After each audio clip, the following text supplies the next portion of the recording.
Let's hit that spot, the one that we talked about.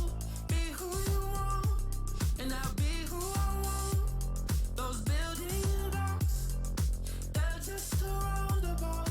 We own the shop, and we're running it. Oh, let's act like we ain't met before. Pretend to be somebody else. You'll know when my jaw hits the floor. Our love's been reborn. Around and around to get to know ya. Let's mess around and change that culture. I don't wanna do this normally, so baby, let's just keep this revolving. All around until we're sober. Let's mess around and change this culture. I don't wanna do this normally, so baby, let's just keep this revolving. Let's meet on the dance floor, head to the bathroom. Let's act like we're strangers, nothing that we won't do. We can do anything that we usually do. In the house, in the bed, in the back of the car. Everything, we can do it right here. Oh, let's act like we ain't met before.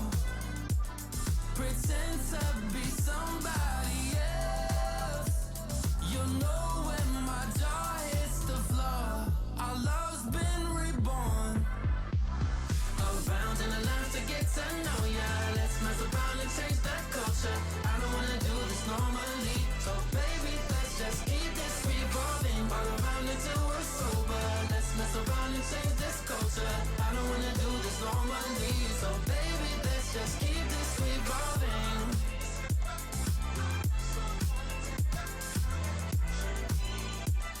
So baby, let's just keep this revolving.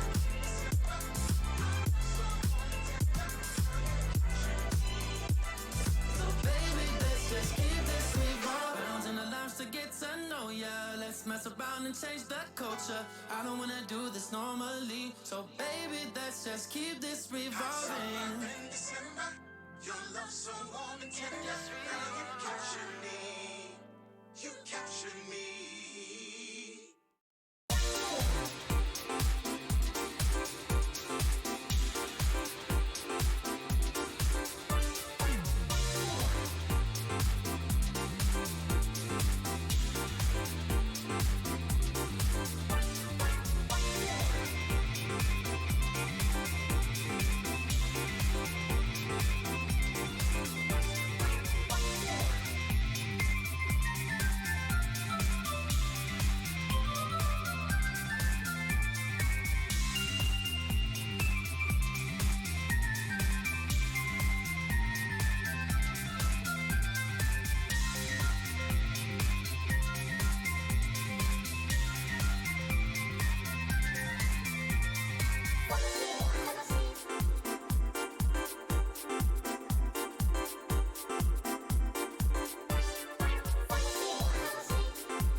Whoops.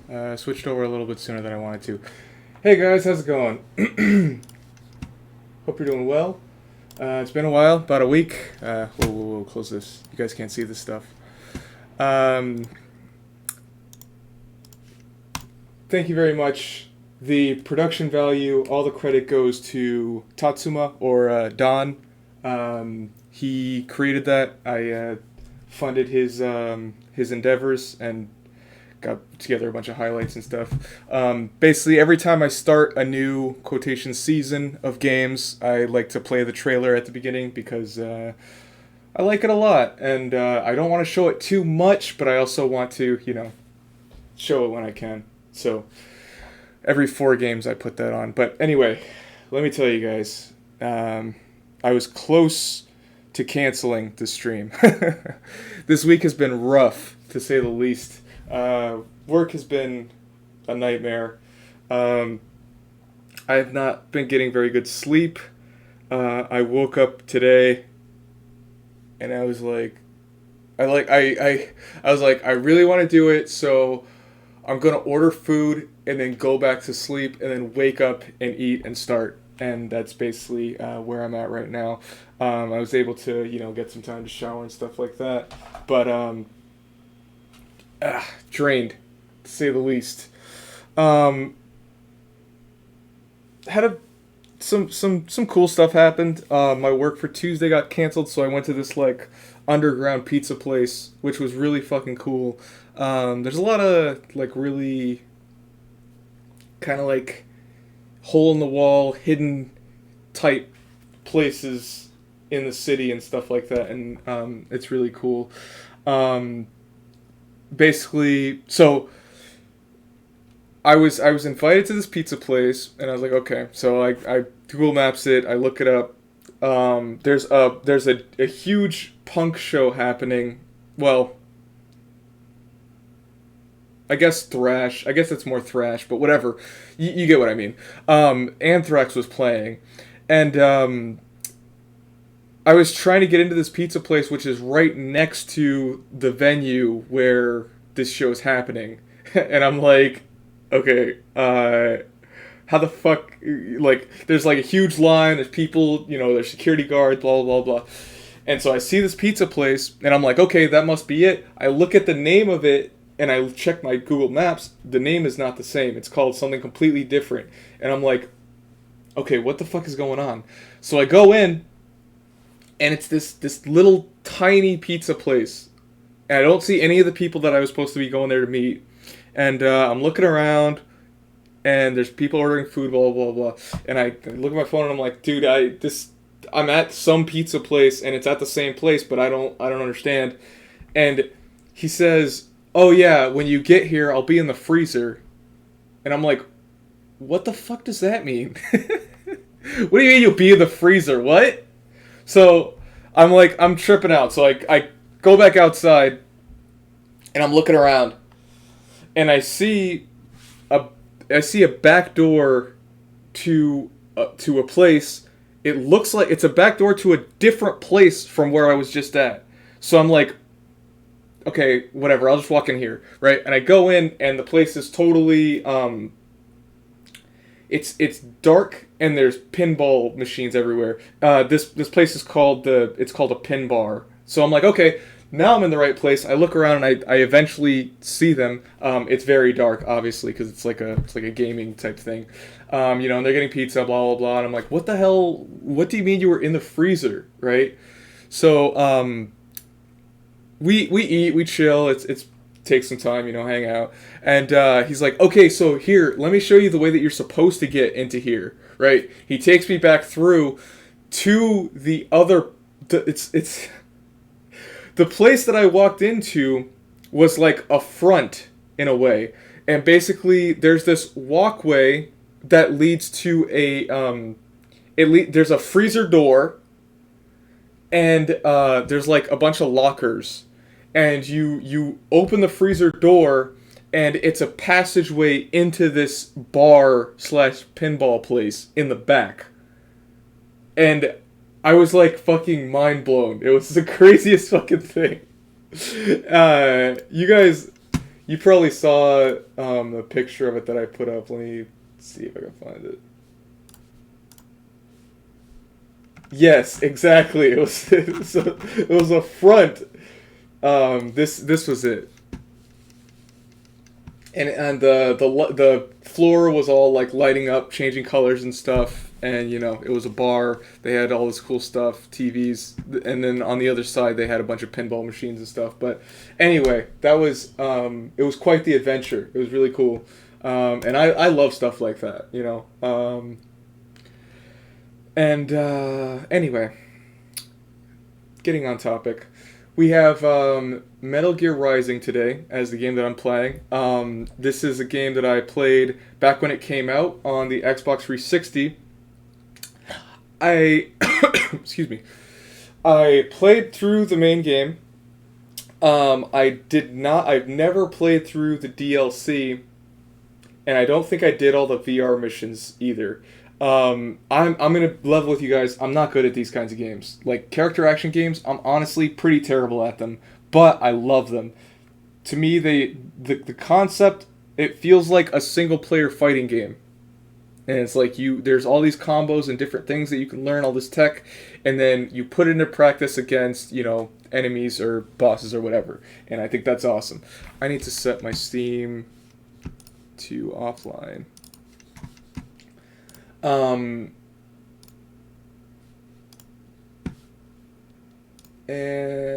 let's see. Monster Hunter World, what the hell? Anyway, so this game, the narrative of this game is interesting because I feel like it became more relevant as time passed. The message behind this game is like becoming more and more real, and I think that's wild. And you know, this game has seen a resurgence in terms of like relevance and memes and jokes and all that sort of thing.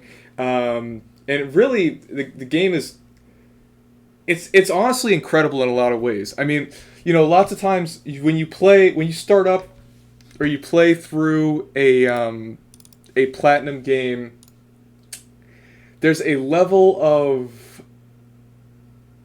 it's not even just polish, but like maybe presentation is the right word for it, that you get when you play them.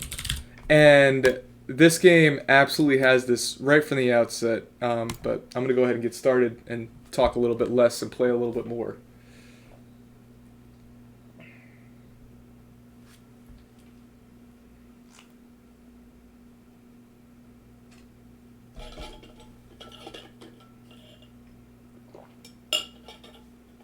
I was actually thinking about how Wonderful 101 is like Platinum's most ambitious, impressive game. And it's like the one game that nobody's fucking played.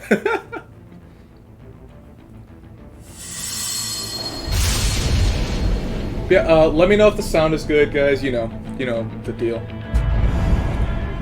But, yeah, so I started replaying it at one point, and I think a game came out or something, and I stopped. You know what? Forget it. Never happened.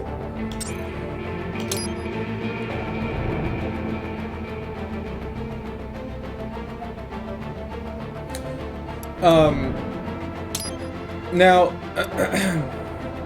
let me mess around with the graphics a little bit.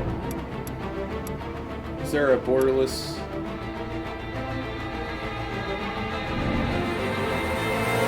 That's okay. I can mess with that. Give me just a second. Okay, there's full screen. Okay, that works.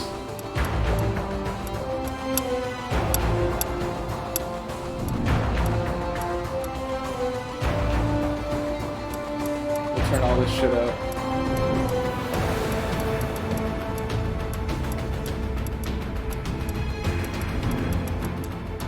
And then we'll put it at 5.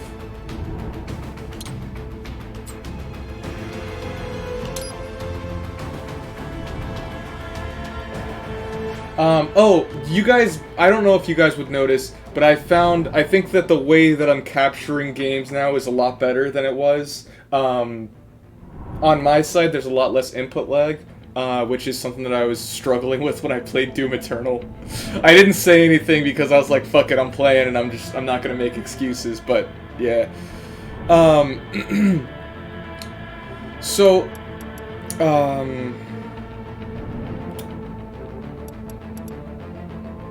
the sound should be better. New game. We're gonna play on hard. I think there's an unlockable difficulty, but I don't think it's necessarily harder. If I'm understanding it properly, it's not like it makes the game harder. It just changes it in a way.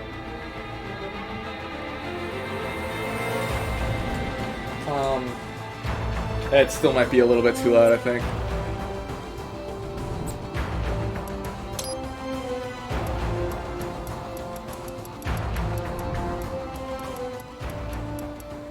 Now, there's 5? Are there? I thought there were only 4. I thought it was easy, medium, easy, normal, hard, and then Revengeance. I don't know if there's a 5th one, but there might be. And so, you guys know me. I mean, I'm a big fan of Metal Gear, and you know, the concepts behind this game I love because, man, I could sit and talk about this game a lot even before playing it. But if anyone has played or knows anything about Metal Gear Solid 4, that game is a lot of concepts that feel like half realized. Like, there's a lot of things in that game that are very capable of being awesome, and they just, in my opinion, they just barely fall flat. And then the presentation of the whole game as a whole, it's brought down by that. And one of the big things is, you know, the cutscenes with Raiden. He's fucking wilding out. He's doing all this fucking crazy ninja shit, and the problem is that all of it takes place through cutscenes, and you don't really get a feel for how cool he is because you're watching him be cool. You're not being cool as him, if that makes any sense. And I feel like this game does a great job of addressing that. Just on a base level. We'll do the tutorial. I haven't played this game in a long time, so I'm still, I'm gonna do some learning.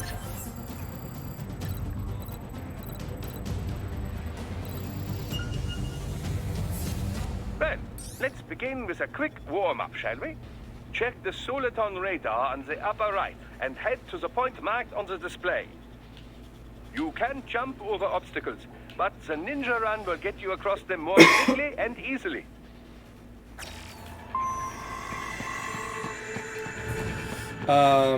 Hey, Corn, welcome to the stream. So, this game coming out, you know, it's interesting because it came out around a similar time to, DMC Devil May Cry, which, that game sucks. And it's interesting to me because, realistically, both DMC Devil May Cry and Metal Gear Rising are concepts of taking a game, handing it to a different developer, and saying, do what you want with it.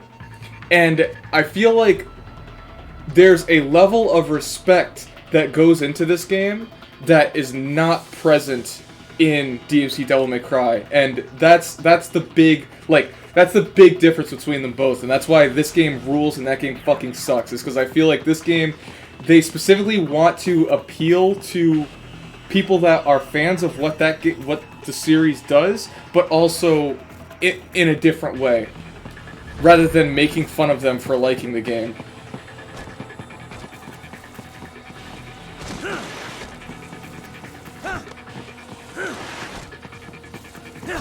You can also attack while in motion with the ninja run, you know.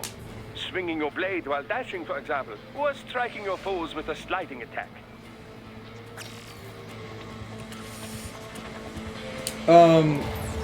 In terms, I don't know. I won't go so far as to say that this game is more of a Metal Gear game. I would say that they are both Metal Gear games. I would say that this game is complete. Now, something you gotta keep in mind is that I actually love Metal Gear Solid 5, and I will go to bat for that game all day. I will say, without a doubt, unequivocally, the game is unfinished. But God, I love that game.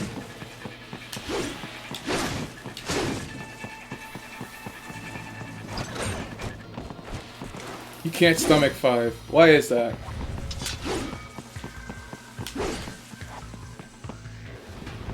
I have this argument all the time. Literally, like, I have this argument in my sleep.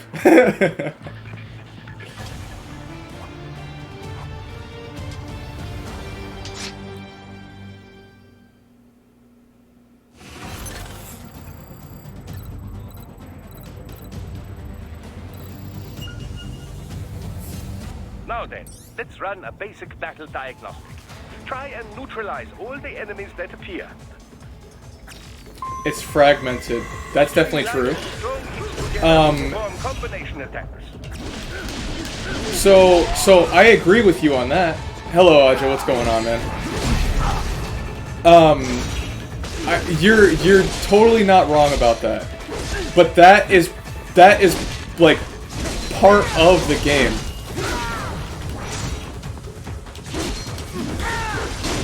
And my interpretation of the game is such that the way I think of every game that I like is that I think of it. You also need to protect yourself. First, follow the direction of the enemy's attack. Parry those attacks by executing light attacks of your own in the same direction. This is how you parry. It is the keystone of your defense. I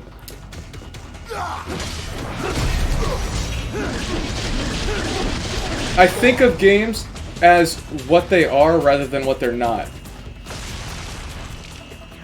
Now, what Metal Gear Solid 5 is not, as possible, and parry their blows to leave them exposed to counterattack.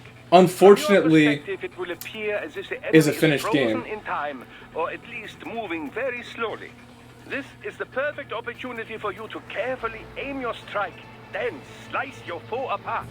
Keep in mind, even you will not be able to parry every type of attack. Watch your foe's movements carefully. Hey, what's going on, Farside? Okay, so I think that Peace Walker.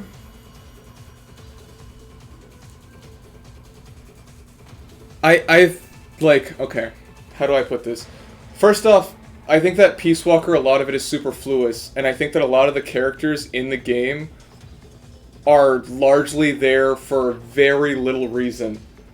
I think that there's not much in terms of, there's not much there, and the game expects you to do a ton. Superfluous. Like, they exist, but they don't actually have much of a positive impact on the story itself. I think that, okay. there's a lot to process here. I think that the what you should get out of a Metal Gear Solid game is not how well the game plays or how well the game is structured. Now, granted, a lot of them are structured extremely well, and I think that 5 is probably the least structured, but what I think you should get out of it is the narrative of what the game is trying to say, what the tone of the game is. And I think that the narrative of 5 is incredible. And it's not only incredible, but it becomes more relevant as time passes. Superfluous. Am I saying? Are you making fun of me? Are you making fun of me, or are you actually asking what I'm saying? Is it the way that I'm saying it that bothers you? A Peace Walker. I'm gonna say the main good thing about Peace Walker is the tapes. The Walkman tapes they're really great, and I was really happy to see them make a return in 5.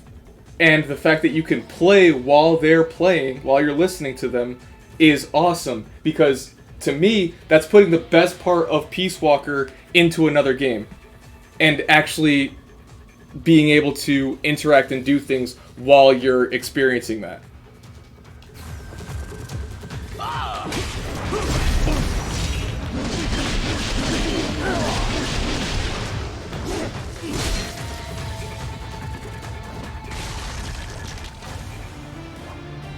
Metal Gear Solid is a clunky game. It always has been. 5 is probably the least clunky of them all. Not probably, it definitely is.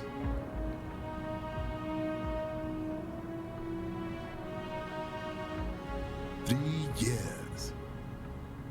We've come so far in just 3 short years. The sign of a strong leader, sir. No. The will of a strong people.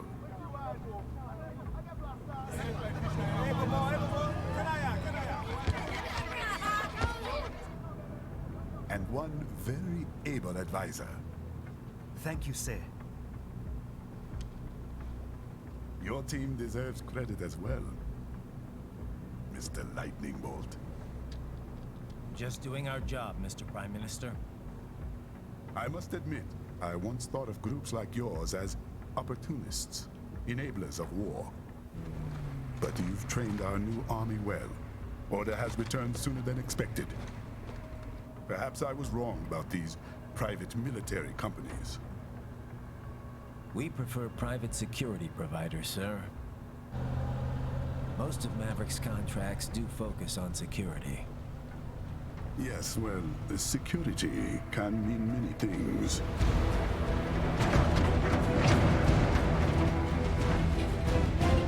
There's a saying I like. One sword keeps another in the sheath.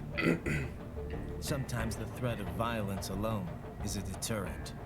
Sometimes by taking a life, others can be preserved. It's the code the samurai lived by. A soldier and a philosopher. You are full of surprises, Mr. Lightning Bolt. I could say the same about you, Mr. Prime Minister.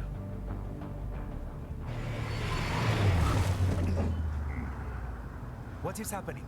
Someone's blocking the lead vehicle. Hold on. Clear the road! This is official state business!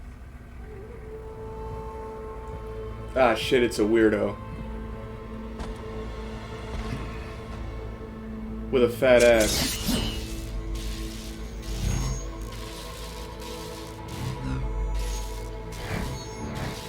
I said clear the road! We're authorized to use force if you do!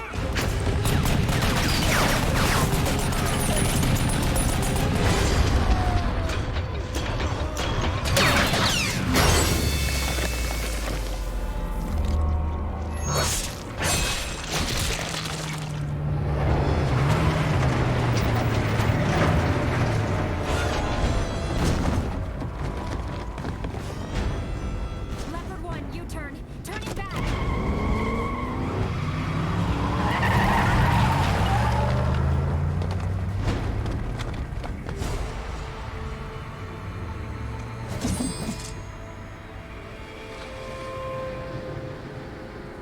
Open fire! Who was that? You see that award-winning smile? One of our competitors? Courtney, what is happening? We got hit, sir. A cyborg. Cruz! EXIF comes up unaffiliated. I'll notify all checkpoints. Get on money out of there. Yes, sir.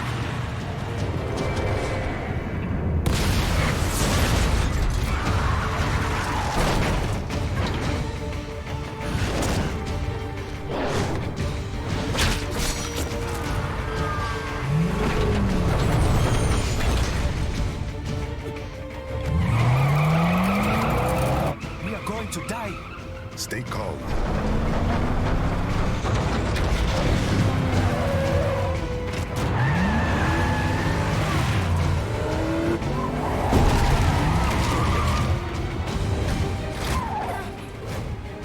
He's got friends on our 12s. Raiden, I'm on it.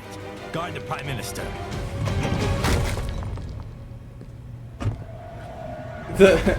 The high heel stomp was a little bit much. I don't think that was necessary.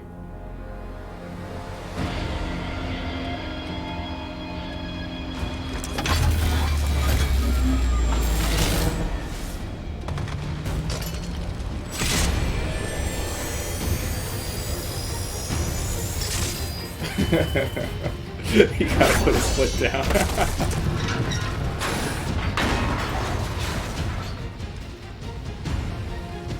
Let's get this over with.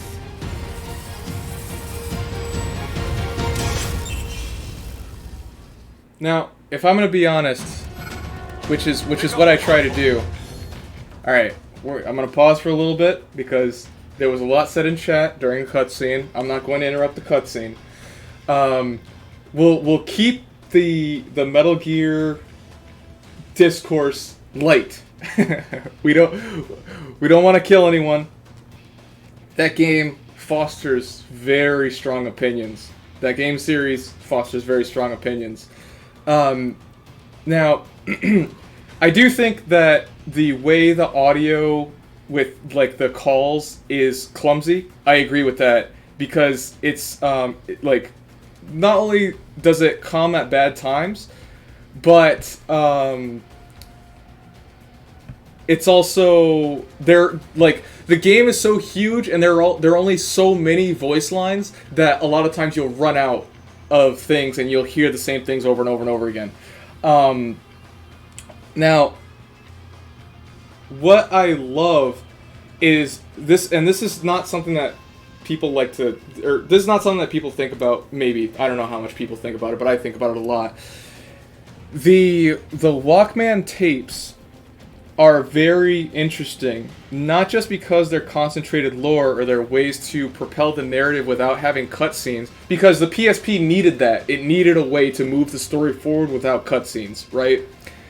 But what it does is it establishes Big Boss as a charismatic person, because he in those tapes he's conversing with these different people and they're talking to him. They're not just he's not just some silent dude, like just some badass just sitting there listening to somebody talk and then saying like a one-liner or something. Like, he is actively engaging with these different people, and it becomes clear why throughout the series people began to love him and they wanted to follow him, because this guy was on the level. He was not some untouchable person. He was just another guy on the base, and that was always the concept that he was trying to push, was that they were all soldiers, right? They're all soldiers and they're all working together as soldiers. And expressing that is very difficult, because how do you write a character that is in charge but doesn't act like they're in charge? You know what I mean? And the really cool thing to me is that within 5, the way that he conducts himself is not really like a leader, because he's basically thrust into this position that he is not really too sure about. And he also doesn't necessarily feel like he knows these people. Like, have you ever seen a friend that you haven't seen in like 5 or 6 years, and they're completely different, and like you're still friends, like you're still, you're still boys, but the way they do things is not the way you remember, and you are trying to figure out if you still feel the same way about this person as you did. Tonally, the characters of Ocelot and Ocelot and Kaz are basically like polar opposites of the last time that they interacted. And so through the narrative, through the way that the story is being told, you're learning about these people from the perspective of a stranger, from the perspective of somebody that is outside of it, but is being basically thrust into this whole conflict, right? Anyway, sorry. I think about this game a lot. I talk about that game a lot, but don't be sorry, because I love talking about that game. I love talking about Metal Gear. I just think that that game deserves criticism, but that game also does a lot of things that are really incredible that people might have missed in their disappointment. Anyway. It's funny that the game, like, has a tutorial and then explains this stuff to you, like, right afterwards. Raiden, you'll need to choose between light and heavy strikes to match the situation. Take self-repair units from your foes to replenish your own supply. Oh, fuck. I tried to... I tried to roll. I tried to Monster Hunter roll.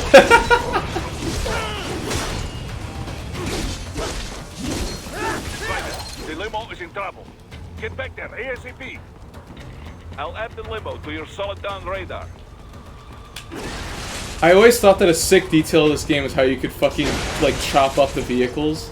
That's so cool. Like, you think about it, like, games, very few games have models that actually tear in real time. The fuck did you say? Oh, fuck. You're learning about Metal Gear for the first time? Boy, oh boy. That's a rabbit hole and a half.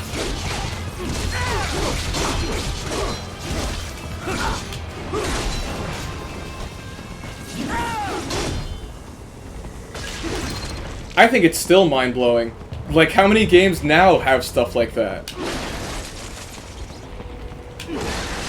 It's a level of detail that you really don't see. Like, look at this, just everything.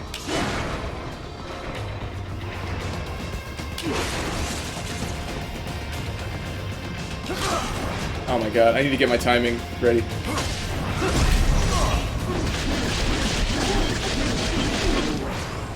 I also love how, like, unapologetically violent this game is. Like, it's so horrifically violent. And, like, Metal Gear Solid has always had some level of violence to it, right? But, like, it pales in comparison.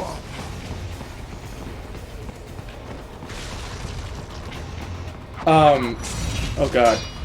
Right, it's on the other side of that barricade. I think that the concept of the ninja run is really cool because it basically puts a lot of movement options at your disposal. Dude, shut up, I'm cutting. I'm trying to talk. Jeez. It puts a lot of, like, movement options at your disposal when you need them without like, cluttering the gameplay mechanics.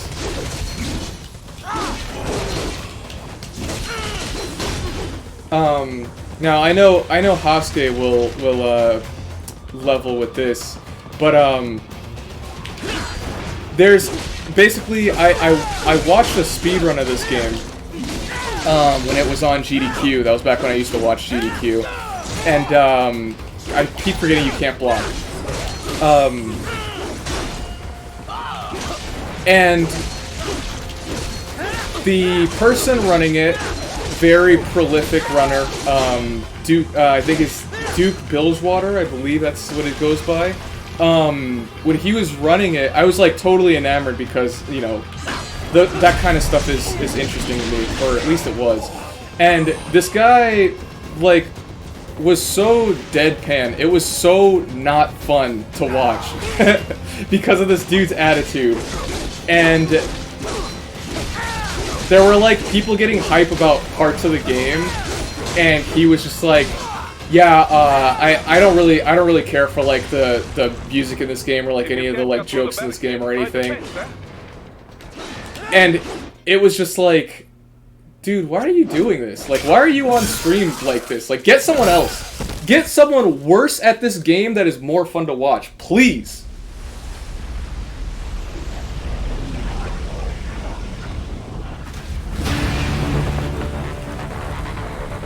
Oh, Flicky.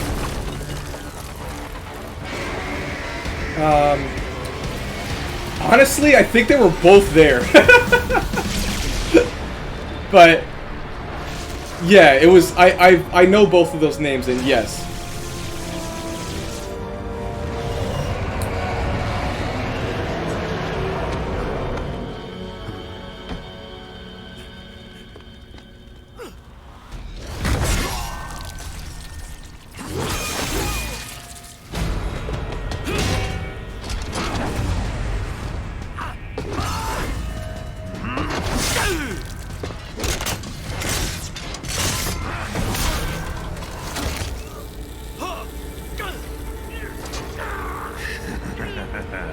So, oh, wait a second.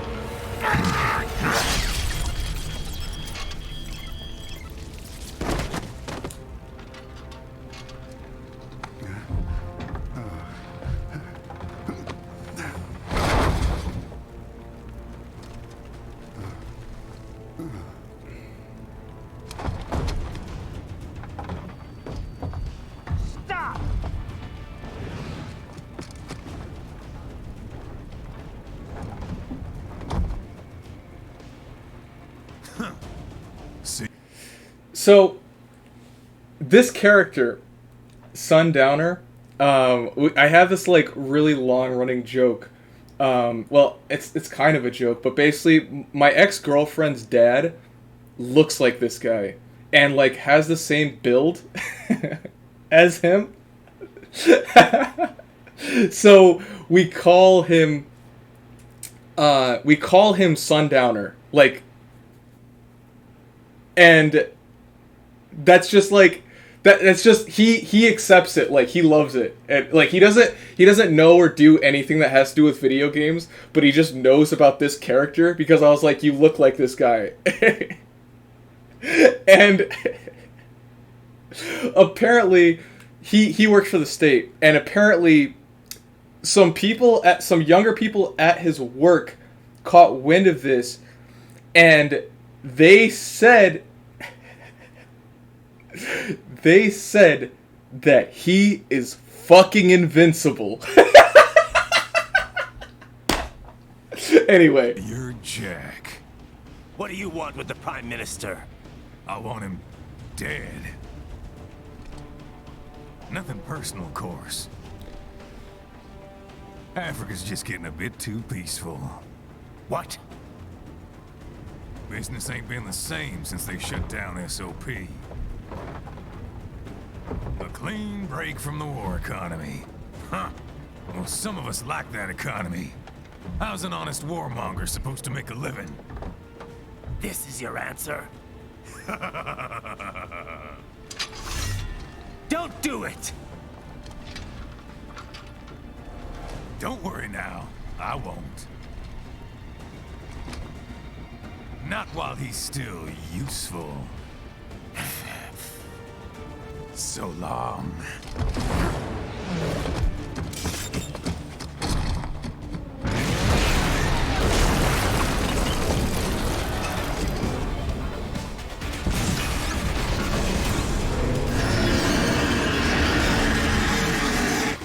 I agree. The well, specifically. Okay. So, I'm getting my ass beat because I'm trying to talk. Corporal K Reap, welcome to the stream. I hope you're doing well. If you enjoy your time here, feel free to throw me a follow.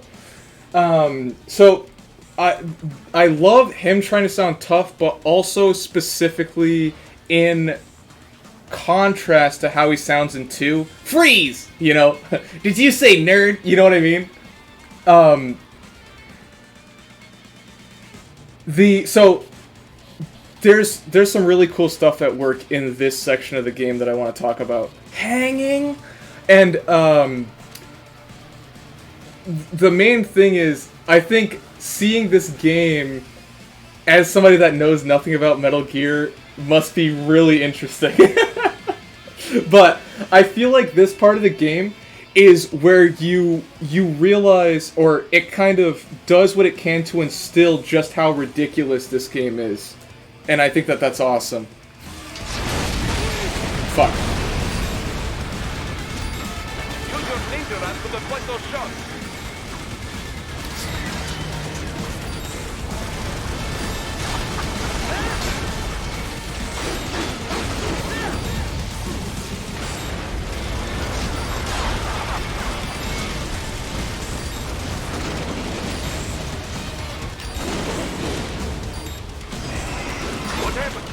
Oh god, I'm dead.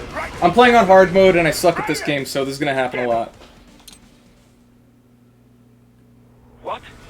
They have a Metal Gear? Cheers? Right, take out that UMG and get after it. Catch that missile before it blows!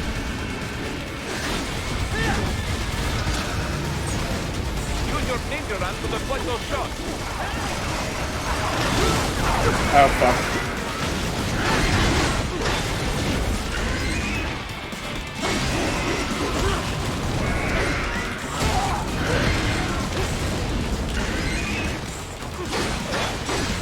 Blade mode to damage its armor.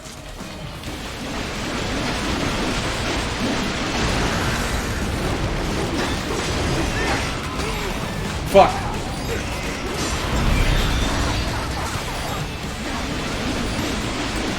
No more of that. What happened? Okay. What is going on? Raiden, answer me! Raiden! Damn it! What? They have a Metal Gear? Gear? Yeah, I want to talk about the music soon. I'll talk about the music soon because there's like, fuck, get out of there. There's a lot at work that is really interesting, but it's better to talk about it after we hear it. Use blade mode to damage its armor.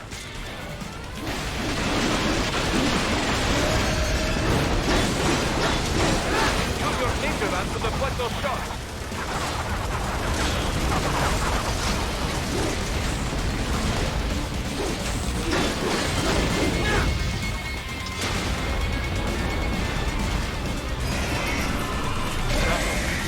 They swapped out the hydraulic cutter for a plasma cannon. I hate when they do that.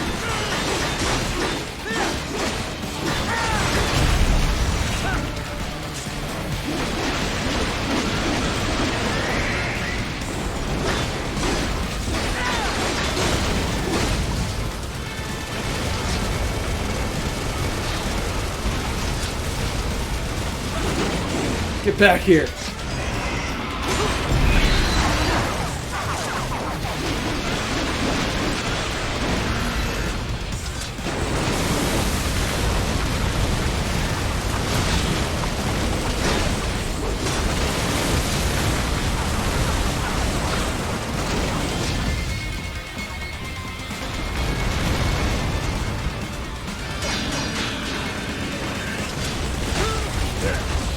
Can't pray that.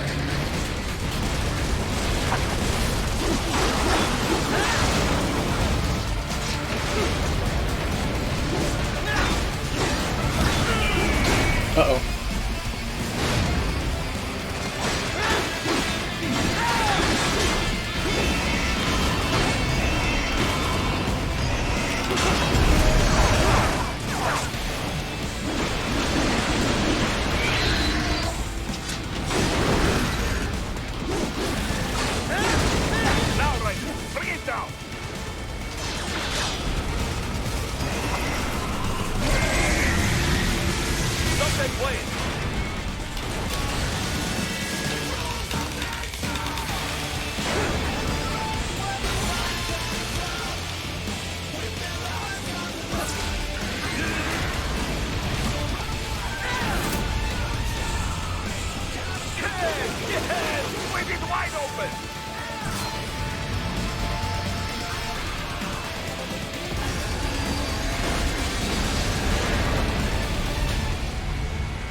show. Very good. But do not rest easy just yet, huh? He's on the other side of that collapsed building. Go! Whew. So, man, these games are so draining. Welcome to the stream, Moogie. Now, so there's a lot of cool things that happen that I want to talk about. First off, the music. The way that the music in this game is handled is kind of similar to how it is in Devil May Cry, where based on what's happening, the music will cut to specific parts of it to make you feel like it's happening dynamically along with your action. And so, you know, obviously, Rose of Night, you know, that's the way that happens is really, like, fucking, it was mind-blowing when I was playing, because I was like, holy shit, dude, this is out of control. But then, that moment is almost like, if you guys have ever seen Gurren Lagann, kind of the concept of, like, where you feel like you understand the power level that's at play. Like, you see, you know, you're chopping them up, you know, you're blocking attacks, but you're dodging and stuff, and it doesn't seem like you're that powerful. You might even be, like, outmatched in comparison, but then he fucking grabs his arm and throws him, and it's like, holy shit, like, wait a minute. How powerful are you? And it gives that feeling of, you know, you're not just some guy who's, like, pretty fast and has a cool sword. Like, the level of strength that you are at, and the level of strength, like, the baseline power level in this game is so far beyond any of the other games. And it sets that tone so early in the game, and I love that, because it just, that being, like, right at the beginning is just like, dude, you're in for a fucking ride.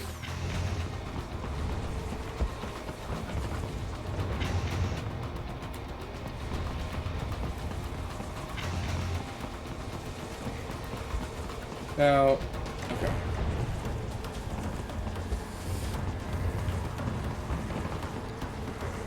Yeah, and it's like, in Gurren Lagann, there's basically, like, constant points where the power level of what's happening is, like, blown way out of proportion, and then it grows again and again and again. And I think that that's one of the most appealing things about that series.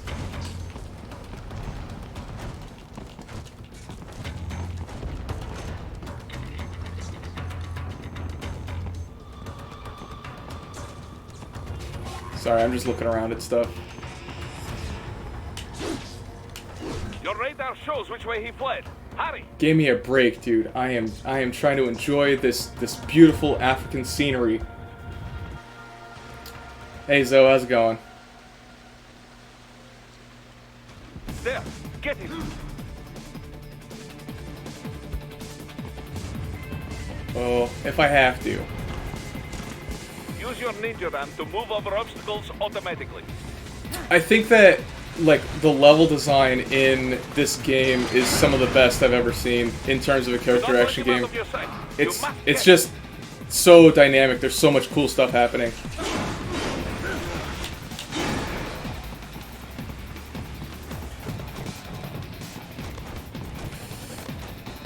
Whoa. Whoop.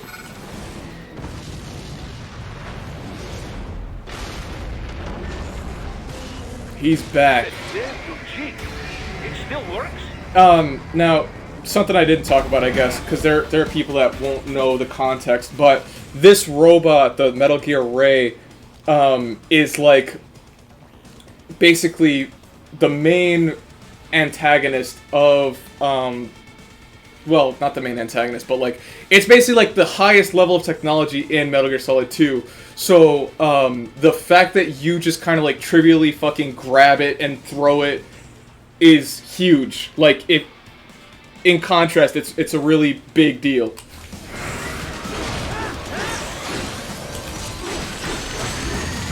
I'm gonna run.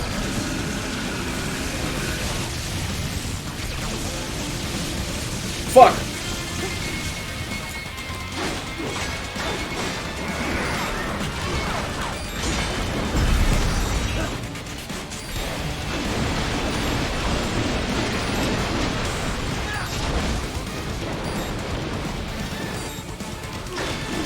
I think Ray is cool, but Rex will always be my favorite.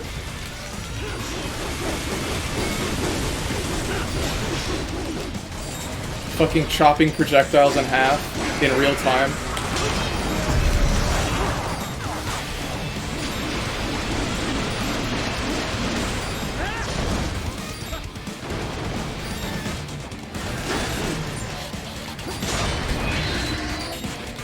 I guess, like one of the main themes of, 2 is that, like, Ray is really powerful, and it's a more powerful model, but it doesn't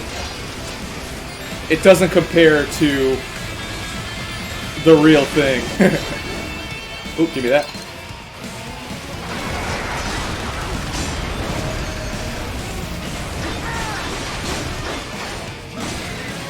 Finish that bastard off!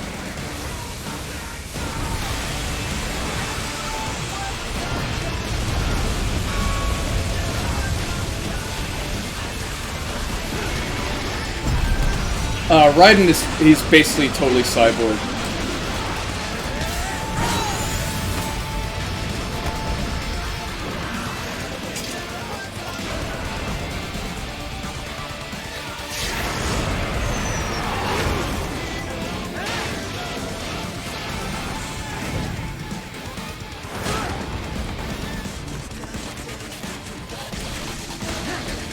Hold on.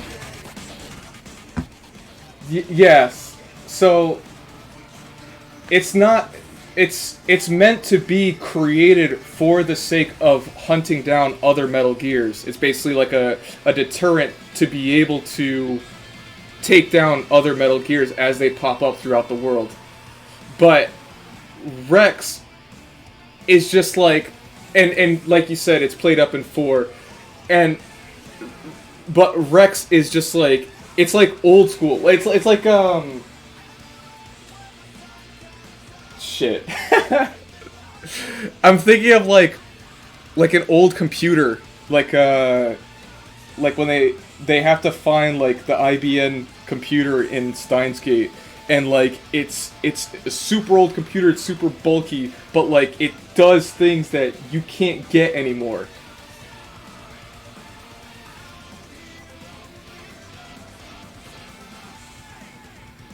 But it's not just that it's amphibious, but also that it has a hydraulic cutter. Which it was a big point of the, like, its design.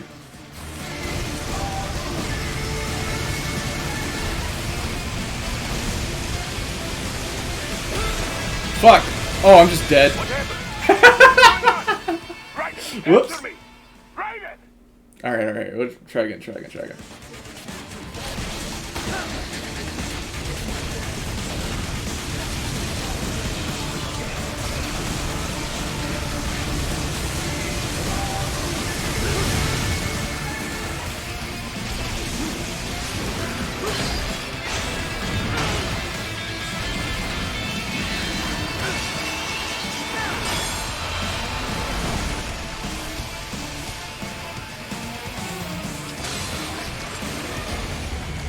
Yeah, he ain't getting back up.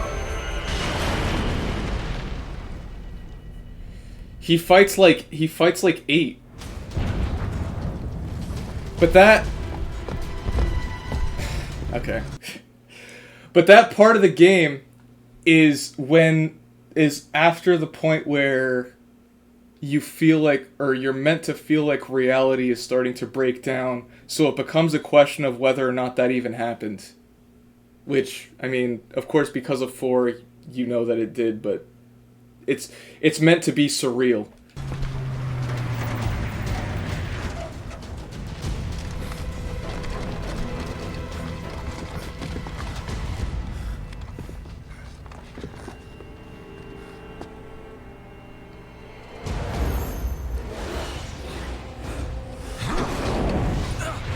The expressions in this game are so good.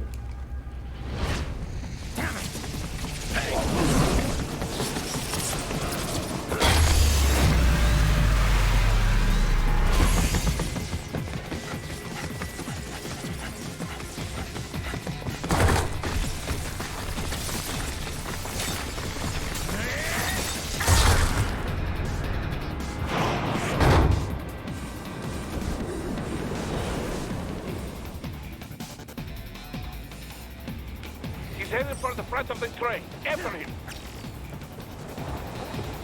Yeah, An unidentified field roader is headed your way. 4 Keep an damages eye the out for story. It damages the narrative of the previous games. Which sucks, but it is what it is. I try not to think about it too much. And you'll notice I talk about 2 a lot more than 4. Too little too late, hero. I won't be needing my little shield here any longer. Stop!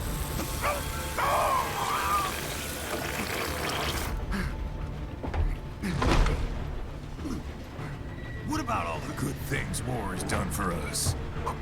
Why don't we ever hear speeches about that? It does, you're right. Technology, a common purpose. Raiden, forget me. Stop him. You ain't listening.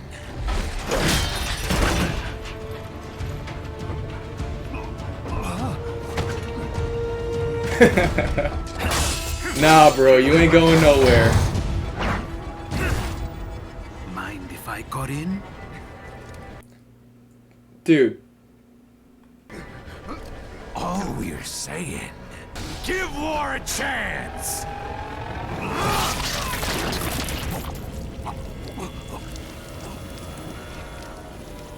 No!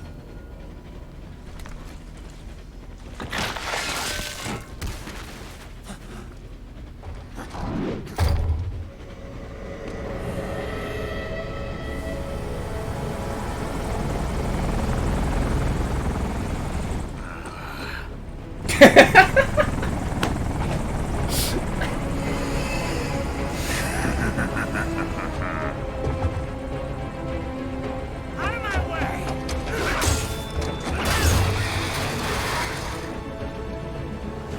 He's all yours, Sam.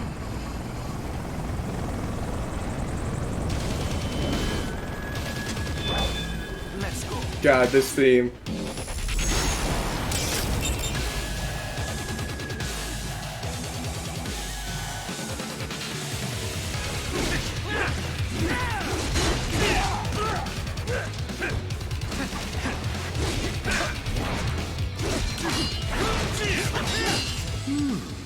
Self-taught. And not half bad. Still.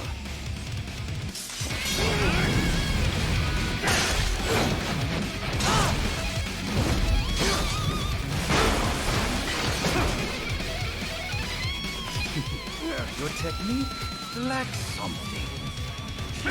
So, something really cool that the game does in that cutscene, which is it's easy to miss because they're little like half-second things, but when Sundowner is talking his shit and it cuts to Sam and he like yawns, he's just like, dude, cut it with the bullshit. I'm not here for this. You know what I'm saying? That's awesome.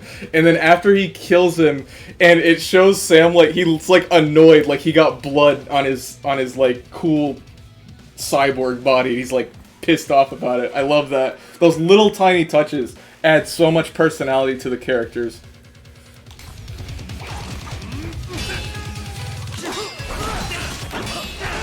Oh god.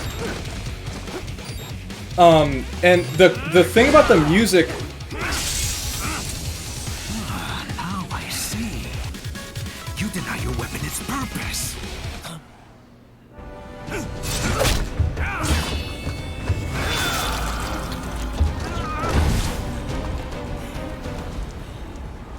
It yearns to bathe in the blood of your enemies, but you hold it back. No. My sword is a tool of justice.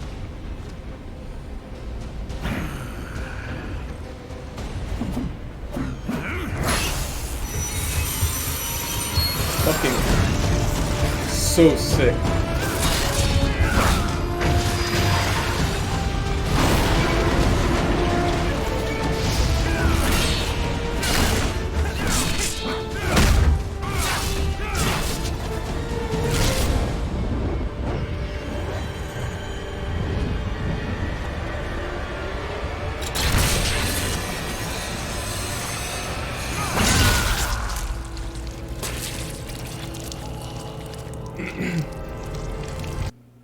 Yep, that's me. So obviously this boss fight you're supposed to lose, which, since I'm terrible, it all worked out.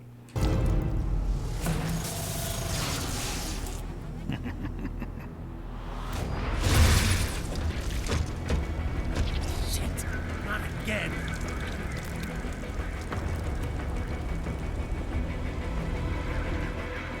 Raiden, are you all right? You're Help. almost clear of the tunnel. Just hang on. I'm gonna leave. Listen, man, we could call it even. All right, we'll just. I'm leaving. I've never actually watched or read Hunter x Hunter, but you know. That's like a one-day sort of thing. Gotta try hard at that. Oh, did you want to practice first? Dead.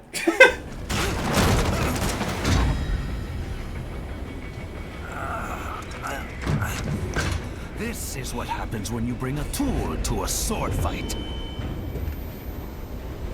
It's over.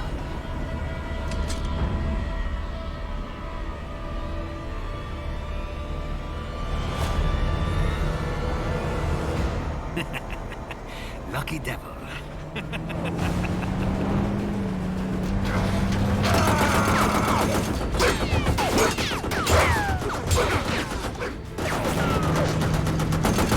Kept you waiting, huh?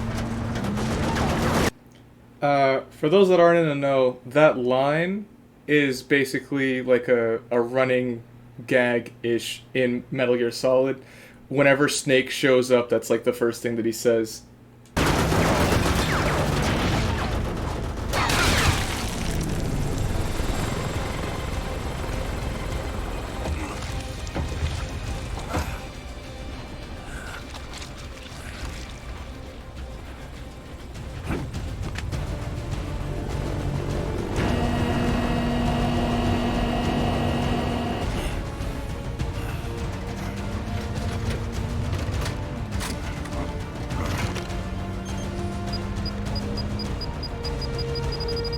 Down you go!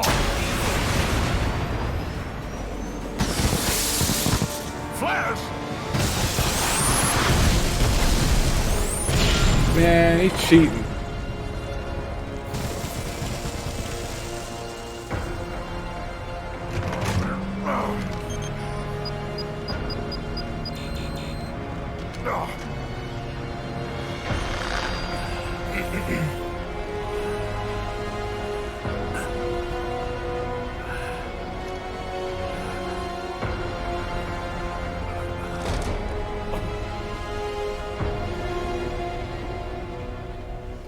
That's how I feel sometimes, you know? Shit's rough. So, one of the coolest things about this game is that I feel like it creates an experience...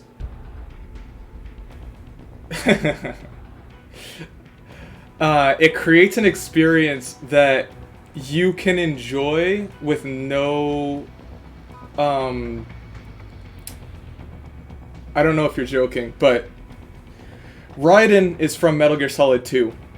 And in the events of Metal Gear Solid 4, he becomes a cyborg. And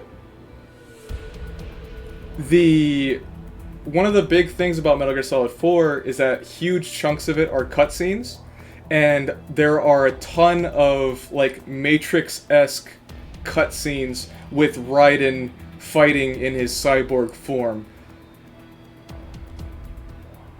Okay, so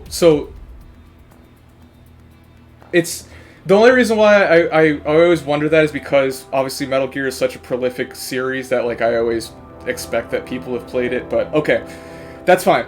But the coolest thing about this game is that you can play it and get as much out of it as anyone else without having played previous Metal Gear Solid games, or playing Metal Gear Solid games.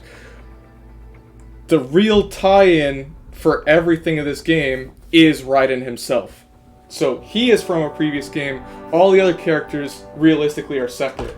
And we finished the first mission, so let me turn up a little bit. Give the people what they want.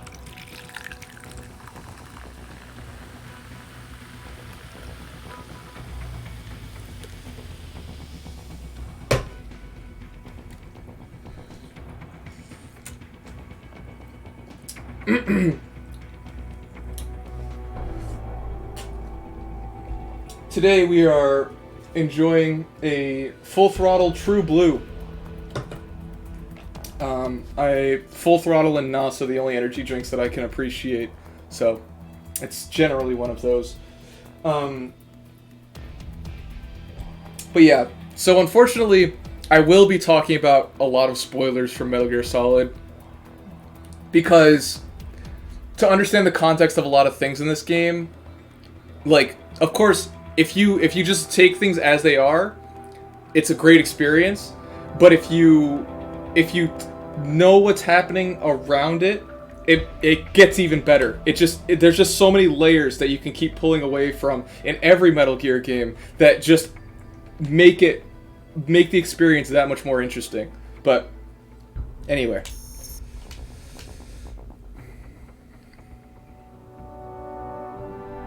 So, I forgot that you can't parry in the air normally. Maybe because it's always like the first upgrade I always get, so I gotta do that. And now this is like more of a traditional Metal Gear Solid opening.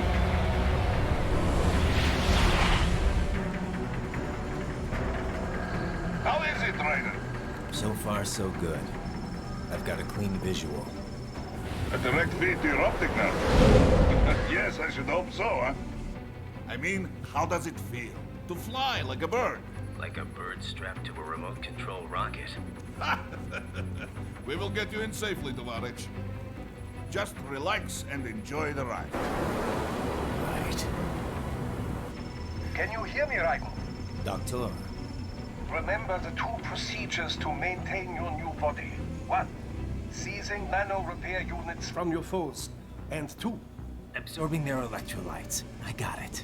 Yes, enemy cyborgs should provide plenty of MCFC electrolytes once you slice them open and extract their fluids. They're terrorists. I was planning on that anyway. Oh, and their left hands, if you please. Excuse me? Their combat data stored on holographic memory, typically located in the left hand. That data is very valuable. I am authorized to offer you upgrades and services in exchange for it. How generous. Ich liebe Kapitalismus. Had the wall come down a few years earlier, I would have a Nobel Prize on my shelf. There, I see land.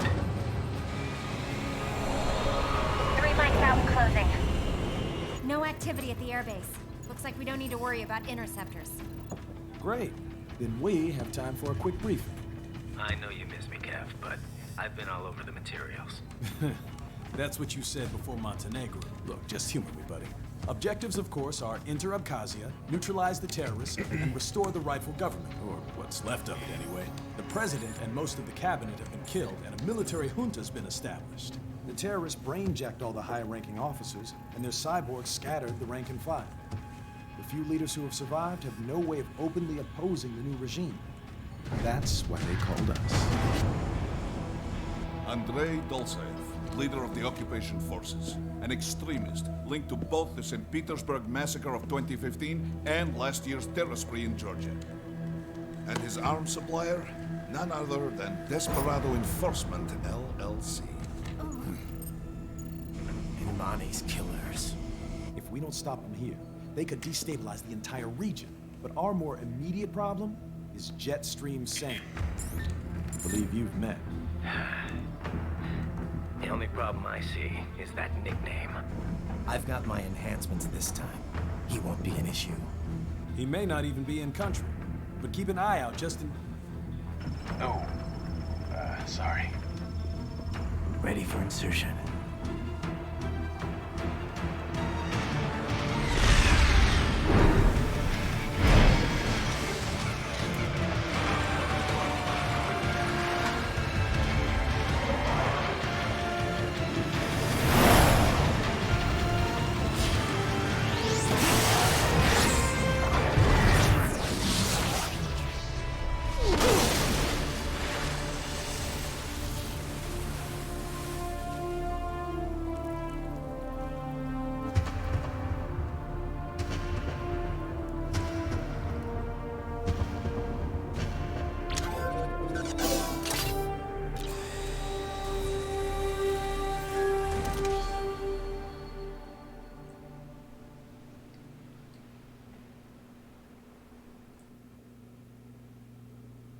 Raiden, you landed safely, duh? First, head inland. The waypoint is marked on your Soliton radar. Contact us on Codec if you have questions. Alright, now, there's a couple things I want to talk about, which, that cutscene is really cool for a lot of different reasons, right? So, they throughout the game, this happens throughout the game, but there were other little moments of characterization in there. For example, sorry, I don't know what the woman's name is, but, Kevin looks over and sees that her cup is really close to her keyboard, and she's like gesticulating as she's talking, and he reaches over and moves it like away from her. And then later on he like looks over and sees that she pulled it in close again, and he's like annoyed, like trying to make sure that she doesn't knock it over. And then also when he said to keep an eye out, everybody's like, come on, man, give me a break. You know, because obviously Sam fucking cut Raiden's eye out. But that landing, the super dramatic landing, is a reference to Metal Gear Solid 2. When Snake jumps off of the, I think it's the Washington Bridge, right? And lands on the quotation tanker. That is a reference to Terminator, when Reese, or I think it's Reese, first when he time travels and there's like lightning coming off of his body as he finishes traveling through time. So the creator of Metal Gear Solid, Hideo Kojima, is huge into movies, and he fits as many movie references into his games as he can. And so that scene when Raiden landed and the water was like in slow motion and everything, that was a reference to something in the previous games. But yeah, they also like, yeah, that's right. 52, welcome to the stream, man. I hope you're doing well. They go out of their way. This is again where they're breaking this game off from the series by having the eye destroyed, because like eye patches are kind of like a recurring theme in Metal Gear Solid.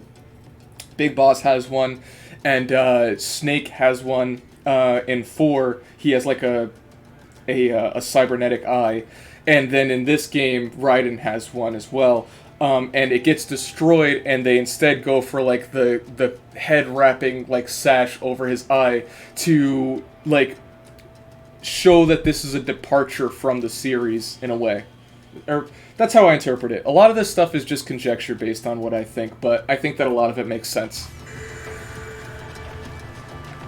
Okay, so one of the big things about Metal Gear Solid as a series is that even though the game is action oriented, there are a lot of human moments and interactions between the characters.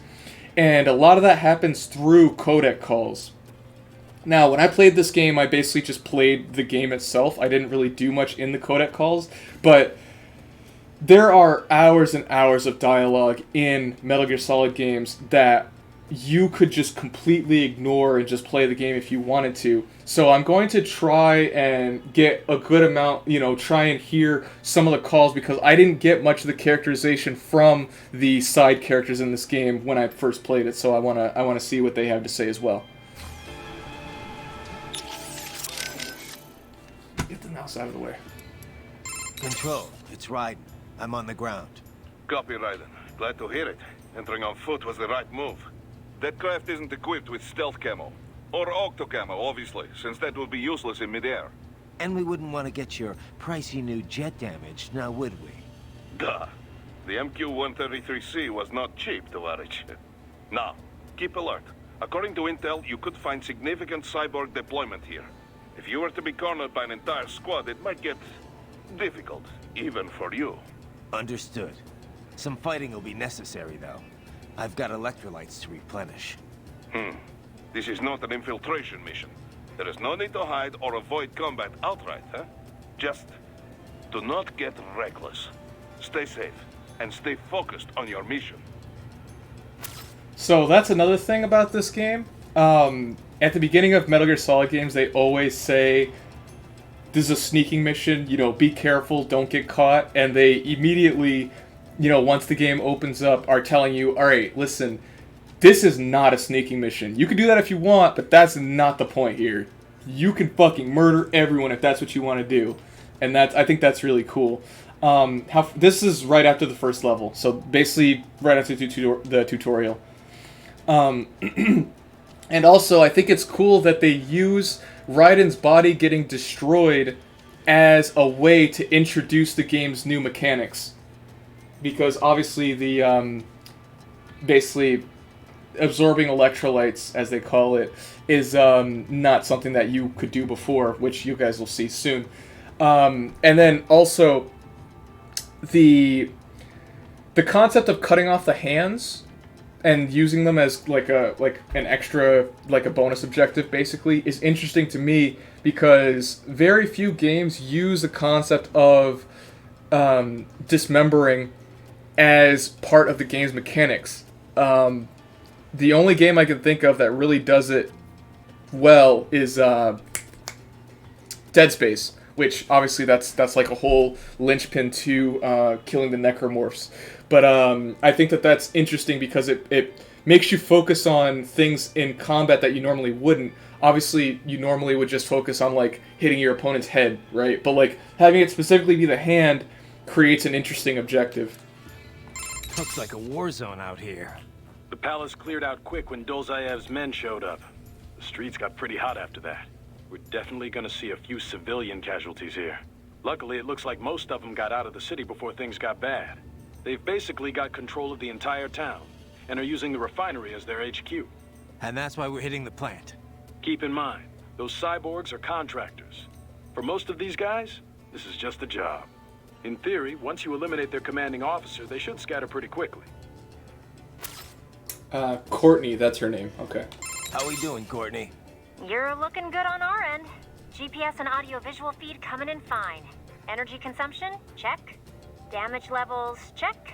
Blood pressure, brain waves, blood sugar? Check, check, check. All this monitoring equipment, I got a better view than if I was standing right next to you. Anyway, I'll be saving all your data automatically anytime something important happens in the field.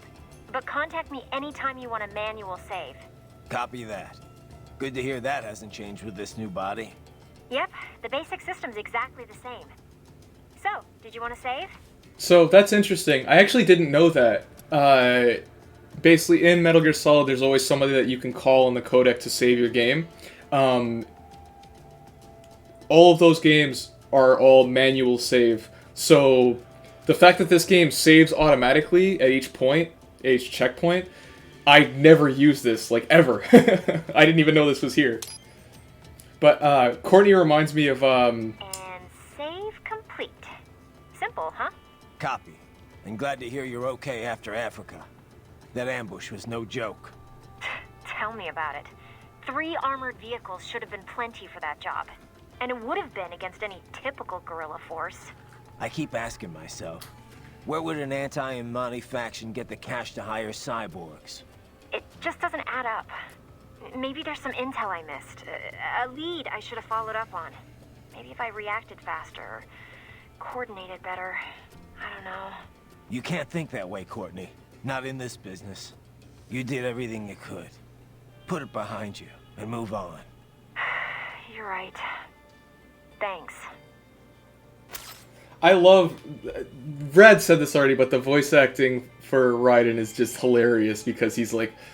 It's like that Batman, like if I was giving this... if I was giving this, like... If I was giving commentary, but, like, I was, like, talking like this, like... I'm a fucking badass, okay? I've been in the military, and I killed 500 people, okay? So, don't ask me anything. You know, it's like, it's funny, it's hilarious to me. No, she reminds me of the woman in, Dead Rising. She's, I cannot remember her name. She becomes a zombie. I don't remember her name at all. But, like, her character model was, like, much higher detail than, like, other characters in the game, and I always thought that was bizarre. I also thought she was crazy hot back when I was that age, but, you know. Raiden, shall we review the capabilities of your new body? Copy that. Go ahead, Doc. As we discussed, you've been outfitted with 2 revolutionary new abilities. Fuel electrolyte absorption and self-repair from C's nanopaste. Precisely. First, electrolyte absorption. This is simplicity itself.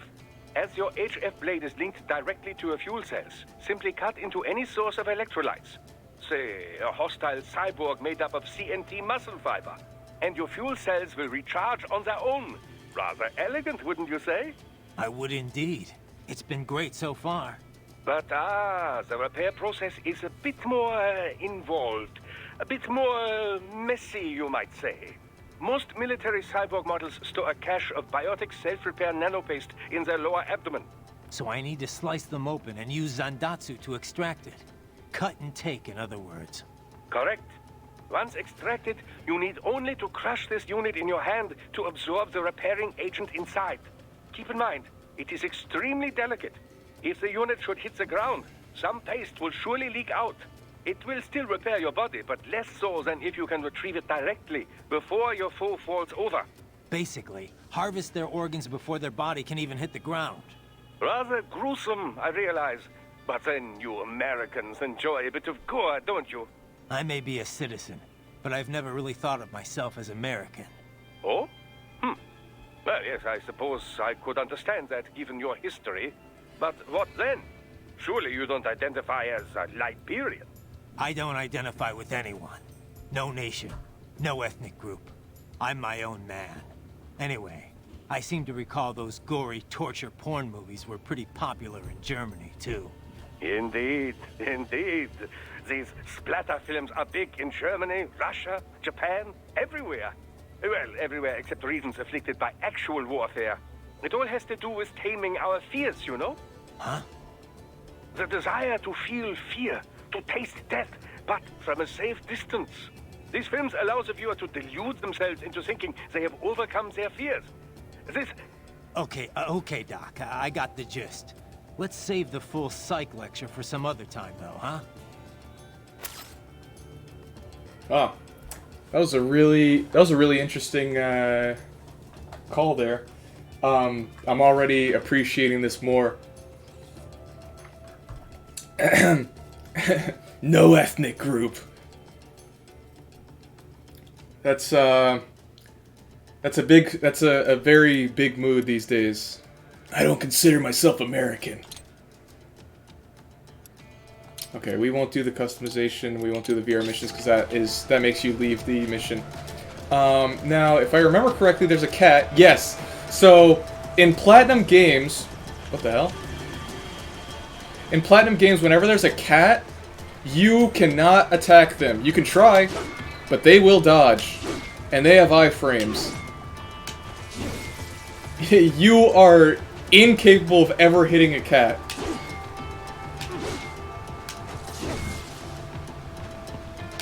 And I think that's hilarious. They get the perfect roll every time.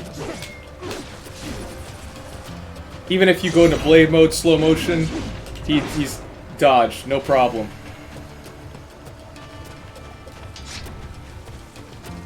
Alright, let's actually get moving. I have wasted quite a bit of time. Raiden was actually in a Smash clone. He was in Sony PlayStation All-Stars.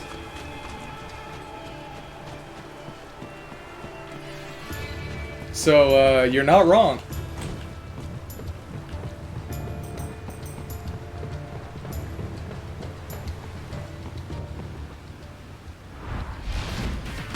The bastards are using stealth camo to ambush you. Nice try, but it won't do any good against a state-of-the-art cyborg like you, eh? To parry incoming hits, throw Oh, whoops. your own barrage of Fuck. light attacks I while fucked your up. foe is on the offensive. Raiden, whenever you engage in battle, I will designate a battle area for you. Stay Okay, within the let's area try to again. avoid We'll try again. collateral damage. Oh god. Dude, you blew up your own guys. What the hell?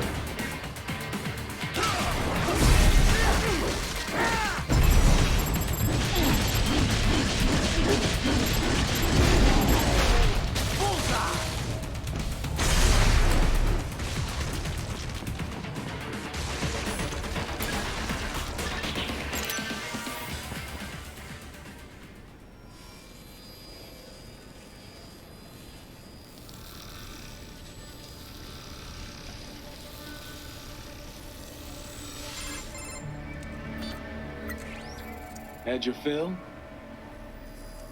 With this body, I could take these guys with no eyes. Intel wasn't exaggerating on the cyborg count. Well, you know how fast the tech's been spreading these last few years. That CNT muscle fiber packs the power of a jackhammer into every limb. What enterprising soldier of fortune could resist? And cyborgs are still human. Real Thinking people. Way less risk of collateral damage than your typical UAV strike. And don't forget the PR angle. Nations start playing Frankenstein with their troops, and the public goes nuts. PMCs, on the other hand, are off the ethical radar. Yeah. They still don't even count PMCs in official death tolls. With SOP out of the picture, private militaries needed a new edge on the market. We got it. In a way, cyborgs are just SOP troops by another name. Only all muscled up and less predictable. But it makes you wonder, where'd Desperado find these guys? I'm not complaining. They're like walking vending machines. Right. Vending machines full of blood. Easy there, Dracula. Like I said, they're still people. People who terrorize and take innocent lives for money. They sowed their fate when they took this job. I'm just the Reaper. Damn. It's a bit cold, Raiden. Even for you. Anyway, his school. Let's get to work. Time to increase the peace. Right.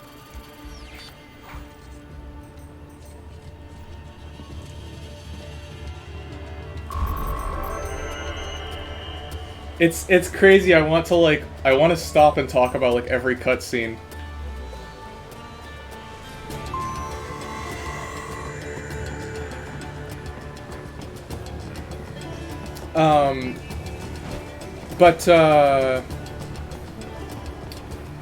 Yeah, so it's funny that you mentioned that, Raiden, you need to head inland. the guy throwing a grenade at his teammates.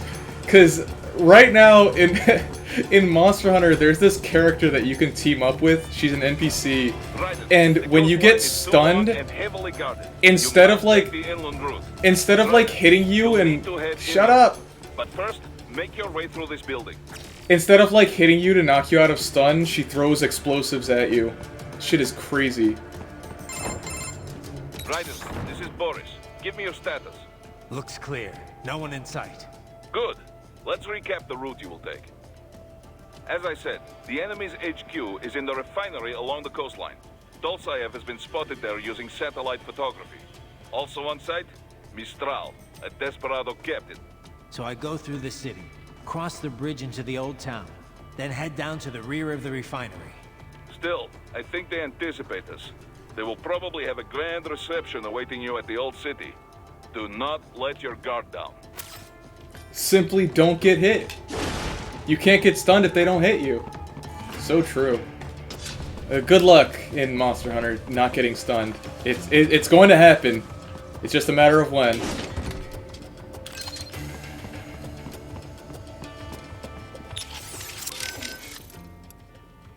The stealth craft made it back to Sochi all right? Da. Safe and sound. No repairs necessary. Some routine maintenance and she will be as good as new. Good to hear. I'm guessing that thing doesn't come cheap. Well, an old Soviet army friend gave me discount. He runs a PMC, specializing in airborne warfare. An Air Force for hire? That's a new one. Ever since SOP, Mercs started to fill more and more regular combat duties. SOP ended, but the trend did not. Most every modern military relies on PMC support in one way or another. Good news for Maverick, I suppose. Anyway, that's quite the little jet your friend has. I was expecting a lot of turbulence coming in that low, but she was smooth as silk. Didn't feel like I was a bird exactly, but probably the next best thing. The MQ-133C uses a brand new type of active adjustment control system. Sensors on the plane take readings 120 times a second, and to be honest, I don't know how it works. But the crew chief tells me this is what keeps her flying so steady. It is all state-of-the-art technology. There are only 3 of them in the entire world. Even the RQ-133 spy plane she is based on is only 2 years old. It is fitted specially for Cyborg, so maybe demand is a bit low now, but I think that will change soon, eh? It's funny. Its guts are all bleeding edge, but from the outside, it looks almost retro. Until recently, stealth aircraft design was focused on radar-absorbing materials and improving aerodynamics. But lately, engineers are trying to use the shape of the craft to do more than improve gas mileage. Maneuverability is a low priority. This kind of plane is not meant for dogfighting, after all. And we can afford all this? I hate to ask, but will we clear a profit on this op? You need not worry about such things. But yes, we should be fine. Where the proper equipment can make or break a mission, we should have the best. That miss with the anti-air missile last month was a painful reminder of this lesson. Ah, yeah. I see what you mean.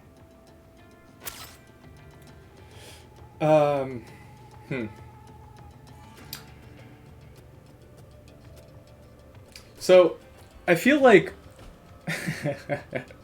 if you listen to how Raiden sounds in each call, it's different sometimes, and it actually reminded me of like one of my friends said that I have like a different voice when I'm talking to girls.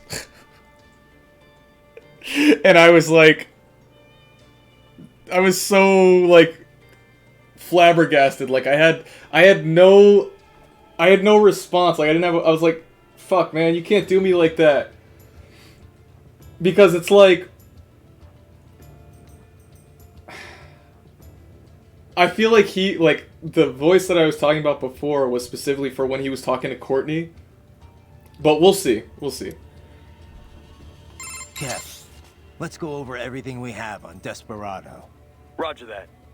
Let's see here. Desperado Enforcement LLC. Registered in the U.S., Delaware. Makes sense. The U.S. doesn't regulate PMCs too closely. Looks like almost all of their actual business is handled outside the States, though. Says here their financials are handled by a separate company based in St. Kitts and Nevis. The preferred tax haven of megacorps everywhere. Probably why they incorporated in Delaware in the first place. Loose tax laws. Funneling it all through the Caribbean must help with the money laundering, though. There's still a lot we don't know about them, but they've definitely been starting a lot of fires lately. They're a PMC in name only. What a name it is. Guess War Profiteers Incorporated was taken. But that's their business. In a nutshell, target war-torn nations on the road to peace. Reignite conflicts and walk off with all the cash that was earmarked for reconstruction. They also have ties to the drug trade, human trafficking. Sounds like a real class act. Right. You need to save? Sure. Roger that. Save complete. I wanted to follow up on our talk earlier about the stress that comes with the job. PMC work can be traumatic, even for non-combatants. If the pressure ever gets to be too much, have one of the ex-military there take over. Just... I'm not doing that, Raiden. PMCs wield massive influence over international affairs. Abolishing SOP didn't change that. They need a better understanding of what they're mixed up in. The laws, politics, local cultures. Ex-military aren't here to provide that. They can't. We need civilian voices like mine here too. You're right. Just take care of yourself. Don't worry. Africa was more than enough excitement for one lifetime. It's a good thing that limo was armored. Yeah. Otherwise, you'd now be the world's clumsiest cyborg. Hey! Cyborg Courtney could have been your partner. I might have saved your ass. How? By spilling coffee all over the enemy? Oh, come on. I'm not that... Oh, son of a... Please tell me that was a joke.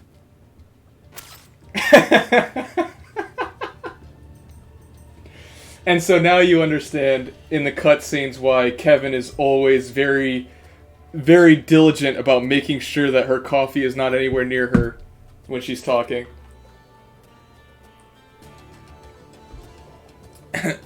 Please tell me that was a joke. So these self-repair units and the other cyborgs, they mean they can heal themselves at any time? Indeed. It is typically a slow process, not much faster than a regular human body heals a wound.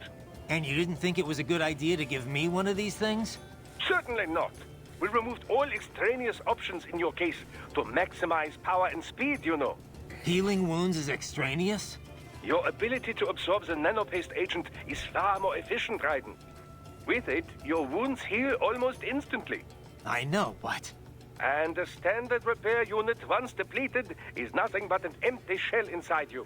Dead weight. I get that, Doc, but it also means I need to constantly be grabbing them out of enemies. No, it doesn't. Don't be silly. Simply avoid taking damage and you will be fine. Yeah, simple. Just don't get hit! Like, what? What's the problem? You're supposed to be good at this, Raiden.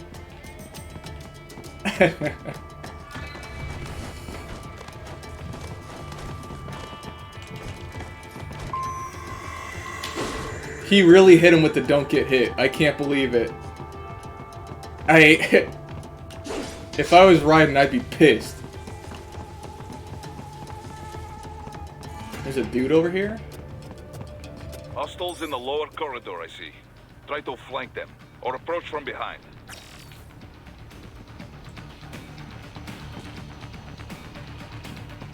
Hey, buddy.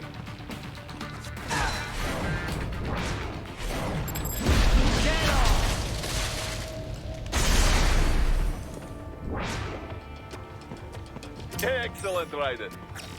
This is not a first playthrough. I've played through this game before. However, I have not played through the game thoroughly. I finished it like years ago, but I didn't really like experience all of it. So don't worry about spoilers.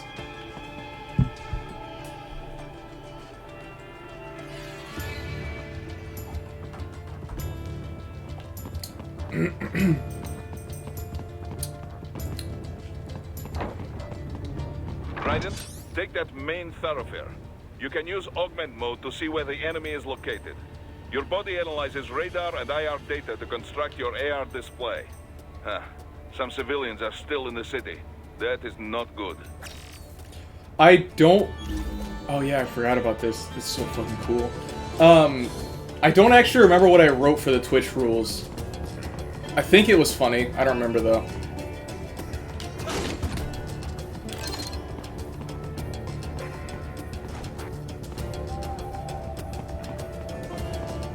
What are you doing here? This area is off limits. What? No, I'm not doing anything. Can we just kill them? It'll be easier. Supposed to have driven them all away already. So, self-defense, right? No, please, I have family. Damn. Well, that was a little late.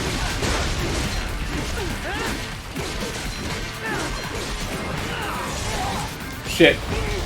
Double shit.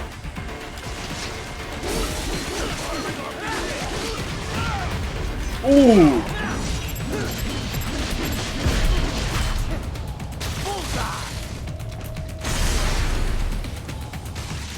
Dude, that rocket dodge was kind of OD. Alright, I need to take care of you. Whoops. Okay. Okay, try again. Whoop. Okay. Can I not wall jump? Oh, he came to me. What a nice guy.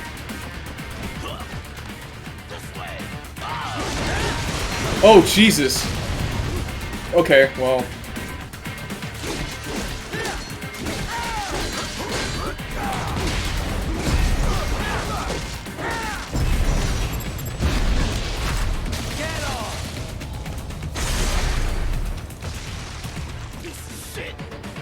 Well, yeah, but I couldn't get up to him.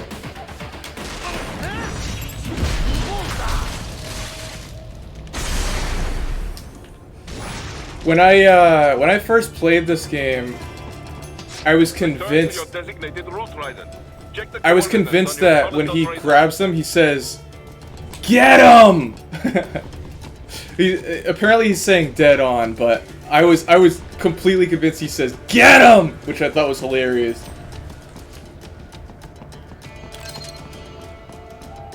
Well, I'm playing on hard. I probably should have included that in the stream title. I think you have to beat the game to unlock Revengeance, so I don't have it unlocked.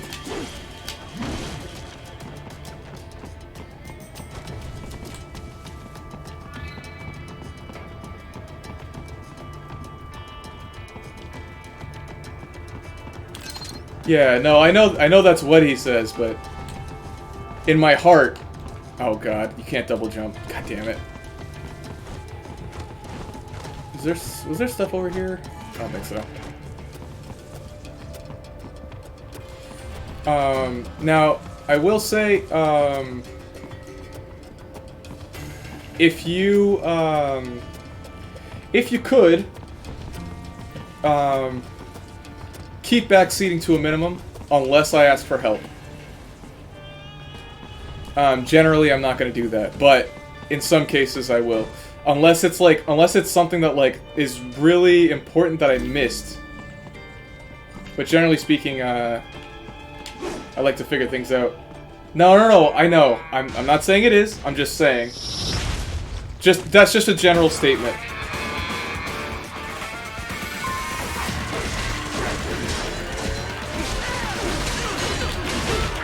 Oh, shit.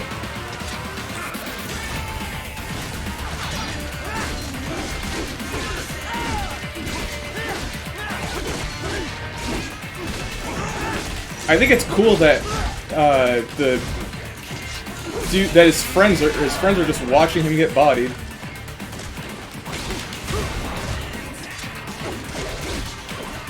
No. Oh god, he has a second attack. Yeah, it's just precaution. I'm not coming down on anybody. I just wanted to say it. God damn it. I keep thinking they're gonna attack and they throw a fucking grenade.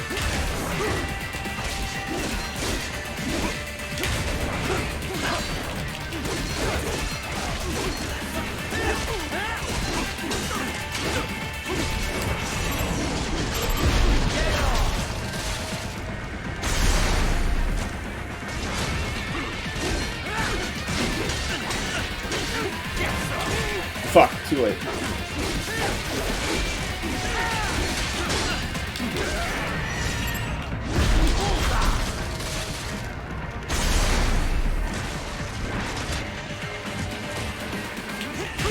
Dude, alright, I've had enough of you. Okay. He's had enough of me. No, get your ass...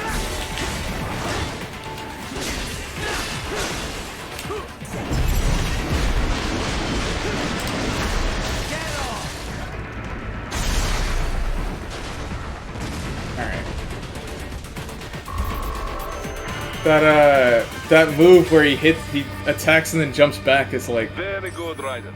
Now, such a keep pain. heading for refinery. Yeah, just sorry, I'm not getting caught by that. Come on now. I actually did not use I don't use the sub weapons like at all.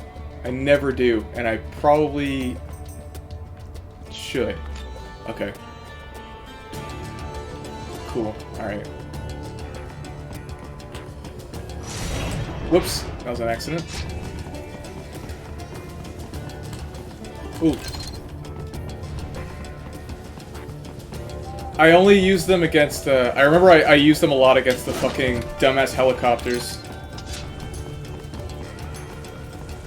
It's hilarious to me that, like, the helicopters, you can, like, what is this? Data storage. The helicopters can be stunned. I think that's the funniest fucking thing. Like, they have, like, the dizzy indicator.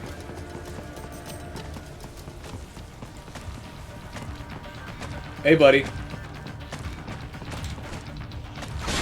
Not dealing with you.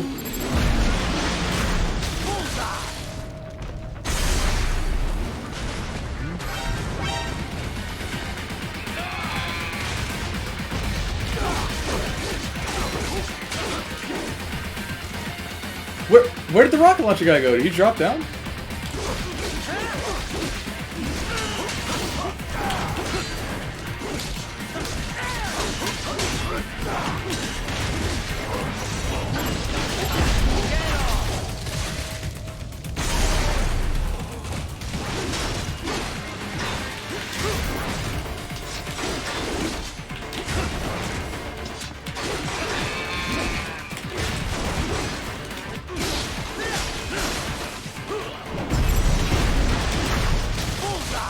The action in this game is so fucking satisfying. Holy shit. It feels so good to do everything. It does not feel good to get hit by rockets, though, I'll be honest. Get the hell...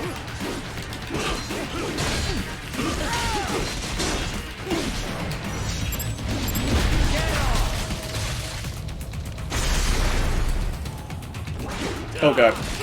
Okay. Come here, come here. God damn it.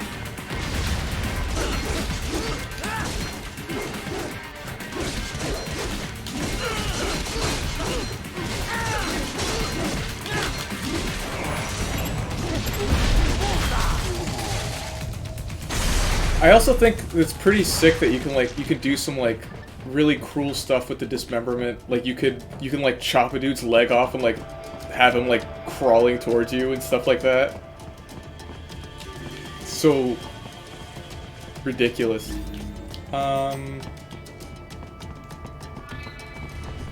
Making sure I don't miss anything.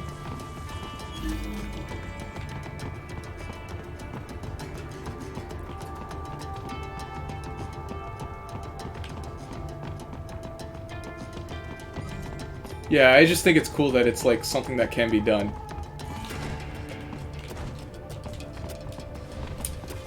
The fact that you can't wall jump or double jump is messing me up. It's more merciful. I think it's more merciful to just kill them, but I could be wrong. That's why they call it that.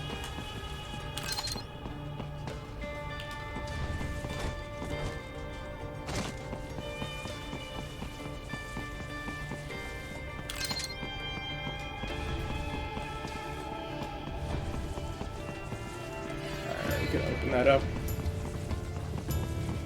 They have erected an electromagnetic barricade. Maybe expecting UG or cyborg attack, huh? Brazilians can double jump.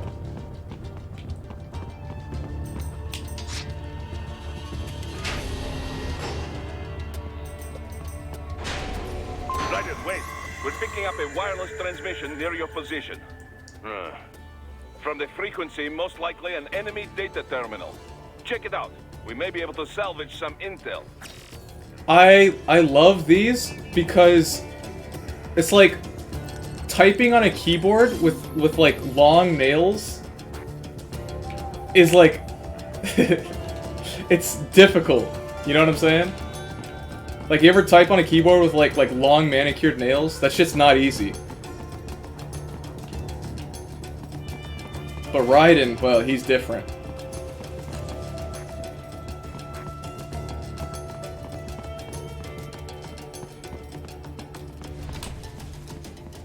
Listen, bro.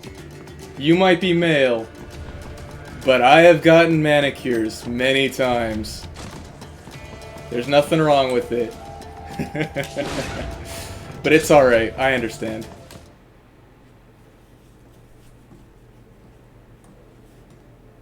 Greetings, cyborg. Show yourself.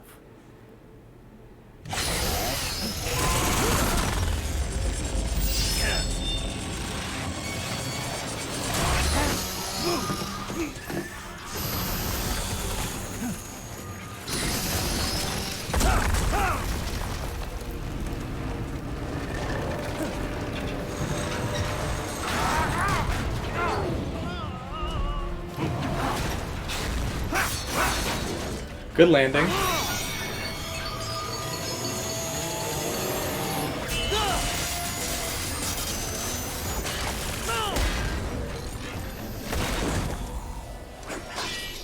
And you are? I am IF Prototype LQ84I. IF Prototype. Interface Prototype. All autonomous UGs feature high-level onboard artificial intelligence. An additional prototype interface enables verbal communication. I possess an intellect far beyond human reckoning. Word? You don't say. Okay then, what's the meaning of life? Why are we here?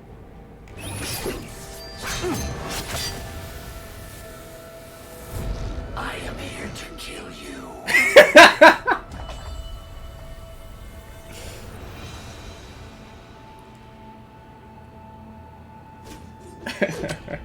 That's it? Pretty simple thinking for such a mighty intellect. I may analyze orders, but I may not disobey them.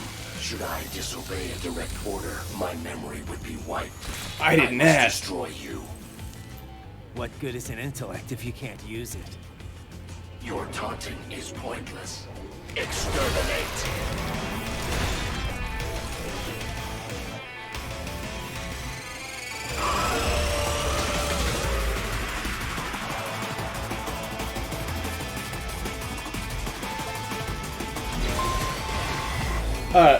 Real quick. He does everything in high heels. The fact that he fucking caught the knife between his heels, insane. But also, have you ever tried walking in high heels? That shit's impossible. That is impossible difficulty. Moving on.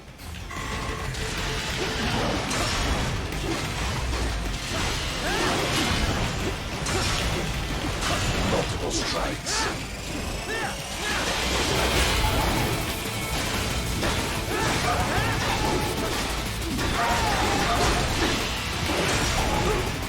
Alright. Now I gotta call you out. So you tried walking in high heels, but you won't get a manicure. I'm just fucking with you.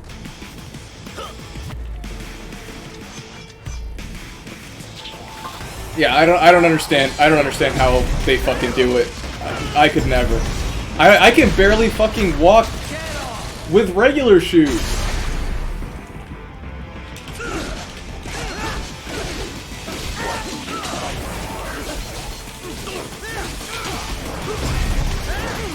You have to have an unparalleled sense of balance, a perfect temperament, strong muscles.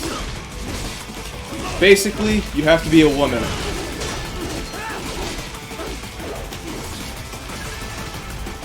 Even you are merely human in the end. God damn it. Oh, 3 hits. Fuck.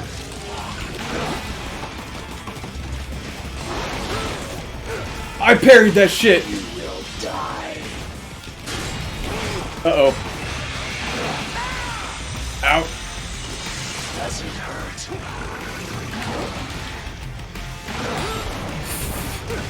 I got faked out. Alright.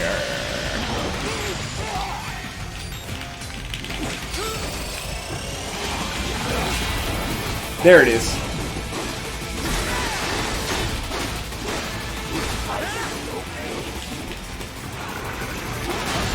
See, it's a good thing that I'm not fighting against Blade Wolf, because I would ask him who the fuck asked. Telling me all this shit. Oh, I feel no pain. I don't care. Help me.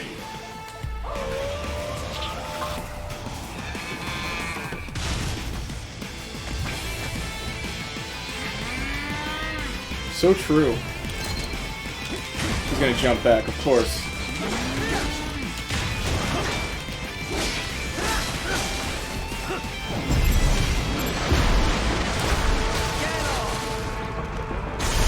Are we both here only to fight then?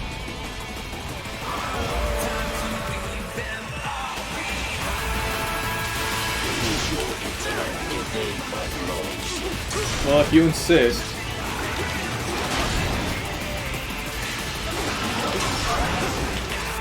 Get the hell back here.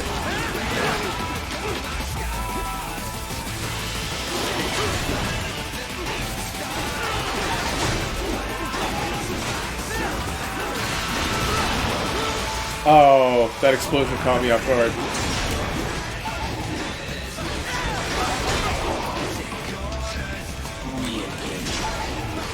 Nah, you ain't engaging shit, bro.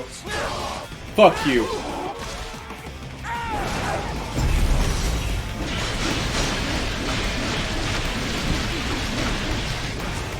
Cannot continue.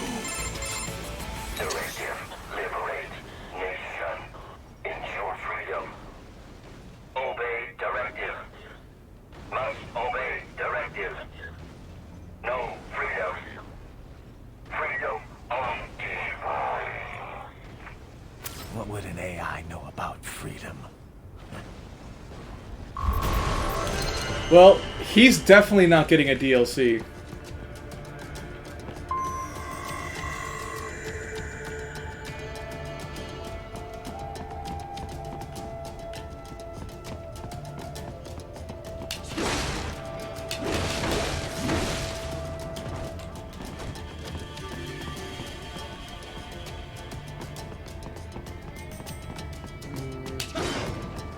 What's over here? Give me that.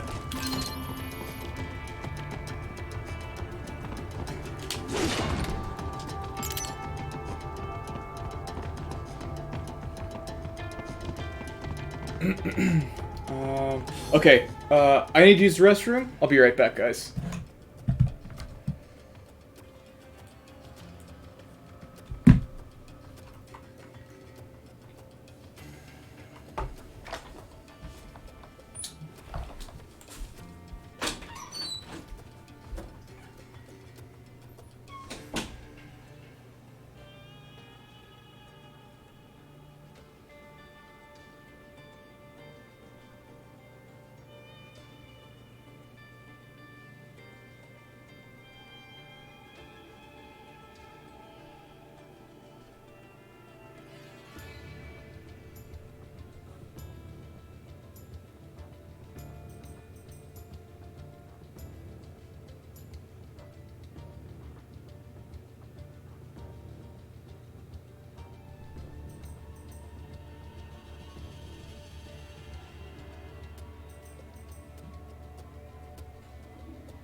Whew.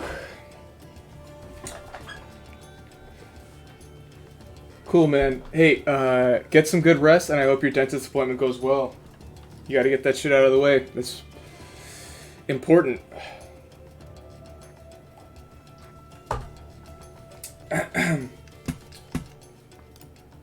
Oh, geez. I guess clicking out of the window minimizes. Whoops. Hey, that's me. I was gonna say something, but I forgot, so just gonna do a couple calls. This dog UG, most unusual, yes? You buy all that? About it being sentient, but having no choice? Well, there is not evidence to prove it. It could be programmed to say this, to weaken your will to fight. It'll take more than a talking robo-pup to phase me. Then again, there is not evidence it is not true. Considering the pace AI is advancing, it is not impossible. So, what then? Should I have spared it? I did not say this. In any case, the mission takes priority above all else. This dog UG tried to stop you and it failed. This can only be a good thing, yes? Who was it that decided that the dog should have a chainsaw tail? What was up with that wolf dog UG? Some pretty freaky shit. Hadn't thought too much about it. Really? I keep wondering, why give it intelligence if you're not gonna let it think for itself? Good question. I mean, I guess it makes sense if it improved combat performance. Now that you mention it, it didn't fight like your typical UG. It felt more like I was facing off against a cyborg. Oh. I guess the added smarts make for a tougher opponent after all. That's not what I mean. It wasn't really tougher than your average UG. More like it was, I don't know, hesitant. It didn't follow through on its attacks either. Guess that's why it was still just a prototype. But then why put it out on the front lines? Who knows? Maybe it was the field test. In any case, probably not the result they were hoping for. Well, you blowing it up is definitely not what they wanted. You know, I almost felt sorry for the little guy. What? That UG? Why? Because it couldn't disobey its orders? Yeah, that, and I don't know, it didn't seem especially interested in fighting you somehow. But was it really thinking on its own? Maybe it was all just an act. Get me to second guess myself. You could be right. It's just, it didn't seem like just another UG to me. Maybe it's because I'm such a dog lover. That was no cuddly puppy, Courtney. It was a wolf, and a nasty one at that. No, I know. You're right. I didn't mean to sound critical. Whatever it was, it attacked you. You had no other choice. Didn't have much freedom myself, did I? Doc, my fuel cells are sapped out, but I'm still able to function? Function, yes, but no longer able to perform any action that would require a sizable amount of energy. But even when your gauge reads 0, you retain basic movement. You can walk around and swing your sword. Use this time to absorb more electrolytes from your enemies. Recharge your cells as soon as possible. Roger that. You know, I was thinking about like the concept of like when you start speed running a game, and like what it can do to your like enthusiasm towards that game, and that shit really sucks. You know, like you spend how long playing this game every single day, running it over and over again, and then like when you're brought on to talk about it, you just like have no interest in like having fun with it. Like I feel like at that point, like, why do it at all? I did not mean to do that. Fuck.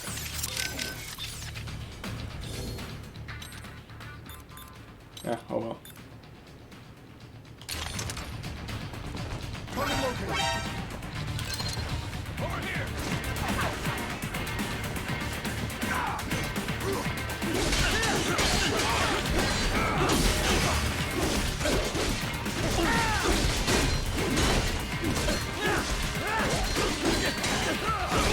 Shit.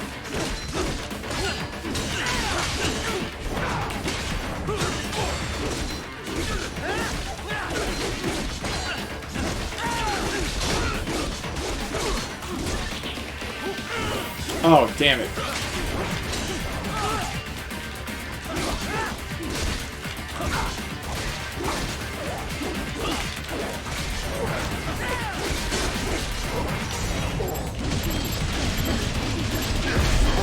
Give me that.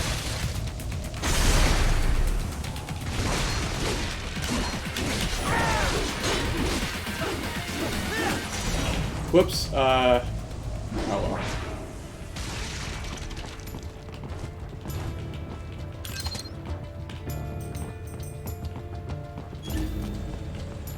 Oh, that's right. I should be checking for which ones I can cut the arm off of.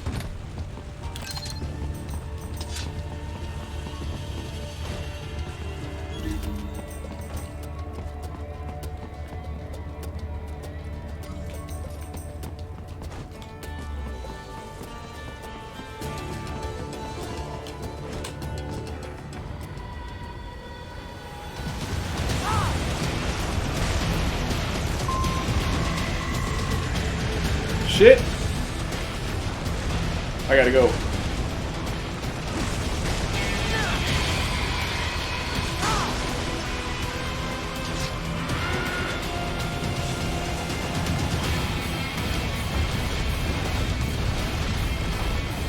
Guys, can't we talk about this?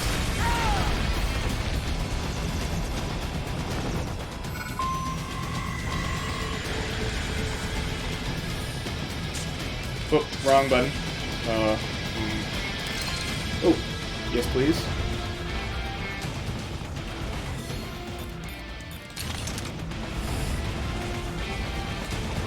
Damn it. That was a bad time to do that.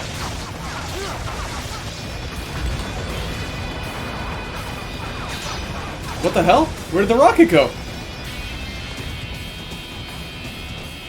Whatever.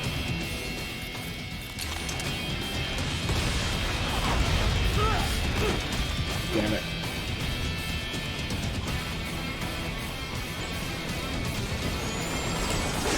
No, get back here!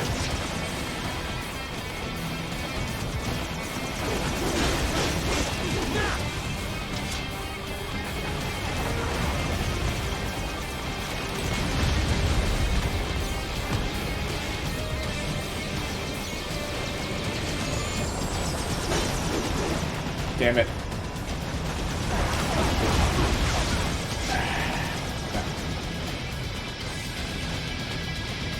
I need to get a better sense of when to lock on and when not to. Damn it.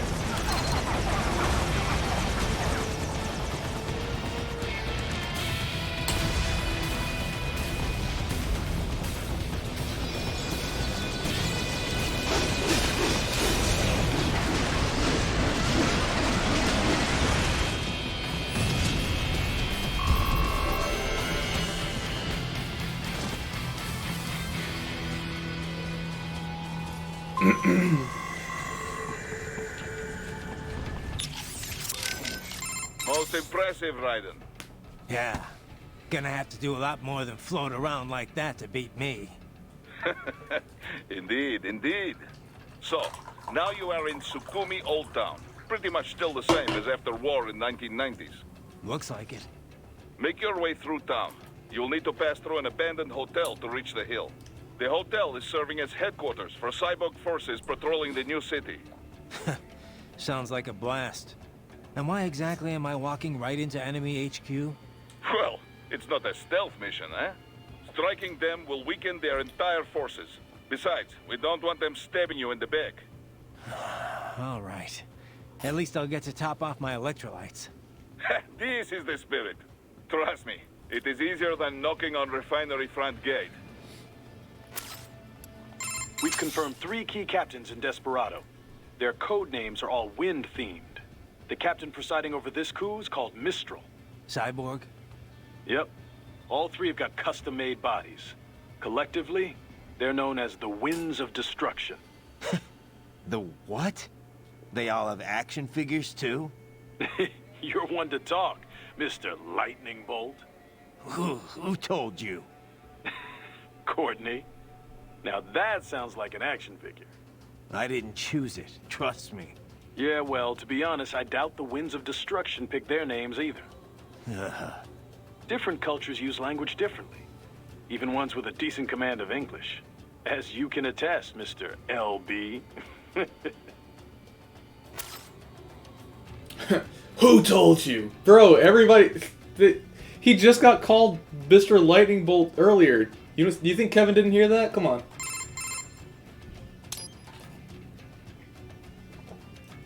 Roger that. Save complete. You saved me again, Courtney. Right. Anything else? Otherwise I should get back. Actually, yeah. You mentioned SOP earlier. How much do you know about it? The Sons of the Patriot system? Same stuff as anyone else in the industry, probably. Basically, a nanomachine software combo for controlling contractors. Used to be required for all PMCs. Soldiers couldn't fire unless their ID matched their weapon and they had clearance. From their commanding officers. And the rules of engagement, I mean. It had some mental effects as well.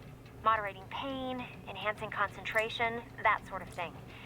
The idea was SOP would minimize arms smuggling and civilian casualties. A kinder, gentler war. An oxymoron, any way you look at it. Civilian deaths did drop, though. Because soldiers in the system could coordinate in real time, share info. Between that and the ID weapon locks, a lot of people felt better about employing privatized military.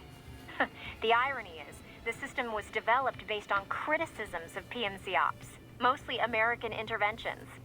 SOP propaganda said it would put limits on the war market. What it really did was shift market share over to the PMCs. Civilian deaths went down, but total casualties just kept on climbing. More than ever, war was big business. And business was booming. Until SOP got hacked. Suddenly, everyone realized how dangerous it was to have a single system controlling entire PMCs. That was the beginning of the end for SOP. Public opinion on privatizing war did a 180. After that, a lot of local conflicts and civil wars died down. The PMC conglomerates had to split up and downsize just to stay in business. And that about does it for SOP 101. Class dismissed. Not bad, Professor. But it's not the whole story. No, I know. Let's finish this later. I better keep moving. A most fascinating opponent, wouldn't you say? What did you make of it, Doc? Well, everything it said seems feasible enough. It's true all UGs feature high-level AI these days. Given enough time to adapt and learn, a neuro AI could certainly become able to comprehend speech. Then, with the right interface, speech and conversation will be possible.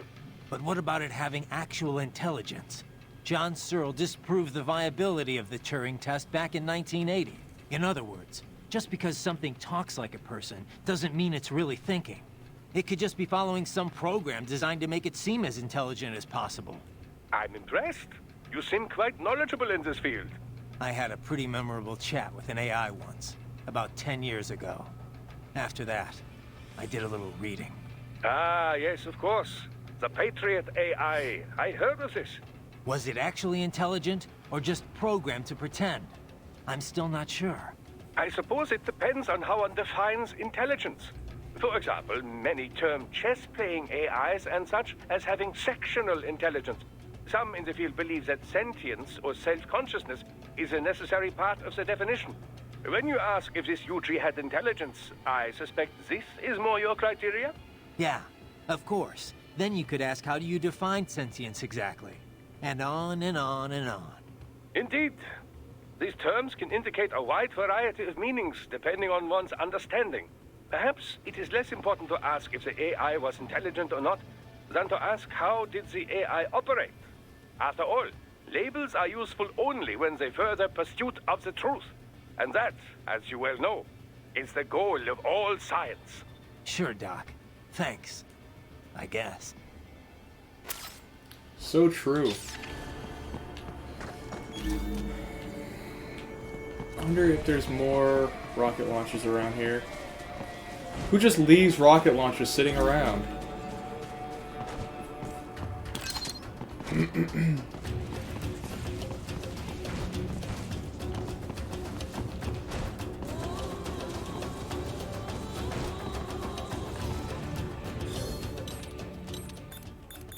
I hate that it puts a mouse on the screen.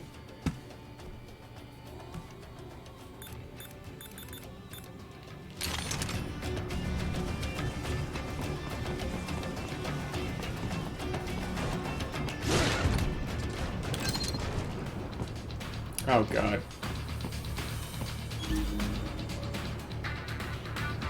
Oh, they're civilians. Now, if I throw a grenade,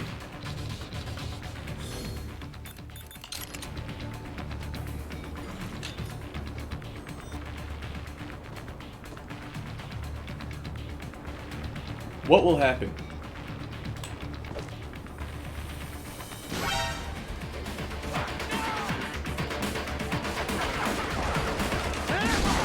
Hey, it looks like he lived.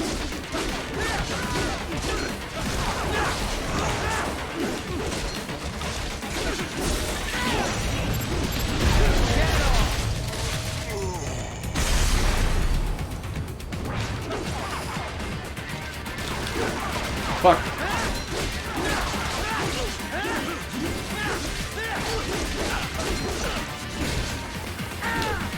Why does that move always miss? God damn it.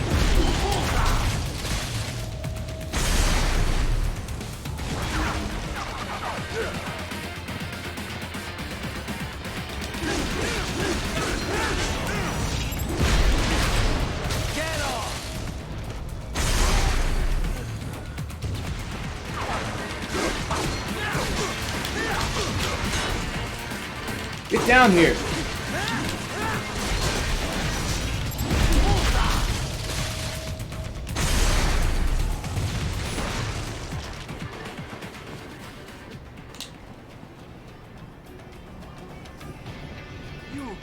You saved my life. Thank you. It's funny if you like chase down the civilians and try to like slice them, then it cuts their clothes There's a off. civvy riding.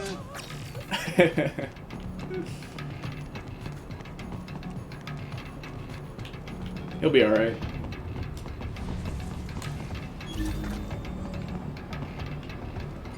Something up there.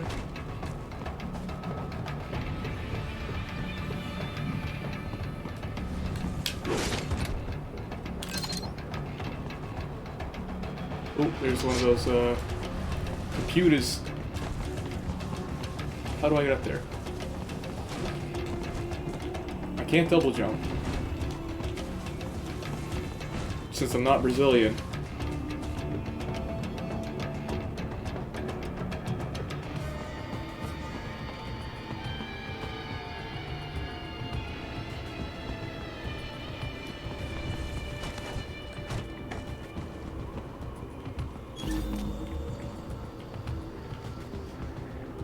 Ah.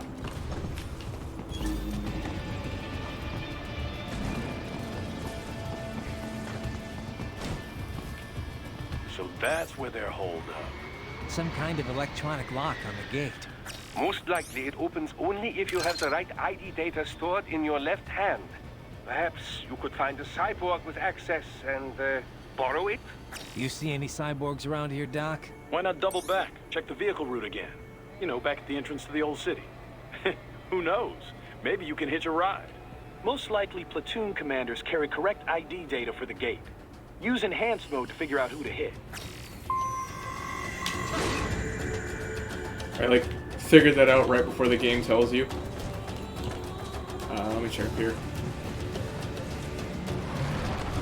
Fuck.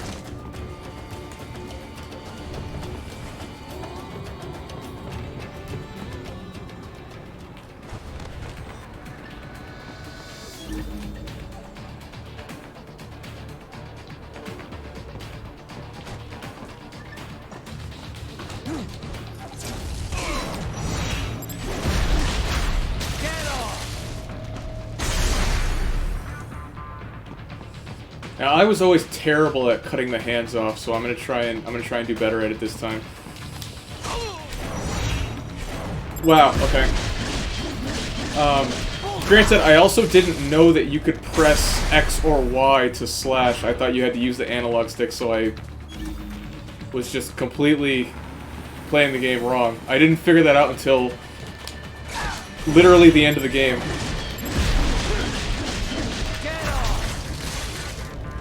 That's my boy.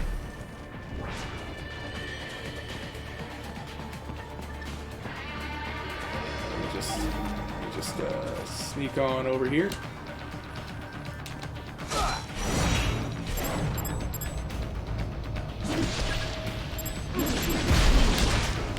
Whoops.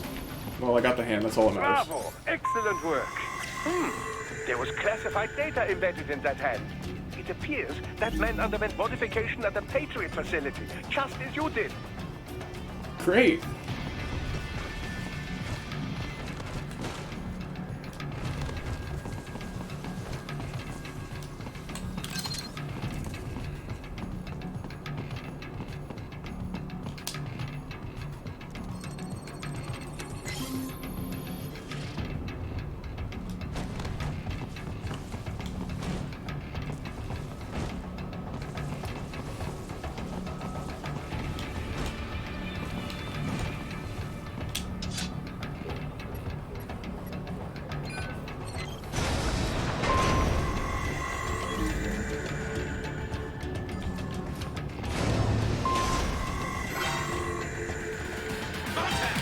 Let's go, boys.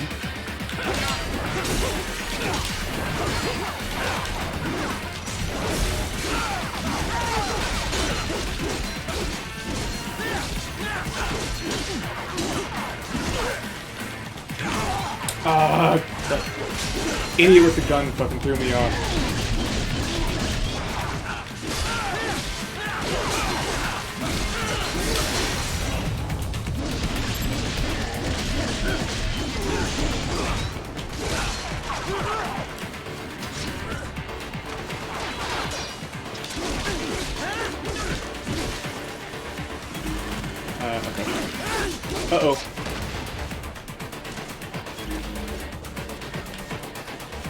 What are you doing?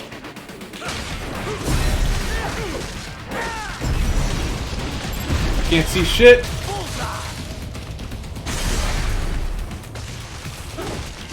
This tree out of the way.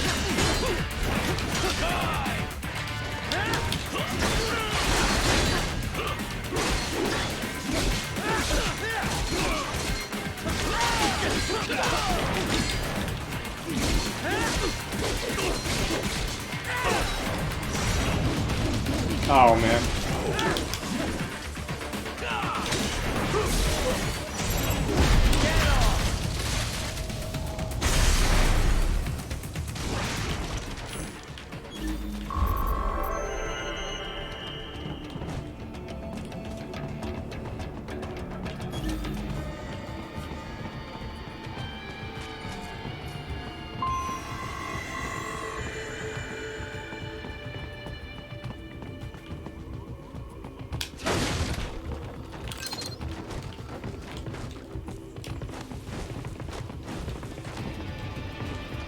Come on, I know there's something up there. Wait, let me try this.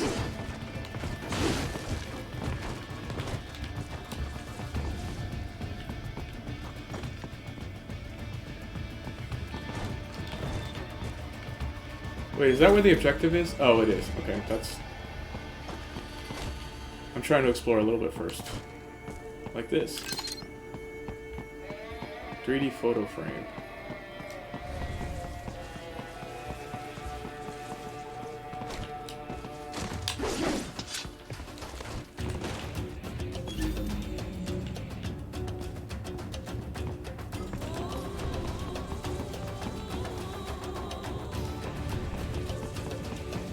To get to the plant, first make your way to the hotel roof.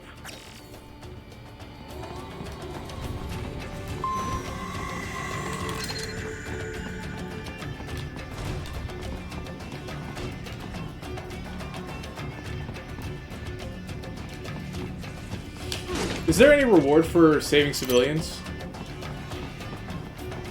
Like, mechanically?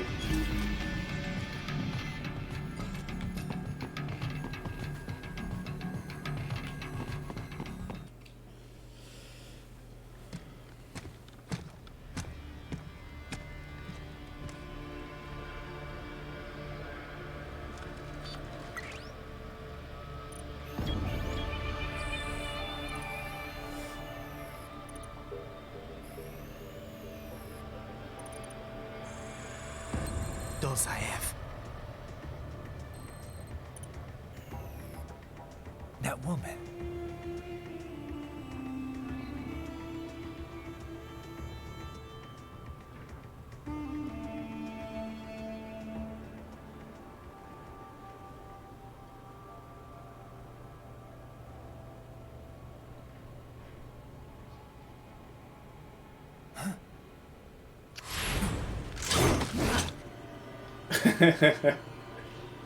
Raiden, what's happening? Your heart rate spiked. Yeah, I just dodged a bullet. All right, I'm heading for the refinery.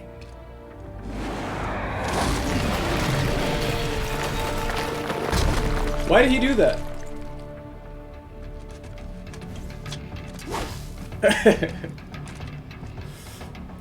Mistral about to make me act up.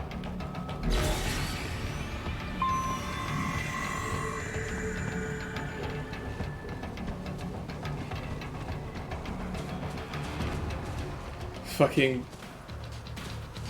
parries a kiss. That's like Ino 2P. Like if Ino 2Ps you, you have to like block it, even though she's just blowing you a kiss.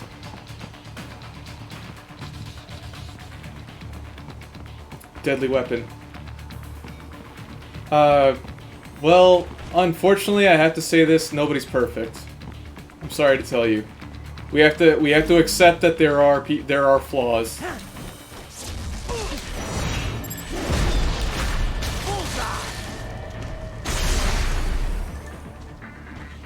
I'm willing to take the bullet for that one.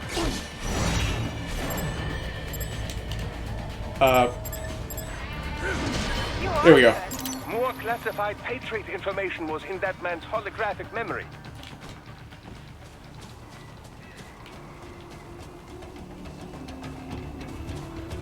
We all make mistakes.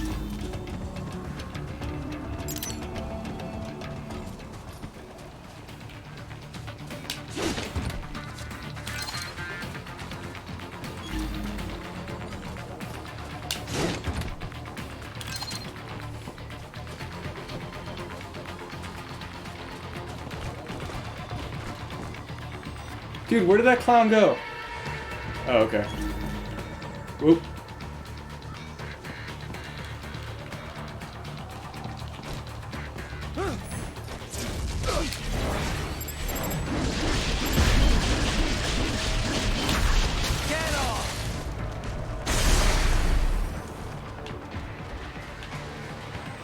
Oh, no, no, no, no, no, no, no, no.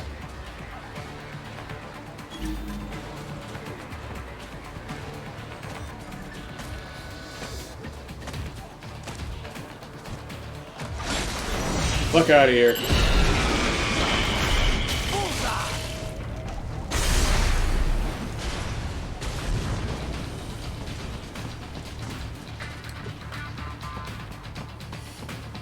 Could you imagine Mistral as a mime? She has like 8 arms. All of them creating invisible walls. Excellent, very well done.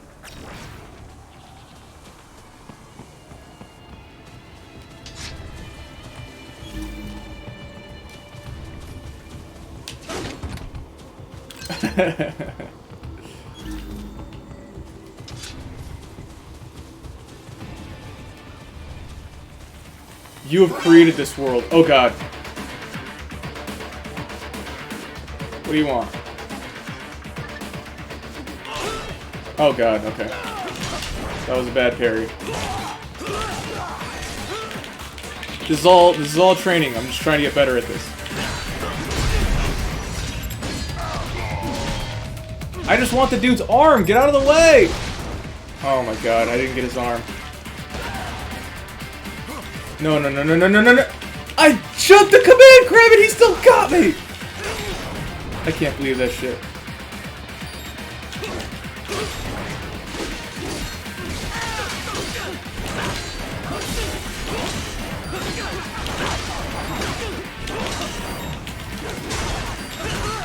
Dude.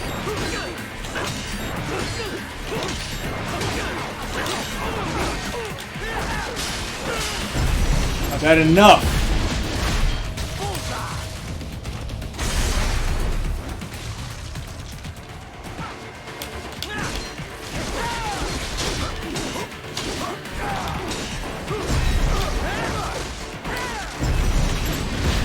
That's how pop players imagine themselves.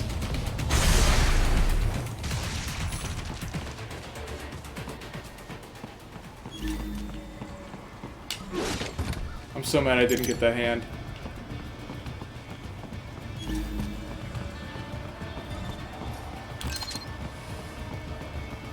What is that? Oh, that's the objective.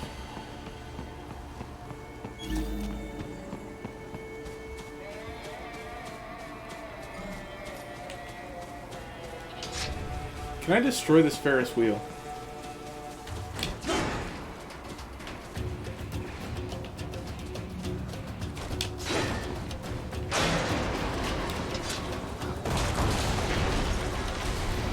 That's just the fucking coolest thing. So sick.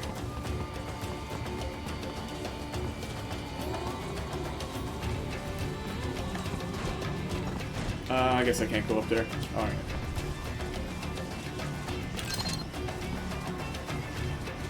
I guess if you alerted, then I think that it summons a helicopter. We intercepted call for backup during your last fight. The caller's position is on your Soliton radar. You can engage if you wish. It is your choice. Oh, okay. Now this is where the fucking helicopter comes in.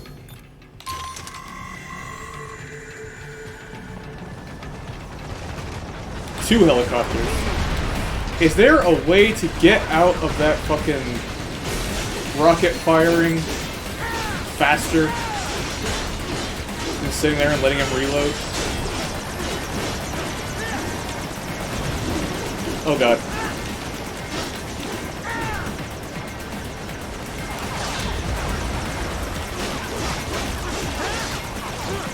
Fuck.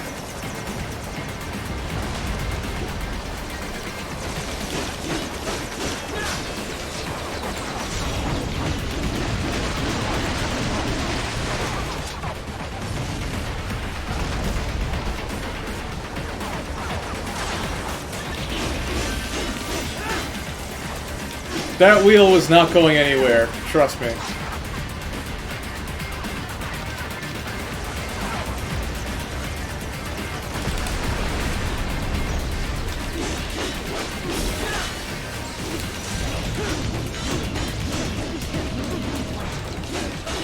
I thought it did the props for me being able to blade. What? Get your ass back here! Oh.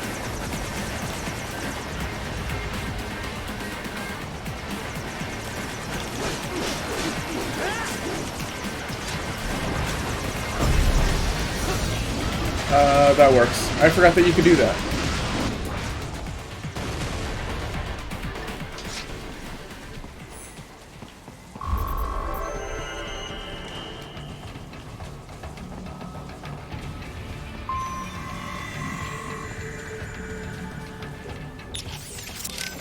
I should have called right after Mistral. I got a visual on Dozaev okay. and Mistral. This works. Looked like they were arguing over something. Mistral's heading up the force at the refinery, correct? We're sure on that? Yes, but I'm not sure how good a commander she is. As a fighter, talented, yes, I know, but... Well, neither one looked very happy. Maybe she'll withdraw. Oh, I doubt that. She may not like him, but she will follow her orders. She is just the leader on the ground here, I think. Someone else is calling the shots behind cover. All right. But what's the end game here? Say I die and we can't stop them. Then what? Are they even capable of forming a real government? Do they think the people here would support Dozaev? Good questions, Tovarich. History shows it is a much easier thing to take a government than to keep it.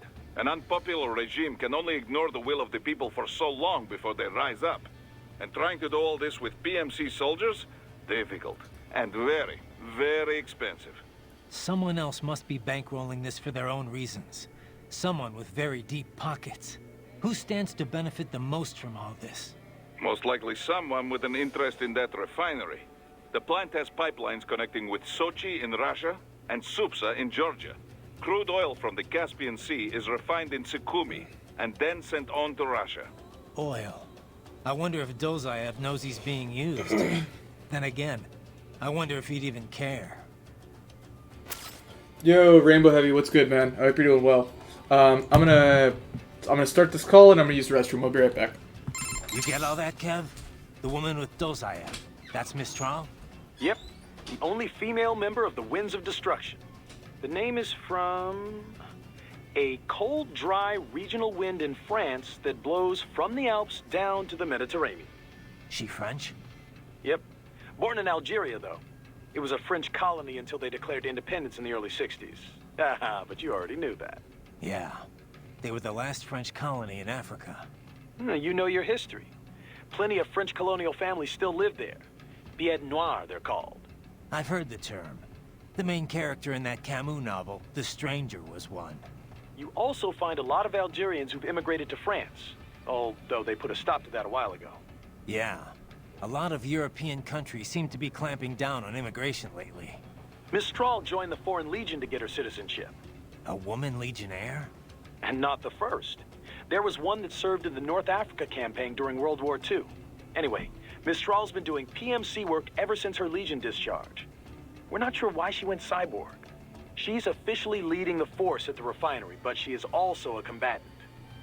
Don't have anything on her combat style, but do not underestimate her. The Winds of Destruction are trained killers, all of them. They didn't let her in because of her looks. I don't need a reminder. I won't let my guard down. Yeah, but, speaking of her looks, she's got, well, I mean, a couple of huge... Look, just don't get distracted, okay? Sounds like you should take your own advice there, Kev.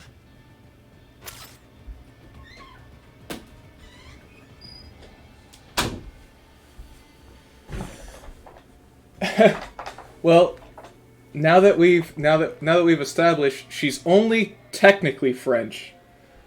She's only technically French. Also, welcome to the stream, Birthday Shark. I hope you've had a nice birthday, and hope you're doing well. Right. You need to save? Did you catch all that with Dolzaev and Mistral? Yeah, I was monitoring the whole time. Dolzaev's not really what I expected. I've seen his file, plenty of photos, but I guess I expected someone more, I don't know, threatening? Didn't seem too friendly to me. No, I mean, you hear terrorist, you think of some cold, calculating professional. Dolzaev looks more like some guy off the street. Cold, calculating professional types don't usually bother with terrorism. It's too risky. Most terrorists are ordinary people, radicalized one way or another. Yeah, I guess so. Of course, that doesn't make what they do any easier to forgive. What about Mistral? What'd you think? Well, she's certainly attractive. Probably an artificial face, though. I'm guessing most of her is artificial. Roger that. What does she mean by that? Oh, I don't need to. I have wireless headphones, so I hear everything.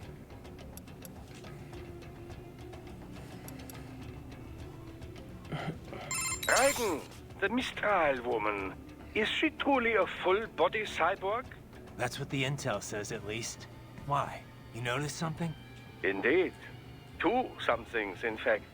Based on their movements, her chest region did not appear to be artificial. You can tell that just from what I saw? Indeed. After some detailed image analysis, I am 80% certain that is her own natural torso. If it is indeed a cyborg chassis, it is the most advanced I've ever seen. Such technology would not come cheap. It would mean whoever is backing Desperado is likely quite wealthy. Probably so. As far as Mistral goes, it really doesn't matter to me. Natural, synthetic, man, woman, an enemy is an enemy. Ah, are you not even the least bit curious? Alright, guys. Is Mistral's chest real or not? Serious question. We gotta get to the bottom of this. What do you guys think?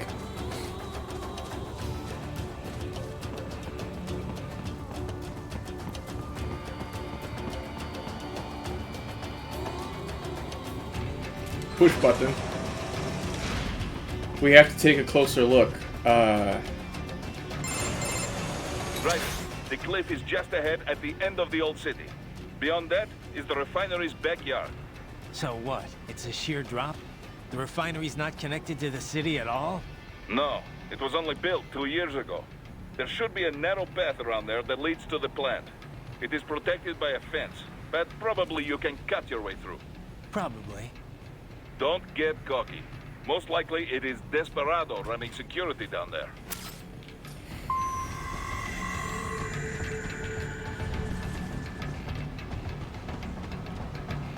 Kojima.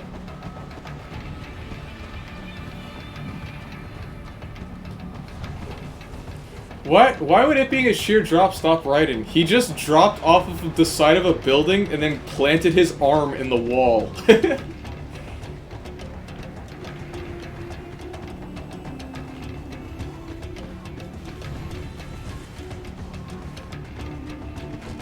I don't know. Is he weird about women? I don't think so. I think women and humans in general are just weird.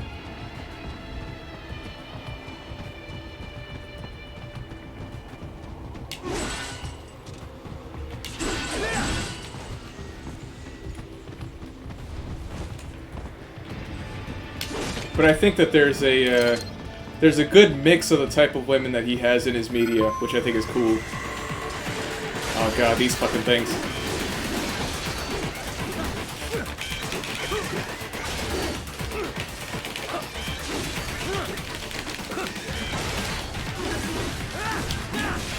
Watch out! They keep on coming! Reniculous69, welcome to the stream. I'm not sure if we know each other, but I hope you enjoy your time here, and I hope you enjoy the stream.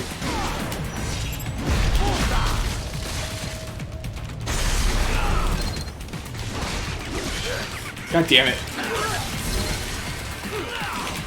Let me out!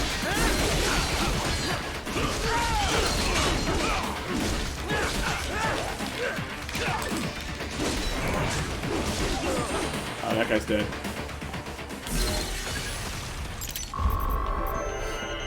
If you do see, god damn it. If I do know you from somewhere else, please let me know, cuz I'm not I'm you could say I'm in a lot of places at once. Okay.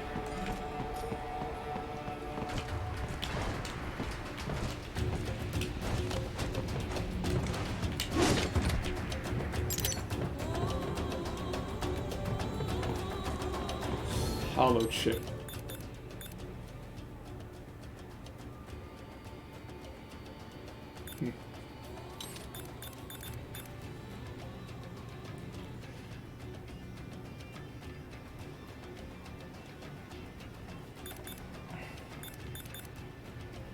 EM grenade.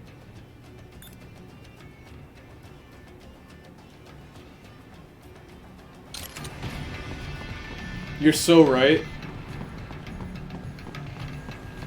Oh, you're playing MGR yourself. I feel confident that you're probably better at it than I am. Go into blade mode to slice this fan for some reason. Dolsaev and his team must be in here. Find him.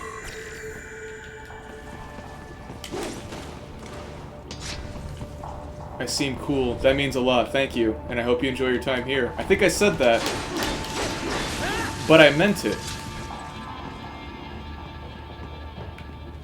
Is there another? I thought that was another camera. Maybe I hit it by accident. Wait. Oh, okay. It's over there.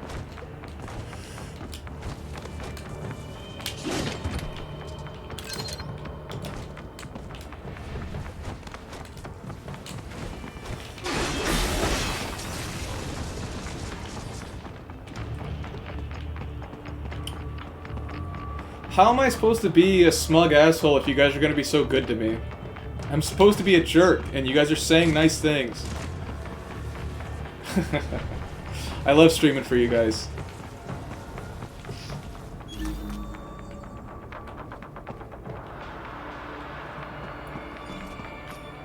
Raiden, wait. There are active IR sensors in the area. Part of factory security, no doubt, but the enemy may be using it. A tip about cameras? What about them?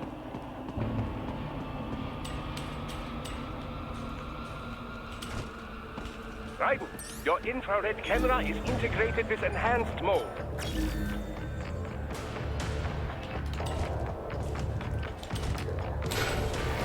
I am a joke. Need to run past the IR beams, Raiden. I thought that I should probably try to ninja run, but then I thought like maybe it won't work. I don't know. It was worth a try.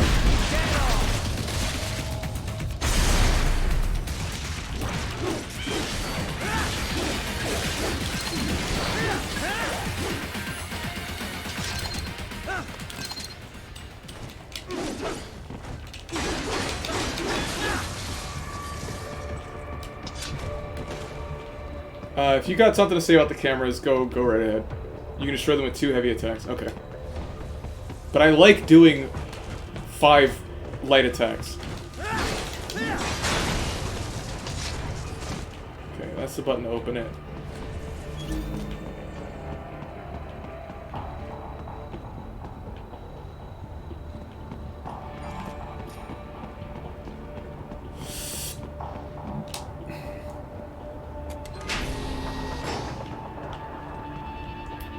Do you ever like dramatically press buttons? Like when you press like an elevator button or something?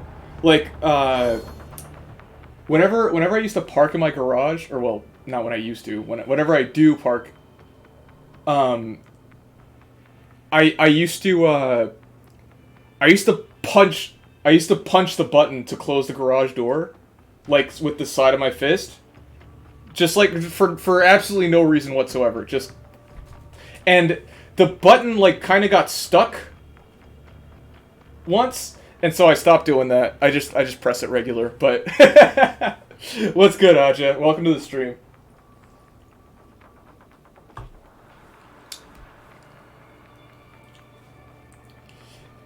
Okay, I'm glad that I'm not the only one. If your stream is delayed, go ahead and you should probably just refresh, and I think it should be fine. I have it on low latency, or it should be. I find it interesting that some of the lasers are invisible and some are not, or maybe that was just maybe they're not invisible. Maybe none of them are invisible. I'm just seeing things. Or maybe not seeing things.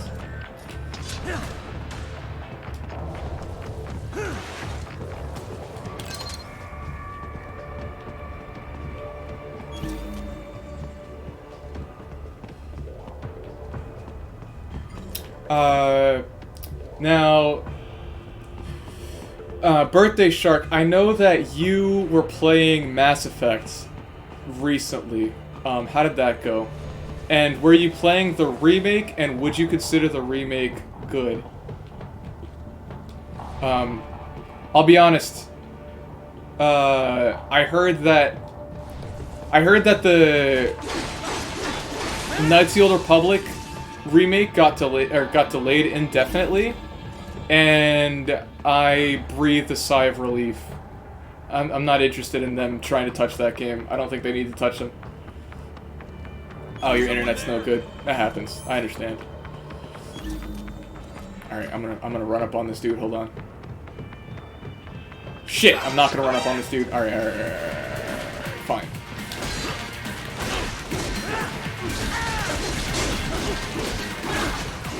Where is that dude shooting?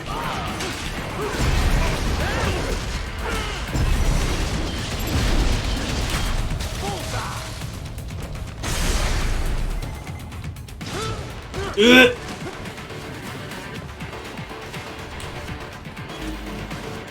Okay.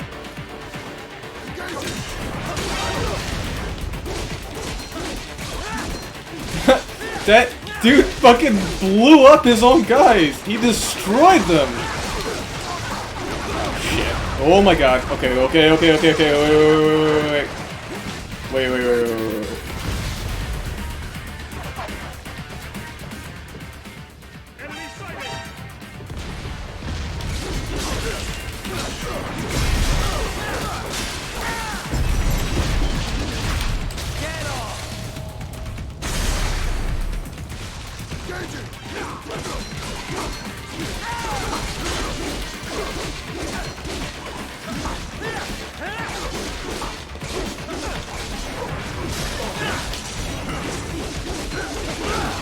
What the hell? No, the command grab. Let me out. Oh my god. Dude. Random grenade. I'm getting bodied. Hold on. I need to get out of the corner.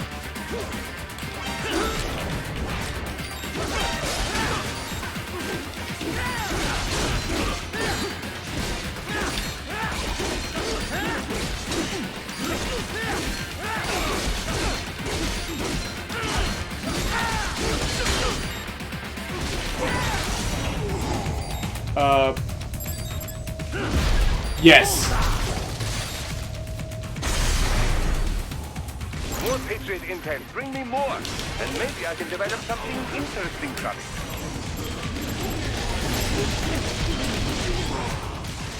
Whew. Okay. Sorry. Mass Effect well, great. You're back. So I feel like Metal Gear Rising and like character action games in general are very close to fighting games, where they have a certain level of depth that they demand from you. They demand that you understand it. And so if you're really good at like a character action game right from the start, that maybe that game's not very deep. I don't care. I don't care. You were playing the re-release, not the remakes. Okay. So okay. You were stuck on Monsoon for 4 months. That's a long time. Give me.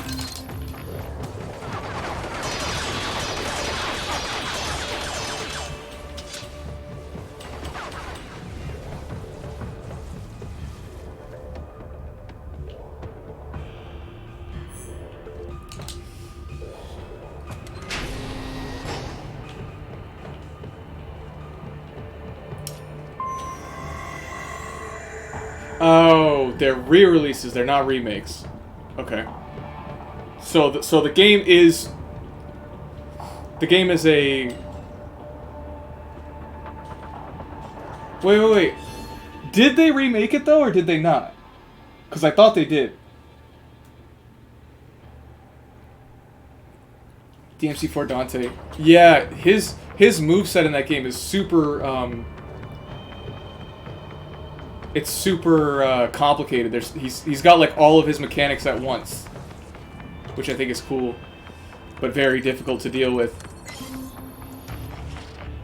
When I played Devil May Cry 5, honestly, like completely honestly, I wasn't really feeling it until I got to play as Dante, and then I was like, oh wait, this game is actually really sick. Okay, so it's not actually a remake. It's just it's like a re-release with like it's the story, like the story is exactly the same though. Like right? Like there's no like extra levels or cutscenes or anything like that. It's basically the same game.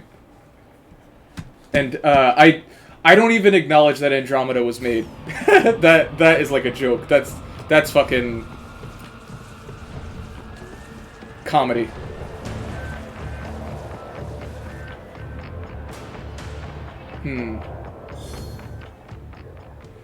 Dante is very, very, very fun to play as.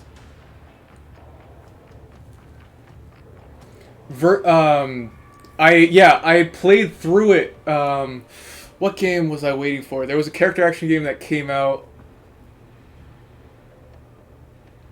I don't remember what it was, but I played through the Virgil DLC on like the day before that one game came out, and I can't think of what it is right now. But the Virgil DLC is really fantastic. I loved it, and the secret final boss was really, really sick. I loved it. It beat my ass, but I had a great time with it. I was wondering when you'd come, Jack the Ripper. No one calls me that anymore. Dolzaev, where is he? I can show you a better time than that crusty old bear. True. You're in charge here. I am Mistral, the cold wind of France. And your reputation precedes you. Liberian, but white as snow. A natural-born killer, even as a child. That was a long time ago. I was born in Algeria myself, you know? I'm only half French. And? We had our own civil war in the 90s. So you see? Cut from the same cloth, you and I. You don't know me.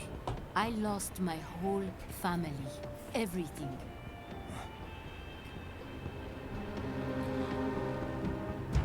But I butchered those fuckers. My family's killers. That's when I realized I am a killer too. And a good one at that. I slaughtered dozens in Iraq, in Afghanistan. I'd found my calling. Proud of that, are you? What happened, happened. To be honest, I found it quite dull. My enemies fell like domino, one after another. Not once did I feel threatened. I was adrift, without challenge, without purpose. At times, I even envied my prey. At least they had a cause to die for. And Okay, guys. Are they real? Then I met him. Who? And I knew what I had been missing. His ideals gave my life meaning. Ideals, Jack. What are yours? I protect the weak.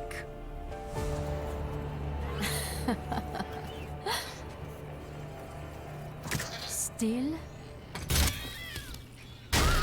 So naive.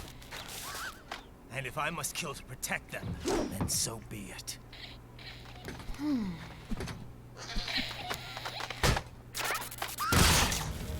It seems we have less in common than I thought. I'll take that as a compliment. If you would kill for your ideals, then surely you are ready to die for them. This shit is so sick.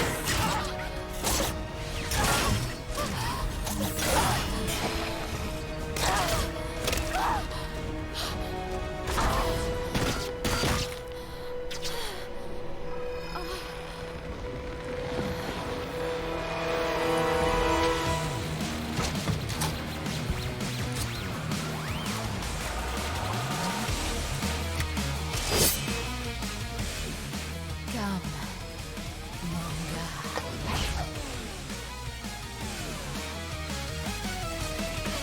Alright, before we do this, I want to talk a little bit about that. So, it's funny, like, when she describes her code name, there's like a dramatic wind at the same time, which I think that was hilarious. But, like, I like that his replies are, like, so, like, anime protagonist, and the characters that are hearing it are like, dude, shut the fuck up. Like, shut up. Like, they're just so clearly disgusted that he would answer, I protect the weak. Okay? Who the fuck are you, buddy? Yeah, bullshit. I just saw you chop a dude into 50,000 pieces and then eat his spine, and you're gonna tell me that that's why you fight? Okay, buddy. Sure, man. Yeah. No, that was totally necessary that you did all that. Where you fucking ran and caught the knife with your heel and then threw it at somebody. That you needed to do that.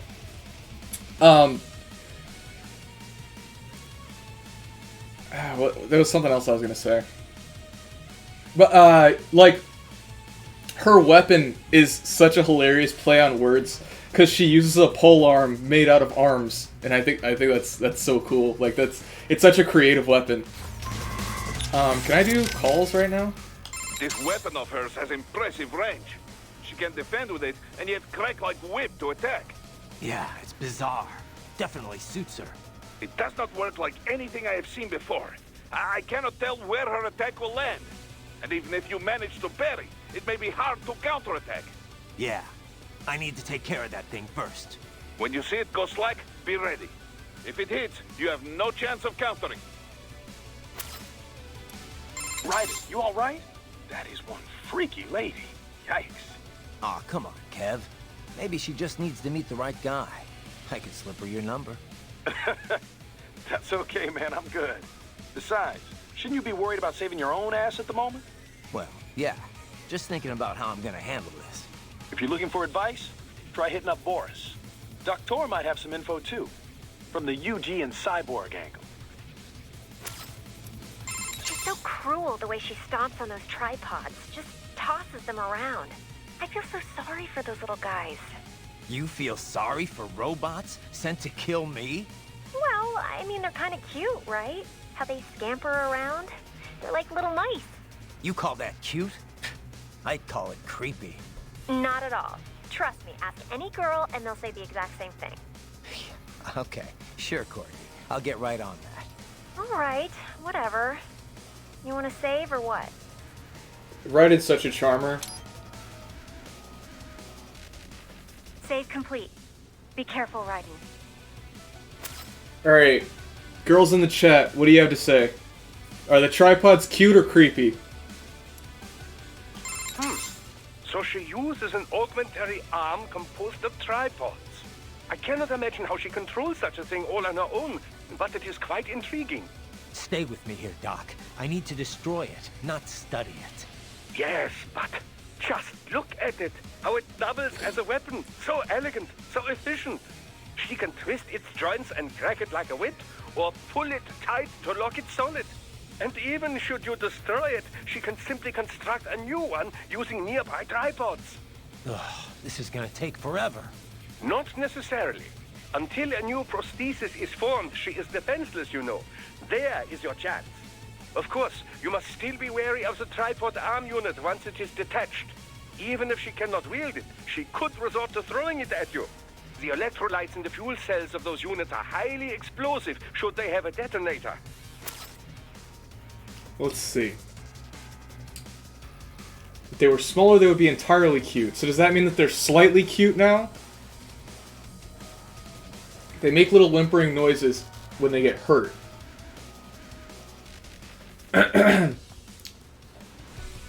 I'll open the questioning up to NBs as well, because we don't discriminate around here.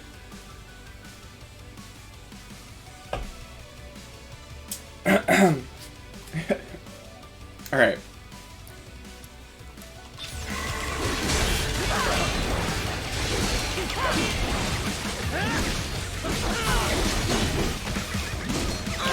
Oh fuck! Parry too late. I like that they're kind of like backup dancers. Like you see, they're like getting down like while she's fighting.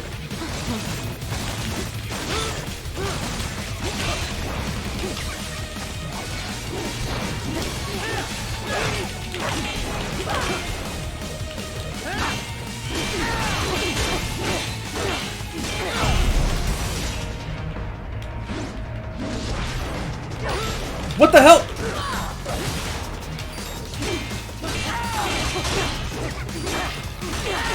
I'm gonna blow up that fucking... Why isn't it cutting? Okay.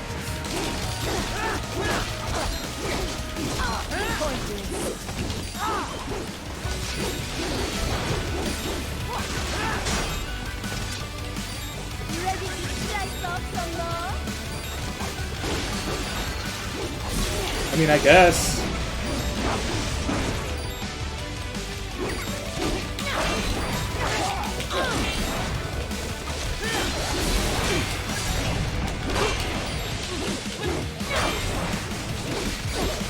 Oh, I'm gonna need that help.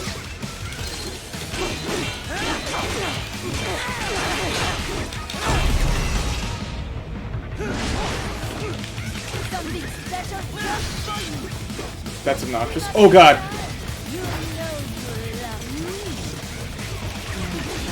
Oh, wait a minute. Give me that. Thank you.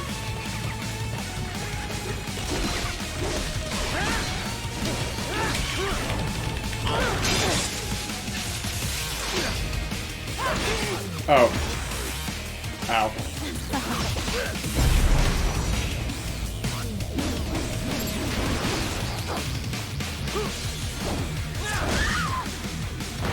Got her ass.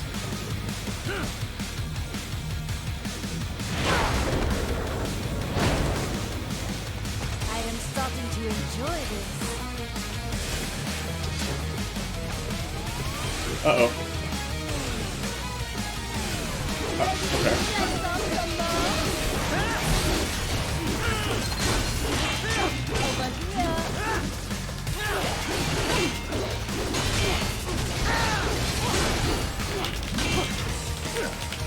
Get off of me! Damn it.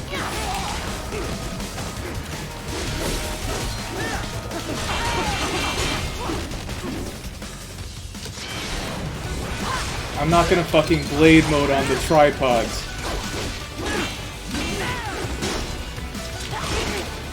Okay.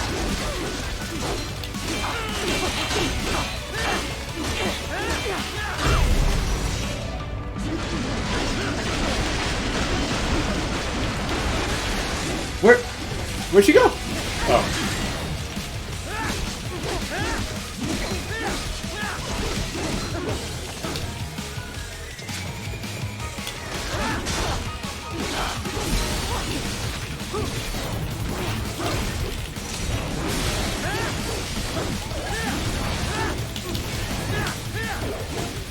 Uh-oh.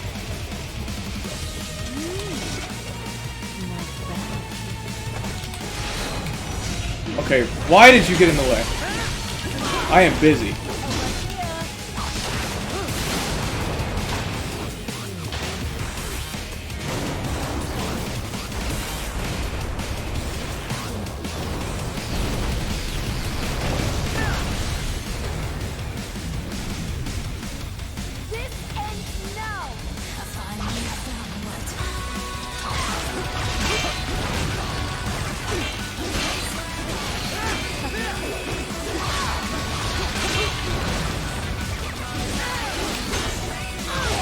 Ah, fuck!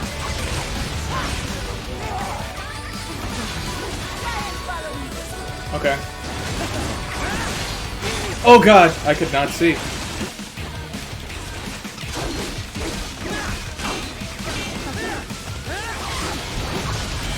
No, no, no, no, no.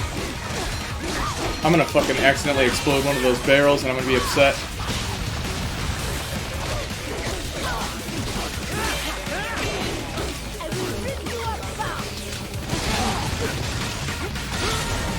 Fuck.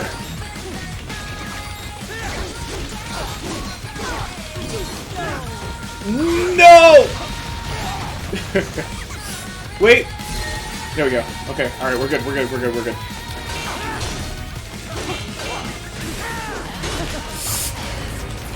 Whew, okay.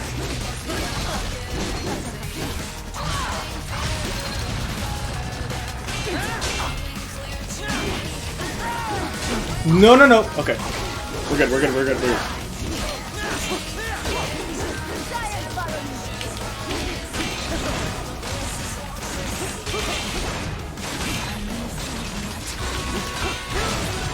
Oh, come on.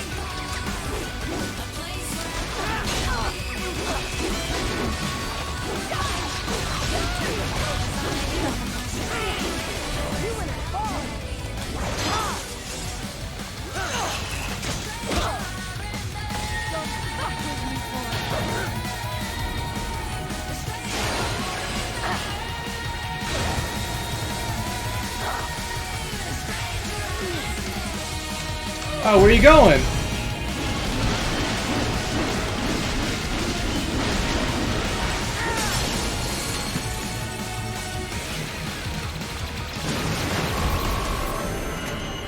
Unnecessary, but very cool.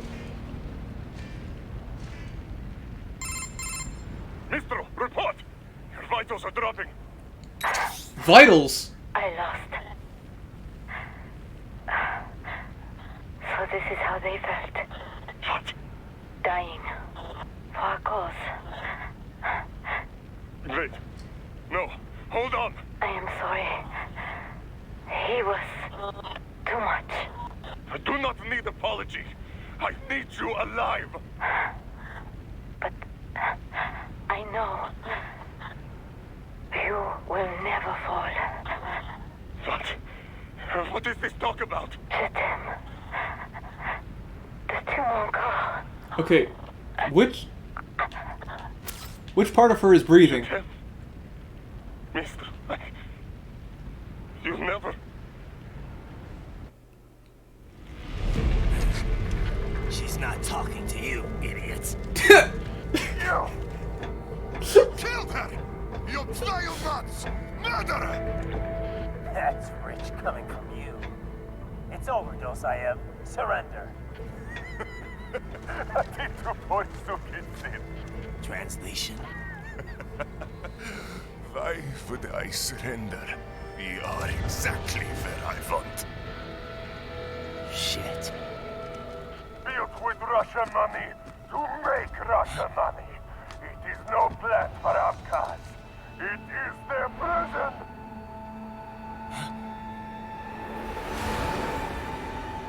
Not now! They will be free!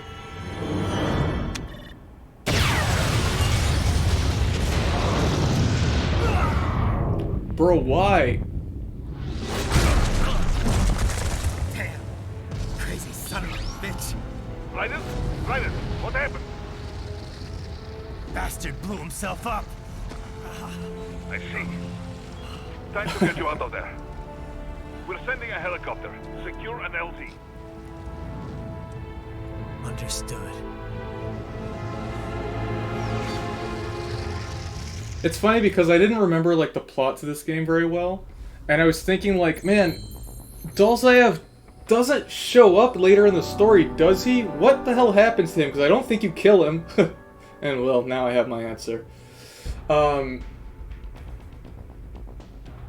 Yeah, sorry, I was zoned into the game, so I wasn't paying attention to the chat. That's gonna happen, by the way. I try to do my best, and then come over to talk to you guys.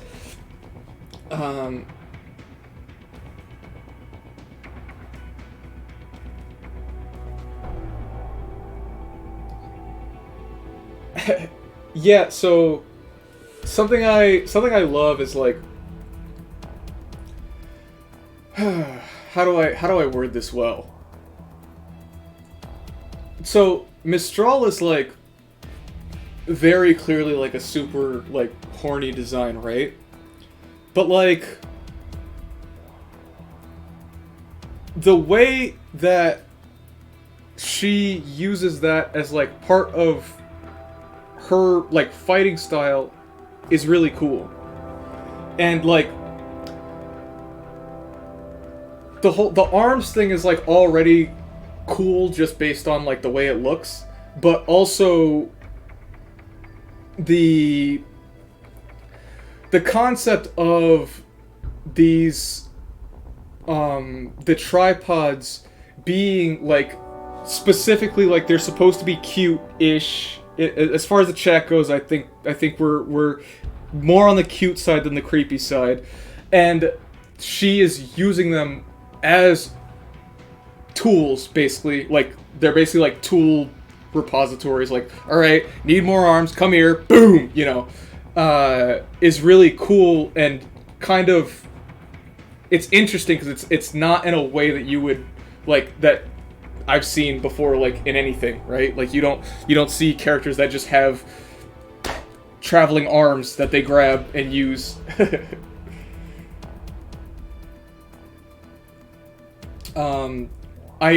Now personally, I feel like she dies a little bit too early because I love that design and I wish I could see her more, but that's not the world we live in. And I like how you just obliterate the bosses. Like, you don't just, like, kill them and they have, like, their dramatic moment. Like, there is nothing fucking left. You cannot call that what the boss was. I'm not happy about the C rank, but I'll get through it. And we got the polearm. Le Stranger. La Stranger. La Stranger? Is that right? I don't speak French. And yeah, it does have kind of a Bayonetta feel to it. How her fighting is almost like kind of like she's dancing. Like she's like her movements are so coordinated. Like that's kind of like character action games in general. Like everybody has like crazy levels of coordination in everything they do, but they somehow make certain characters they make certain characters' movements more sleek than everyone else's, which is very cool and interesting. Alright, what do we got for body? Okay, this is the outfit from MGS4. Gray Fox, cool. White armor. White armor reminds one of medical support personnel's uniform. Okay. Inferno armor. Equipped with a full complement of grenades. Do the different suits change the gameplay? Commando armor. It's got rockets built in. Does it actually give you these items?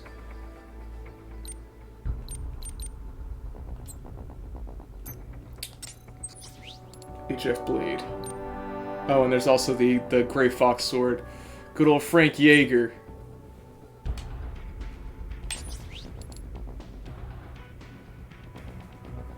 Yeah, one thing about my stream is that I always play on, like, the hardest reasonable difficulty for the sake of keeping things interesting, because I feel like you can find someone more entertaining than me playing whatever game I'm playing on an easier difficulty, but there aren't many places where you can find people playing on the hardest difficulty. Strength. Absorption enhancement. Electrolytes from the fuel cells exposed as weapon. Okay. Energy enhancement. Updated version of the cyber body firmware lowers fuel cell consumption, reducing the amount of energy used. Okay.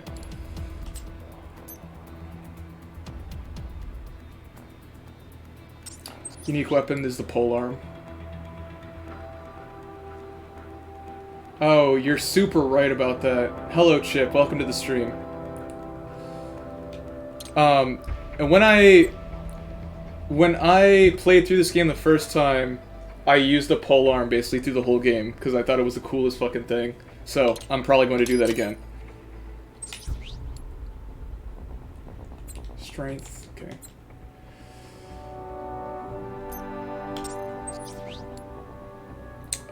Extra life? I probably need that. Fuel. Optimizes power usage. Okay, it extends the fuel gauge. Skill. I could use some of this. Alright, we're gonna need that. What is with the picture? Why is it so low res? Yeah, we actually just talked about that. Look at this fucking MS Paint fucking this bitmap. But yes, I definitely am buying this immediately. Sky high. Oh, okay, you have to unlock the launcher. I was trying to figure out if I was just doing it wrong. Thunderstrike, also known as what, Tatsuzanko. I don't know, that's the shoulder is Tatsuzanko. Doctor! Doctor, what does Sky High look like? Show me!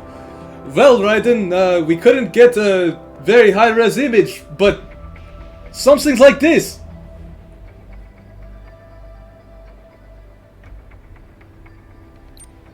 Doctor, what the fuck is this? Are you sending these images through 56K internet?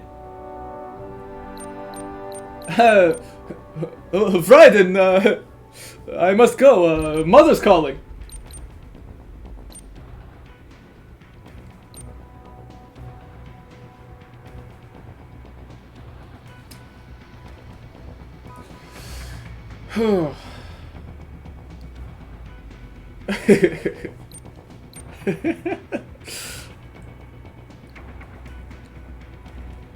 You can extend the weapon forward in special. Okay, I know this move is like insane, so I'm gonna get this.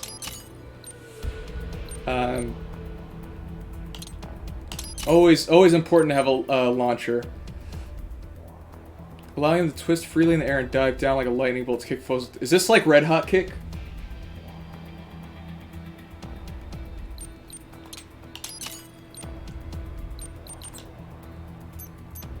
I'm gonna buy the health because I'm kind of terrible. All right, I'm not terrible, but I'm not great. Okay, this game. Red Hot Kick. You know what? Whenever I make the schedules that I plan for games, I always think like, damn, I should play Beautiful Joe, and then I completely fucking forget.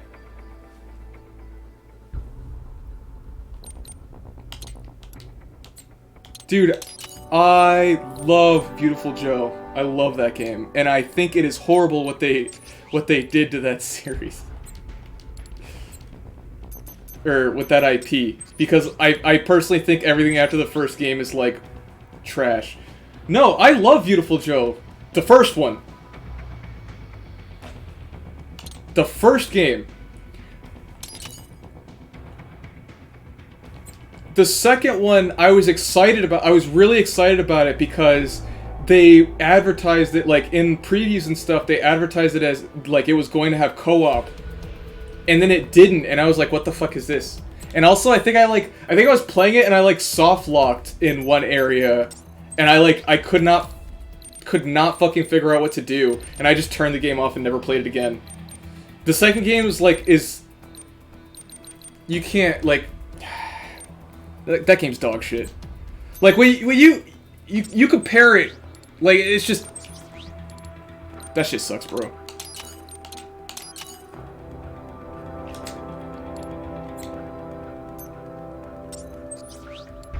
Like, the second game is, like, masterpiece.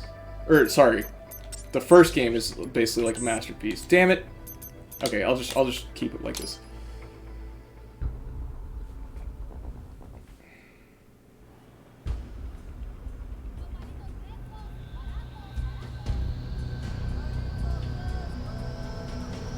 Oh, this cutscene's incredible. This is one of the best cutscenes of all time. So you've got some kind of disguise lined up, right? Yep, all set. Hope so. You'd be a little conspicuous just walking the streets. Relax, Kev. I'll blend right in. Yeah. Well, just get into the sewer system ASAP. Hopefully anyone who notices you will just mind their own business. You sure you want the K9000 there along for this one? I had the good doctor make some adjustments along with the repairs. Remote piloting and AI wiping have been disabled. So yeah, I say let's throw him a bone. Wordplay. My exoskeleton resembles a canine. Canines enjoy bones. Amusing on 2 levels. Let's go.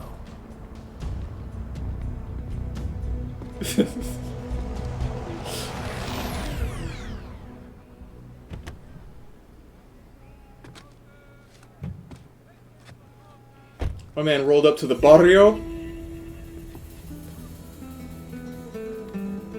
¿Quién es ese güey? Un mariachi, ¿no? ¿Un cyborg? Ese es un güero. ¿Qué?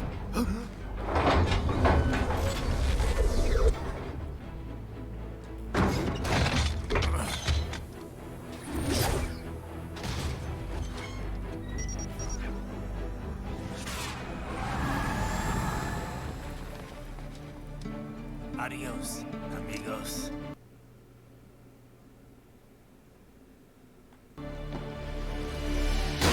¿Viste? Qué raro, ¿eh? Hay que hacer que no lo vimos. Vámonos ya.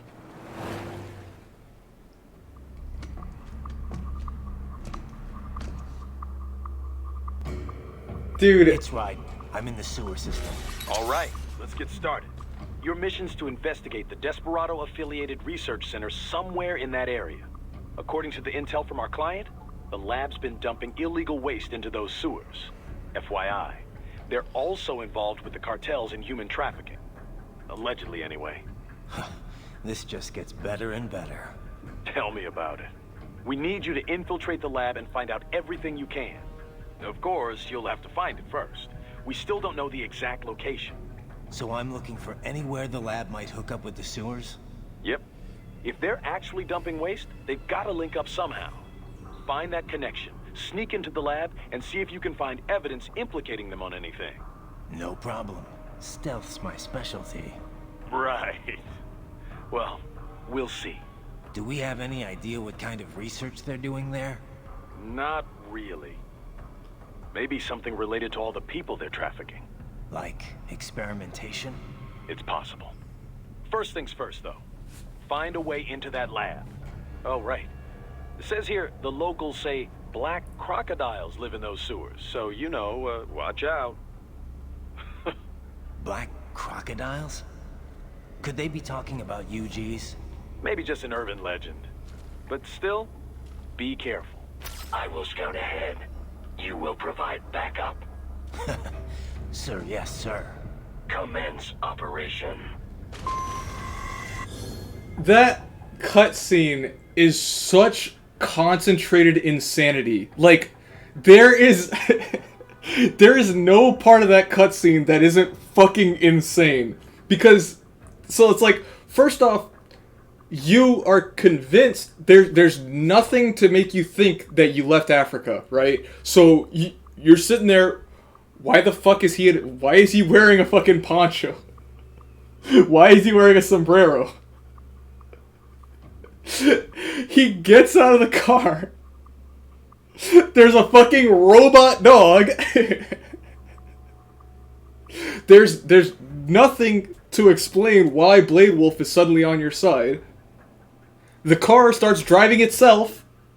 Like, it's just a guy just jumps into the sewers. Like, it's so, everything about it is just so outrageous. I love it.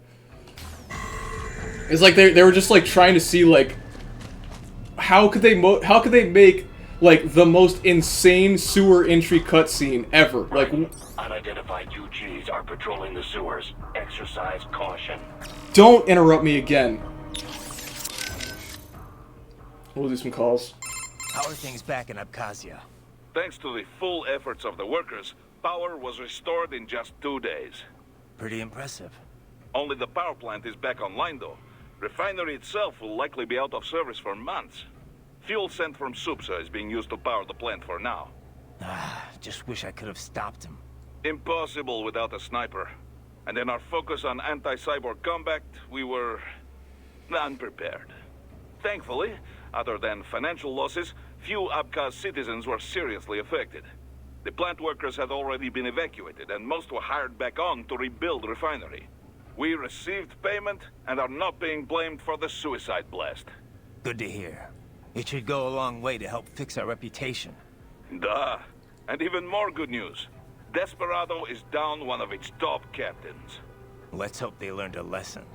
We can hope, but it is doubtful. We still do not know who is supporting them.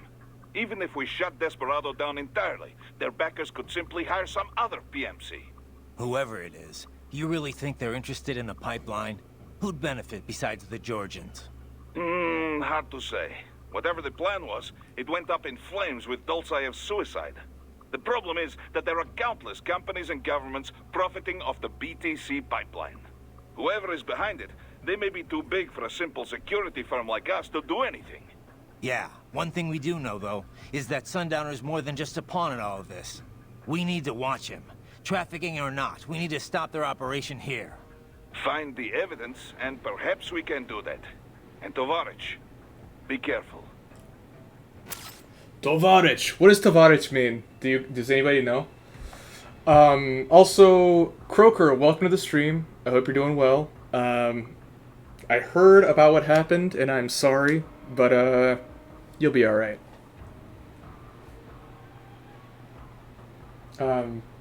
Adios, amigos. It's like this character who is like so completely like bent on making people believe that he's like such a badass, and then he just fucking comes out with the poncho. Now, granted, I would wear that poncho. Like, I would definitely, if somebody handed me that poncho, I would wear it. I would just put it on. I'll be right back. Oh, actually, I'm gonna start a call and then I'll be right back. This trial mentioned someone from her past. Any idea who that could have been? None. I checked her file again, couldn't find a thing. Definitely not Dolzaev. Probably not Sundowner either. No. The way she put it, it didn't sound like anyone I've encountered so far. Maybe someone involved in backing Desperado. If so, sounds like they're providing more than just financing.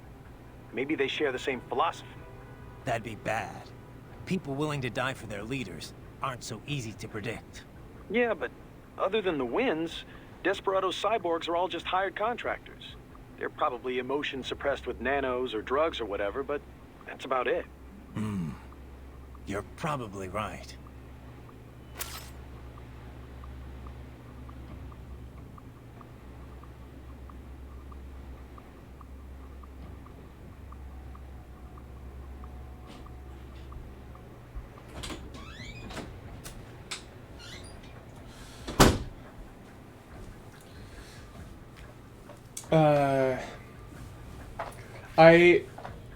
What is it, I do have to point out there was kind of like a dissonance between like when he thought that he was on the radio with Mistral and when Dulzaev was on the radio with Mistral, and then like his attitude afterwards were like complete like 180. That was kind of weird.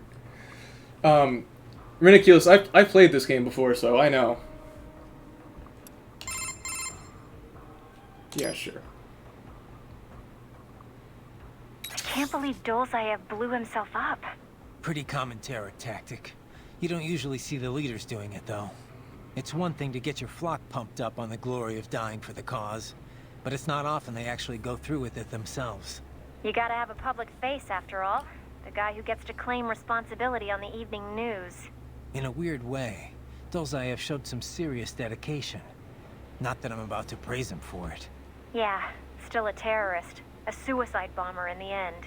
If that's what you want to call him. Still, he kind of failed at it. How so? Well, all that explosion did was put a dent in Abkhazia's budget. Or Russia's, really. They're the ones rebuilding the refinery. The coup didn't work out. He couldn't overthrow the government. He was barely a blip on Russia's radar. So, you're saying the bombing didn't accomplish any of his goals? He did it just because he was cornered? Sounds more like just plain suicide. Yeah. Probably wanted to end things with his own hands. Like a samurai committing harakiri. Still not something to be commended for, though. Yeah. Lumping him in with true warriors like the samurai just gives them a bad name. If you have more than 10 viewers, you're in the upper 5%. Yeah, that's honestly not surprising. Most, like, lots of people don't quite get what you have to do to get people to watch your stream, and lots of people think that just because they're, like, decently good at a game or something that they'll be able to get people to watch it, or that they'll be charismatic enough when honestly they're just awkward nerds like me. That's why my viewer count stays sub 5 at all times. But it's not that surprising, especially after the there was that leak of the Twitch Twitch income, and the amount of people that actually make like above minimum wage is like such a ridiculously tiny amount compared to the amount of people that stream. Like it's an unreasonably small amount, and it puts into perspective how insane like making streaming like your full-time job is. Like it's such a long shot, like most of the time. You got 15 or 16 people because you told everybody that you were playing it, and you had people interacting in your chat. That's basically what you need. Like you need, when you get a stream going, you need to have an install base of people that will watch it, and you need to have some amount of those people willing to interact in the chat. That's why, like, when I have like a friend like running a stream, I try to talk in the chat as much as possible, and like it makes people want to watch more and want to say more things. The problem with that is that everything I say in chat sounds condescending, and that's just that's a byproduct of my text tone. How is your eye, Raiden? Great. My sight's perfectly balanced between both eyes. I think my vision's improved, actually. Quite right. Your eye patch houses an artificial compound eye unit. The unit contains over 200 million solid-state image sensors, each with its own individual lens. 200 megapixels, huh? Doesn't sound like all that much. More than sufficient for the application. A human's optic nerve has only about 1 million fibers, you know. Were we to add more sensors, your perceived vision would not improve. There's only so much modern image compression technology can do. Huh. So I shouldn't expect any more dramatic improvements to my eyesight? No, your brain would no longer be able to process any more visual information in real time. Still, compared to previous ACEs, yours has 1.4 times the resolution and a superior compression algorithm. It may only result in a slight perceived change, but it could wind up making the difference during a mission. Regrettably, I have not had enough time to develop a new eyeball unit just yet. Thus, I have cut out the ability to deploy the ACE unit separately and simply installed it on a fixed eye patch. Works for me.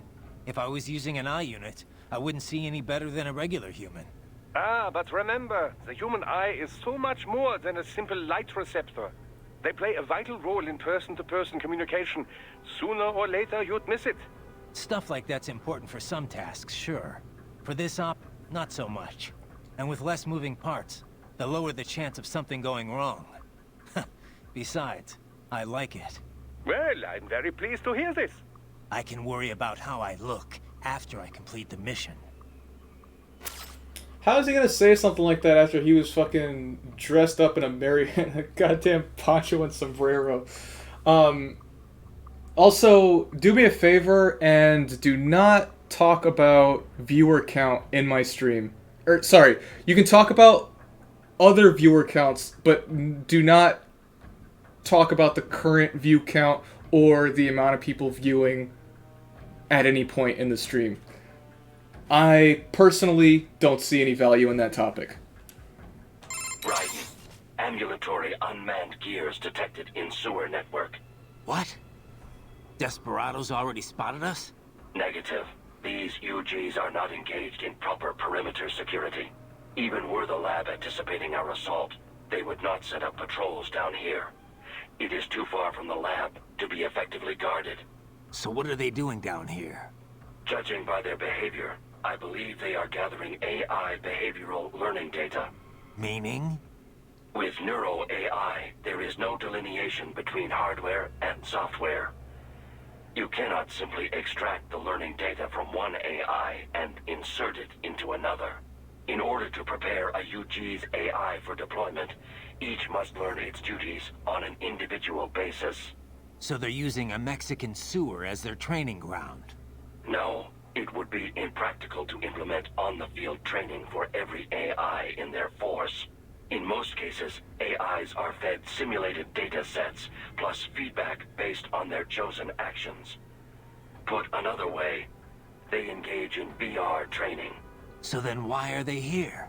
I believe they are collecting data to improve upon their VR training code. To build a better VR regimen, they must go out in the field to experiment and gather data. It is probable they are using the sewers to help improve their AI's behavior in enclosed spaces. That's the sort of subcontracting work this lab does? It appears likely. Oh, great. And here I was hoping the worst we'd have to deal with is toxic waste. Unfortunately, not. I guess, okay, to elaborate on what I said, I think that, so, take it like this, right? Think of like an artist, okay? So, like, say you're like an artist who posts their art on Twitter, right? If you post your art, and it's something that you love to do, and you think of how good your art is on how many people retweet or like it, or how many comments you get, that is a one-way trip to hell. That will ruin your brain. That will take all that you are trying to do and build within yourself and within your work, and it throws it out the window. So, when I'm streaming, the way that I look at it is how much fun I had and how much I can interact with the people that are watching. If I start thinking about, okay, when I played this game I had this many viewers, when I played this game I had this many viewers, if I start thinking about that, then that starts to lead into different things. For example, thinking about the concept of subscription, not interested. Thinking about maybe I should stream this game more so I can get more people watching it, so I can get more people on my stream, not interested. Hopefully that makes sense. Basically, a lot of what I try to do and how I interact and the topics that I try to disallow is based on stopping problems before they happen. I'm gonna do some VR missions.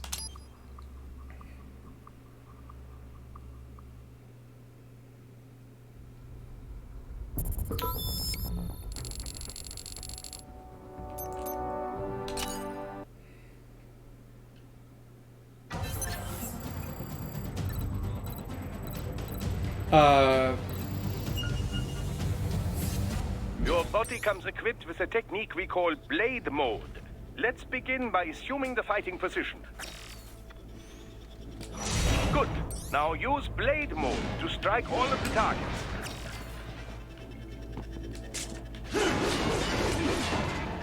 Yeah, it's going to be something that you think about, and it's going to be something that affects your ability to enjoy what you're doing. Now remember, blade mode exacts a heavy toll on your fuel cells. Replenish your energy by attacking enemies. Your blade will absorb their electrolytes automatically. Try restoring your fuel cells back to maximum now. Standard cyborgs you can dismember immediately, no problem. Other foes will not fall so easily. You will first need to attack and damage them to some degree.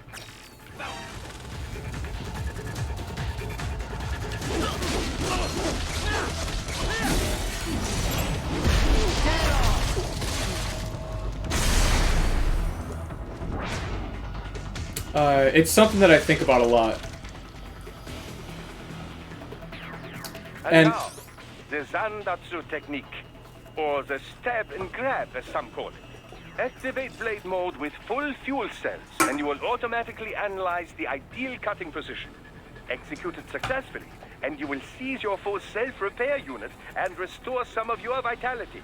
Now, try it for yourself. Take the enemy's repair unit before he falls.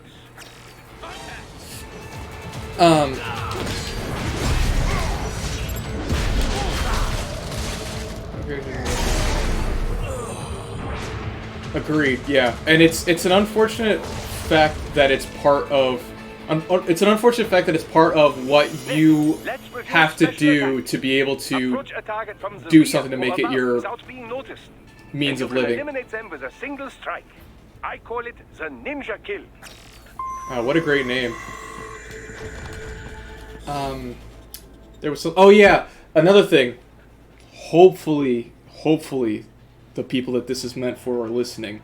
But if somebody comments on something that is happening during the stream that they think is damaging their ability to enjoy it, I try to listen as closely as I can and make sure that that doesn't happen again. Because the truth is that there are lots of people that are watching your stream that are not saying anything in chat. In most cases, if I'm watching someone stream and it's not somebody that's a personal friend, I'm probably not going to talk in the chat. But there are still things that annoy me, and if those things annoy me enough, then I'll stop watching without saying anything. So if someone does make a suggestion for a way to improve your stream, you're not just improving it for that person, but you're also improving it for other people that are not saying anything.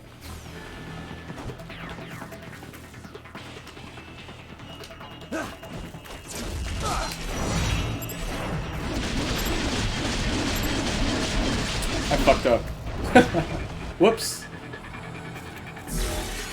Oh, it's fine. Finally, a word about your enhanced AR. Enhanced AR adds several layers of information to your augmented reality vision. Use it for additional intel on your enemies or to see new aspects of your surroundings. Just remember, enhanced AR is automatically disabled as soon as you attack. And also, if somebody is doing that, it's unreasonable. If somebody's doing that, it is unreasonable to try and engage them an argument, because you are speaking in real time and they are speaking in a time much slower than real time. And if you're focused on playing a game, it's very, very high chance that by the time you see the next message from them, you will have forgotten what you were even talking about.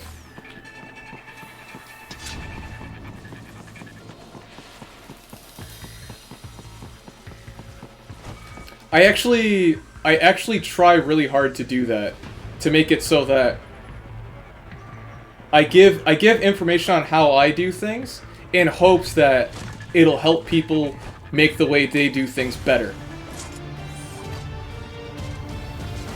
Alright, that's not necessary, Raiden, but okay.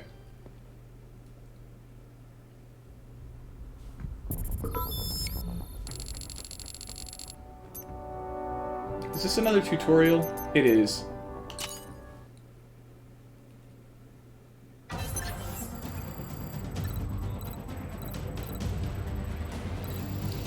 There's a lot of nuance. You will no doubt come across several different weapons in your missions. Best we went over their basic use. Pick up the rocket launcher in front of you. Hang on, I'm about to get this barrel.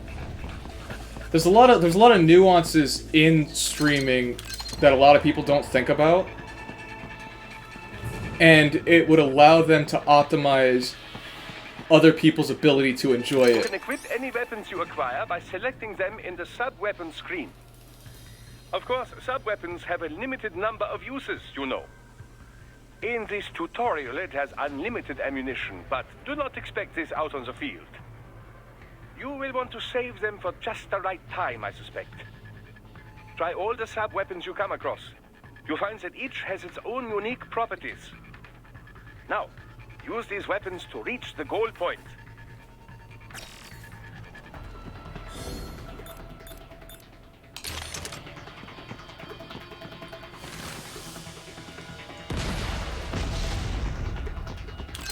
Fucking cardboard cutout obliterated.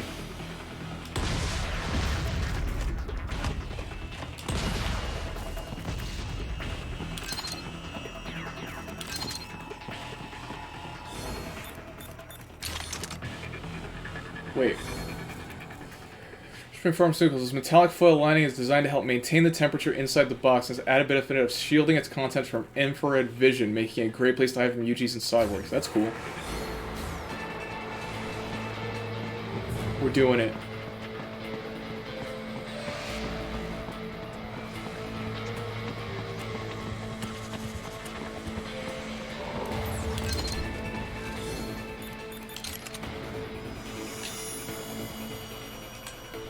Will this go far enough? Got it.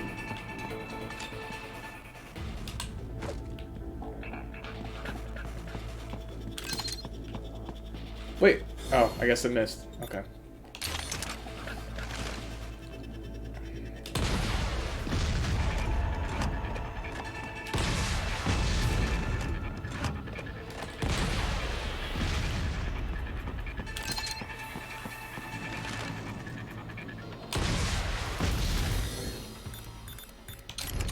I don't have any more grenades. Oh.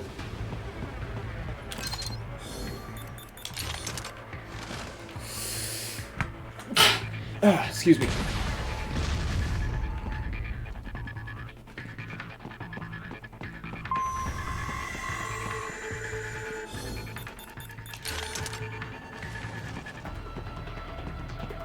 Barrel mode. Sir, barrel mode. Haha, excellent! Most impressive, Raiden. Your new enhancements are quite something, if I do say so myself.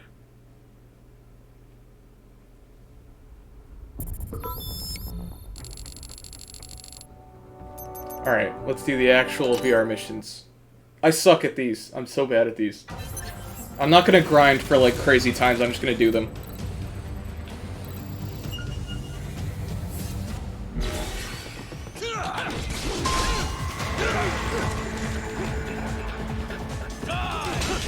I hope the sneeze wasn't, like, really, like, disruptive. If it was, I'm sorry.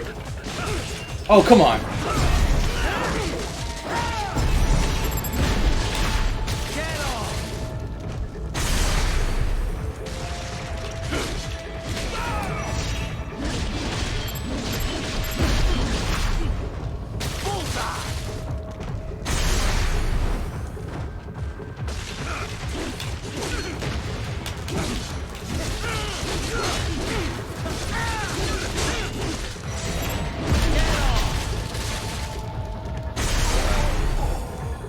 Drop hot soup on your cat.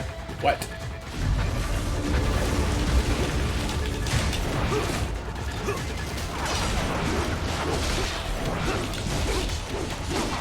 I can't believe none of those counter hits were able to get him. Get him!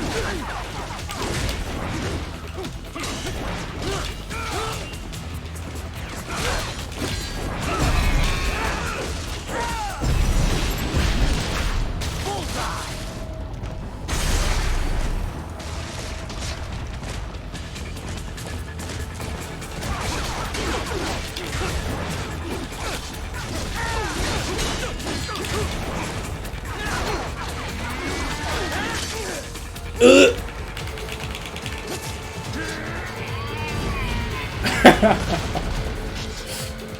Sick.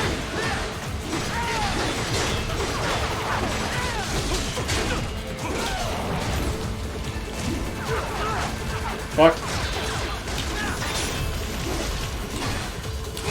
Ah, parry too late. Fuck. There we go.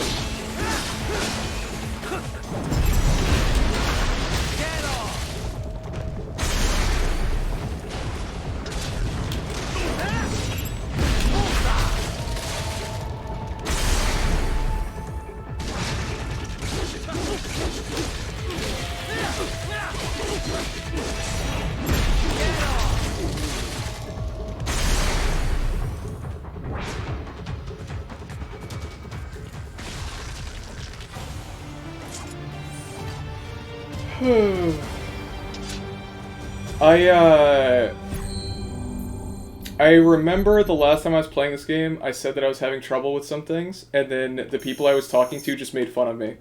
And I was like, okay, well, I'm not going to talk to you about this anymore.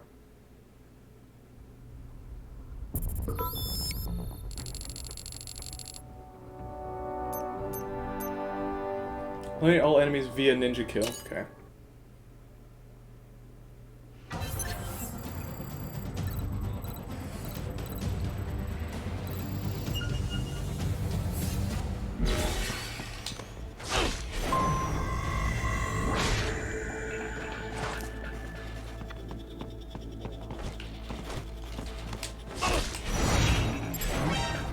Ah, shit.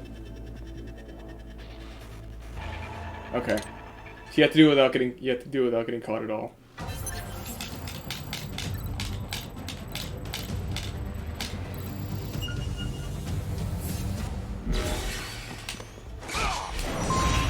I guess to do it the fastest, you go into blade mode and then just don't do anything after that. Oh.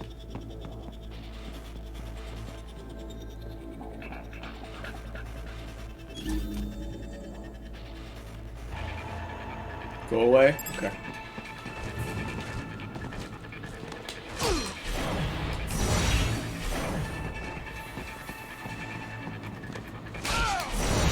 I did. I actually said something about it, and I guess you weren't listening.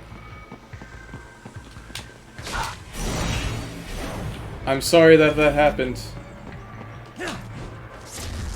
But you will be alright. I believe in you.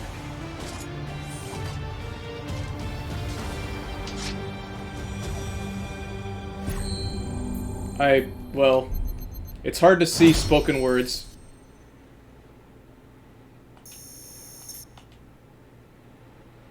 That sounds about right. That's happened to me plenty of times.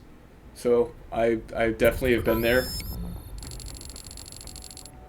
For anybody watching, basically, or for anybody listening, well, I don't know if he wants me describing what happened, but I'm not going to give out personal information without consent.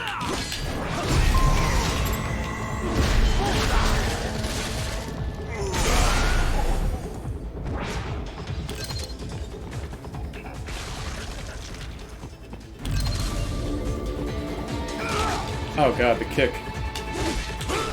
Ah!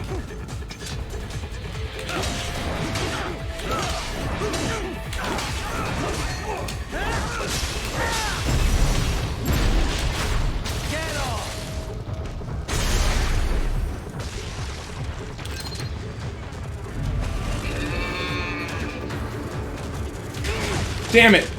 I keep trying to perfect parry, and it's not going as well as I would like. No, no, no! Fuck.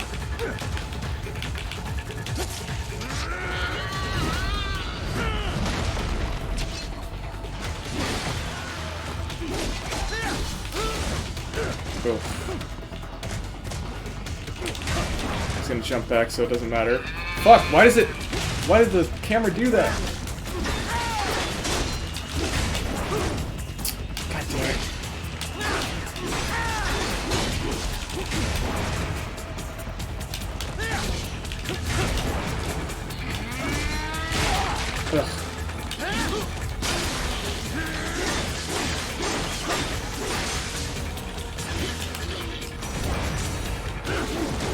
shit.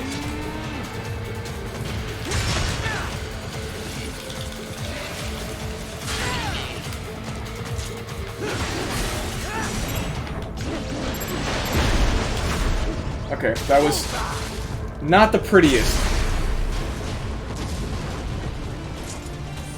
But it got the job done.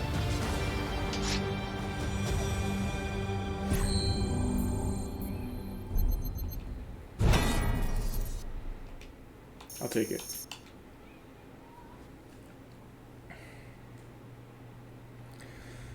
Whew.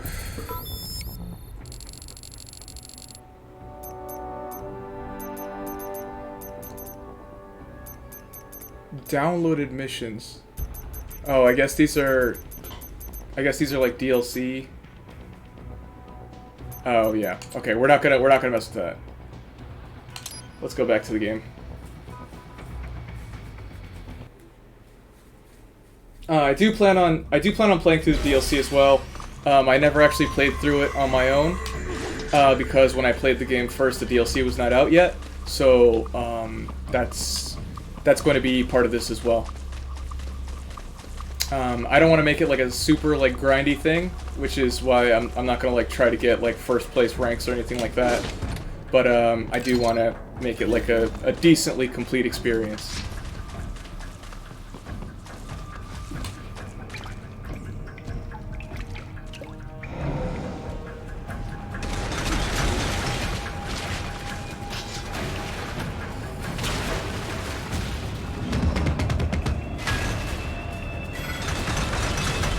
Better take out that UG quick. No. Won't attract too much attention Okay. down there. I said no, but I got hit anyway.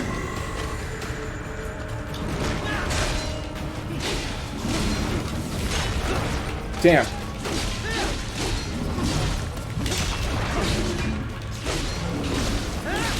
What do you mean he blocked that? Fuck. How do you avoid that?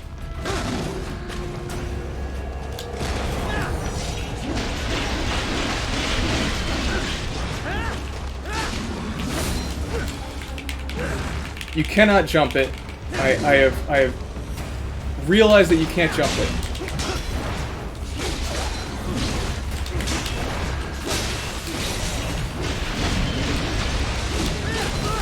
Fuck. Wrong button.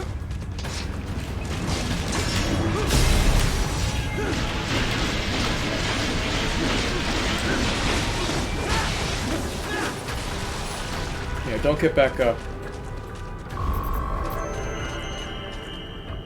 Sad.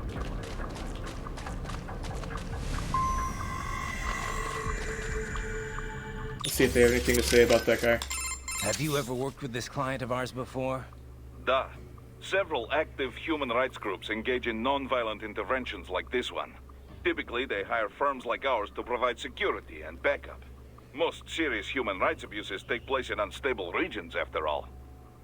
Legitimate human rights groups, not fakes set up by oil firm or such things, they cannot handle it. Yeah. It's different for private groups working in hostile regions, especially when some of that hostility comes from the local authorities. Indeed.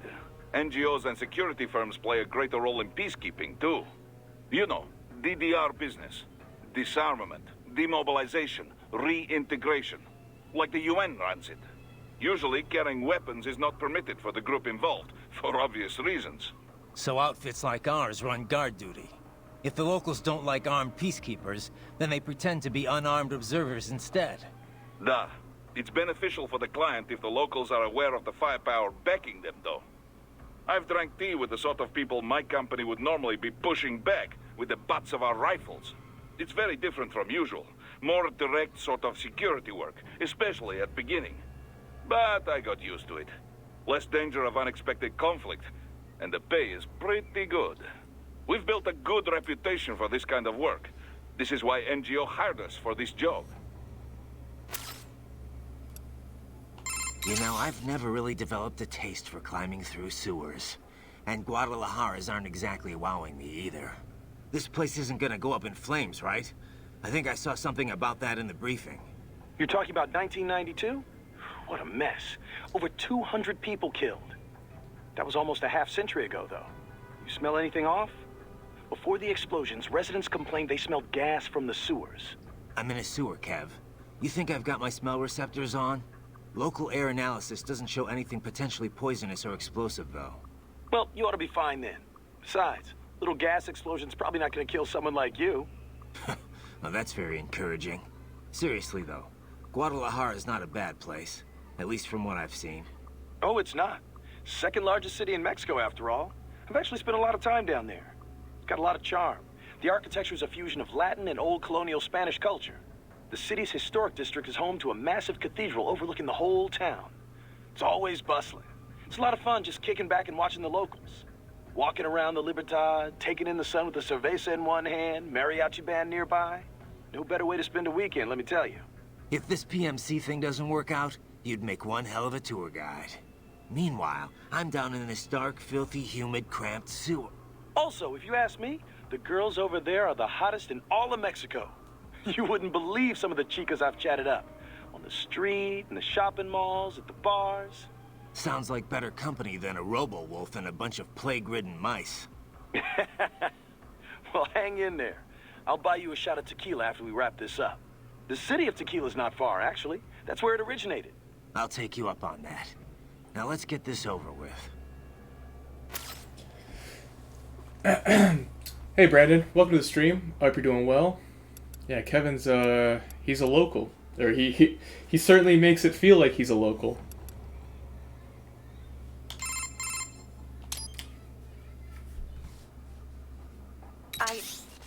I hope she didn't get to you. Wanting to protect the weak that's worth striving for. Don't worry. I've heard more than a few supervillain spiels in my time. Maybe we had some things in common in our past, but not anymore. I bring my beliefs into every battle I fight. You want to call me foolish? Well, that's not going to change me. I'm glad to hear that, Raiden. Yeah, thanks. Riding out. Raiden was feeling himself on that one. Yeah, Brandon, we were having a good old time on that cutscene. Love that cutscene. Doctor, you have anything more on these cyborgs?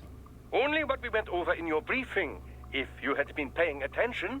Standard military-grade cyborgs. MCFC integrated carbon nanotube muscle fighters. Impressive response time and power yield when focused correctly. Most will likely possess extrasensory skills as well. Infrared vision is almost standard these days. They can function without breathing for short periods of time. Okay. Nothing I didn't already know. Not all cyborgs you face will be the same, of course. You may notice a range of different capabilities. It all depends on the manufacturer. Muscle fiber and neurotransmission technology is advancing all the time. Of course, you have the very latest science has to offer. A typical cyborg is no match for your equipment. If you do say so yourself. No, I realize combat is about more than the equipment. Situational awareness, predictive ability, nerves. One must determine a course of attack or defense and execute on a moment's notice. Reaction time is key. Cyborg enhancements do not change that. Agreed. He ain't even wrong. Or before Mario Odyssey came out, people were complaining that Mario was wearing a poncho. Whatever. That's stupid. Who cares? Wolf? You're a one-of-a-kind prototype, right? Correct. I was originally conceived as a weapon to replace humans and cyborgs. Conversation and intelligent decision-making were deemed essential to the role. The project was eventually cancelled after 3 years in development. Why? I have intelligence, but I lack a specific quality essential to any combatant. What's that? Brutality. I am not human, thus I lack the brutality inherent to humanity. I was shut down, then revived, apparently on Sundowner's orders. Sundowner? But what's he want with you? Unknown. A manifestation of his sense of humor, perhaps. As a machine, I am more sensitive to my fellow man than an actual fellow man. This amused him. Guy has an odd sense of humor. That's interesting. Yeah. Actually, that's something I was going to mention, or I was going to talk about. It was like people looking for things to dislike or things to complain about in games, and I find it way too often. Use it to conceal yourself if necessary. I have I've recently like joined this kind of like this video game group that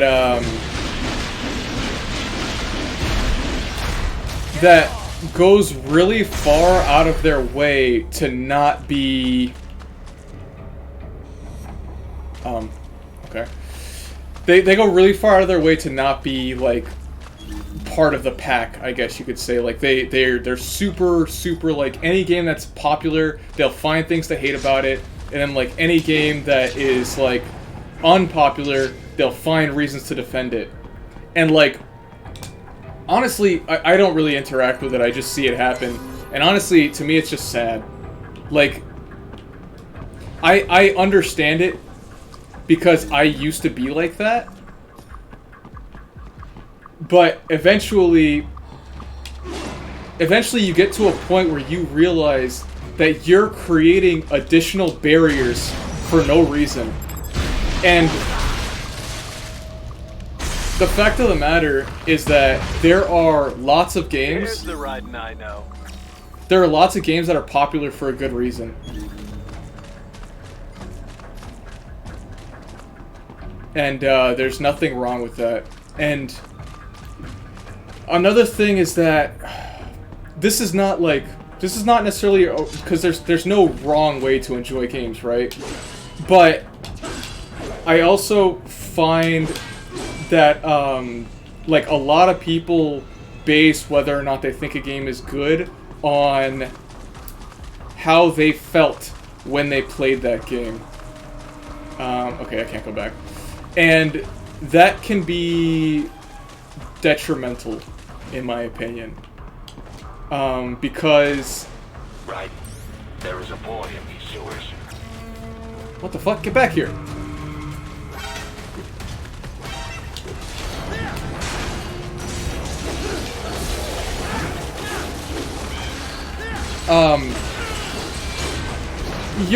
It's like...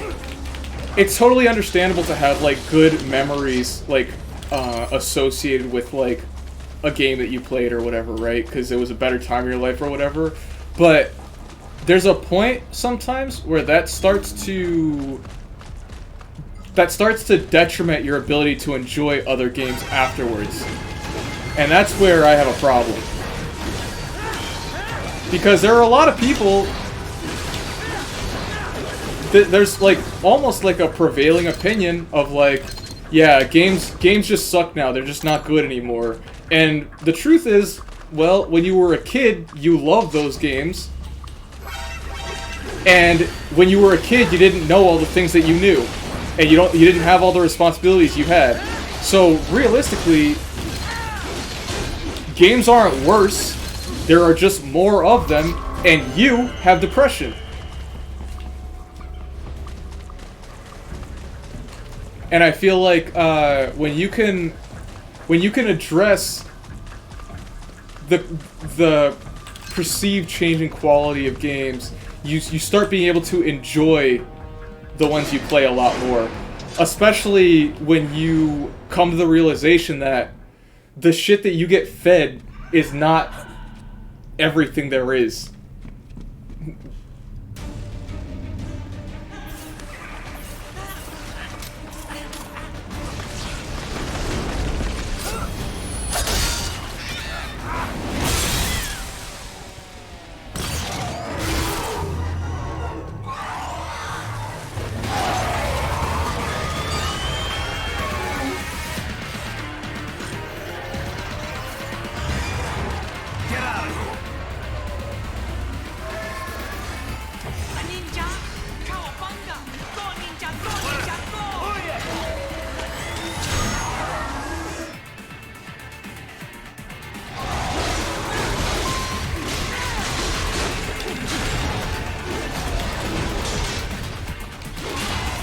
Uh-oh.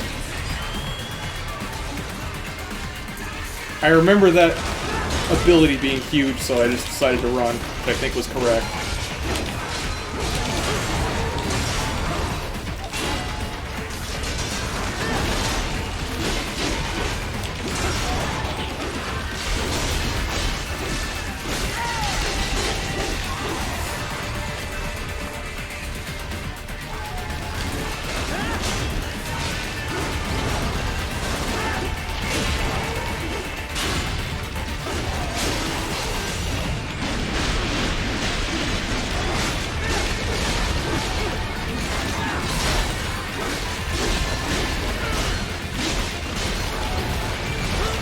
Oh, come on!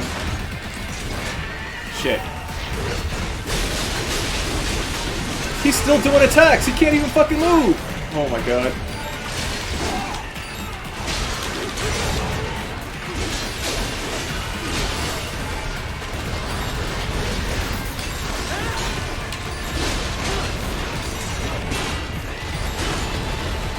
Oh shit. Why did you go after that one?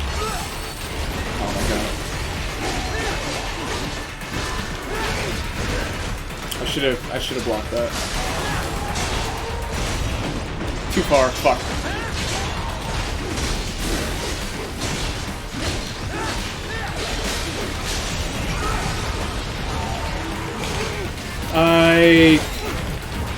Yeah. I've been playing too much Monster Hunter.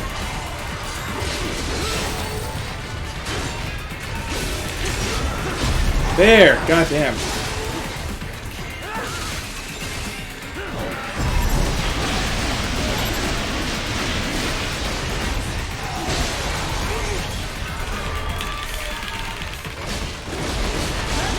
Dude, that fucking one where I destroy the legs is still attacking. That shit is crazy. God damn. Okay, I got it. Just took a little bit. I kept missing the fucking... Oh, you're kidding me.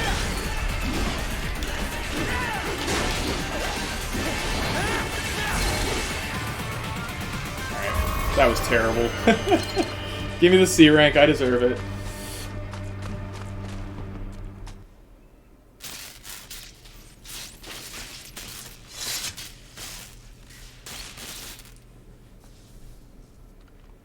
¿Estás bien?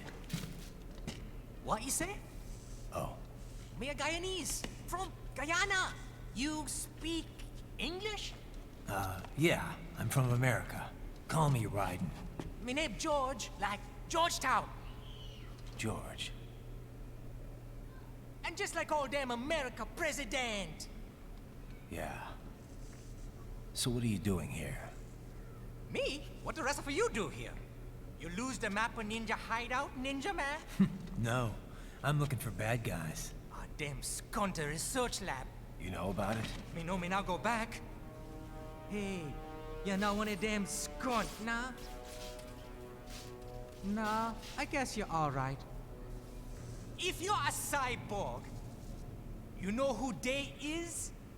Sort of. What happened to you? Oh, me been live on the street, rake and scrape for a bob, nah? Then this good need dressed like the mafia say, hey boy, you want a job? What the worst gonna happen, nah? But that mother skunt don't put me on a ras boat. They pack us all a big old dirty container. Next thing we know, we here at that zombie lab.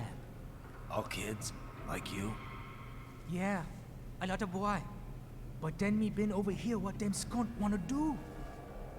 Snuff us out. And got all day again. So you ran? Uh-huh. Is she me not a bad-ass robot ninja man, same as you? Ha! Me been strongest cyborg ever. Warlock all them phantoms in black clothes that eye pass me. Starting to sound like a bad guy yourself. Just playing, nah? Me done plenty bad thing. But me not kill no man. Nah, never. Good. We tried to warn the boy. I say, IOD's brain gonna get cut out. Run your ass out of there. But them boy with me no understand. They like Spanish or something. So me the only one for escape. then that machine come after me and... And I know the rest. George, I need every detail about how you escaped. Oh.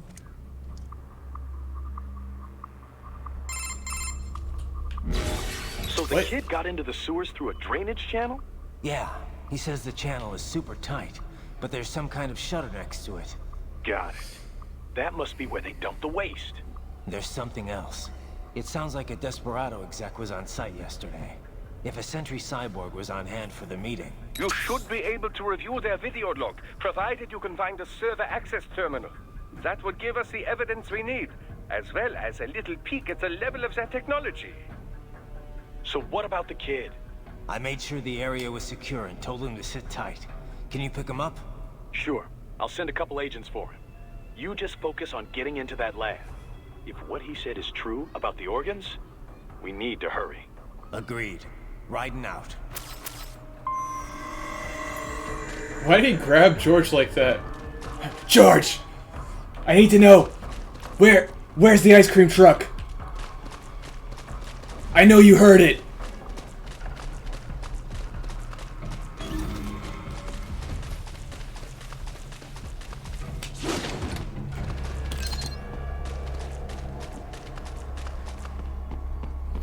Anyway, sorry. Yeah, I feel bad that we didn't actually get to play Monhunt before.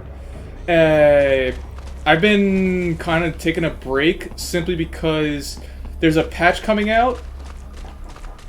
George, tell me where the Choco Tacos are right now, and I mean the Klondike ones. Do you know what I would do for a Klondike bar?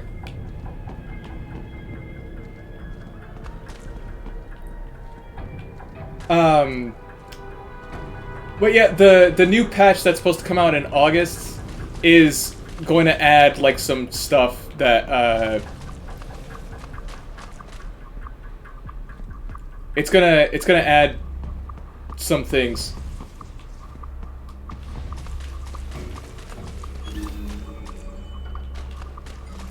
And so I'm gonna be doing some big farming. Heavy UG activity ahead. It is possible they are conducting test operations while the lab is closed. They're not going to make it easy to get into that lab. Is there some way you could sneak past? I found a so I was at Costco, which, as you guys know if you're following my saga, I recently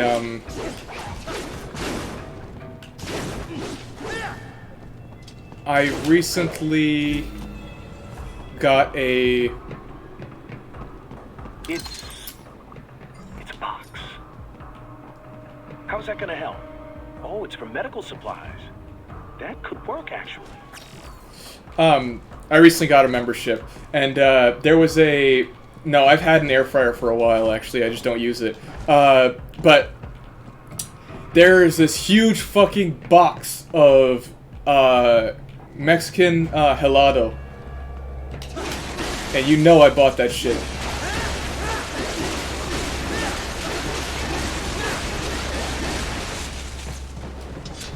Yeah, see, if you if you know, then you know.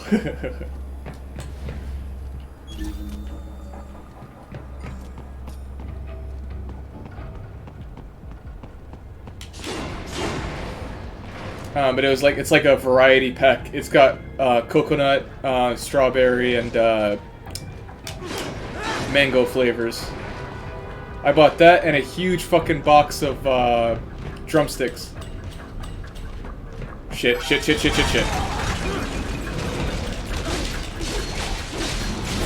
Nope. Fuck. I was trying to run.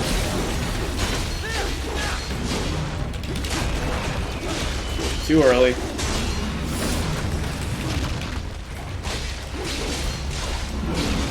Okay, I am trying to figure out how to run from that.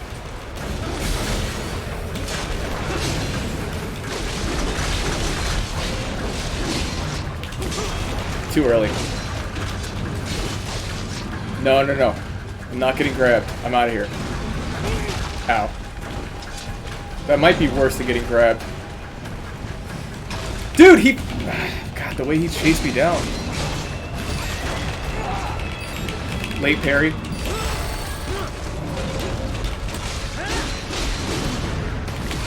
God. I'm trying to find the right timing for that. Because I know I'm going to need it. No.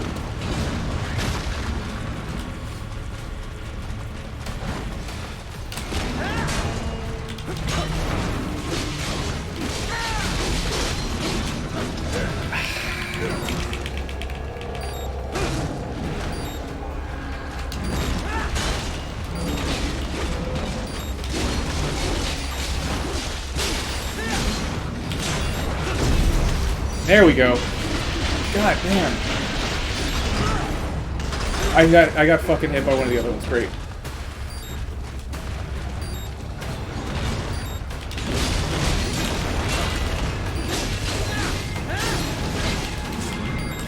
Fuck! Run! Okay.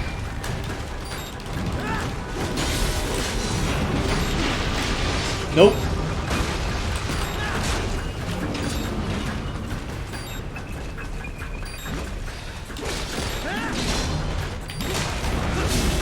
Nice. Not nice. This dude's about to run up on me.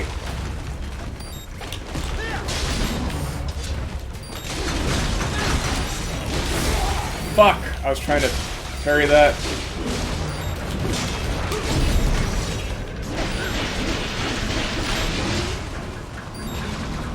That only got one of his arms?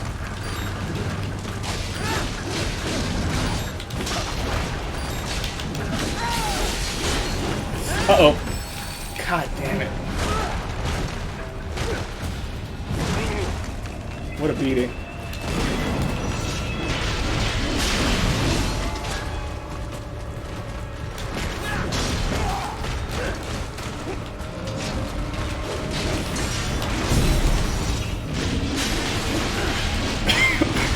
Excuse me.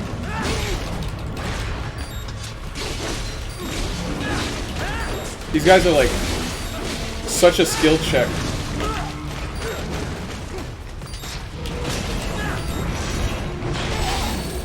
I should have cut him out of the air.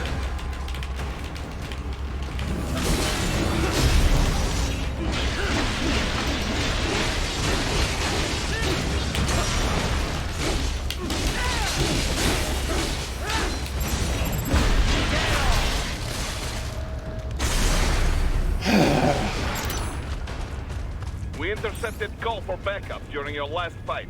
The caller's position is on your Soliton radar. You can engage if you wish. It is your choice.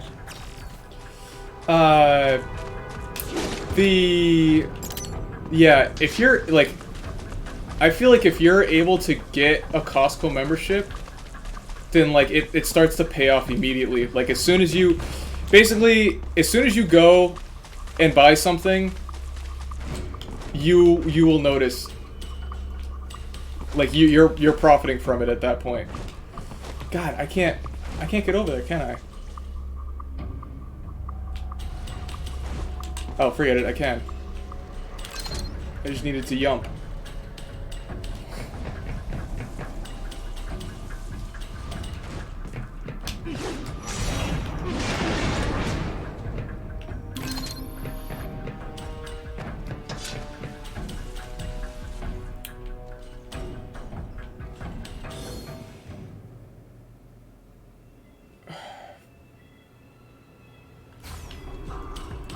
Yeah, dealing with those guys, like the tracking on those guys' attack is just kind of crazy. It feels really, really powerful. I guess there's a bonus back here, so I'm gonna go check that out. It's weird to me that they tell you what some of the bonuses are and they don't tell you others. You're under attack! Yeah, I know that.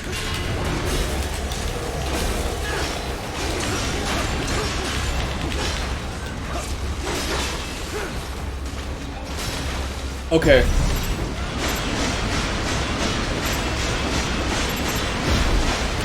That was sick.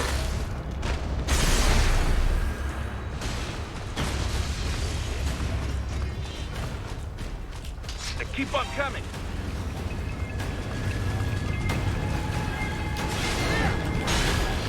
Gorillas. Oh god, the flamethrower.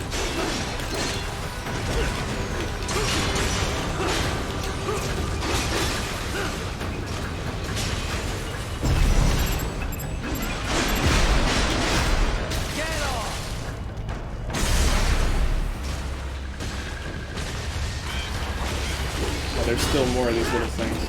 Damn it.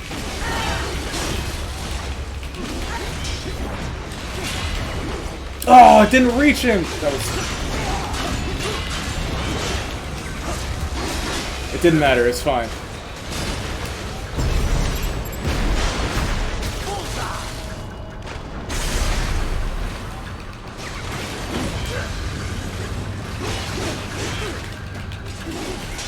Dude, I hate the flamethrower so much. Oh, I think that's health. I need that. It's just like, you can't parry it, obviously, but also the startup for it is crazy fast.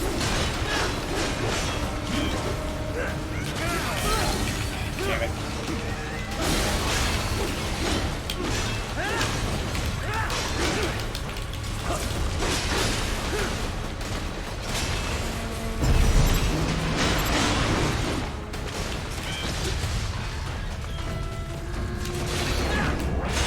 Good, Raiden. Very good.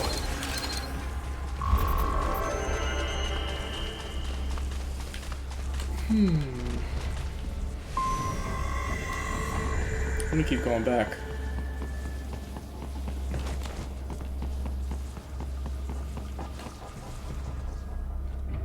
This is not the way back. Also, this catwalk rebuilt itself, which is interesting.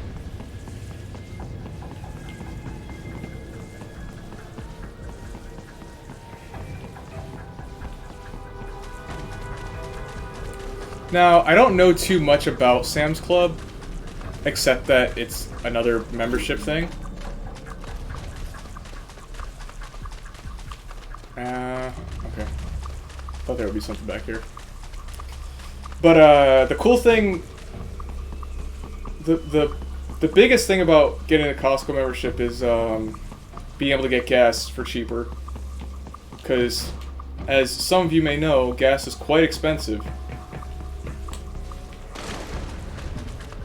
Wait! Oh, I guess the walkway didn't rebuild itself. Okay.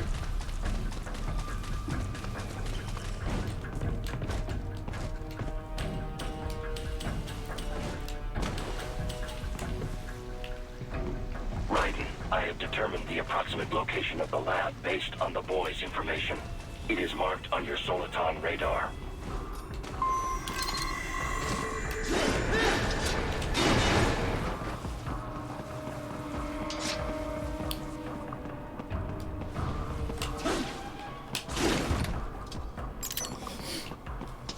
Oh, man.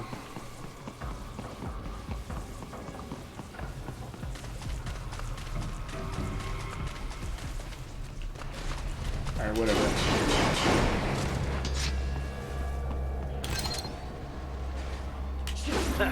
Nice hiding spot. Wonder where he learned that from.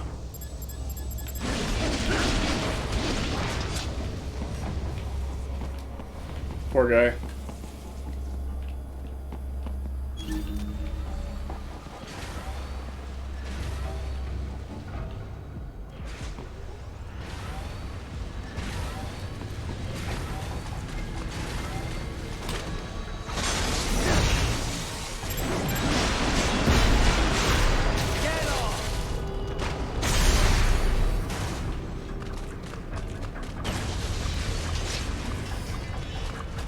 Oh shit, there's another one. No! Okay. Jesus. Don't throw flames at me. Can't see.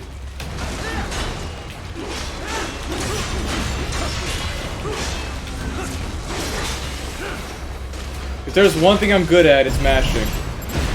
Many people will attest to that.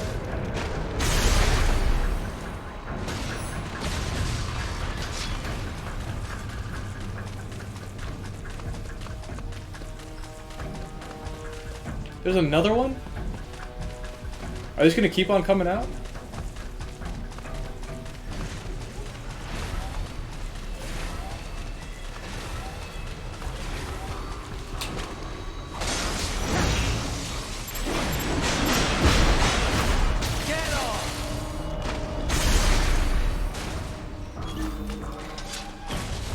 Yeah, they just keep on coming.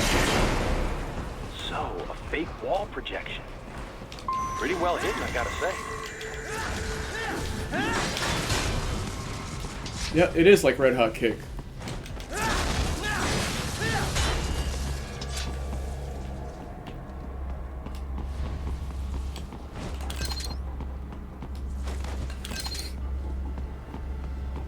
Something I think about is like I feel like games that need to be remade or like remastered usually aren't, because the people that made them generally don't want that for their game,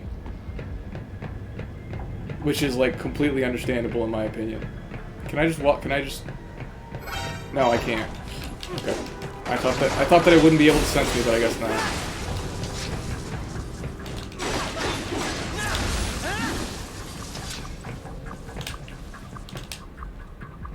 Push button. See if I'm missing anything. Hang on.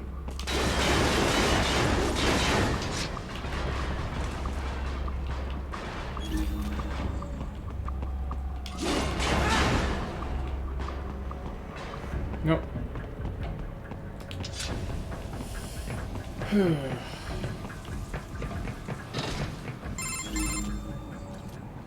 Ah, this would appear to be the UG maintenance area. You should find a terminal there. Something they use to upload mission parameters to the UGs.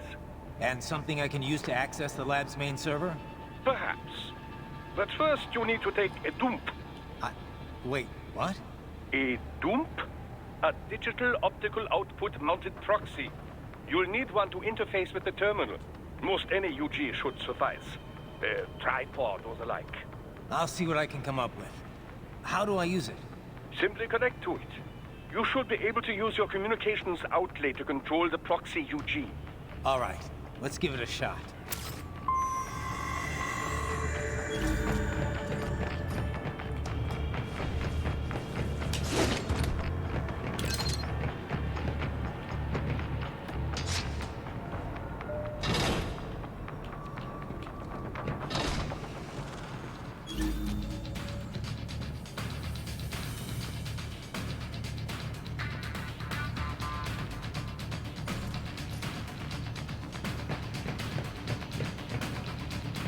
We'll grab that first.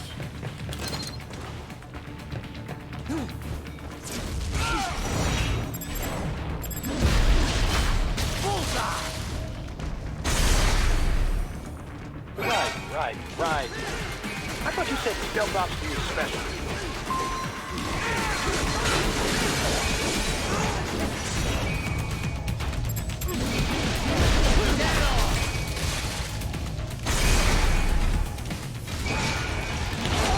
Oh, I fucking parried that. Uh-oh.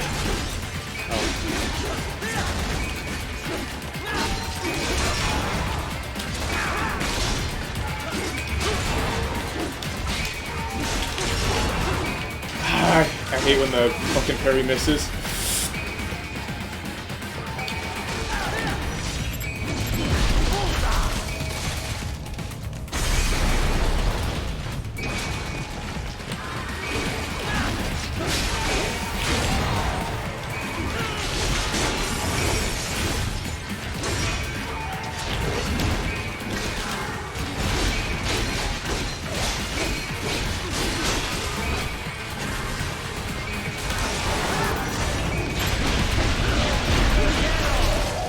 I'm gonna need that.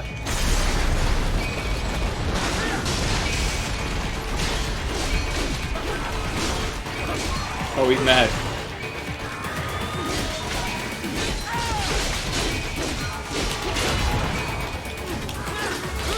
Fuck.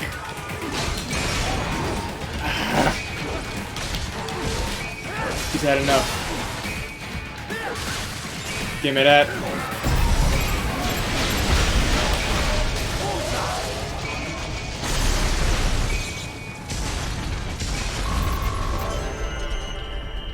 Yeah, Kevin's a dickhead. Raiden, if they continue to increase security, they may shut out all outside network connections. Please do your best to avoid being seen. Oh, now I'm not trying to get seen. Okay. Good one.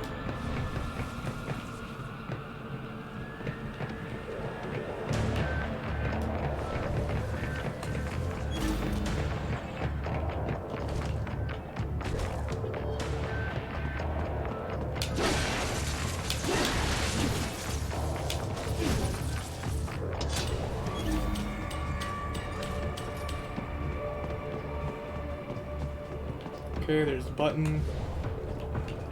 Can't interact with any of this stuff. Ooh.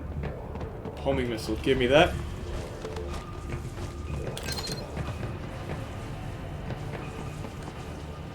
Alright, push button.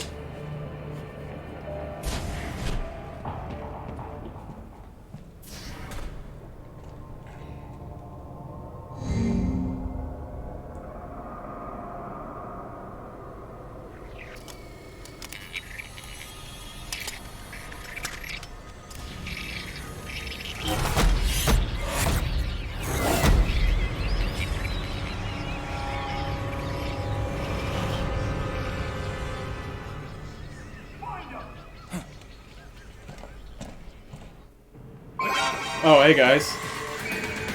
So, about that stealth thing.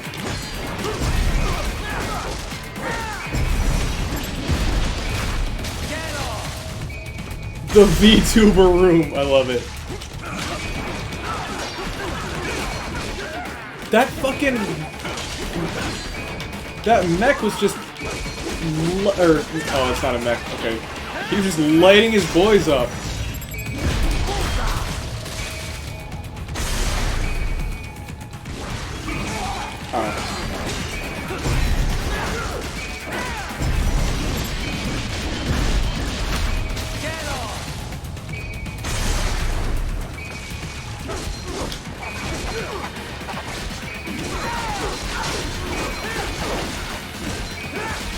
Yeah, instead of weapons of war, they're actually just being VR trained to be to collect profits from unsuspecting anime nerds.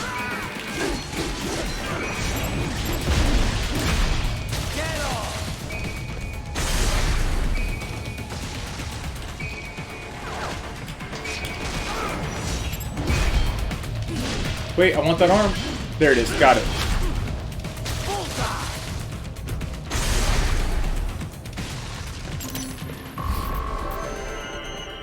That was pretty good, right? Okay, I'll take it. Is it over? For now, yeah. But that room, those were cyborg brain casings. Duh, we saw. George said they were harvesting organs from kids. Yes, this must be why they are trafficking children. Perhaps other organs are being sold elsewhere, but they are definitely taking the brains.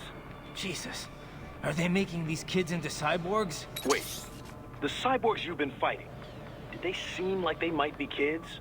You said earlier that child soldiers have a telltale approach to combat. Yeah, but I didn't see it here. Those weren't kids. So, what? Desperado's just doing the surgeries there? We've got to do something about all those brains. And the other kids George was talking about. He just escaped a few hours ago. They couldn't have taken all their brains out that fast. True. There could still be a bunch of kids they haven't touched yet. I better move.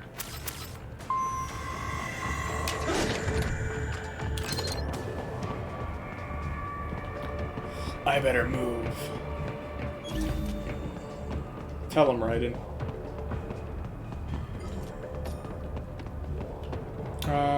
I have to use the restroom. I'll be back. Oh, let me actually put on a call.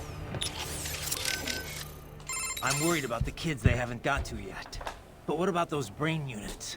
They're just brains, but they're still alive. I won't just abandon them. Duh.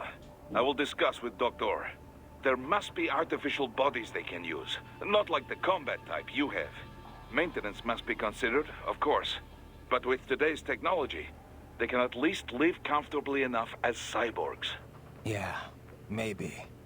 Physically, anyway. Society may say otherwise.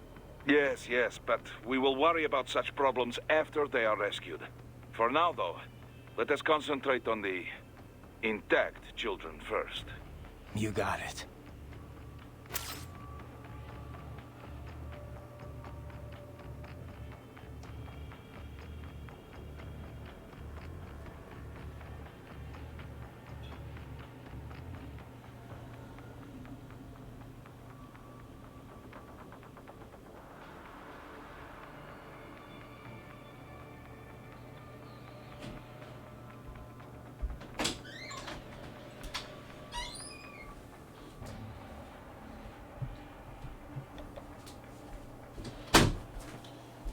Alright, back.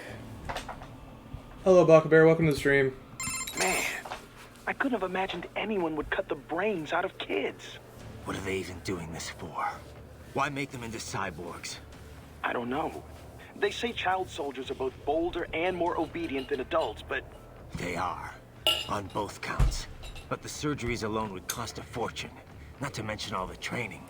Yeah, I don't get it either. For now, you just look for the kids they haven't operated on yet. We come in too late on this, and things are gonna get a whole lot messier. I can't believe they're extracting children's brains. Can't we do anything? I don't know. That's something I need to discuss with Doc. For now, I gotta worry about the kids they haven't operated on yet. As long as they're held hostage, no way am I gonna be able to get the brains out of here. Yeah. Yeah, you better hurry. Oh, but maybe you should save first. So true. Save complete. Be careful, Raiden. What do you know about these brain units, Doc? It is a type of canister conceived to transport a cyborg's brain in a physiologically secure state.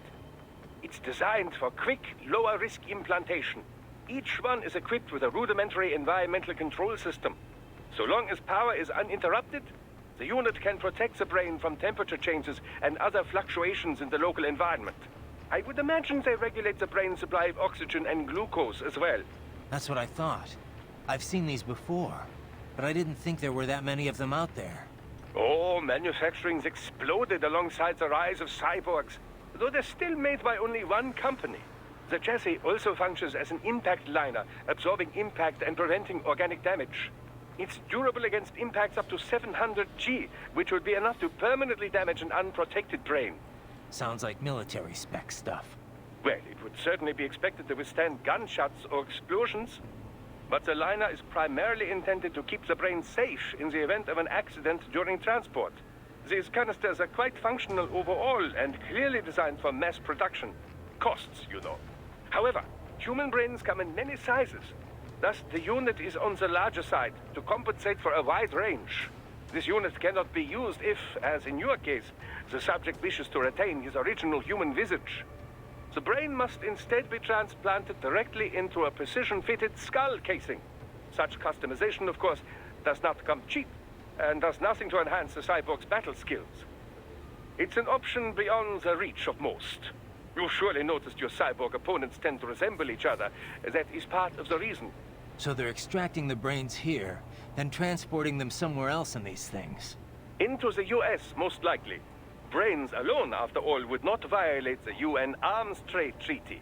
I imagine these are intended for implant into bodies manufactured in America. This is crazy.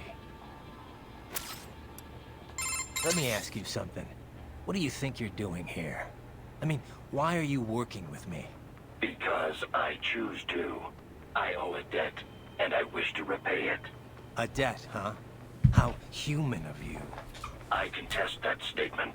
Many humans possess little or no sense of obligation at all. And many are entirely willing to trample their fellow man for personal gain. I know. But is that it? I mean, you're willing to follow me, put yourself at risk, just because of that?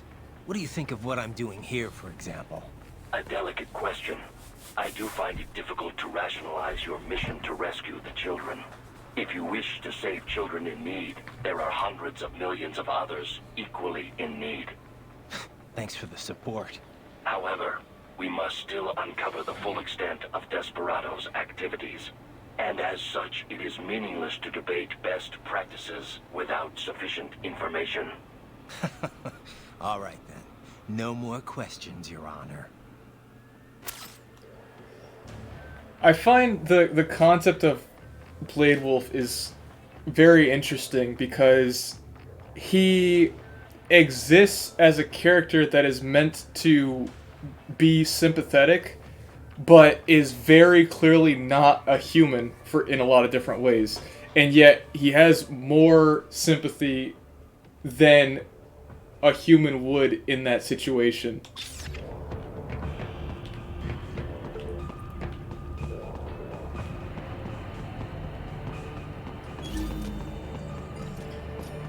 Courtney belongs in a shitty porn movie. What is there? Okay, let me ask you this: Is there a such thing as a good porn movie? And if so, what does it consist of?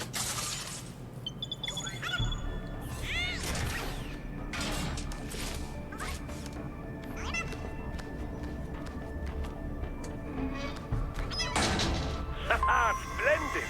It is all ours. Now, use it to locate a data input terminal.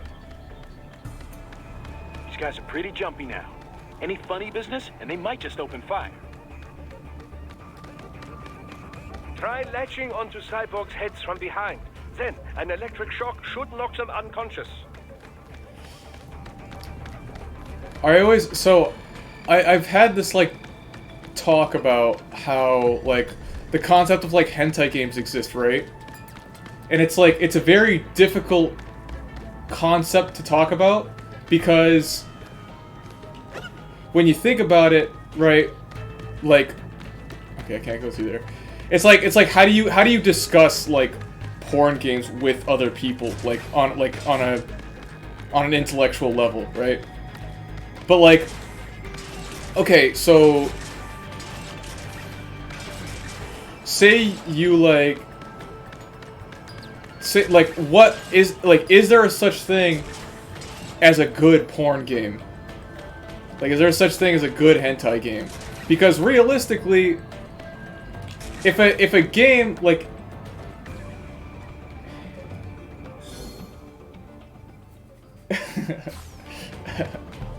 if a game, this is a good copy pasta. If a game has really good design, then you just want to play it, and you're not worried about, like, beating it, right? But, like, or more accurately, you're interested in beating it in a different way. But, like, if the game has, like, shitty mechanics, then you're not going to want to play it, even if it has good content. Hey! Bitch! Hold that shit. Out of there.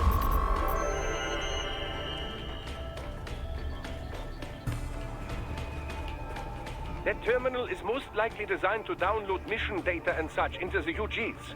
Let's try using it to access the lab's server.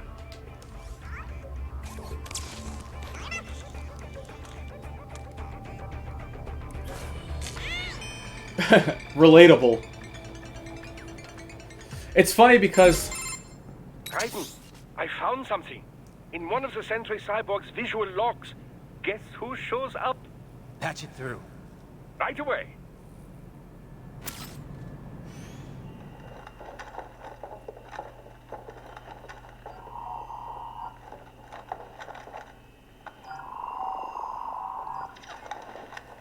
Then send us what you do have. We've already commenced the outbreak. The Sears program? Yep. Same one old Georgie boy used on the kids in Liberia. Of course, it's right straight to the brain now. Feels as real as anything else. Your work is astonishing. And your work is late. We need this shit before our cover is blown. Got some assholes snooping around. We just do not have the full quantity yet. Each brain has its own unique requirements. It's not like we can just pop them out with an ice cream scoop. All right. Make your point. Oh, thank you for understanding. Send what you have now or destroy any unharvested inventory. Okay? But have you any idea what they cost? Last I checked, children weren't exactly rare in the part of the world. Millions of them, in fact. You can get more once we set up a new lab. They lead lives of hunger and pain. We're performing a service here for them and the cities they burden. But just gathering the donors required a significant investment. Yes, you'll get the money. Accounting will be in touch. Gracias. I assure you we will dispose of our inventory the instant we can confirm payment. Are we done here? I've got a full slate today. Tecumseh is a demanding mistress, and America has suffered long enough. Oh, yes, sir. Thank you, sir. Let me see you out. You see that, Kev? Imani's killer. Desperado's chief of operations goes by Sundowner, the Californian wildfire. The kids. Think we're too late? Only one way to find out. George was still alive. Maybe the payment hasn't come through yet. Maybe. But you heard what he said. They've already started some brains on VR training.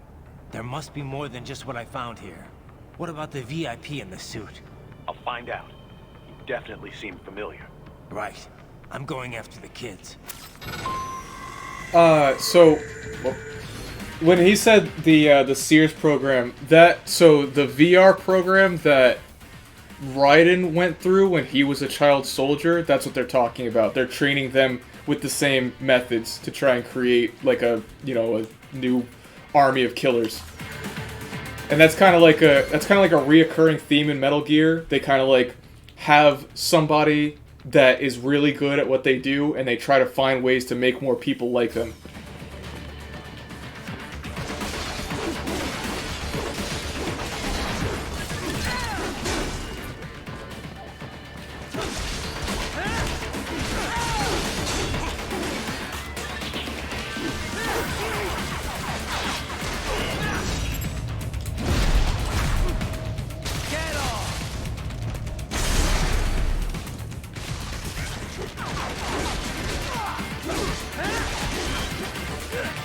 Get off of me!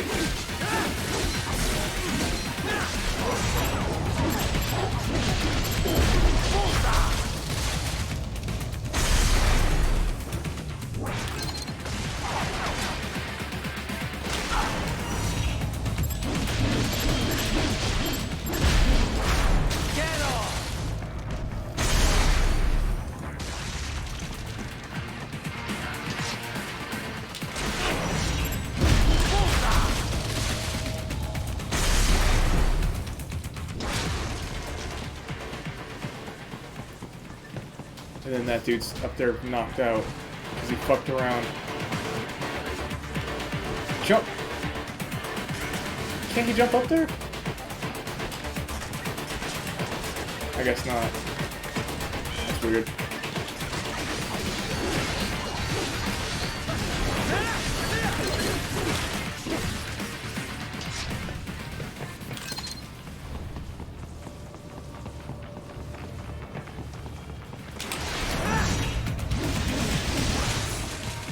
Anyway, it's like, you know, I've played my share of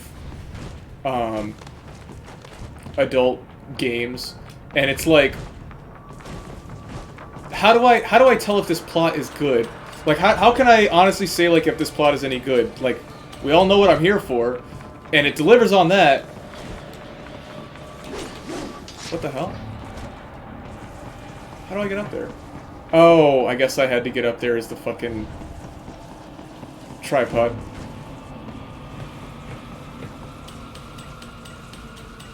It's like impossible to talk about like the quality of like a game like that. And like, as far as I'm aware,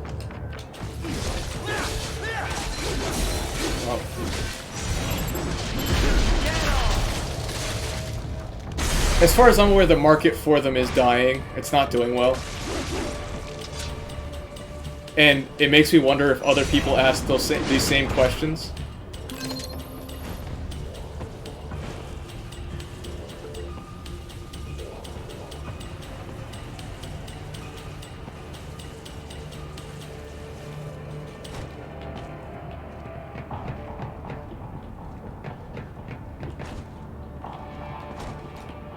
Oh, okay, forget it.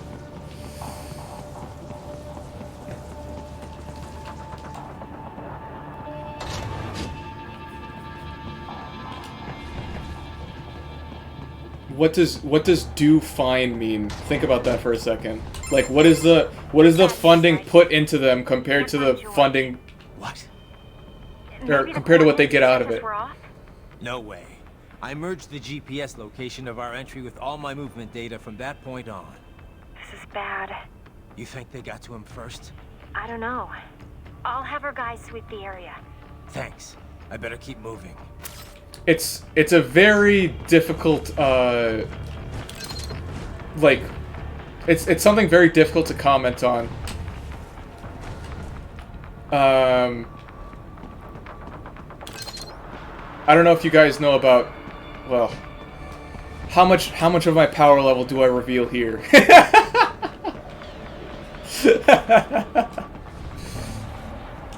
How much do I say out loud?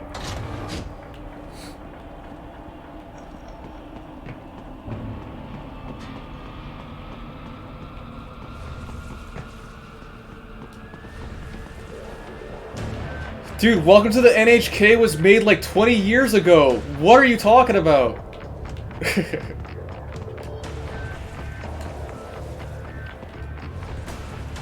Dude, I'm talking about today, in this day and age.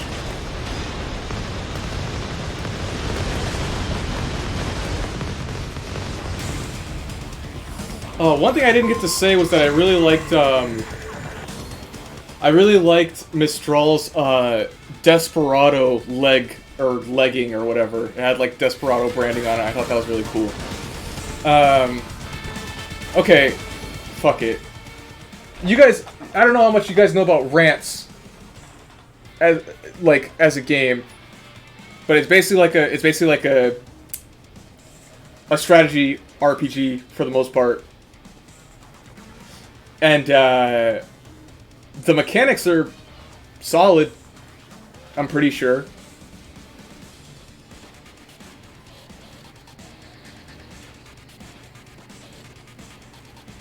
A VR one that's really good? How do you know that hasn't already been done? That's the thing, is that it's like, how do you find out about that? And how do you find out if it's actually any good? Ah, the Grad, yes. A Ukrainian UG. Of all the places to run into one, eh? Well, first thing is first. Drive it back and out of your way. Well, the series is called Rants, because that's the main character, but the most popular one is Sengoku Rants. Damn, that thing's packing some heat. Probably goes without saying, but you need to stick to cover as you approach that bad boy. Really plot relevant and it forces more. That's true, but do you have any idea how few people actually care about that? You won't win this battle from long range, Raiden. You've got to find some way to get in close. And maybe I should save your data, just in case. Save complete. Be careful, Raiden. I'm going to I'm going to keep my degeneracy level right where it's at, and I'm not going to delve any deeper. But it's just something I think about a lot, because I think about all aspects of video games. That is a Grad, a UG developed in the Ukraine. UG? Looks like a standard pillbox to me. I have seen blueprints for a pillbox able to operate in tandem with infantry forces. I cannot be sure if this is the result, but I do know the Grad is capable of bipedal movement. In pillbox mode, the main cannon is also quite lethal. Approach carefully. Use cover to make your way to it. You ever see the guy in the suit before? I am sorry. No. Nothing in your database? I have no database, Raiden.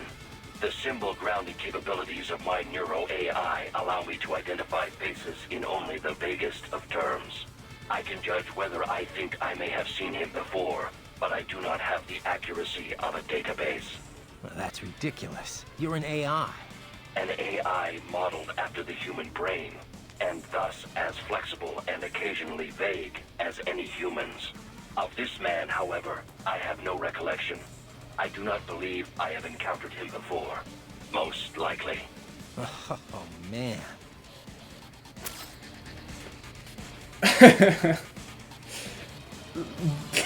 Blade Wolf is the most human character in this game.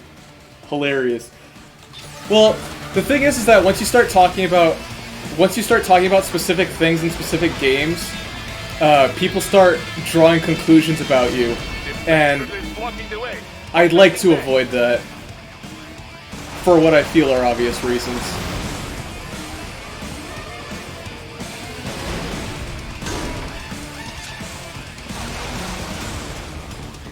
Do something.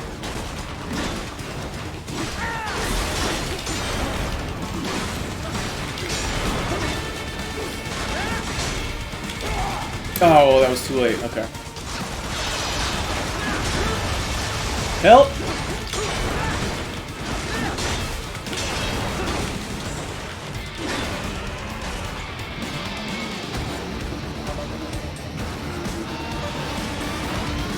Get quick to biped mode. Careful. It is whole new battle now. Oh god.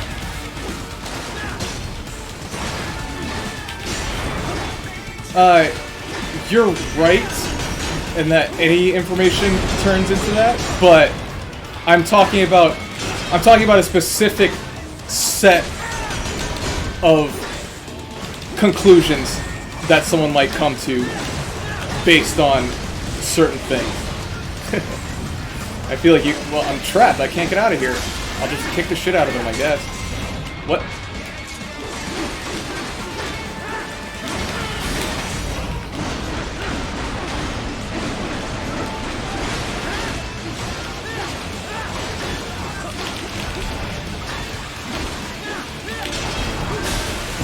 Got him.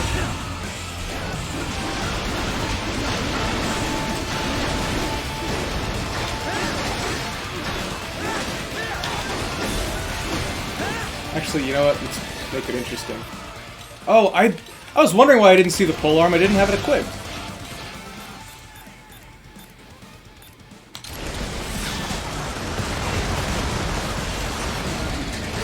Ow.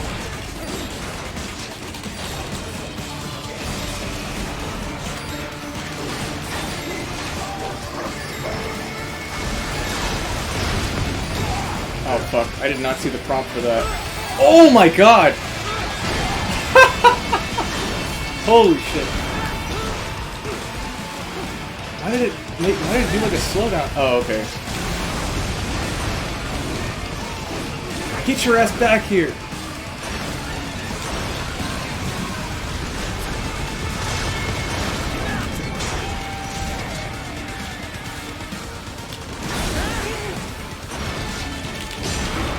Oof.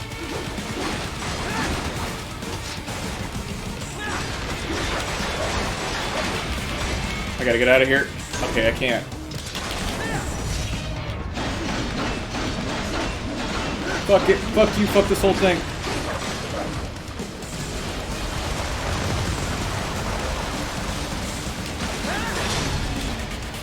Fire! Love that.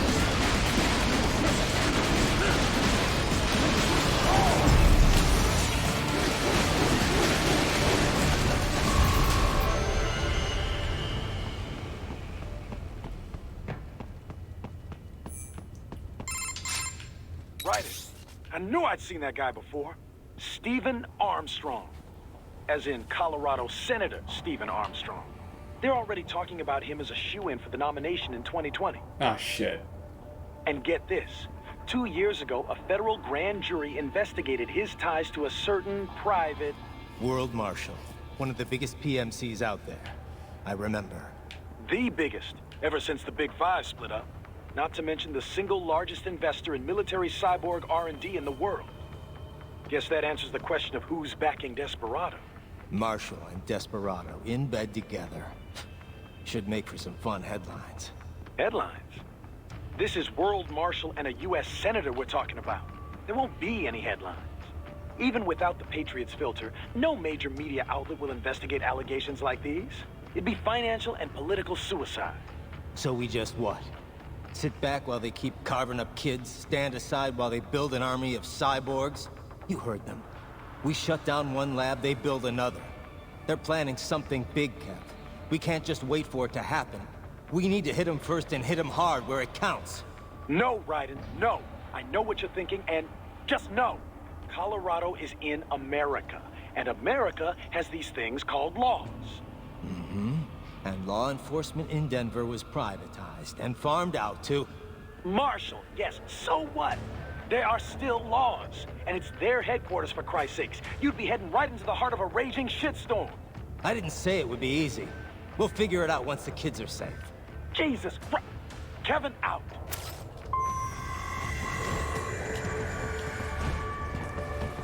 Yo. Okay. Well, I think the grad fight went decently well.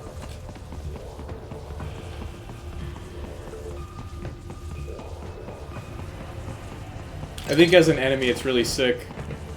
Because it like... It kind of like functions like just a... Like, basically like an armored carrier type thing. And then when it transforms, then that's when fucking Rules of Nature starts blasting. So sick.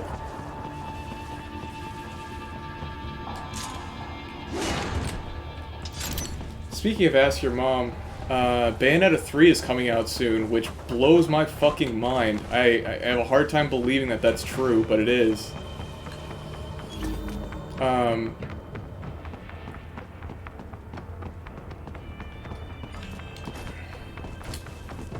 No, Raiden, he doesn't affiliate himself with any nationality, no race.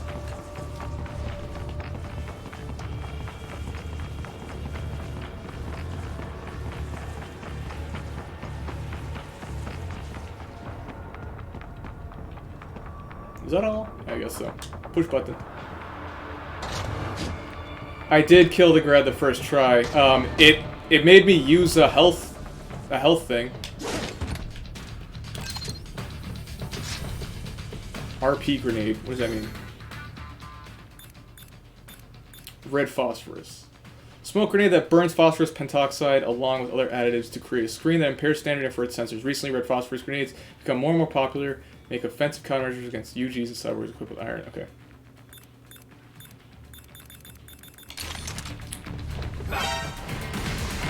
Oh my god! I got immediately blasted.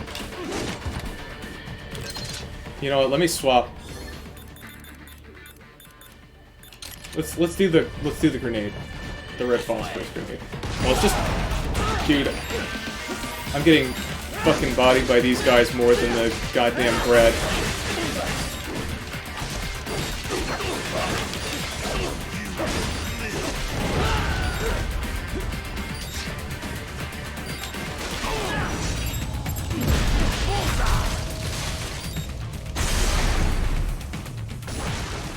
Bayonetta is one of my favorite games, and I'm fucking terrible at it. I'm really, really bad at it. I never finished it on hard.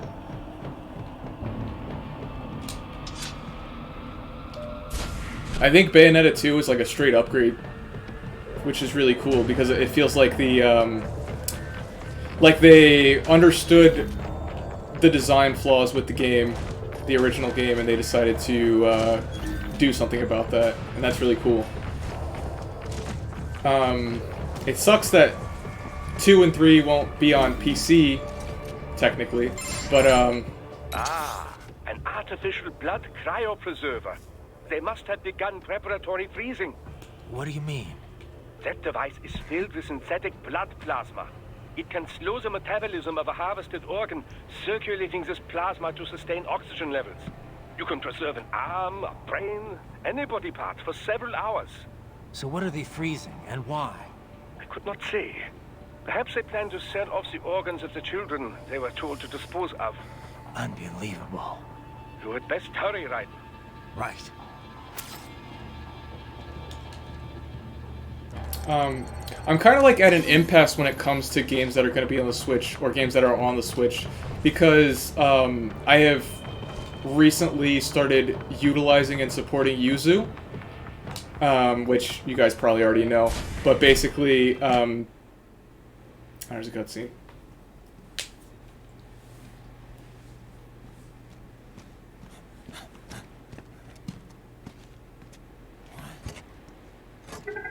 Shit!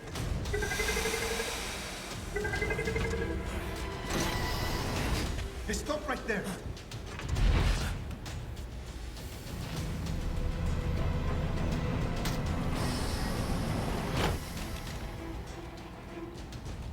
George!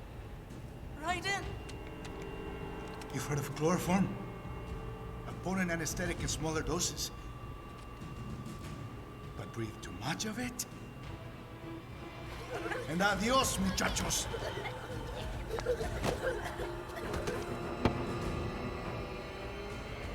Break that glass, and I'll blow his brains out!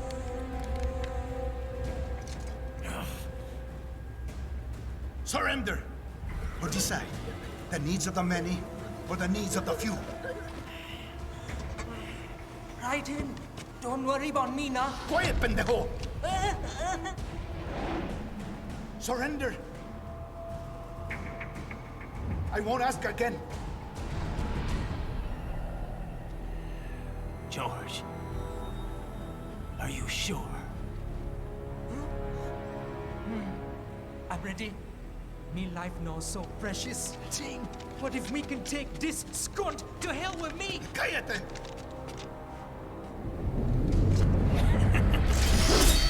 That's all I needed to hear. Stop it!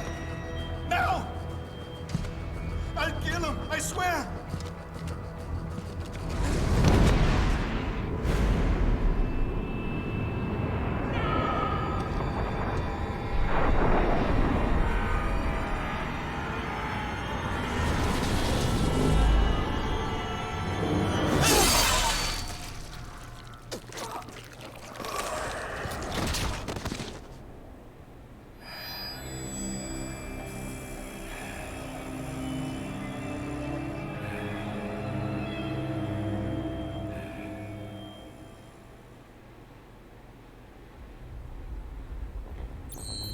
What use is there in illegally buying child's organs? Well, you can use organs for lots of different things.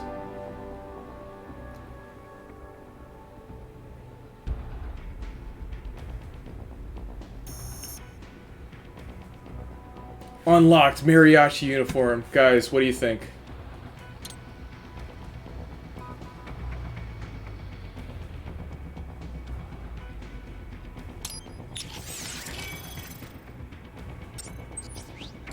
I honestly, I don't feel like I have a choice.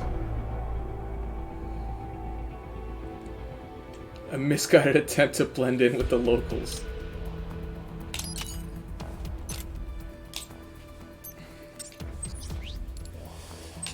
Okay, that's gonna hamstring my ability to afford upgrades, but that's fine.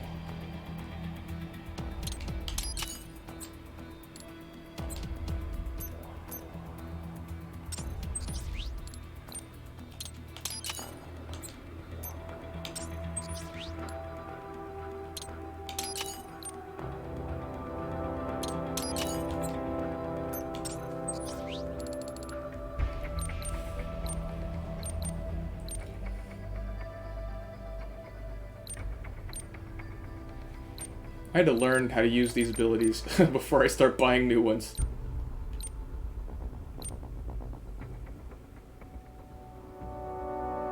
But that looks cool, so I had to buy it.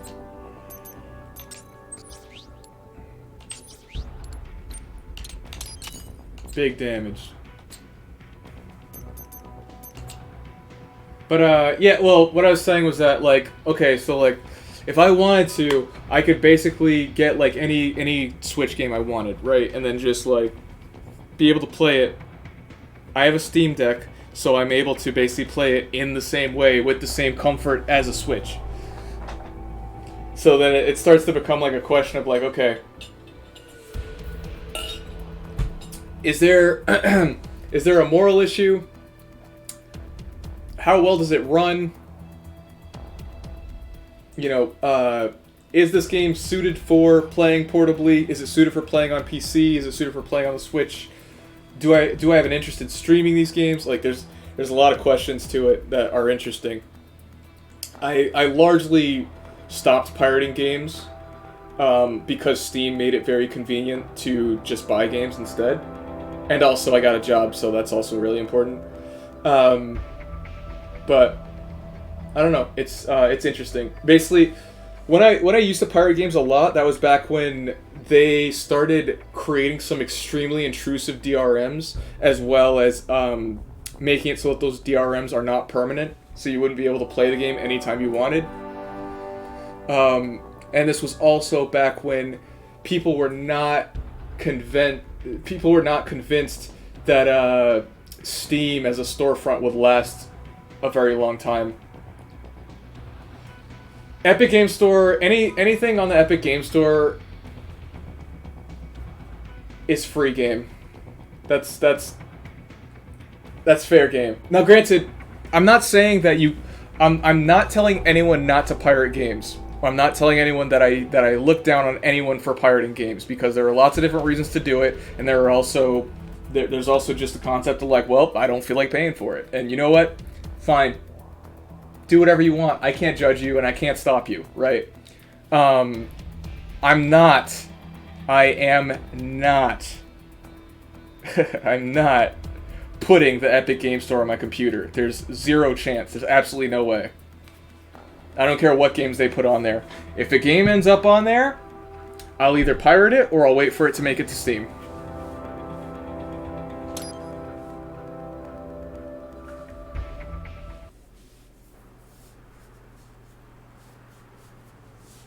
Fuck Epic Games. I say that with the whole chest. Baffled by the statement. Police are still investigating a motive. Nah, not low-key. Fuck EA. Just fuck them. President Hamilton is on his way to the Middle East this morning for his scheduled visit with... And while we're here, fuck Activision. Fuck Blizzard. Fuck Riot Games. Pakistani President Farouk Salam. The meeting is viewed as an attempt by the U.S. to strengthen relations amidst a surge of anti-American sentiment in the region. Yo, me ninja brother! George, good to see you up and about. How you feeling? Never better, nah? No pain, no more star while them hunger space eat, and me never ever feel so awake, nah? That's because your blood sugar levels are being maintained automatically. Beats the hell out of coffee. Oh! Me been here you go while I got them scone in the base. Why the rasta you not take me with ya, huh? Damn it, Doc. Sorry, kid. You'd just be in the way. Aw. Besides, I thought you didn't want to be a killer, right? Me don't, but... Killing isn't fun and games. Remember that. Right.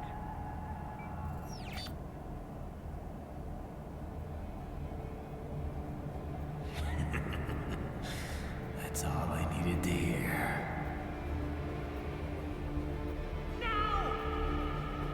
It yearns to bathe in the blood of your enemies, but you hold it back.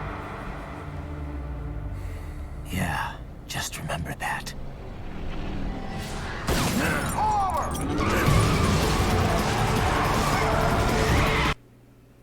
Police pull up, shoot directly at your face, and then say pull over. Extremely realistic game.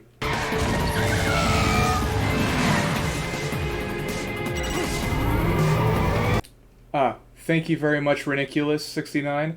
Thank you for coming through. I hope you have a great night, and I'll be here next week, Friday night, 5 p.m. Arizona time.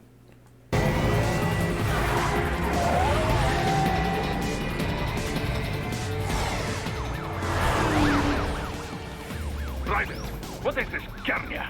You cannot resign. Sorry, Boris, it's done.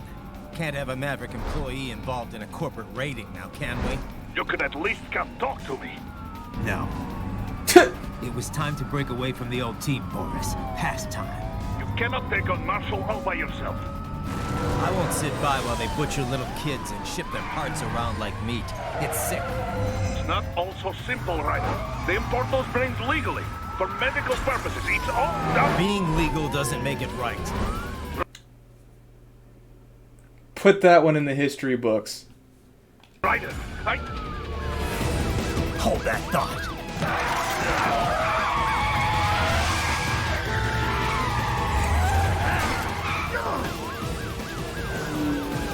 Fuck you, asshole!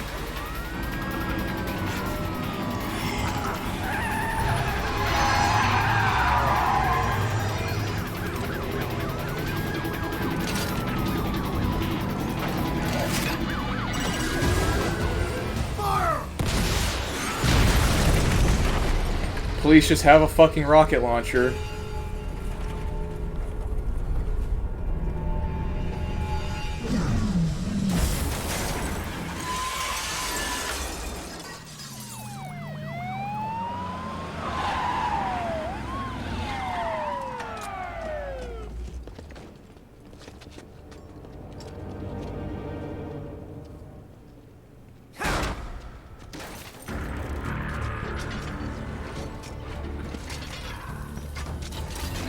True. I will patrol ahead. Military cyborg, you are not licensed to operate in this area. You're in violation of state and federal law. Guess you better arrest me then.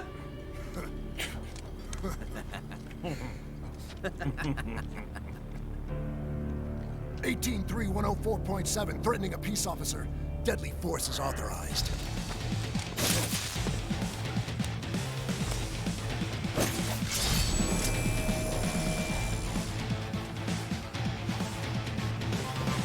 Do you guys remember that one headline that was like, oh, give me that. No, no, no, no, no. Did I get it? I don't think I did. You guys remember that headline that was like, man with sword charges military base? And like they like couldn't stop him, like just one man with a sword or something like that. And people were saying it was fucking Raiden.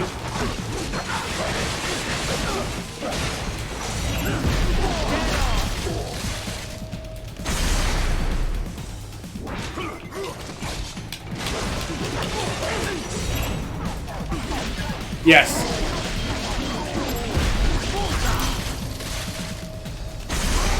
Yes, I did hear about that.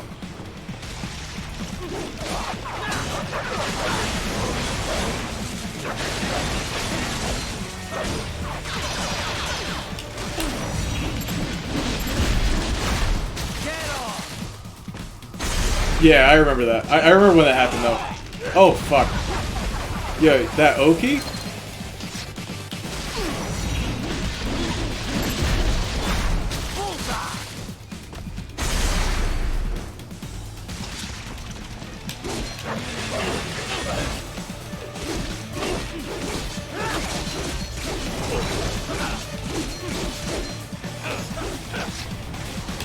Oh, yeah.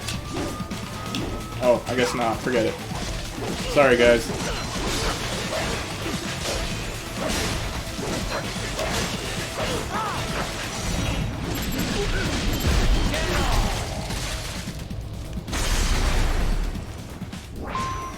He died doing what he loved.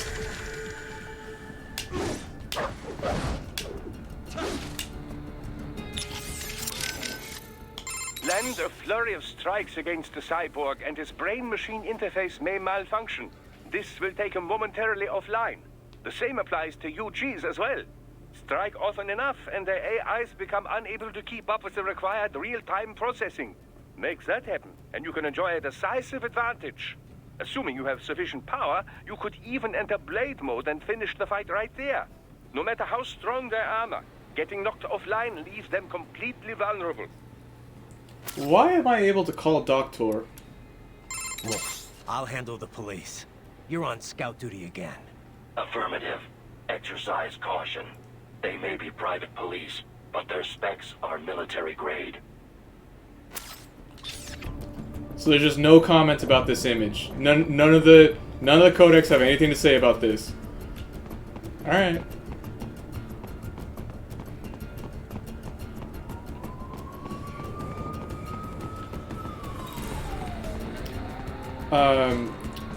In like some of the like Metal Gear games, sometimes they'll like certain models that Kojima likes will end up in the game like as pin-up posters.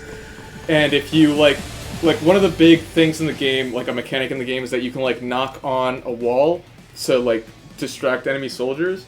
And if you like knock on a private area, then it instantly triggers alert mode, and enemies all know where you are and they come kill you.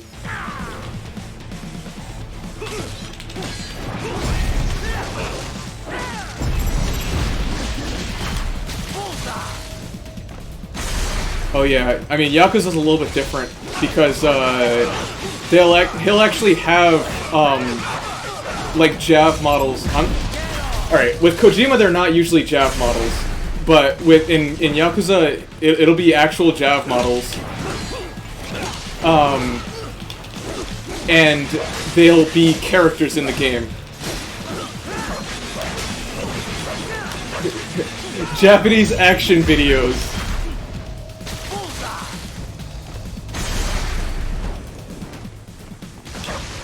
But I just remember I saw there was like a poster on the wall of like, it was like employees of the month, and I saw The road is blocked by barricades.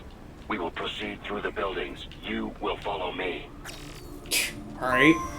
In Yakuza 7, there's like an employee of the month like wall of people, and it's Aika is on there, and I'm like, my man got some taste. I'm going to move on because once again, I don't want people to draw conclusions.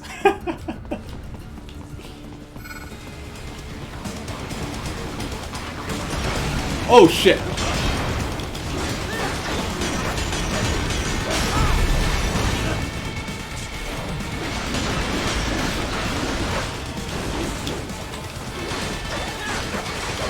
I love the other guy just watching, just sitting there like, yep. God, that's out of range?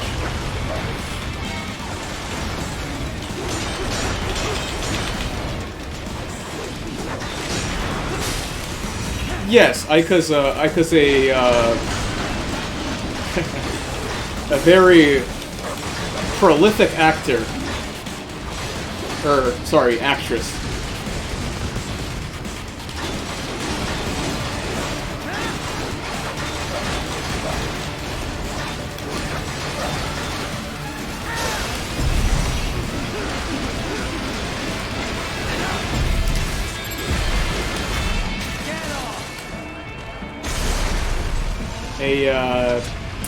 A favorite, to say the least. But listen, just like everything else, I like to support people that create things I love, and that's all I'll say.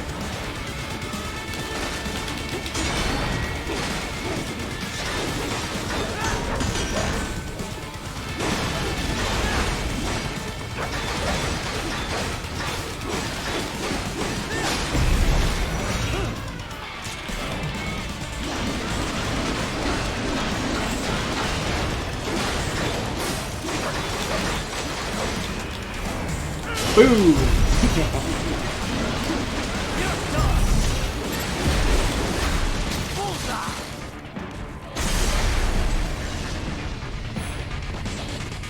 I actually did not finish Kiwami. I played 0, and then I started Kiwami, and then I like dropped it because it's really hard to play through multiple Yakuza games because the games are not created for you to like play through them like as a linear experience. You're supposed to just like run around, fuck around, and do all sorts of stuff, and that's not like. There's a limit to how much running around and fucking around I'll do in a game.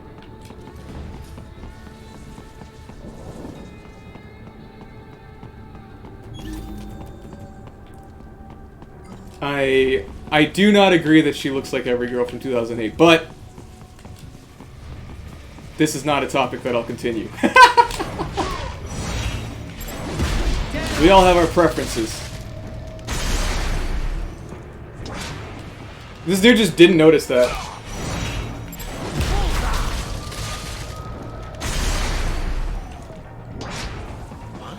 Enemy sighted!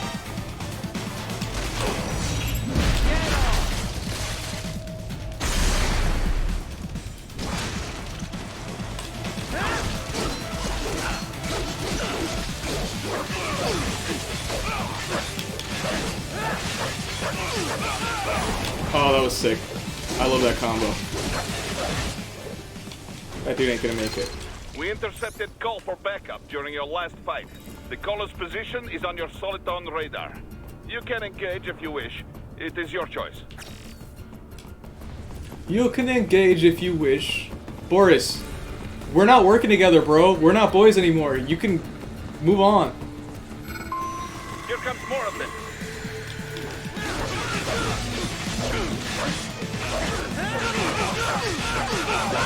I love this weapon so much.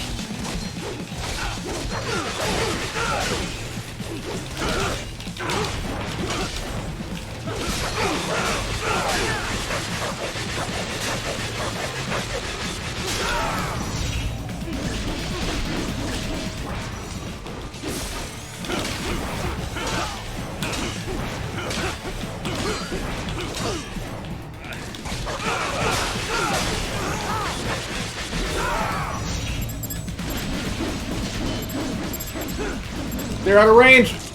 Fuck. Well, it looked cool for a little bit. Alright, I'll take it.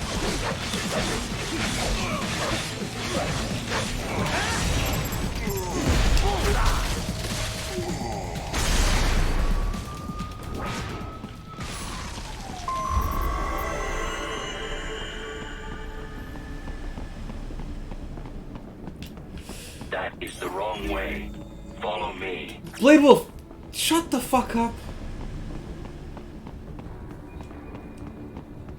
That's what that's.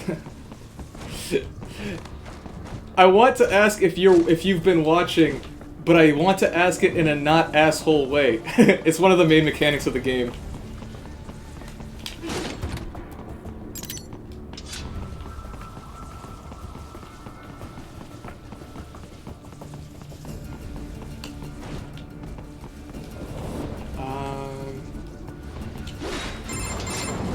Raiden, what's your status? They trashed my car. I'll have to go the rest of the way on foot. Do you really have to do this? Look, I'm fed up with all of it. Companies like ours, yours, bend the laws when it suits business. Why not bend it when it can save innocent lives? Raiden. Boris, listen to me. That VR training, they'll be warped into killing machines. They'll be set on POWs, civilians. It'll be one atrocity after another. Like what you went through. We can't have any more Jack the Rippers. You saw what happened with George. I'm doing this, Boris. I have to. I can't save those kids from becoming cyborgs, but I can stop them from becoming murderers. Say you succeed. Say you get all the brains back. Then what? Just so happens I know un great cybernetic surgeon. Doctor, but he cannot... You won't change my mind, Boris. This is my fight now. And your wife and son? What of them? They're in New Zealand. Safe. Rose would understand why I have to do this. All right, damn you. You do realize Marshall has the contract for law enforcement throughout the city. They are the law in Denver. Yeah, we've met. Well then. Officially, Maverick Incorporated condemns you and your actions as unlawful. And a pain in the asshole. Now, increase your codec encryption. Do not worry about the lag. And unofficially? I'll do all I can over the codec to help. I do not like what those Mudaki are doing any more than you. Spasiba, Tavarish. Spasiba.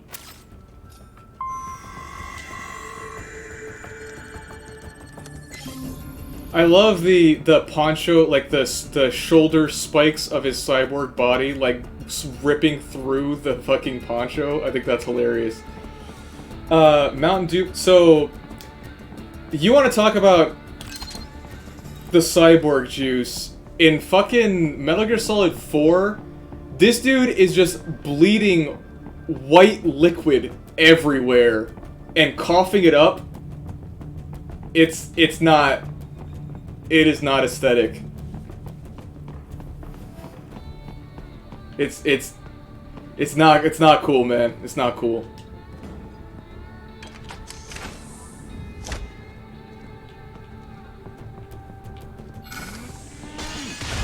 Oh, hi there.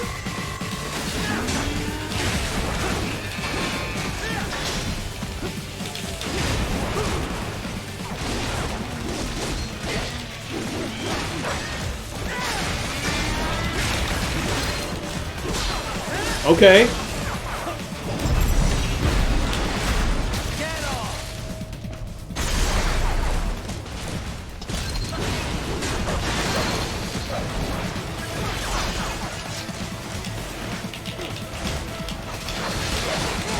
Fuck.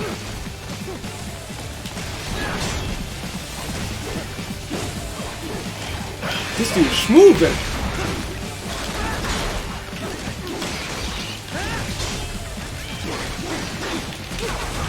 Oh, I couldn't parry him. He grabbed a gun and got out of here.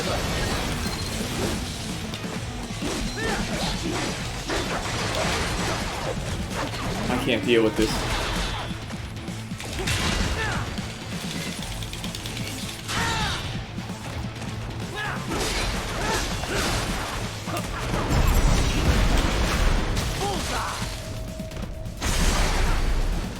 There's this one cutscene in that game where, like, Snake has, like, his body, his face is, like, half covered in soot because he got blown up. You will find an elevator inside that office. Use it to reach the roof. Traveling atop buildings will minimize enemy encounters. He's got like a bandage on his face that's like half on, like it's like falling off, and he is coughing and dying, and Raiden is there, and he's hooked up to this machine, this IV machine, and he's bleeding and coughing white stuff everywhere, and I'm just like watching this cutscene like, dude, what the fuck is this?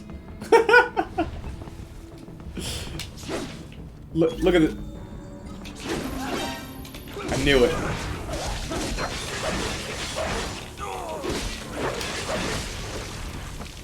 What was he doing in there?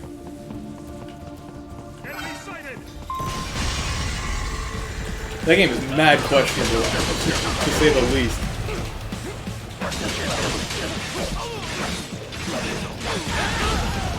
I am getting blown up. Alright, hold on. Shit. Shit. Let me out. Get out of the way! Oh, wait a minute.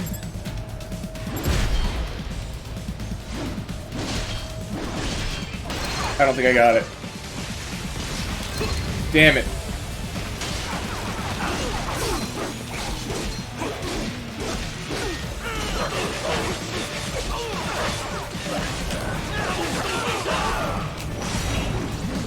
And they're too far. Fuck.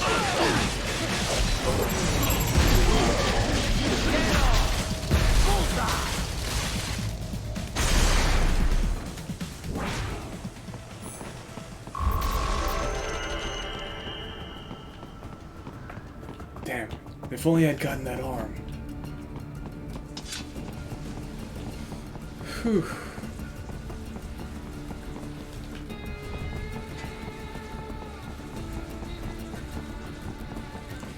How do you really lost guy in here and why do you not see? Yeah, like just the whole desk and all the file cabinets and everything just chopped up into pieces. That shit would be obnoxious.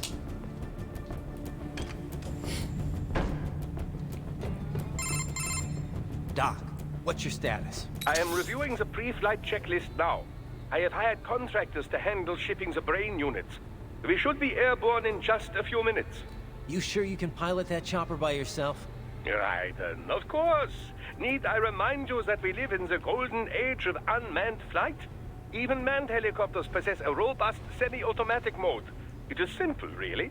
So simple that I can continue to monitor your status and world marshal security from the pilot seat.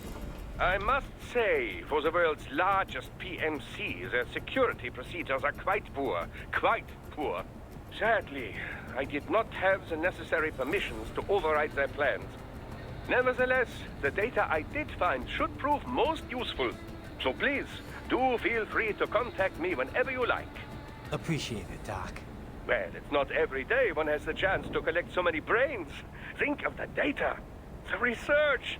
Oh, and of course, your personal safety was a concern as well. Thanks, Doc.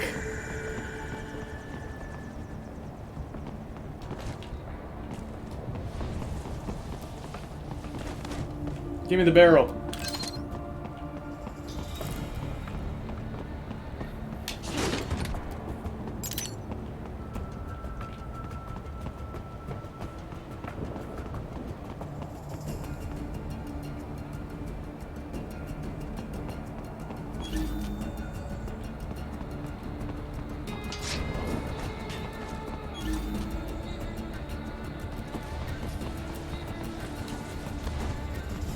Okay.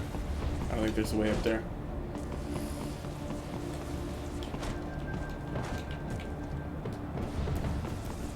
Roger that. Sending back up.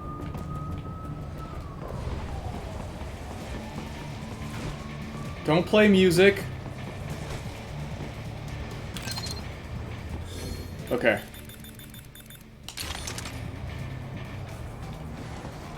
Oh my god. Why does it have the hat on top of it?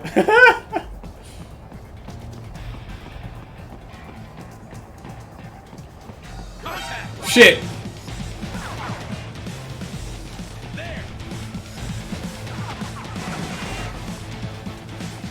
That was like the least sneaky moment of all time.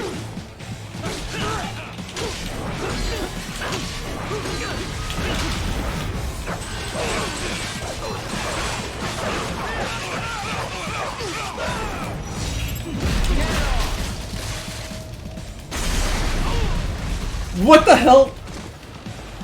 These rocket launcher guys are not very trustworthy.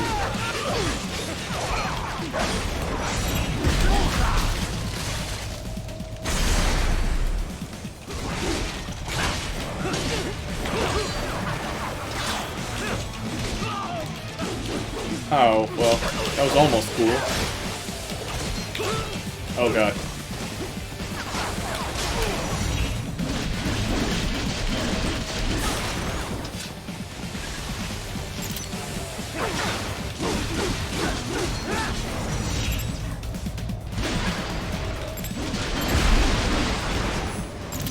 Yes!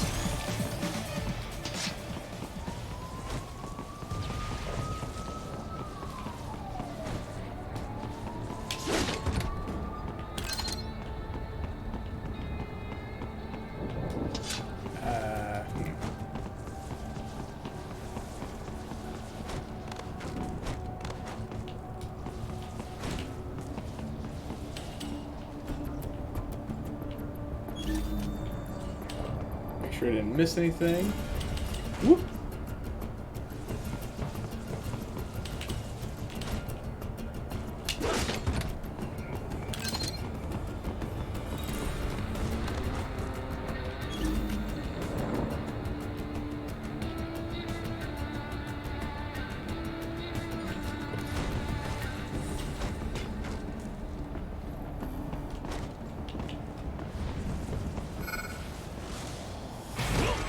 Oh, this is a big boy. Alright.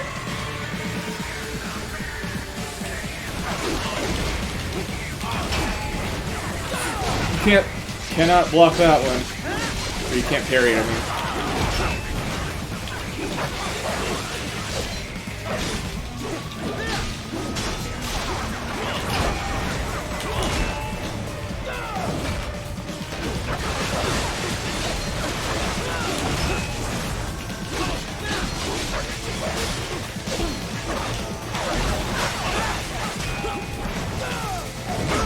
Fuck.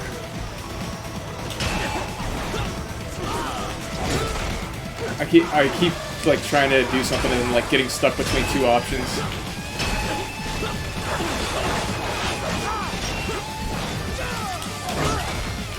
Okay, maybe I'm not. Maybe I don't understand how to use that move.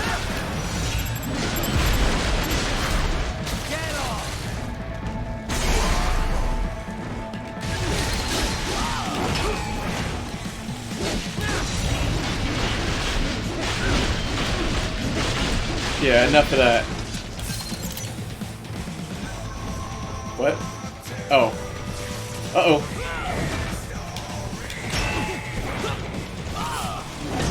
Fuck.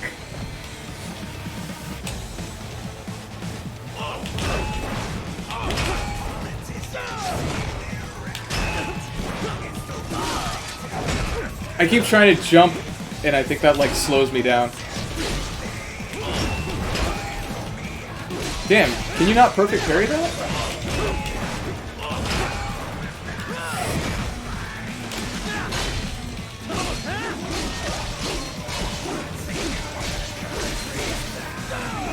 Out of there.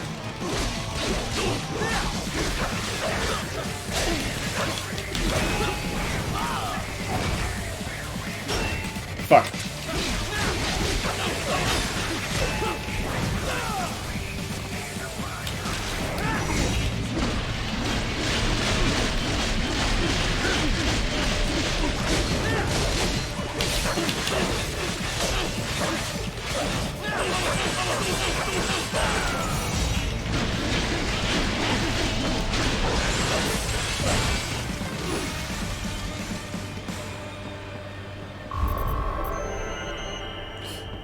I just realized, is there a taunt button in this game?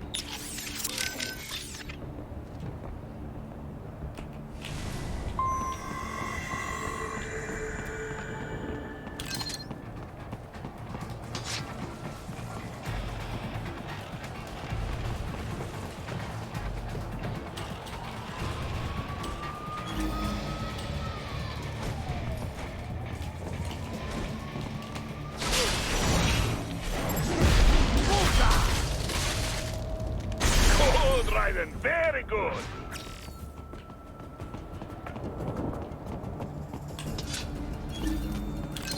Probably need that.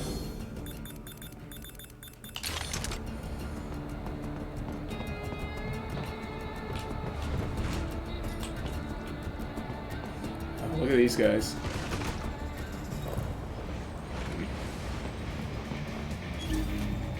Oh, they're civilians. Okay.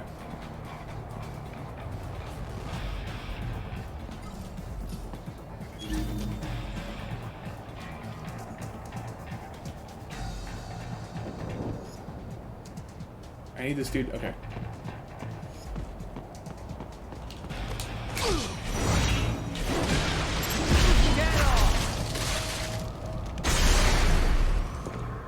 Alright, and then... Whoa! That was weird.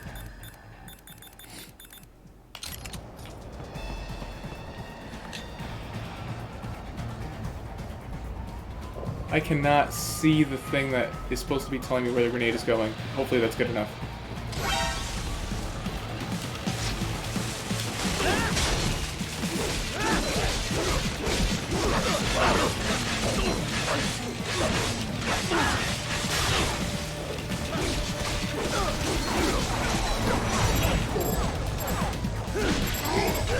Damn it!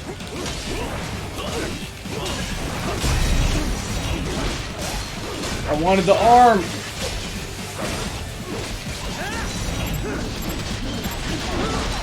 Fuck.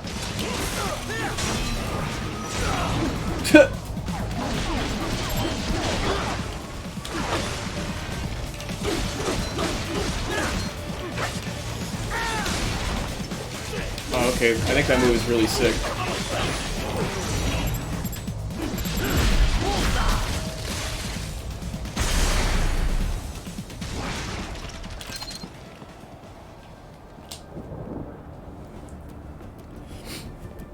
Thank you. Oh God, thank you. Don't let those fuckers get away with this, okay? Thank you so much.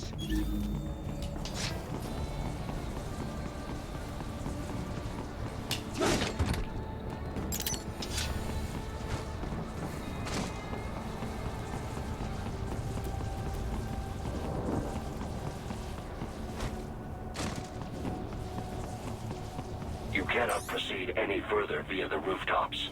There is a freight railroad underground. The elevator ahead will take you to it.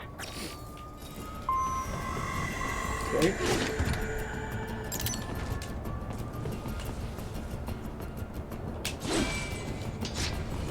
Oh, Moogie, are you there? Going down.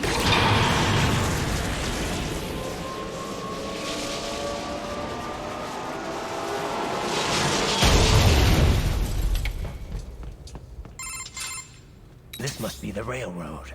It would appear so. Likely part of Denver's old system. This city was a major transport hub in the early years of freight trains. This particular line appears to have been abandoned some time ago. It was originally constructed to transport supplies to an underground factory.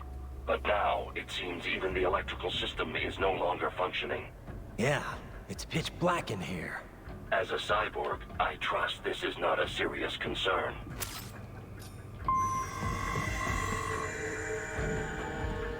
Alright, I need to use the restroom, so I'm gonna start up a call and I'll be right back. Boris, I want to check how raising the codec encryption level affects transmission. Copy. Reading you 5, Raiden. You? Loud and clear. I'm seeing a reduction in peak power when sending. We're on a broader direct sequence spread spectrum? Da. Frequency hopping pattern changed to blue 1. Copy. Interference still appears below process gain, too. Hell of a system. Worth every dollar. What is your processing load? I pinged HQ data storage with my tactical data line. The increase in latency is below 5%. Хорошо. In that case, it will not affect mission. Our system is just one notch below toughest security available. Denver police cannot see we are even transmitting at all. All our communication is perfectly safe. Copy that.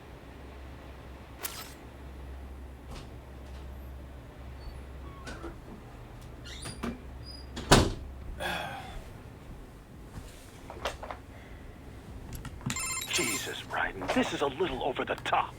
I mean, I've seen you pull some shit before, but this, You should know me better than that by now, Kev. I thought I did.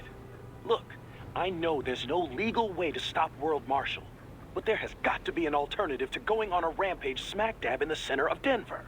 No alternatives, Kev. I'm getting those kids out. Raiden, that VR training, it's like what you did in Liberia?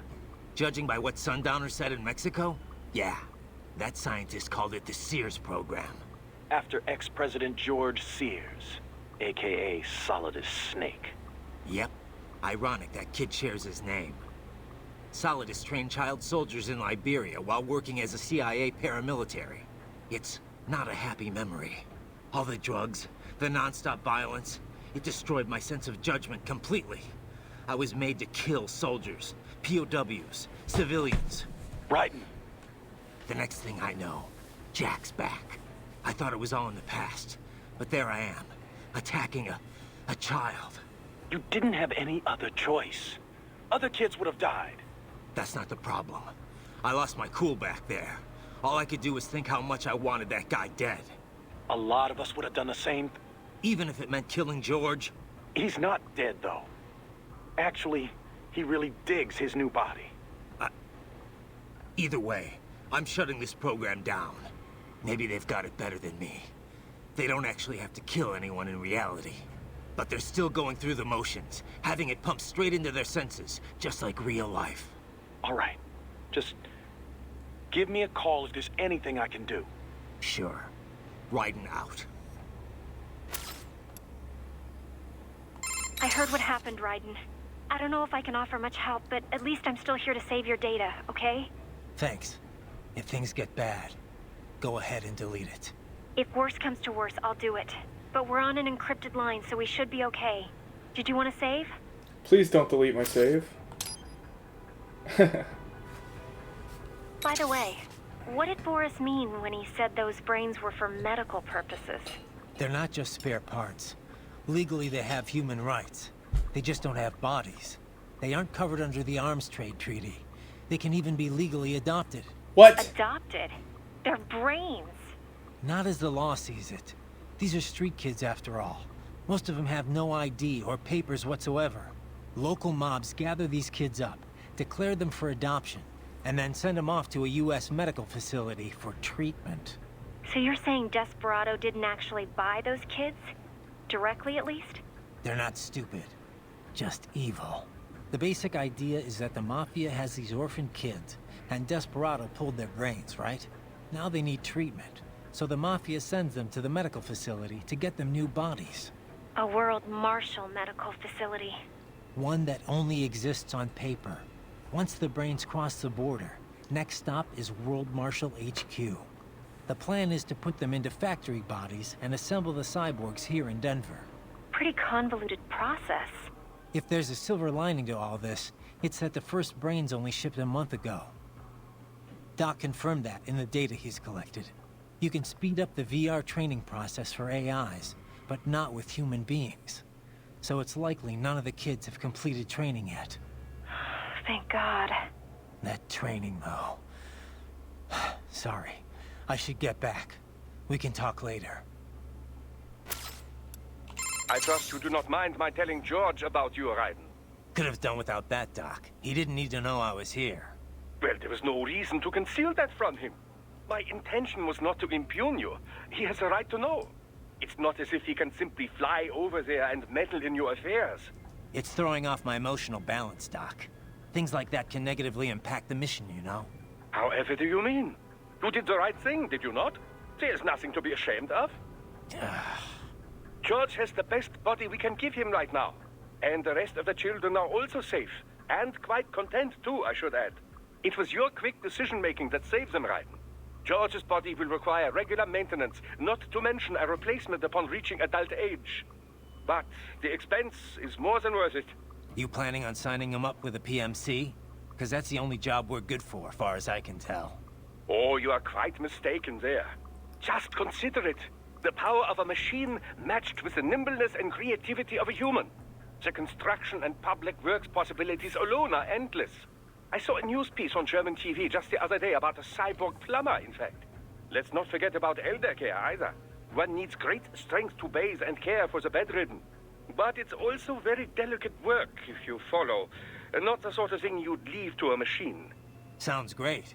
So long as we don't start replacing the old folks' bodies too, just because they're old. A valid concern, yes. I recall reading a comic like that once. An old farmer created a cybernetic body to fight evil military scientists and so on. Yeah. But can't George do anything besides physical labor, though? Oh, he has every right to choose another path. If he opts not to take advantage of his body's physical strength, he's free to pursue academia instead. His body provides a completely ideal chemical environment for his brain, after all. I can certainly see how that would prove handy in the realm of higher education. The only problem would be how to cover the costs. The issue of student loan debt in the US is thorny enough already, even for normal students. Christ. Yeah. All this stuff's not just George's problem, though. All the other brains I'm gonna rescue will have to deal with it, too. Giving them bodies won't be the end of their problems. It'll be the beginning. Indeed. On a happier note, though, excellent work in bringing George's lower body back. Now he'll very likely be able to produce children in the future. Bravo! So, I guess it's not explicitly shown for good reason, but basically, Raiden fucking chopped George in half too, and they've rebuilt him after that situation. Epic Man Drip, welcome to the stream. The memes are only beginning. We're still pretty early in the game, but I hope you enjoy your time here. If I know you from somewhere, let me know, because, well... Hey! I feel like a fucking celebrity in this town. Music to my ears, thank you very much. Your earlier actions were reckless, Raiden. Not to mention the damage to a perfectly good car. I knew the risks when I decided to go through with this. Besides, the car was mine. Maverick sold it to me. It's not meant for private use. It was made for ops like this. Regardless, your approach has proven most antagonistic. You are now a criminal, a public enemy, a police-killing vigilante. Even if your actions reveal World Marshal's designs, you will be unable to avoid legal punishment. Probably not. But that's a price I'll have to pay. I gotta stop that VR program and get those kids back. I sealed my fate the second I attacked George. But George is not dead.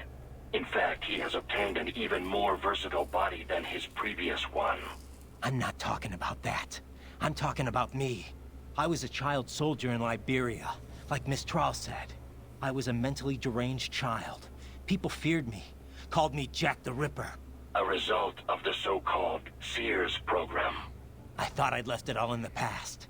But just like that, Jack came roaring back. This is why you are so driven to terminate the VR training. I understand. I will continue to cooperate. Copy that. Listen, guys, Raiden's just a little bit conflicted, that's all. Also, you wish Raiden would cut you in half like that. Eyebrow raise.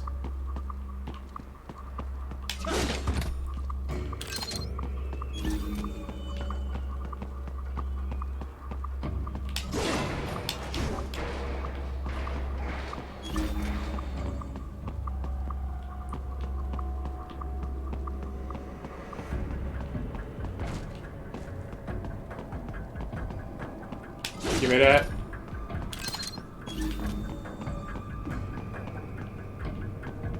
Alright. I still These have not assholes. noticed you.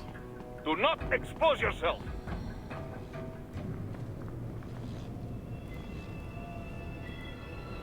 I know that the minute I go out there, he's gonna turn around, so I'm just gonna wait. I'm not dealing with this.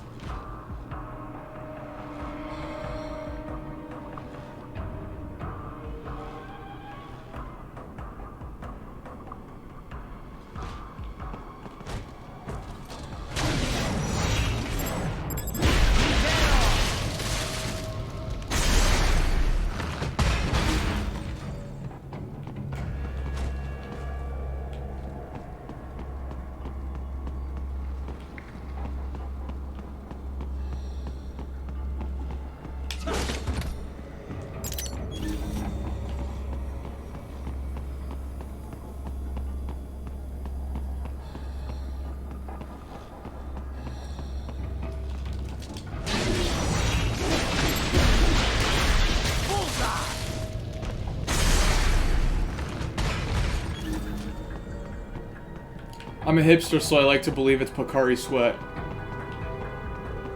Data storage, hold on. I can't go over there.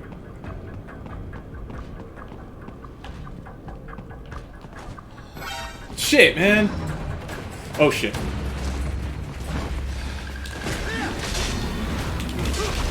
Dude. Fuck.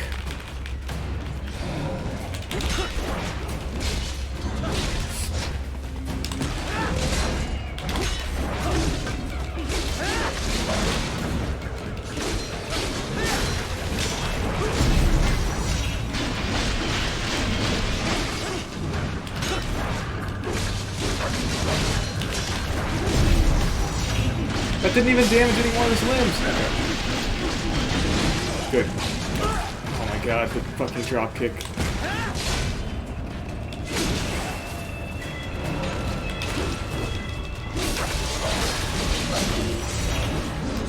Get in range!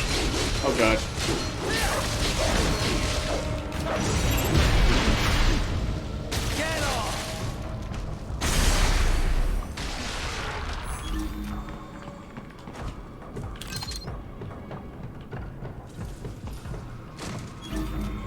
Give me that.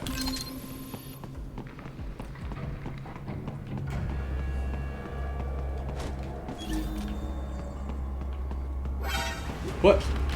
Oh god. Oh, I guess they're probably on the ceiling. Damn it.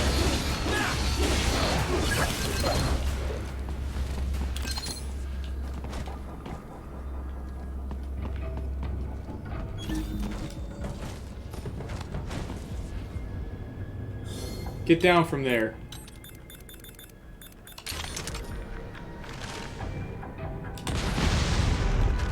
Got him.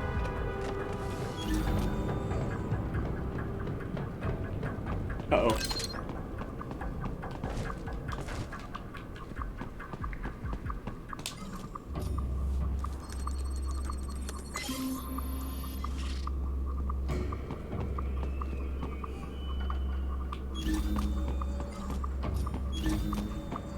There is a maintenance shaft up ahead. Use it to return to the surface. I did not ask.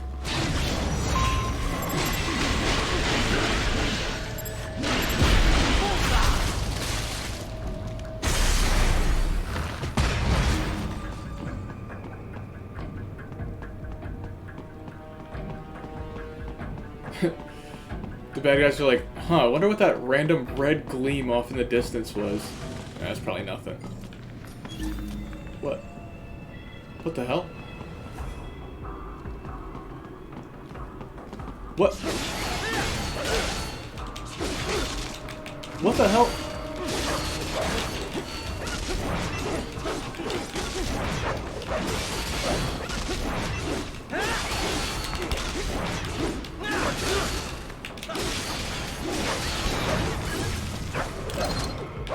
I just get my ass beat by 2 tripods standing on top of each other.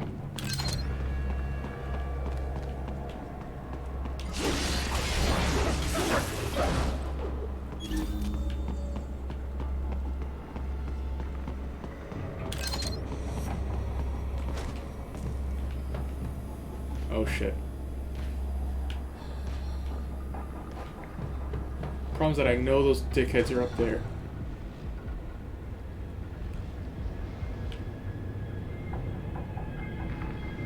Alright, what I'll do is I'll wait for him to go away. And then I'll use a rocket launcher.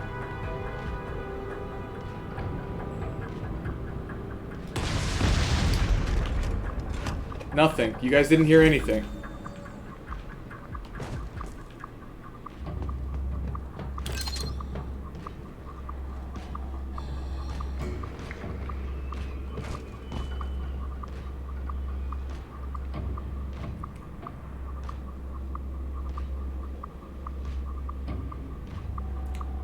What is that patrol route? What are you doing, buddy? How am I supposed to sneak up on this guy?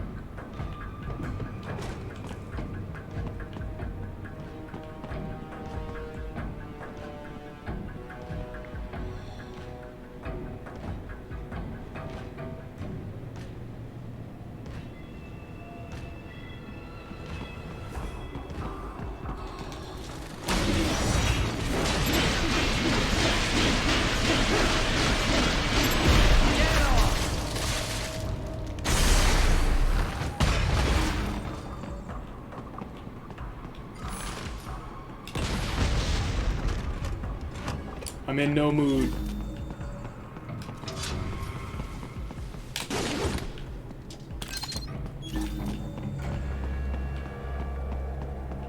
Listen, I don't feel like fighting those guys head on. They're fucking obnoxious to fight. So if I can stealth kill them, then I will.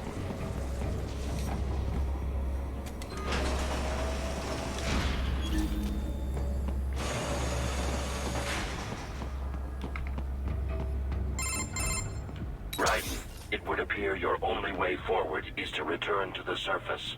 You will exit into an evacuated commercial district. Security is heavy, but you need not worry about collateral damage when engaging the enemy. About time. Finally, I can cut loose. Proceed to the right from the exit. You will find a stairway on your right. Those stairs lead to a shortcut to World Marshal Headquarters. Do not be distracted by the advertisements. You are not here as a tourist. Sure.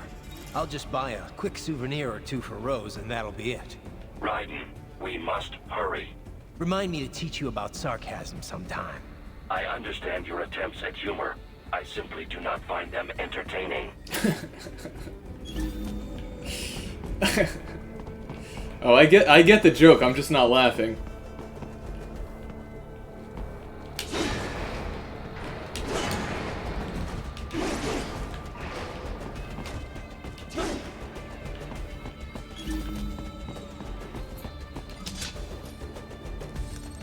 Blade Wolf is pretty raw.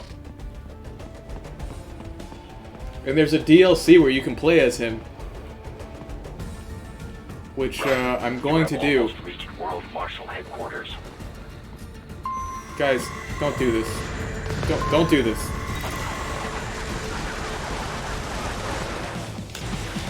Shit. I need this guy's arm. Okay, I got his arm. Give me that.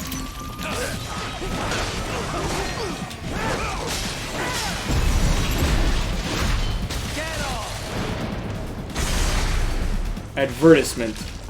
Never heard it said that way in my life. It appears there are enemies on the overpass. I suggest cutting the road supports. That should bring it down.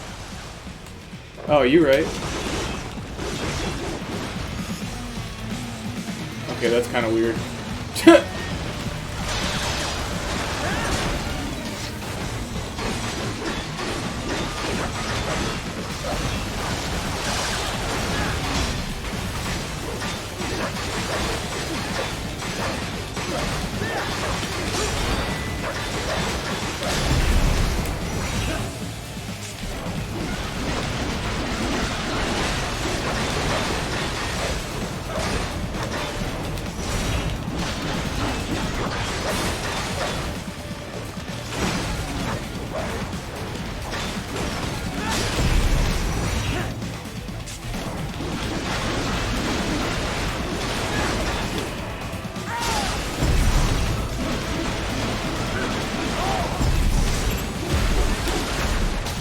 I'm gonna need that.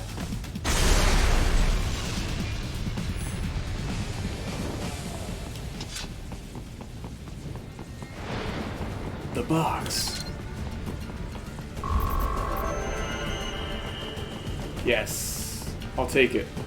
Is there a Avoid fighting if you can. Is there a rank above A rank in this game? I don't actually know. Okay, there's 3 dickheads. I'm gonna go up here. Kill this guy. Fuck! I'm not gonna do that. It's fine, it's fine, it's fine.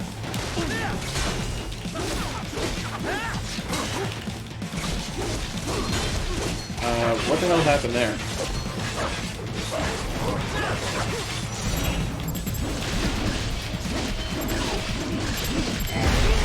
Fuck! He did not wait. Uh-oh. No!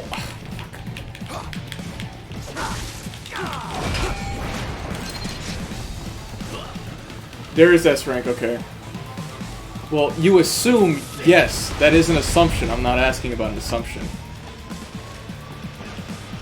Not every game has an S rank.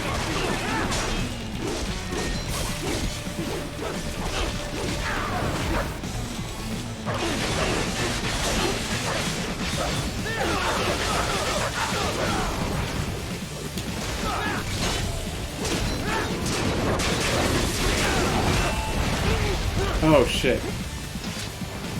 You.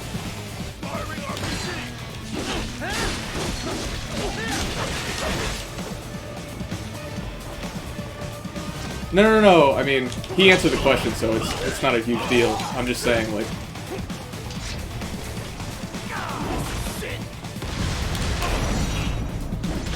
Yes.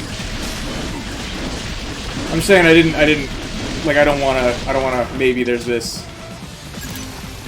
I want a definite yes or no. Whoa. It's like. It's very difficult to ask for, like,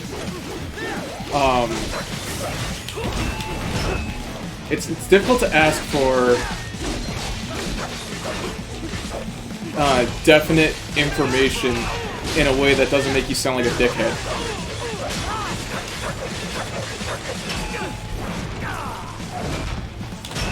It's like, I'm not like asking because I'm, like, angry or saying it's because I'm angry, but it's like,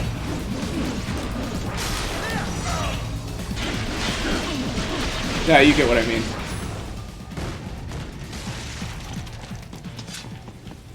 Head for the next objective marker.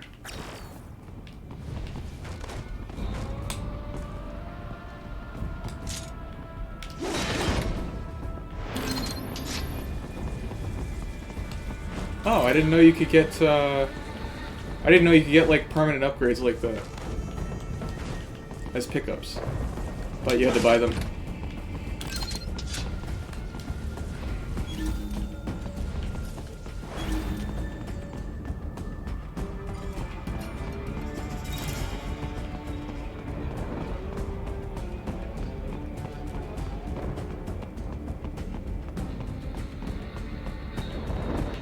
Oh shit. Maybe I should not just run out. That dude's got an arm.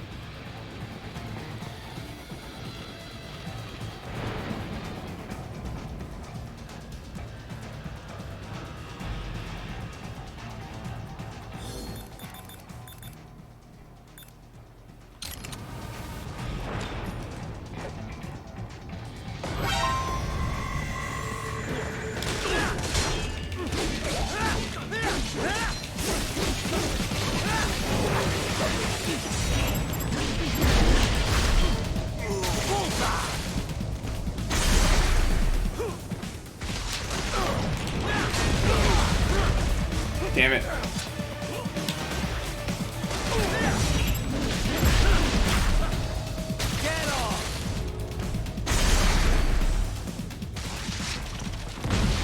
The stock LQ-84 Fenrir, unable to speak. A real dog has a far greater intellect.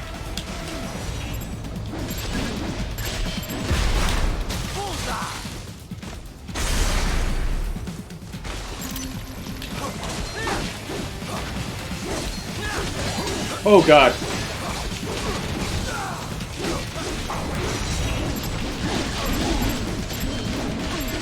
Fuck.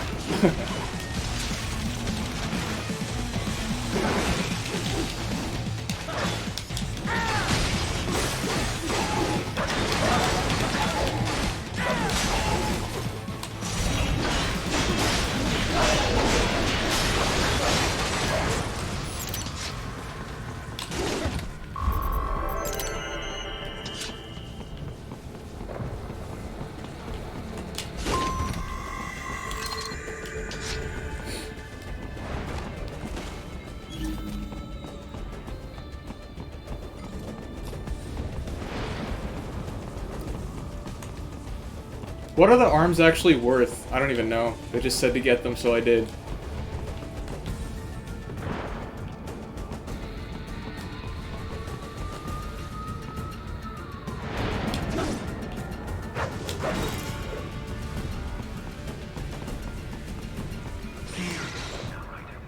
Isn't this all a bit much? Any decent lunatic would have quit after Mexico.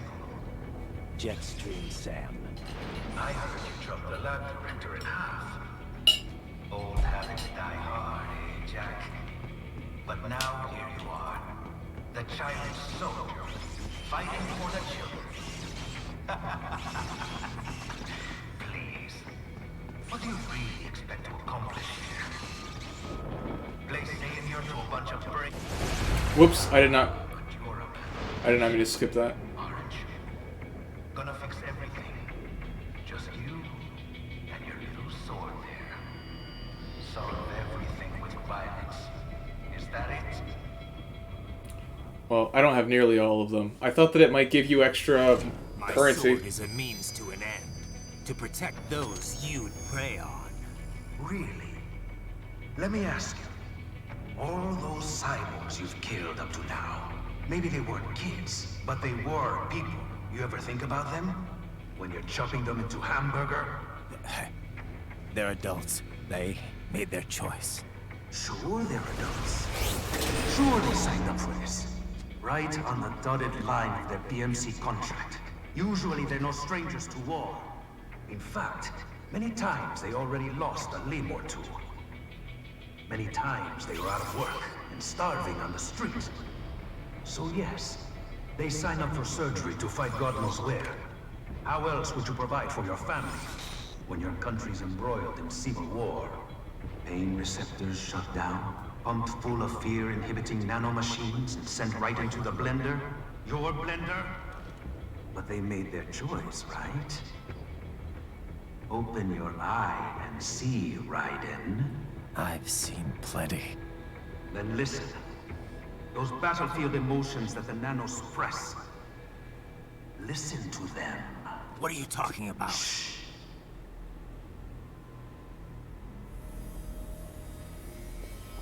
There he is!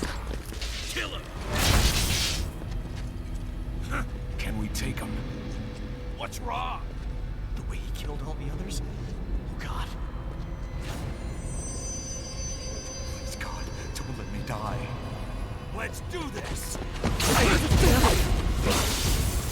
This isn't fair. Little punk. Listen closely now. Die! This life.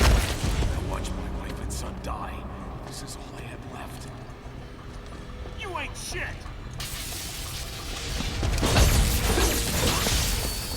Goddamn IED took my leg. I needed a job. Stop! I didn't know what I was signing up for.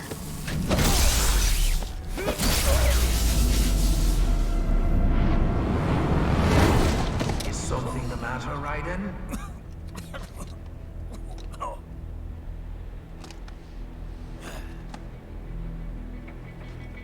I've nearly saved enough to bring Mama to the States. Finish him off! Whatever it takes to be free of this torture. Stop it!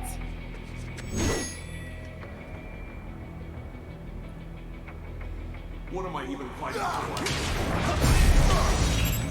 Get off!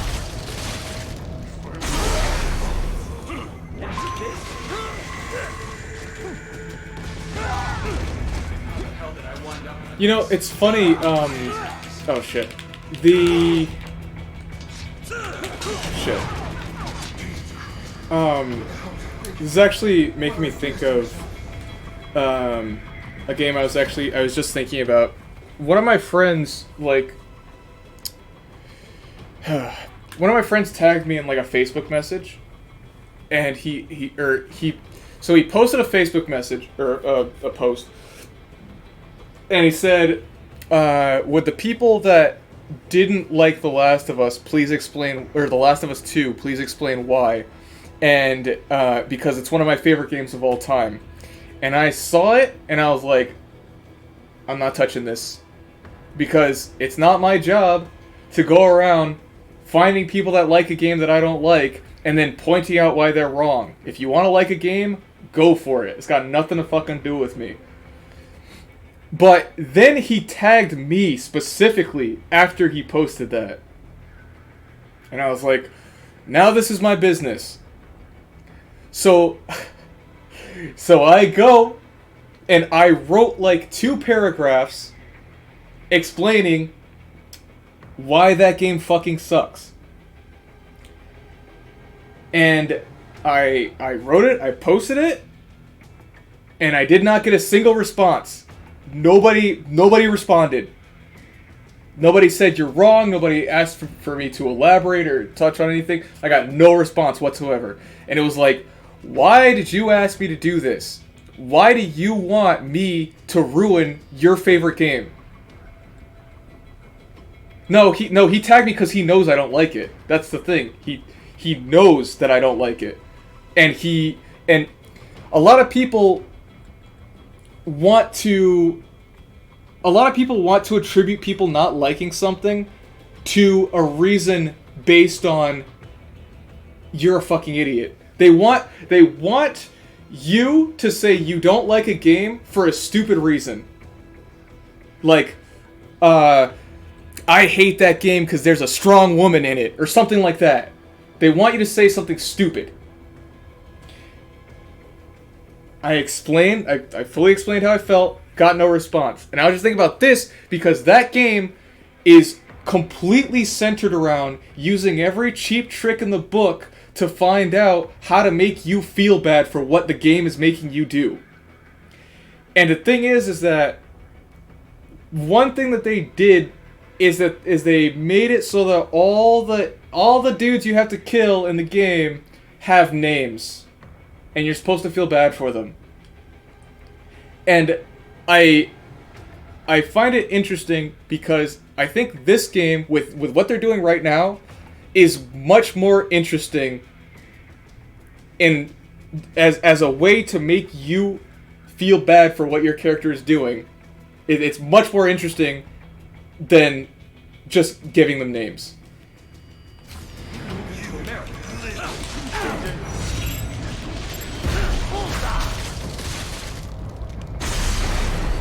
There's no reason for me to be here.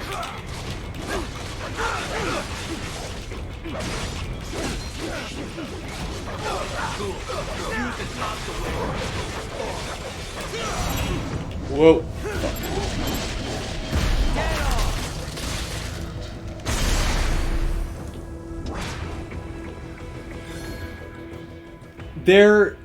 Okay. I'm going to try very hard not to get started on that game because there are nearly infinite things that I can say about why that game sucks. But I will just say this. The narrative that game is trying to go for is dissonant with the gameplay. There is absolutely no link between what the game is supposedly trying to make you feel and what you have to do in the game. The concept of gamers, quotation, having base level empathy. Gamers have base level empathy for animals in video games. That's why, in The Last of Us 2, they force you to kill a dog.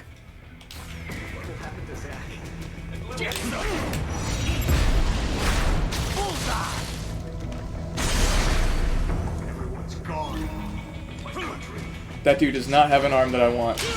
He is just getting... He's getting blended. I'm putting him in the blender.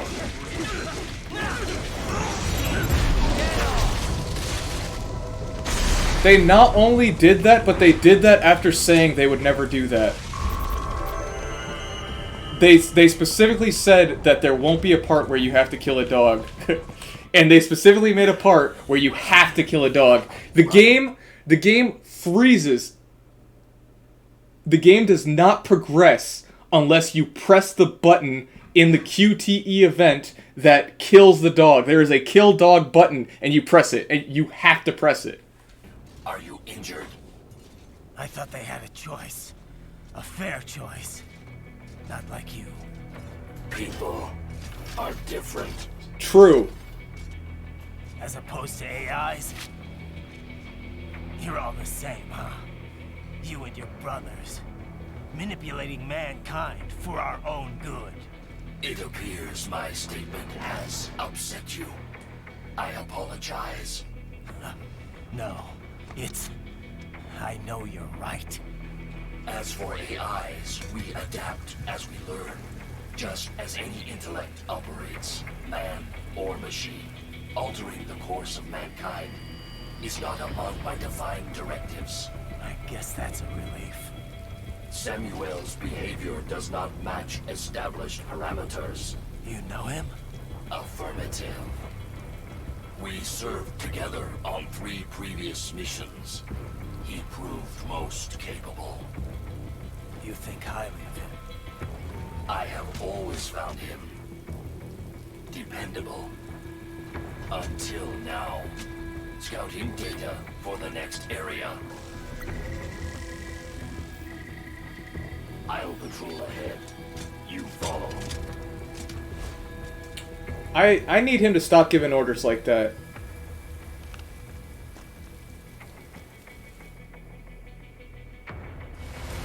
Raiden, your current emotional state appears highly volatile. Oh, he going through it. I'm sure you do not intend to abort the mission, but I suggest you avoid combat for the time being. But at the very least, he's got a poncho on, so he won't get too wet. Okay. Chris 1999, welcome to the stream. I hope you're doing well. So the thing is that every criticism I have about the game, if the person likes the game, they can easily just say like, well, it's not that bad, or well, it's because you're supposed to feel bad, or whatever. And I find it... Oh, I said I wasn't going to get started, but here I am. I find it insulting that game is considered competent, let alone award-winning, in terms of writing and narrative. You just woke up. Well, I'm glad you dropped in. I hope you enjoy your time here. I'm doing great myself. I'm here giving a very charged critique of The Last of Us 2 got several 10 out of 10 scores. It definitely is. People will tell you that it's the fucking best game ever made. But people have never encountered good writing before.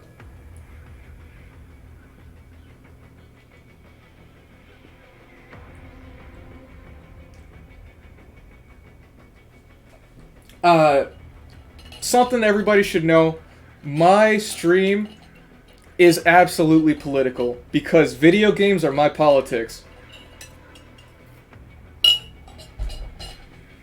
I have very strong opinions. And if you don't agree with them, that's fine. Now, the worst part... here's the thing, I didn't even say the worst part about the dog killing part. You not only have to kill a dog, but the game specifically makes you play through a flashback sequence where you play catch with that same dog to make you feel worse. It is just like, if you could go through a list of emotional low blows you put in a video game, it uses all of them. It utilizes every single one. Not only that, but this is one that I can't fucking keep quiet about. They treat the concept of a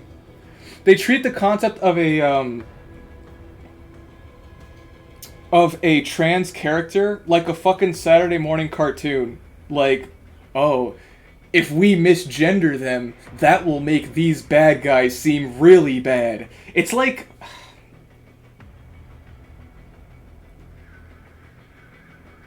It's terrible. It's terrible. And the writing of the game is not... The writing of the game... First off, the writing of the game is specifically made to damage the previous game. The events of the previous game. They're specifically made that way because the writer has a vendetta with the writer that wrote the first game. It's two different people, by the way, for some reason.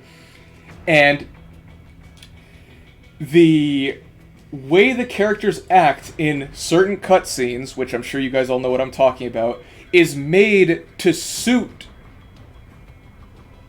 It's made to suit the game being shocking rather than the game making sense.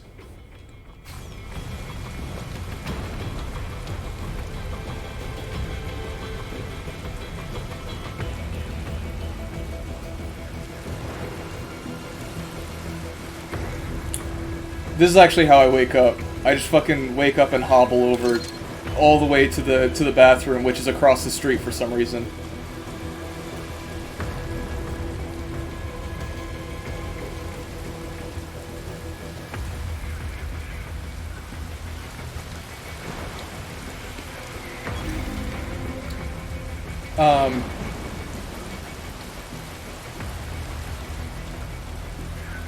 In my bathrobe / poncho, yes. With a sombrero on.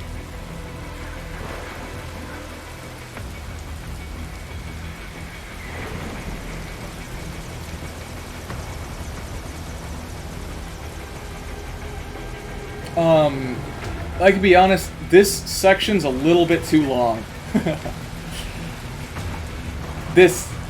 Having to do this, it's a little bit too long. I have this really big hoodie that Lurker gave me. She bought me this gigantic, like, it's like a hoodie, but it has like sheet covering inside of it. So it's like a big blanket, but it's a hoodie.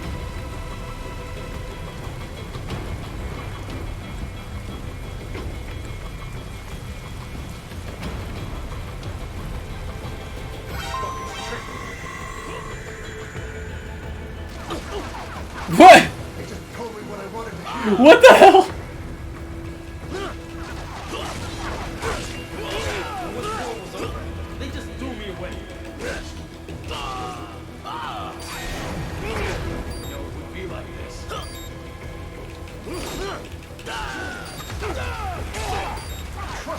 Not only did he miss, but he shot his teammates.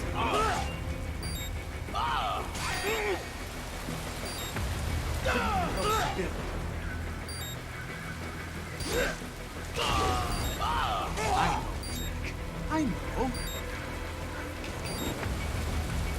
Fuck this, I'm out of here. Not so black and white now, is it? Is your cause just? Or is that just what you tell yourself? Fuck you. How pleased you are to chop away, Jack the Ripper. My name is Monsoon. Monster Hunter has that. The winds of destruction. Yeah. I guessed as much.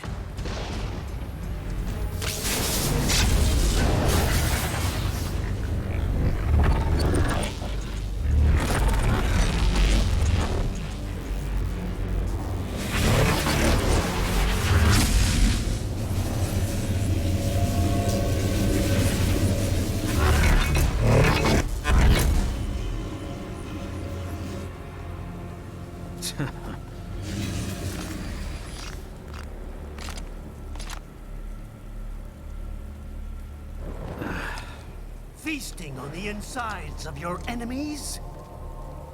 How easily you ignore the loss of life when it suits your convenience. So tell me, who saves the weak from the man who saves the weak? You're the ones exploiting them. You take advantage of their weakness. Of course they get hurt when you set them up as your human shield. Kill or be killed, Jack. Phnom Penh taught me that. Yes, you aren't the only one to grow up as a killer. There's a little Easter egg. War is a cruel parent, but an effective teacher. Its final lesson is carved deep in my psyche. That this world and all its people are diseased. Free will is a myth. Religion is a joke. Controlled by something greater. Memes. The DNA of the soul. They shape our world. They are the culture. They are everything we pass on. Expose someone to anger long enough, they learn to hate. They become a carrier. And Look at this. Look. despair or means. How about full of shit? Is that a meme? You can't fight nature, Jack. Wind blows, rain falls, and the strong prey upon the weak. Ugh. Sam tells me you see your weapon as a tool. Something that saves lives, a means of justice. Now there's a pretty meme. Exquisite. It spared you the burden of all the lives you've taken. Absolved you of guilt when you enjoyed it. That is until the illusion was broken. Don't be ashamed. It's only nature running its course. You have no choices to make, nothing to answer for. You can die with a clear conscience. You're right. About me, I mean. I knew something was off. After the Patriots, I thought I could walk off the battlefield and into a normal life. But here I am, surrounded by death, arguing philosophy with terrorists. I told myself this was about justice, about protecting the weak, but I was wrong. Then you admit it. I learned young that killing your enemies felt good. Really good. In America, my friends, my family, they helped me forget the devil inside. But who am I kidding? I was born to kill! The bit about my sword, that means of justice stuff, I guess I needed something to keep the Ripper in check when I was knee-deep in bodies. You? But you, All this is a wake-up call to what I really believe. What I really am. What are you saying? I'm saying Jack is back.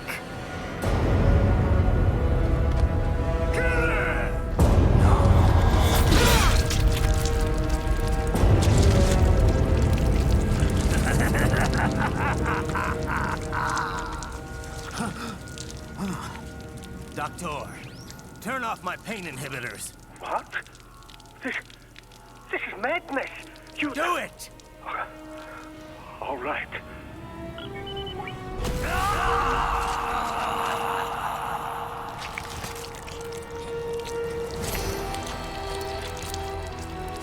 Pain. This is why I fight.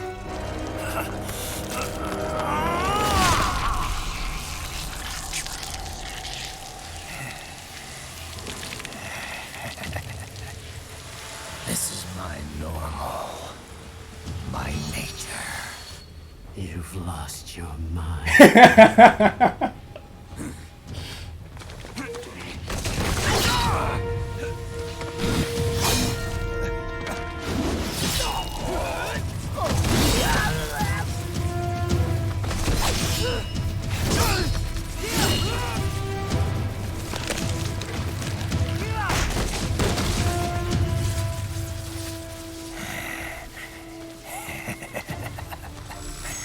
Who's next?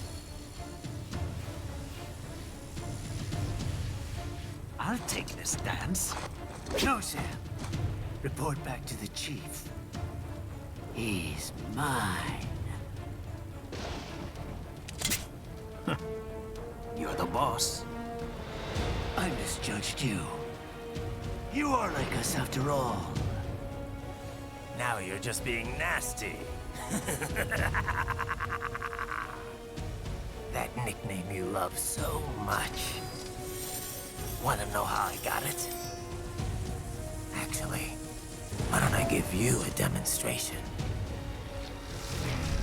I think it's time for Jack to let her rip. Dude, the intro. So hard. Alright, so I wanted to talk about that a little bit. Now, first off, welcome to the stream, Nick.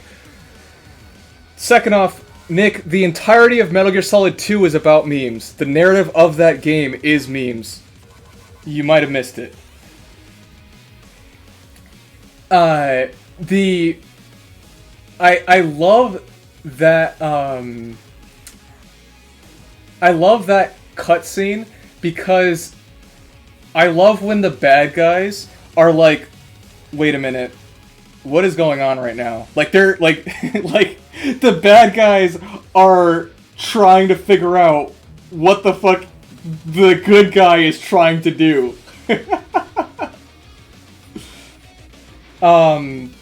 I think Jetstream Sam facial animations are, like, incredible. Like, some of the best I've ever seen. I love his expressions in any given situation. I really love the concept of Monsoon's design because to me it's like, okay, how do you counter a dude that is able to stop time and cut you into pieces? Like, how do you do that? Well, what if you were already pieces? That's fucking awesome. Like, what better counter for that could there be?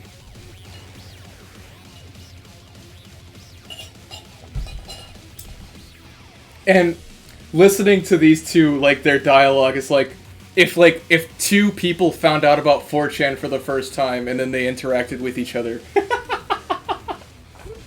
I love it. And, like, the things they're both saying are true, but the way this game is presented is so, like, over-the-top corny on purpose. And I love it. It's so genuine. And the music, the thing about this game in general is that the music is not really my type of music, but it fits this game so perfectly well. I could not think of any other type of music fitting this game better than what they chose. And I think that's just so fucking rad. Anyway,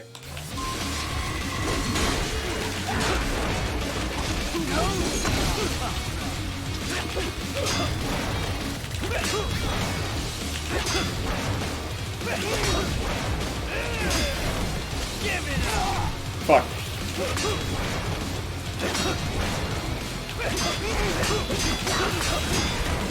I can take it!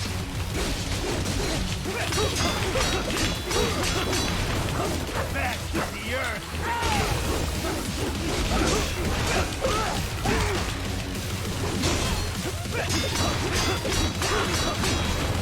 I can take it!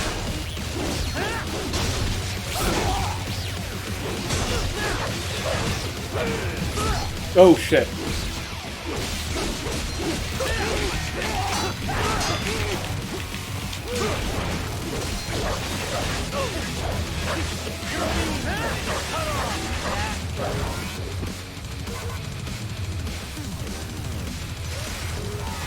Exactly. That's exactly it. Where'd he go?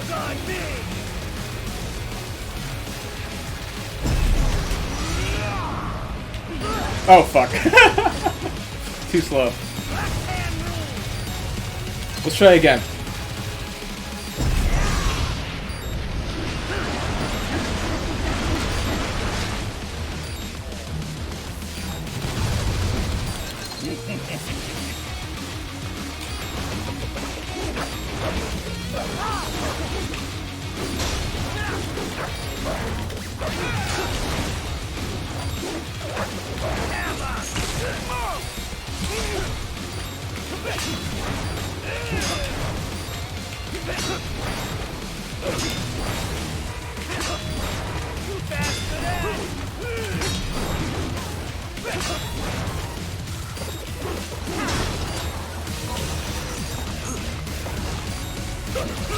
Oh fuck. You know what? Fuck. Help! Alright, it wouldn't. Okay, I was trying to get to my inventory. Alright. You even aiming?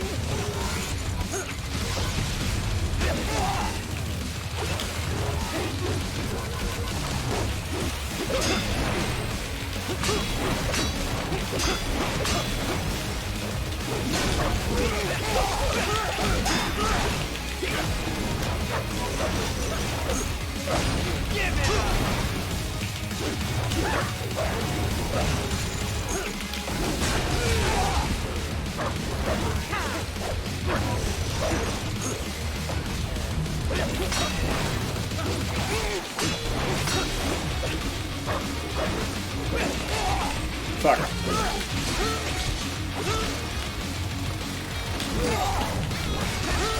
I'm getting my ass kicked.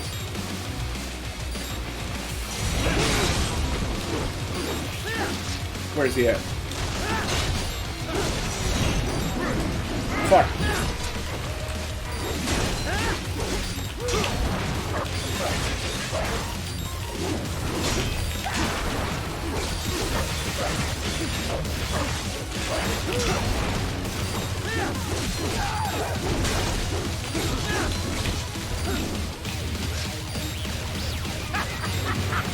I'm playing on hard mode.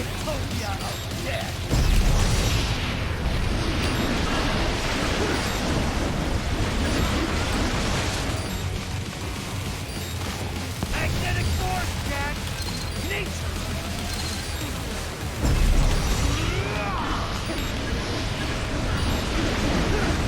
Fuck. Okay.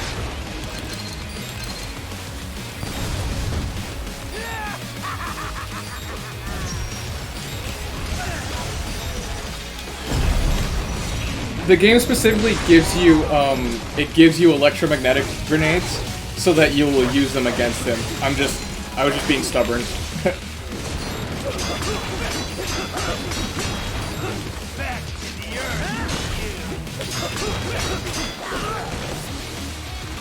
Shit.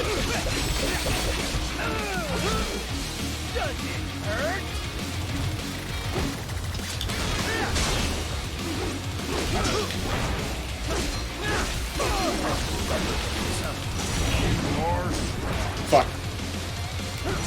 Where'd he go? Uh-oh. Magnetic power! I'm getting the fuck out of here.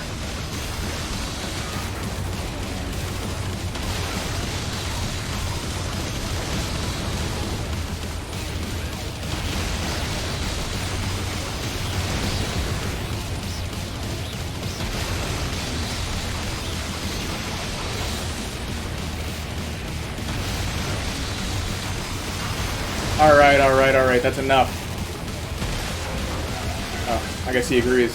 I have won this!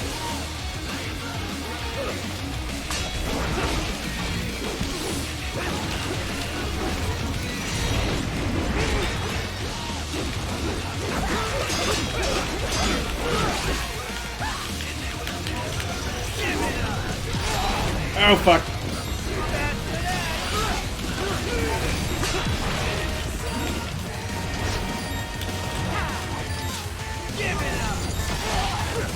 Shit.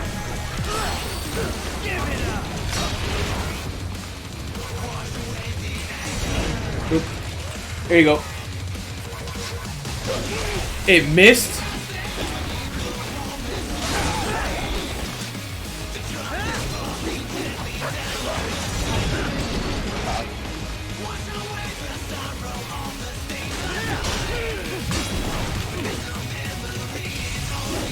Oh, okay, you could just throw it without aiming. I didn't know that.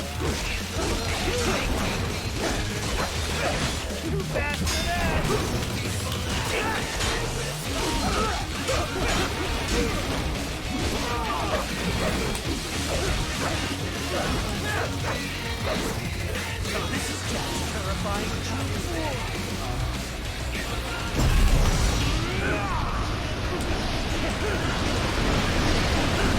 Fuck!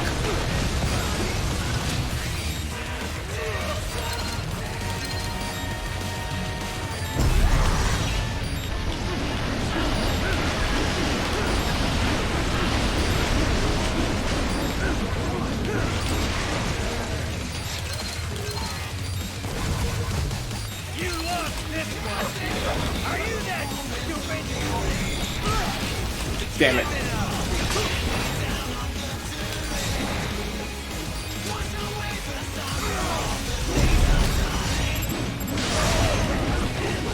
Where'd he go?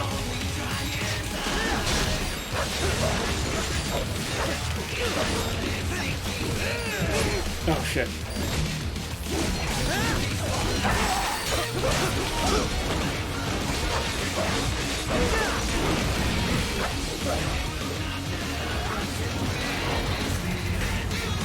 This one's on me!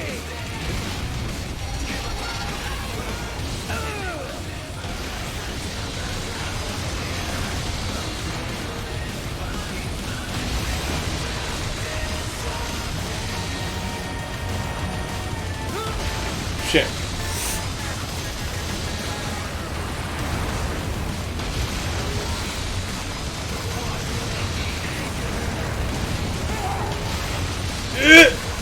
That was close.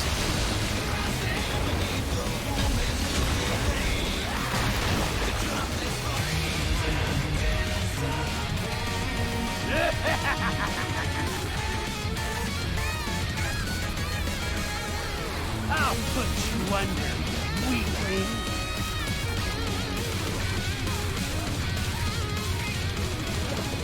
Now what will you do? Jack Ripper!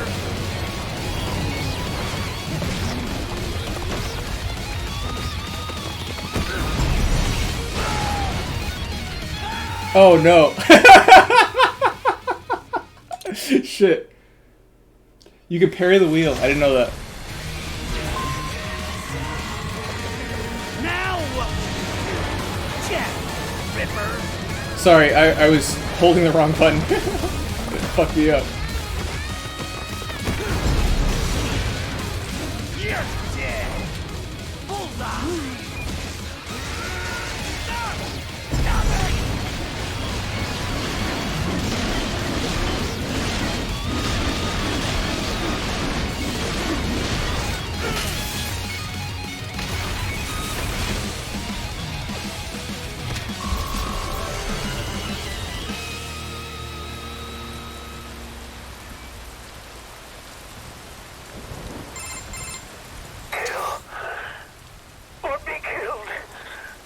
Don't be ashamed. It's only nature running its course. Your means end here. So true. I passed one to you. Sure as the sun will rise, the slaughter will continue. Now, I return to the earth. Wind blows, rain falls, the strong prey on the weak.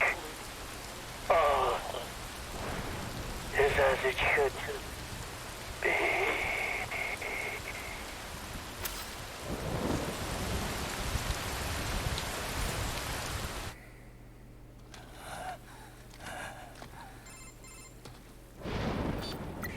Raiden? I'm fine, Kevin. Relax. I'll get the brains. I don't want this for anyone else. All right, man. Later.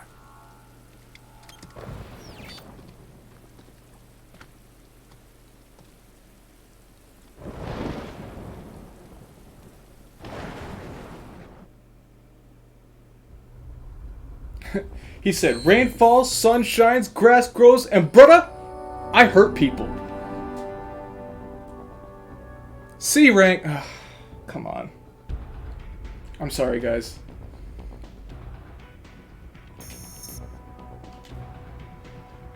Tactical Psi Dystopia unlocked. He would name his weapon Dystopia.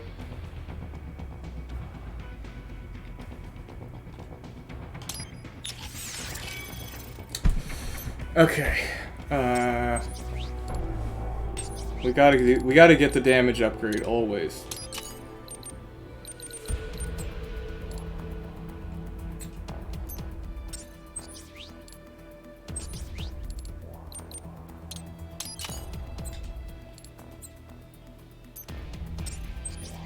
And the health upgrade because I get my ass beat.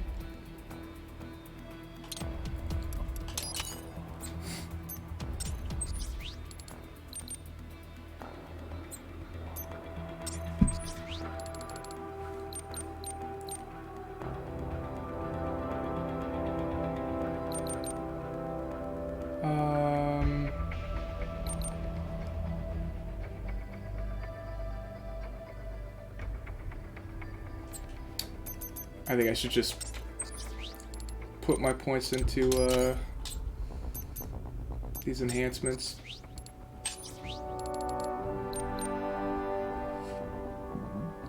Excuse me.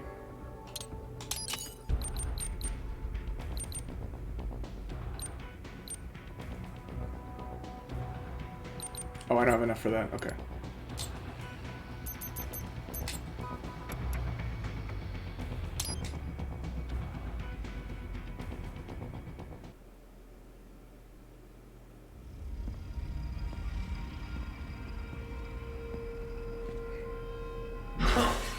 You killed Monsoon.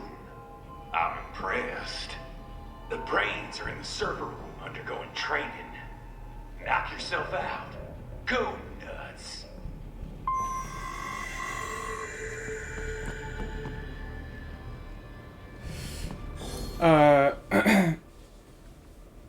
Well, you know, thanks to you guys now I'm thinking about The Last of Us 2, and let me tell you,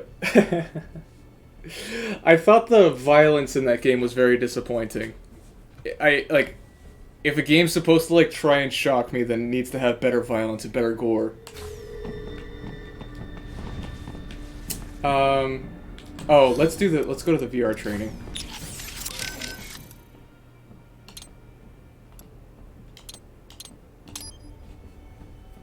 So I can check out Ripper mode.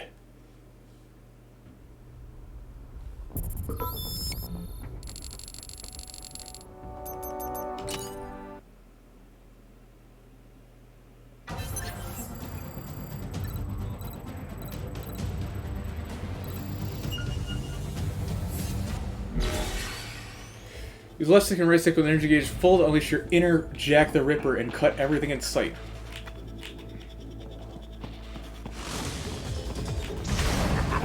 You cut anything at will as if you're in blade mode, be as light or strong attacks.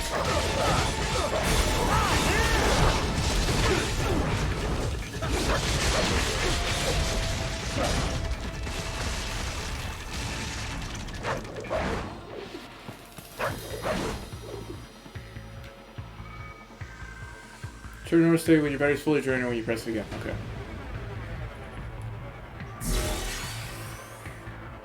If your attacks are stronger during Ripper roll, you'll be able to easily remove armor from enemies and cut them limb from limb.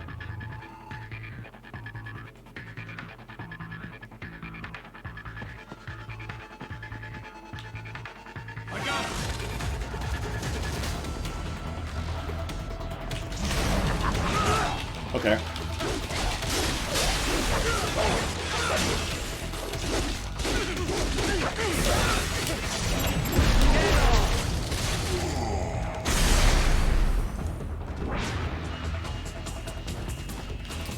So it's interesting to me how every time a Platinum game comes out, that Platinum game will have aspects from previous Platinum games in it. And for anyone that has played Nier Automata, the when you're playing as A2, she has basically a Ripper mode.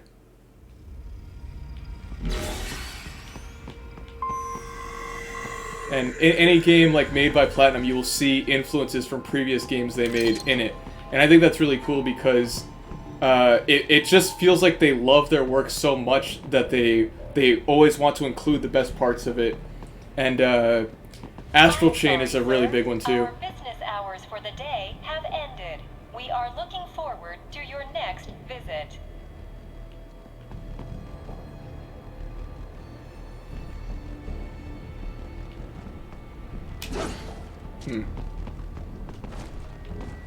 Oh. Well.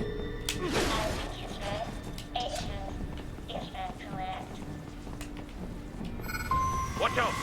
They keep on coming!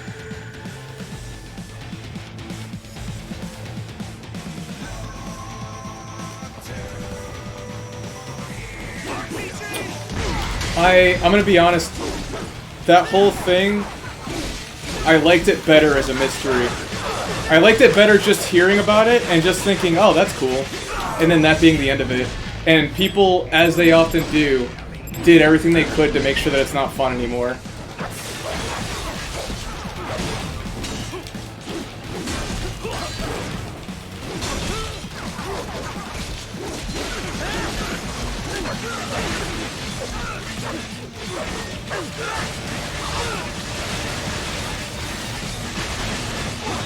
Dude, this guy's dead.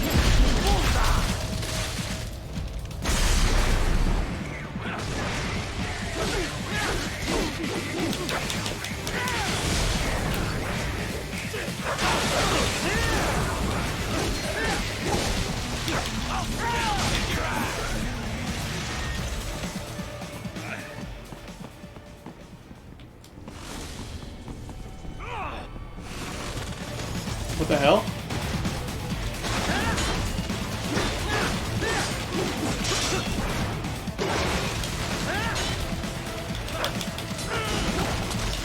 Ow.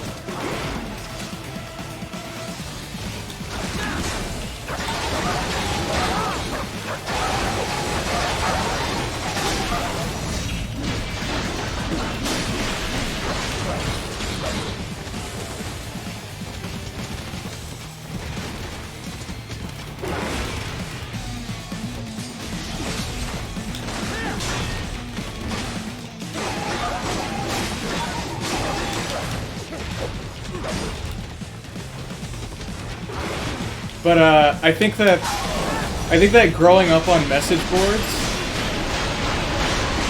like instills those kind of values within you. Like you just look at everything as though it's like a story, and like whether or not it's true is not necessarily important so much as whether or not it was entertaining. Sundowner contacted you from the top floor. Time to make your way up there.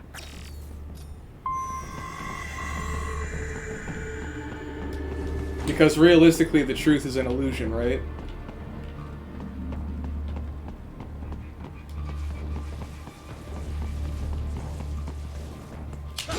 Give me that. Give me that.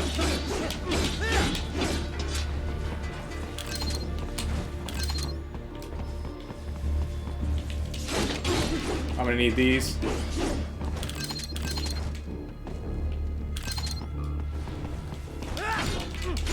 The way you say that sounds like a joke, but it's true. Everything everything is what you make of it. And that is realistically the only way that I've been able to continue to function all this time. The elevators appear to be disabled, which we should have expected, I suppose. I will access the control unit. Perhaps you can hack an elevator and make it operational. Ooh, splendid idea. By all means, yes. Hmm? It seems the guards are storming the building. Titan, get back to the entrance. Buy me some time to get this elevator operational. You can control the UGC as well, yes? Give them hell!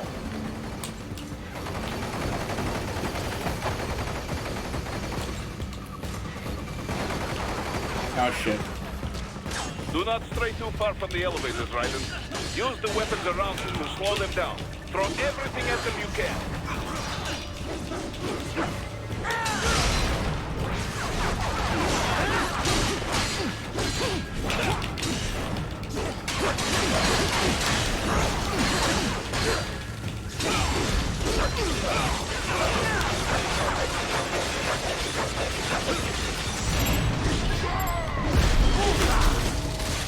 That was kind of sick.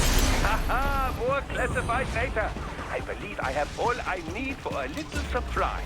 Oh, what is that?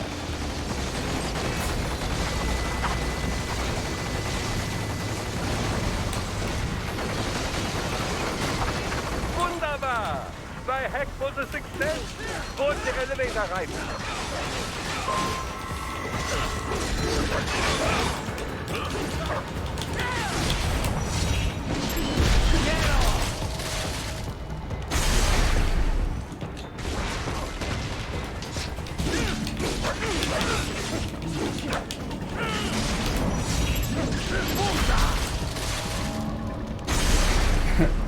Alright, Aja, how sauced are you saying that right now? How much of the drink have you enjoyed?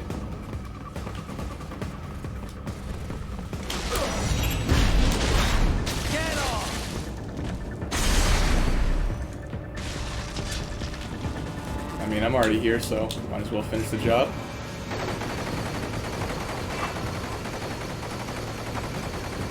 Word, I feel you. I have to ask, you know?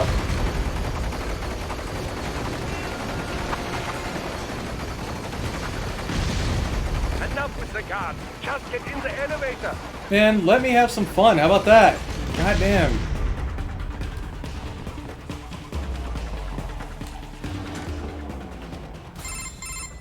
For security purposes, the building is divided into upper and lower halves. The lower area consists of offices and meeting space for staff and visitors, while confidential military projects and technical research are restricted to the upper levels. So that's where the brains in the server room will be, up top. Indeed. But that elevator can only access the lower floors. You need to get to the 20th floor and past the security gate there to reach the upper area. Let me guess. Time to find another left hand? Well, that is the problem. Security cyborgs would not have sufficient clearance. But managers and senior staff have already been evacuated, no doubt. So... The only option is to cut the power to the security gate, which will not be easy. It is powered by no less than 3 systems, including a backup power supply. You will need to destroy all of the electrical control panels to disable them. In any case, you should arrive at the 20th floor soon. The electrical panels are most likely hidden in the walls. Use your enhanced AR to search for any unusual heat sources inside the wall sphere.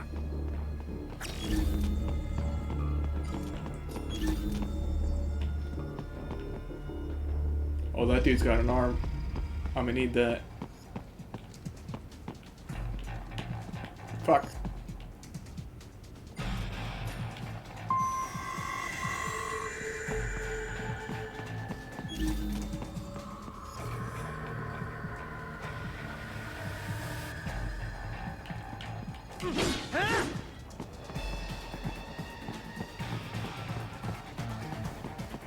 What's There good? should be an electrical panel nearby. Use your enhanced AR to locate it. Good.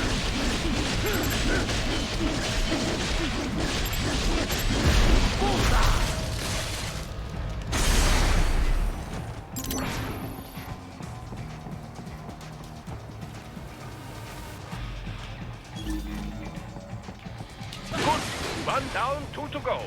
Keep at it, right?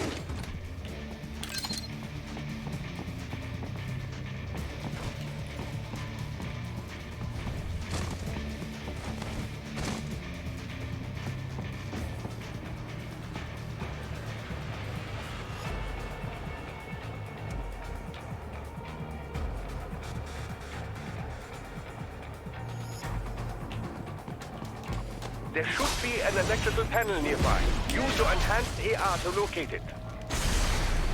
Bro, I understand that. Oh shit. I got him. They fought you. No choice now.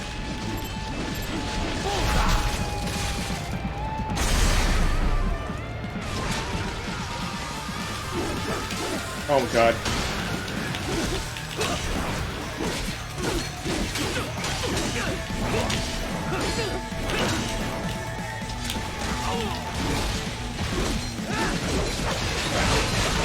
Oh god. Hi there.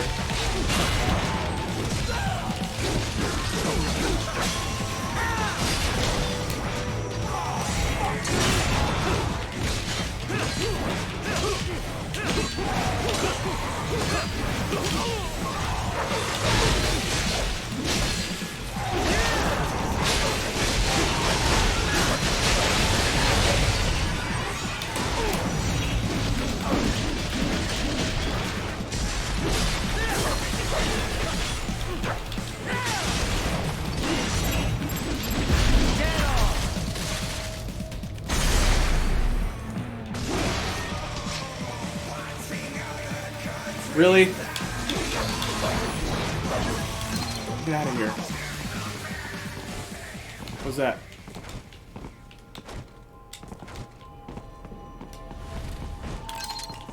That was just a grenade. Oh, right. Excellent. Just one more. Keep on coming. Why is it alert suddenly? Nobody saw me? Oh shit.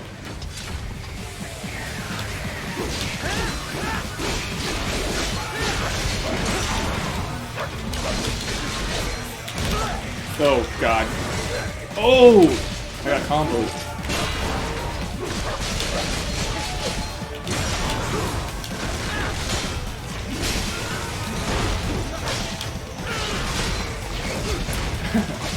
Yo, Nick, are you still here?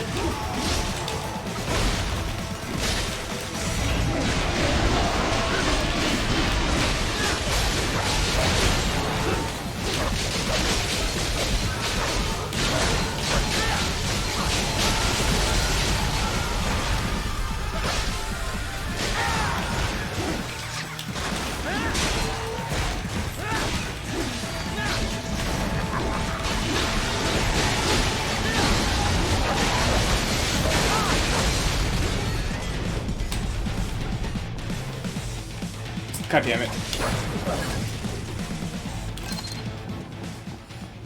Whew. What else is left? There should be an electrical panel nearby. Use your enhanced AR to locate it. Yeah, that should take care of security. Now, head back to the gate.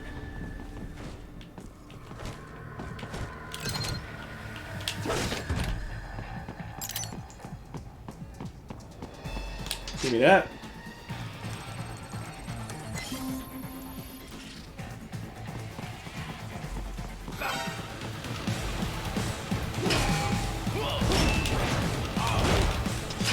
Uh-oh. Fuck.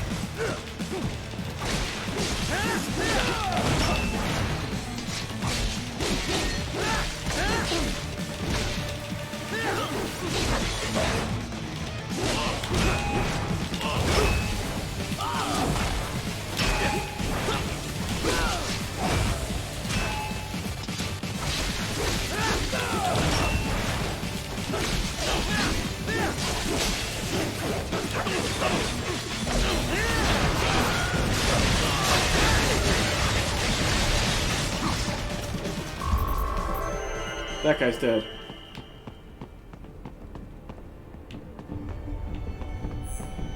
Okay. Do that.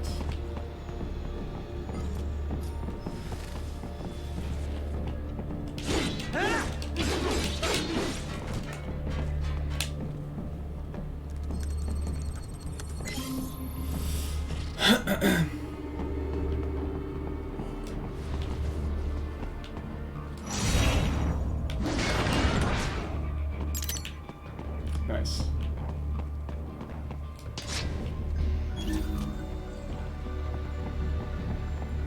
Repair nano paste, I'll take that.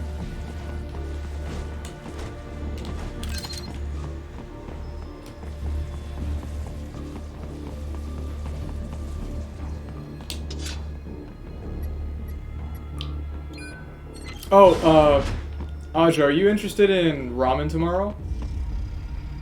Or are you working tomorrow? Raiden, shall I activate your pain inhibitors now? No, keep them off. I need it this way. Well, as you wish. I must say, I have turned more than a few men into cyborgs. But you, well, your past is most, What you getting at, Doc? Most of the time, you're working with First World ex-military. Grown men.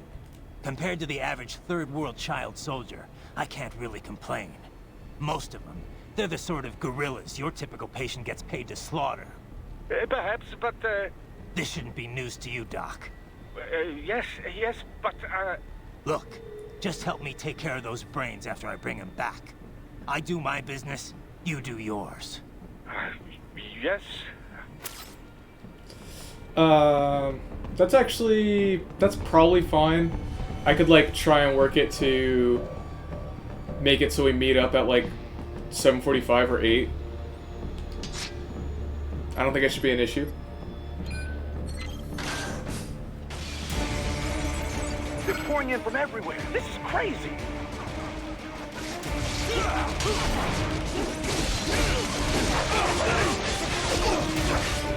Do not have to fight every enemy you encounter, Mike. Try and keep moving. Bro, you don't gotta tell me how to do my job, okay?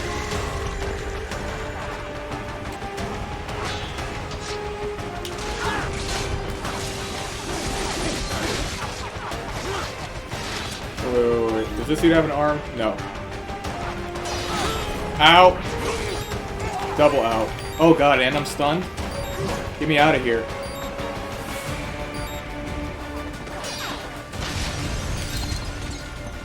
I need to give me a cardboard box.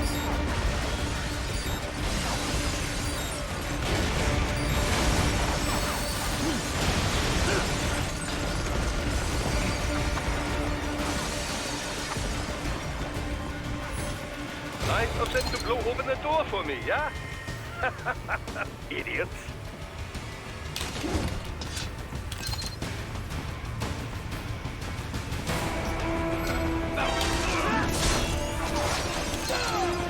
Yeah, right now the plan is for me and Don to go get ramen. But always down to have a little extra company. Get out of here.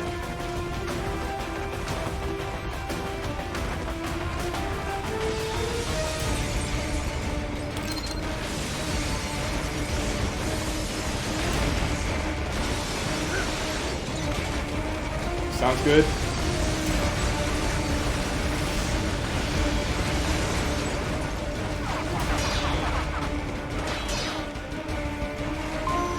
Oh shit.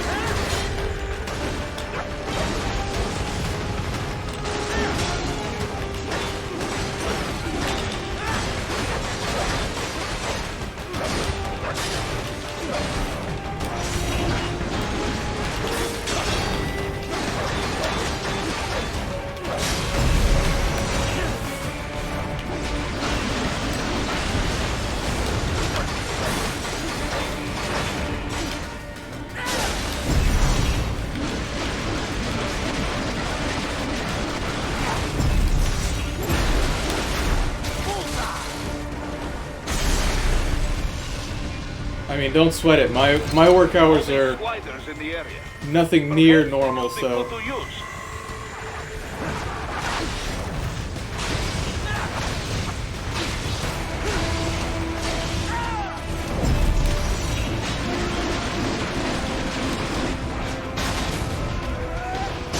He used the fucking. Climbing like that. It will be much easier. He used the explosion from destroying that to knock himself back towards the building.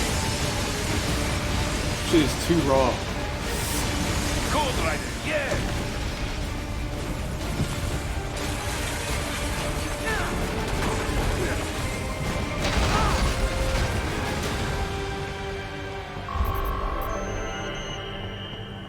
S rank, let's go.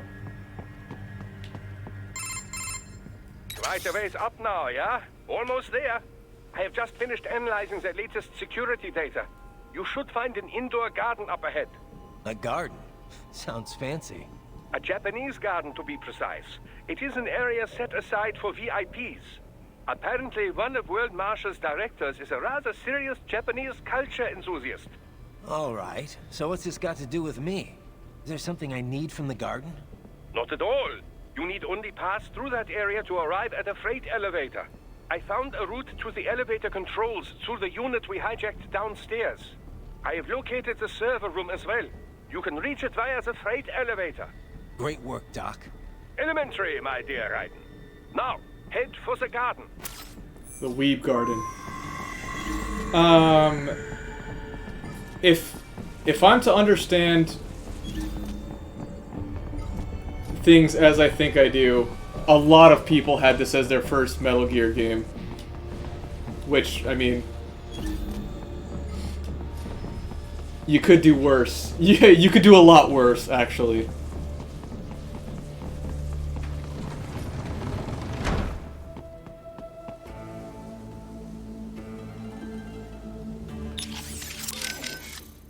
Well, Boris, that's Jack. What did you think? I read that only 1 in 50 soldiers can kill with zero hesitation. Guess I'm a 2%er, huh? I know what they went through, yeah. But I sure as hell didn't let it stop me. No, I guess not. Regular guys, they couldn't handle it. All the blood and body parts, the fear and dying eyes. Me, though, I like it. A lot. No hesitation, no regrets. Maybe it's in my blood. Maybe it's the Sears program. Probably both. The younger you learn a thing, the better you retain it, you know? I remember Liberia like it was yesterday. All the abuse, the threats at gunpoint.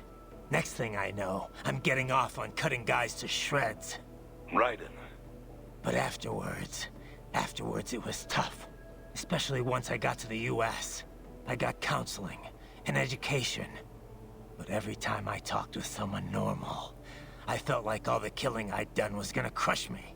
And it didn't stop. Not in my dreams, anyway. I'd hear voices at night, calling out all my crimes, but I couldn't shut them out. The rest of my crew adapted to American life well enough, but I never could. And it returns only now. I've always known you have a dark part in your mind. Perhaps I should not have hired you at all. Perhaps you should not be near Battlefield. The hell with that. If I hadn't signed up, I wouldn't be here to help put an end to this.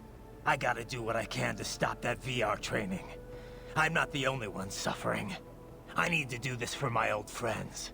The boys back in Liberia who didn't survive. I survived all the killing, thrived on it, but the experience destroyed them. Duh.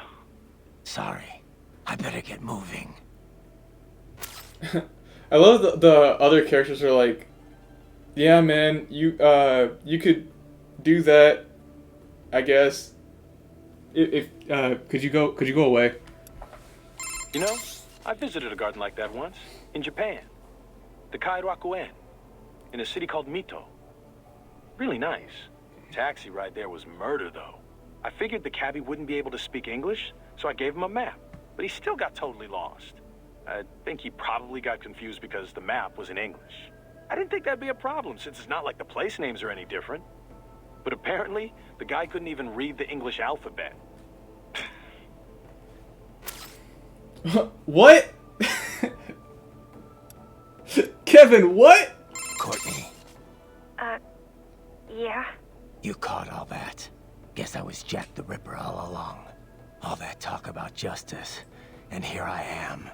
Just another killer. Raiden. Listen. I want you off this mission. You don't have to go through this. Kev or Doc can handle saving for me. Raiden, I don't want... It's my responsibility to stop them before they make another Jack.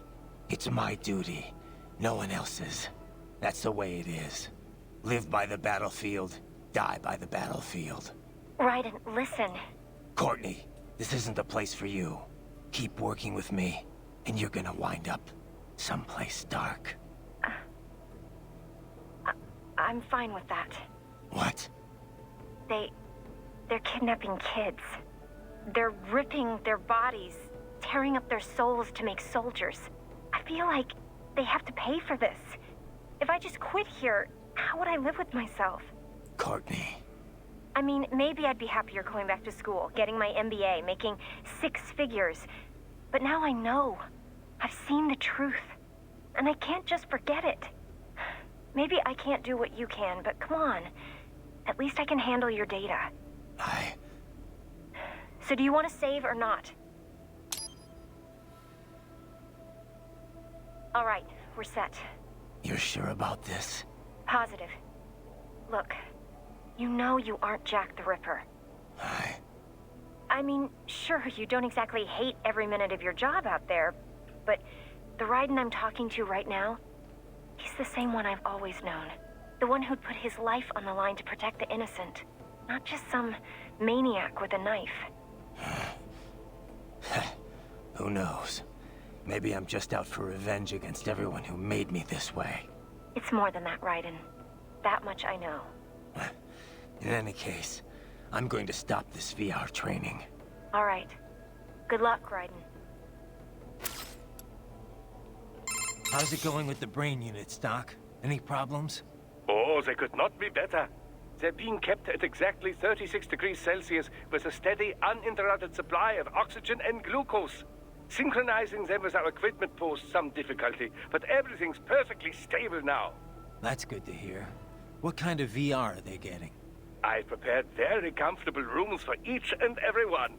It's not quite Schloss Neuschwanstein, but each one enjoys the equivalent of a 4-star hotel suite. Every room includes an attached pool and an extensive library of on-demand video programming. 3 meals are delivered daily, and while we're only able to do so much vis-a-vis taste sensation, it should satisfy the psychological need for food, at least. Doesn't sound too bad. I wouldn't mind a little VR training like that for a change. Oh, be my guest. I'd like to experience it for myself, you know, but for now it is available to cyborgs only. Exciting work is being done in the realm of invasive brain-machine interfaces, but there simply isn't much demand for it at the moment. I guess not too many folks are willing to stick electrodes in their brains just for a taste of VR. Perhaps, but the sense of reality is considerably improved over nanomachine-based non-invasive methods. If prices were kept low enough, I imagine the video game industry at least would clamor for it. Who coded the virtual hotel? An assistant. He used to write VR programs for UGs, but now specializes in cyborg software. A bit of a niche right now, yes, but when brain-machine interfaces take off, it will be a big business. The children's accommodation is a reworked version of the original beta software he built. The room's 3D models are all made using free libraries. It couldn't have been easier. I wish everyone loved their work as much as you do, Doc. They don't go stir-crazy, though? Cooped up in their rooms? There's little I can do about that. Creating an open world would take orders of magnitude more resources. What about communication? Another weak spot, yes. The NPCs available to us are all for military training purposes. It will be some time until we see VR characters capable of convincingly human interaction. Sadly, we're also not yet able to connect multiple brains to a single VR space. My assistants are operating virtual agents to give them a bare minimum of mental care. But our team is limited in size, and none of us are medical professionals, you know. They can't stay in there forever. Pro or anti-injectable tech? You probably got to be a little bit more specific than that.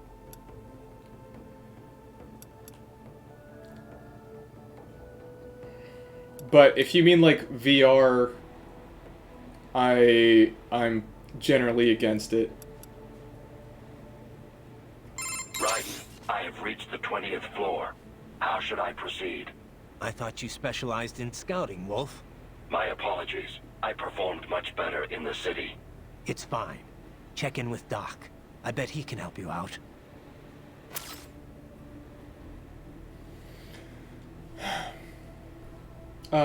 So something that if you haven't played the other Metal Gear games, you wouldn't know this, but basically, so there's an interesting thing that they did in Metal Gear Solid 1.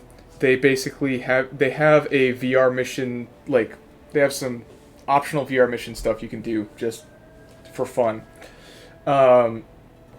Then soon after that, they released an entire separate game called VR Missions, and it was the VR mission, the little side things, but like as a full-fledged game, and it had a bunch of different modes and different weapons that it specifically focused on, and even like some puzzle modes and stuff like that.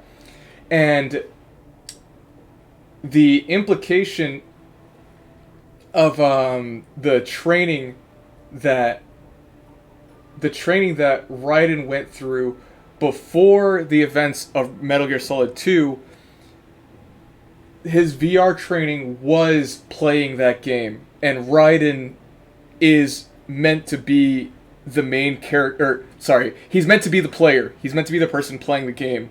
And that is like, he's never been in an actual mission, but all of his training is through VR. And the concept is that basically his training was playing video games. VR being a parallel to video games, basically.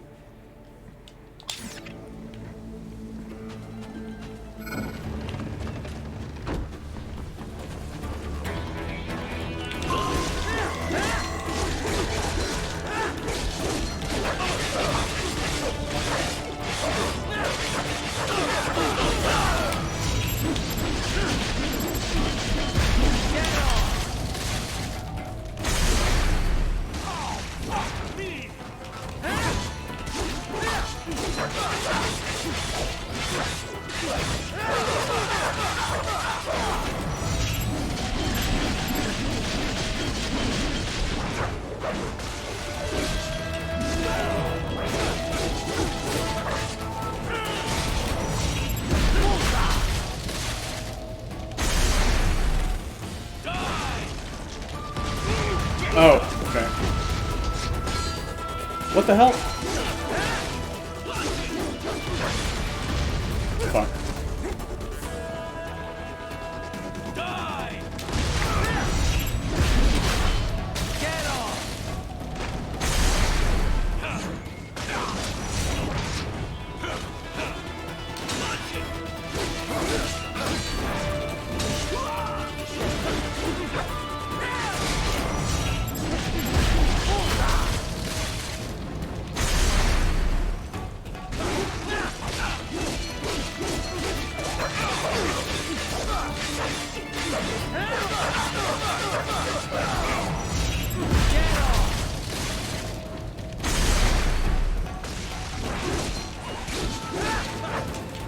But the VR that's being referred to in this game is a separate thing, which relates to the end of Metal Gear Solid 2.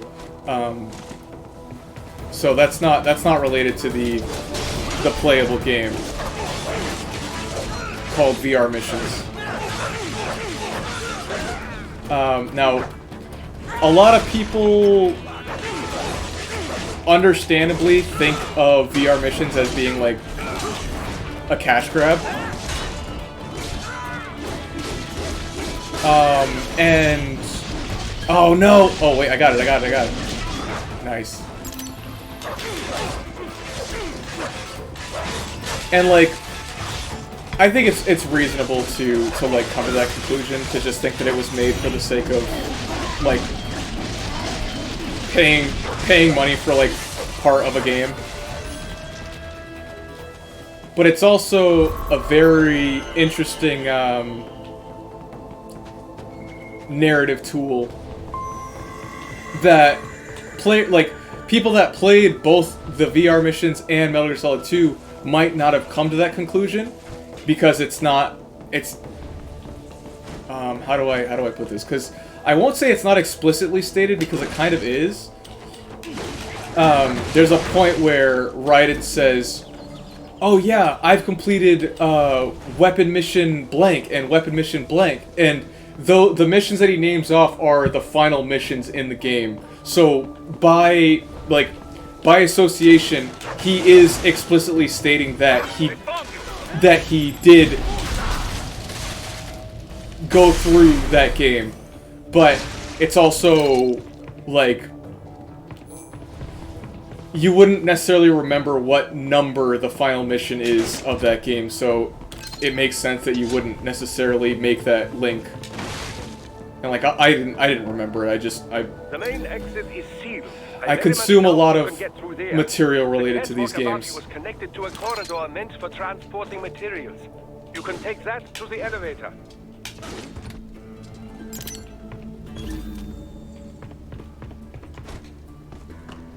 I'm gonna fucking destroy this thing. Fuck off.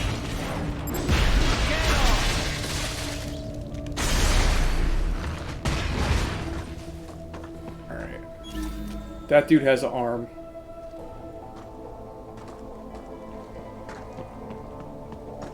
That's all that I'm worried about at the moment.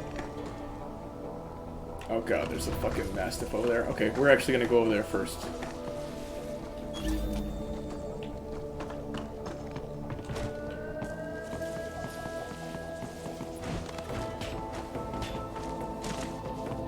Oh, hang on. What is this? Uh-oh.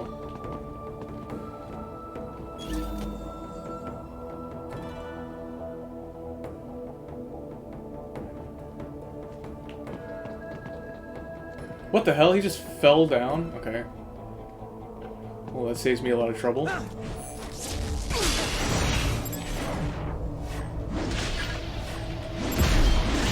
Nice.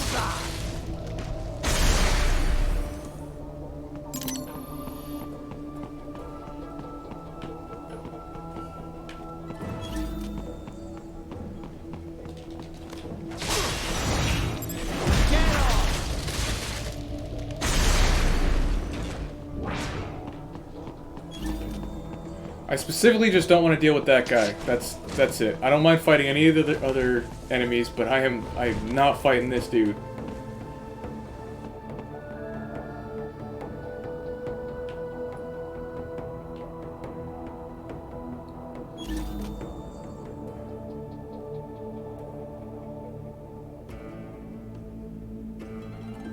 Bro, turn around. Okay, he's not playing nice.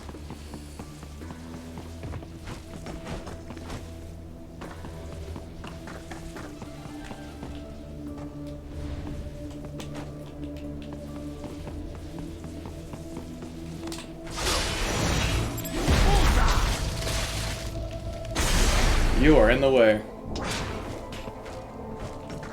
I love how dissonant this scenery is with where we just were.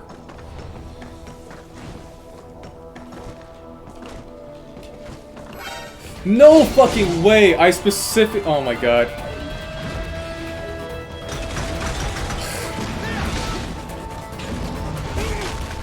I can't believe that.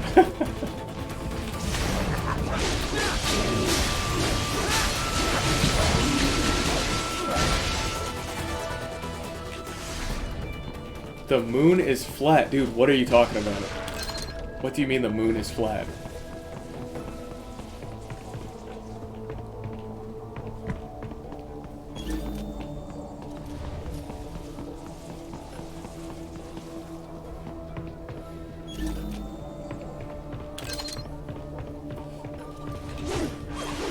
Wait, where's that crate?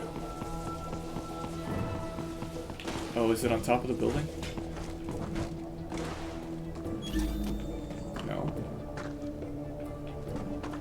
Oh, it's okay, it's in there.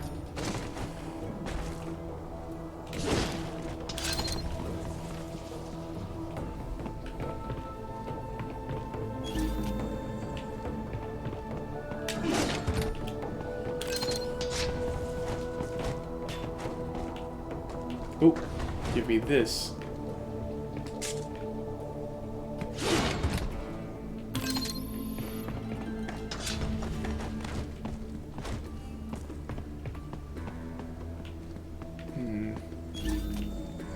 Oh, I gotta go up there. Alright.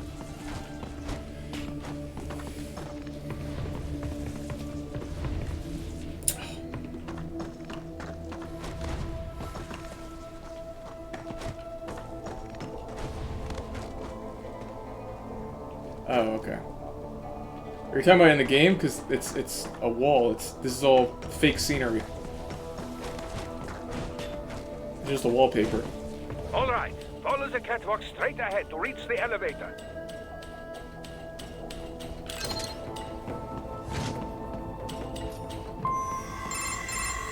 My apologies, Raiden. I seem to have fallen behind. No worries. Actually, I should thank you. What are you talking about? If it wasn't for you, I wouldn't have gotten Jack back. Then, that is your true nature. More or less. Still interested? I find no reason to alter my objectives. From the moment we met, you have acted on emotional urges. You speak of protecting those weaker than you. Such people number in the billions. It is impossible. You cannot save every human being in the world. You cannot save every street child. After extended observation, I have come to a conclusion. Your actions are rooted in affinity for those from similar circumstances as yours. Huh. Guess so. Not much of a superhero after all, huh? However, your emotional status is understandable. Perhaps I share this same affinity. Well, if that's what you feel, then glad to have you along. Roger. You can reach the server room via the freight elevator just ahead.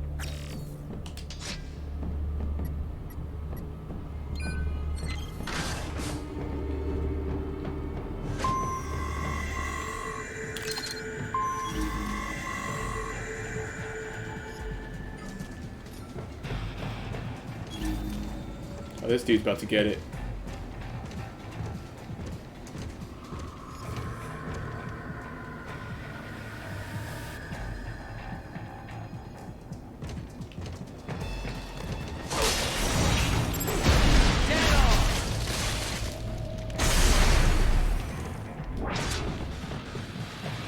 Oh shit.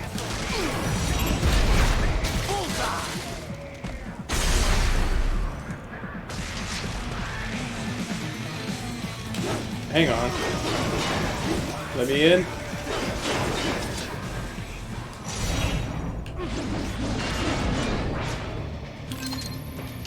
Need that.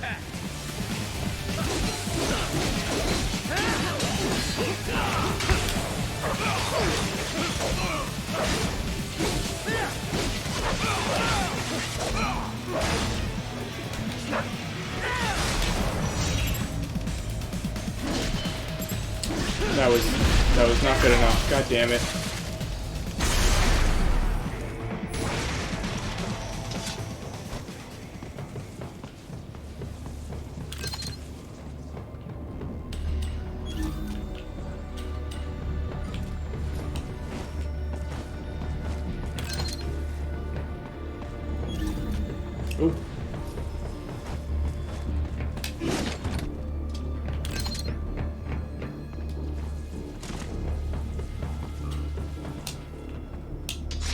push button.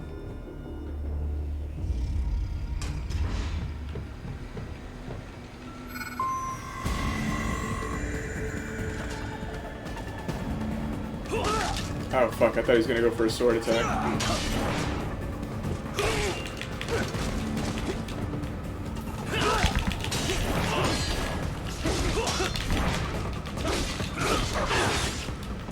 Alright.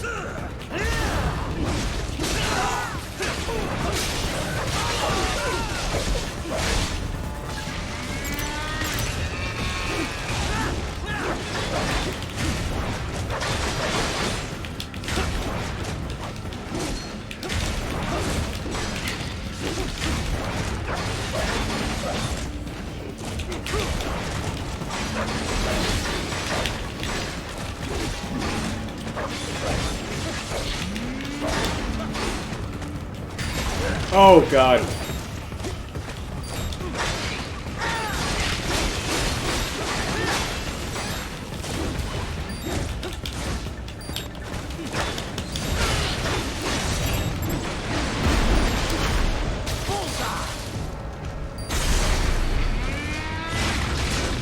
Oh.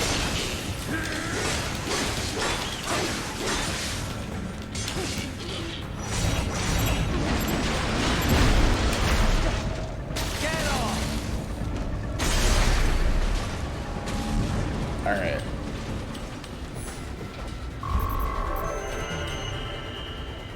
B said.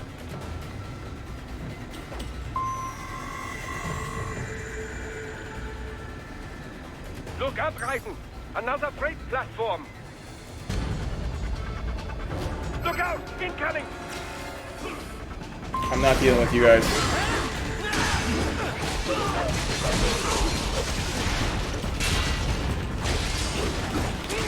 Oh god.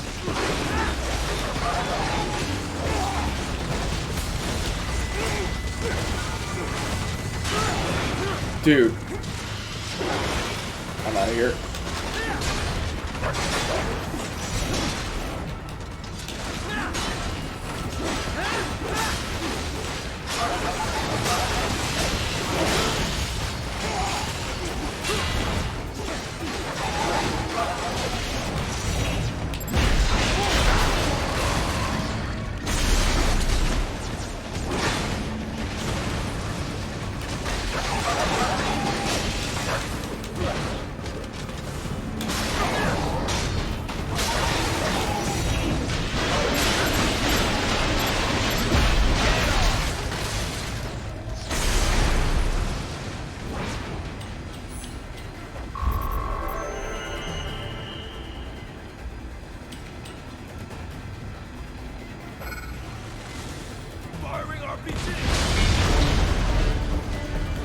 Great.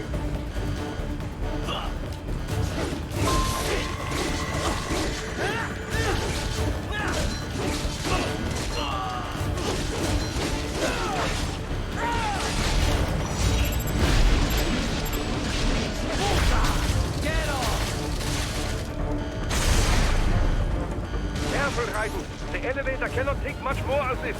Jump to that adjacent platform. Odd. The platform is losing speed. Scheiße! The tripods are interfering. Raiden, clear them out of the shaft. Do not let them block the elevator.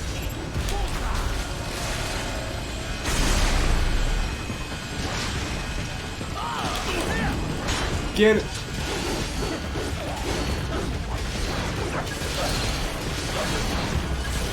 Get the hell out of here. Fuck. See ya.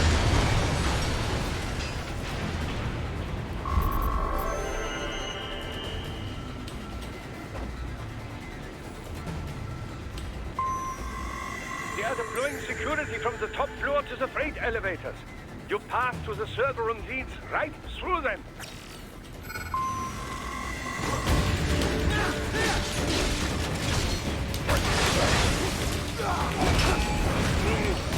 Oh.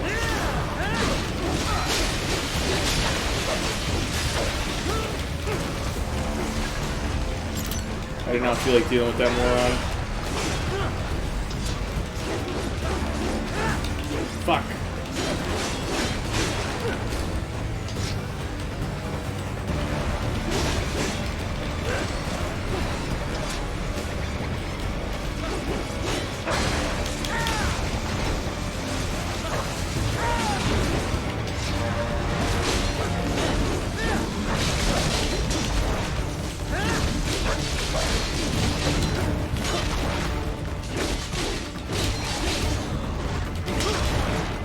Still not good enough.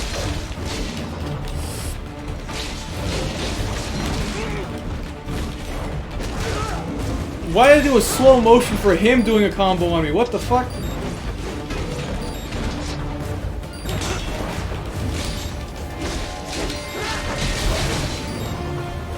No.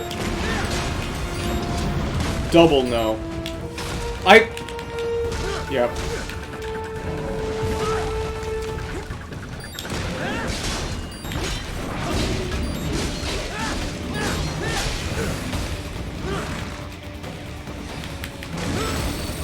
Fuck.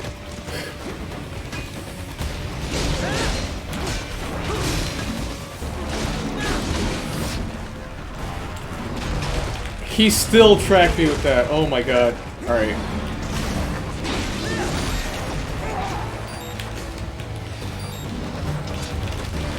I am getting chain grabbed. Holy shit. Okay.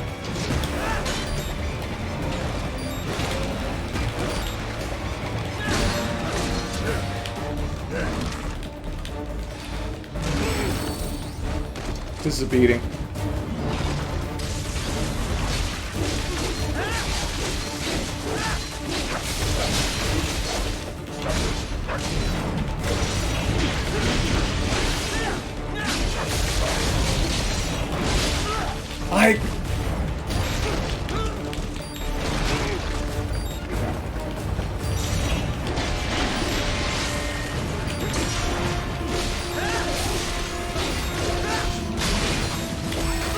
Fuck.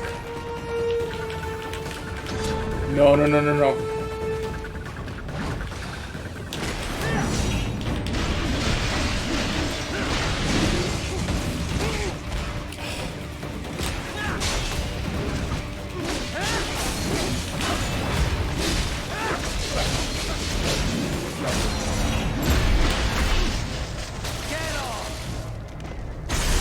Those guys are so fucking difficult to deal with. Holy shit. Terrible score. C. Oh. Well.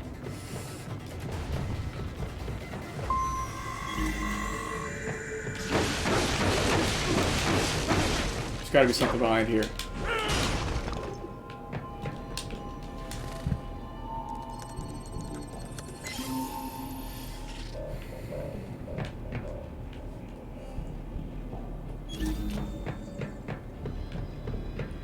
Oh, whoops. I think that was the only way over there.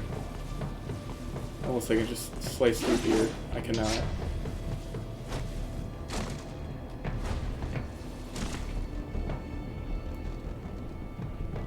Well, I guess I missed it.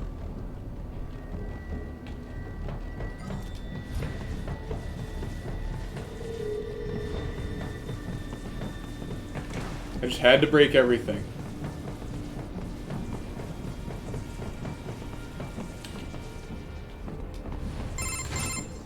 Server rooms ahead? Yes, according to what I have here. What should I expect to find?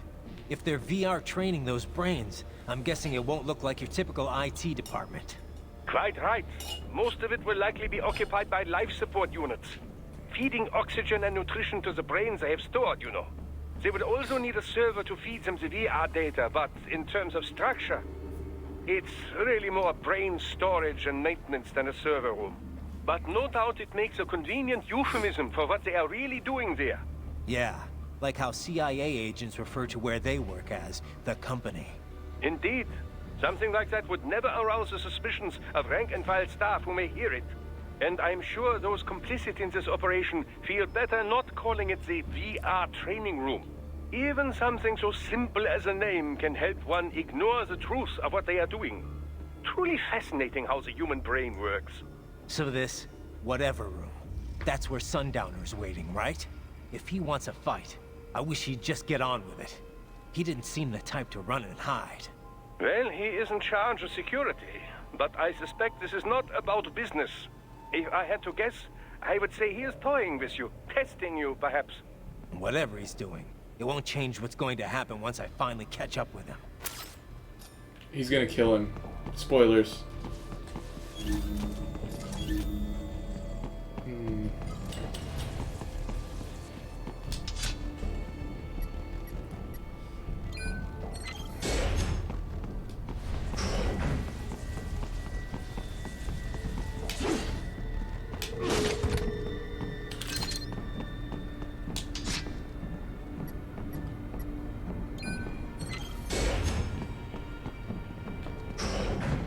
What? Miss Trawl? She's... No. A spare body, if I had to guess. Likely controlled by an AI.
I always thought this was a little bit too early for there to be a boss rush, but who am I?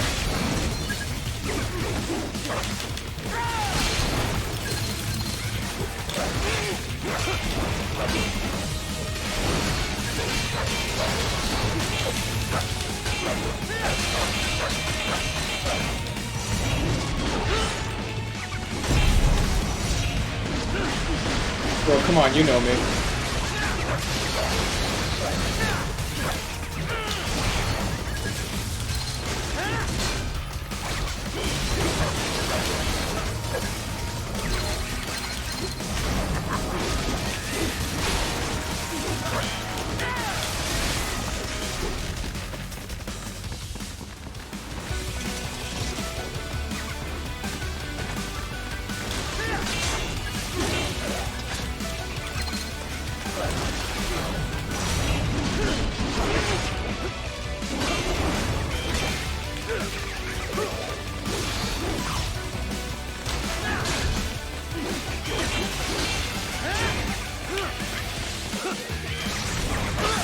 Oh, fuck.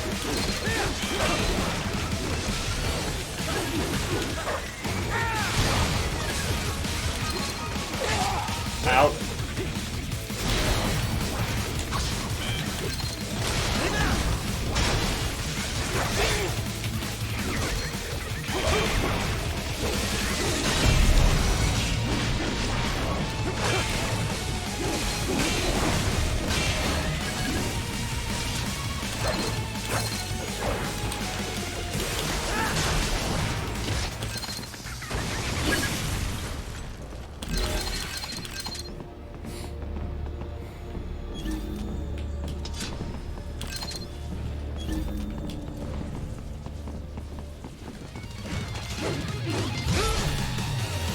And a spare monsoon? Well, if it's AI controlled, it should pose no problem for you, yes? Fuck.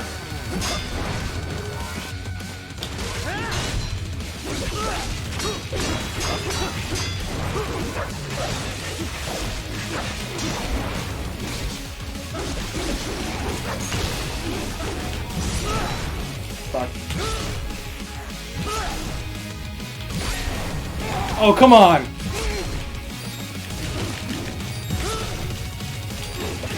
getting clowned on.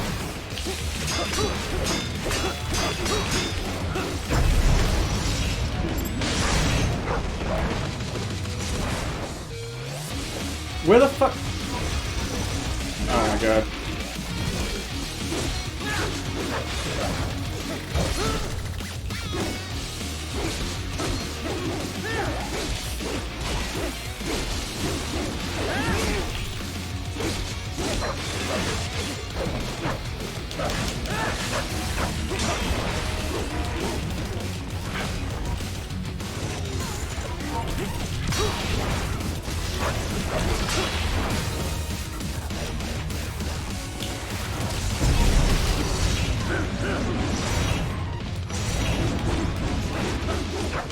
What? I feel like I got mixed.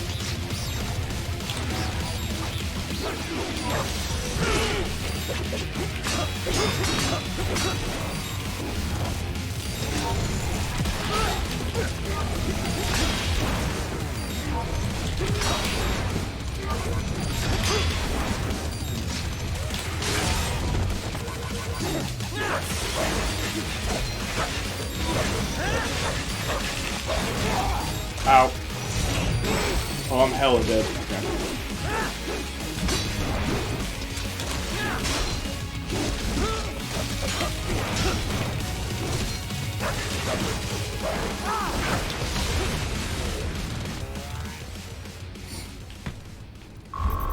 Ugh, that was rough.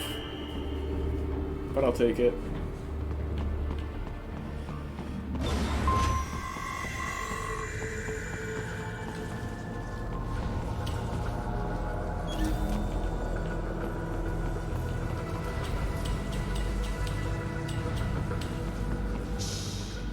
Don't disrupt the students while class is in session.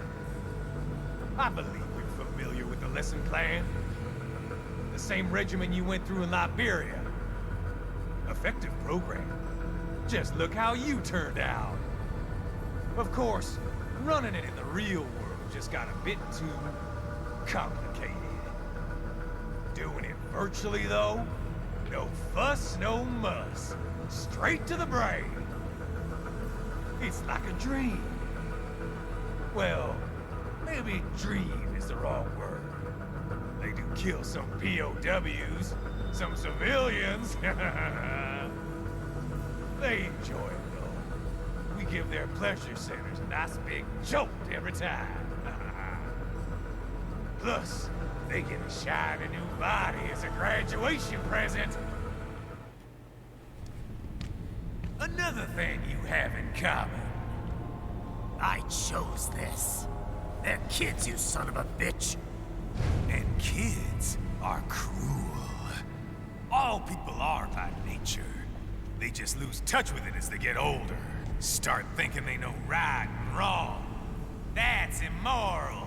War crime this, code of conduct that. Kids, you can mold.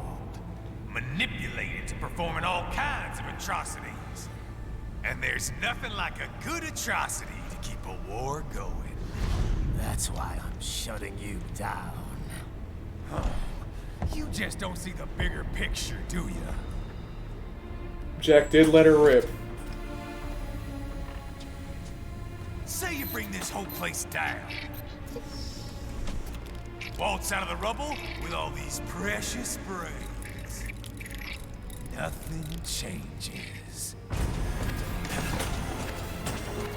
All the guys in charge are long gone. We've got offices around the world.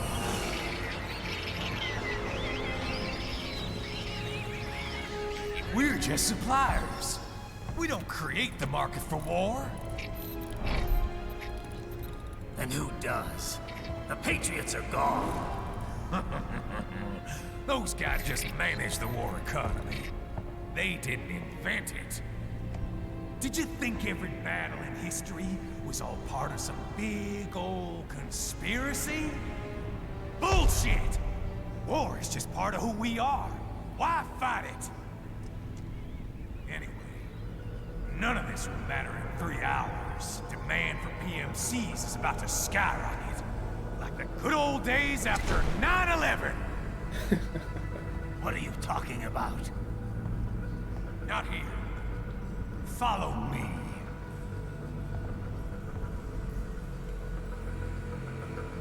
Raiden, get Sundowner. Do not lose him this time.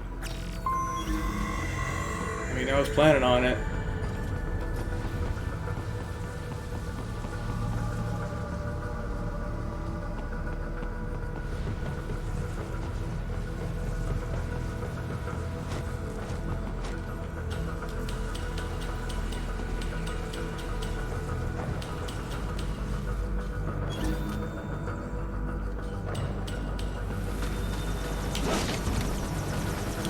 This is such a sick set piece.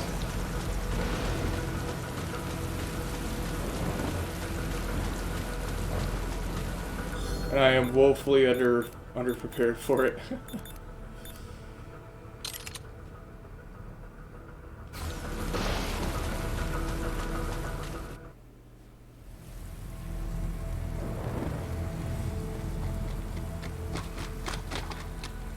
How's this, Jack? We can play up here without damaging the merchandise. What happens in 3 hours? Don't matter. I feel like a fucking You're too celebrity in late. this town. Even at Mach 2, you wouldn't make it. And killing you is gonna take some time. Slow and painful.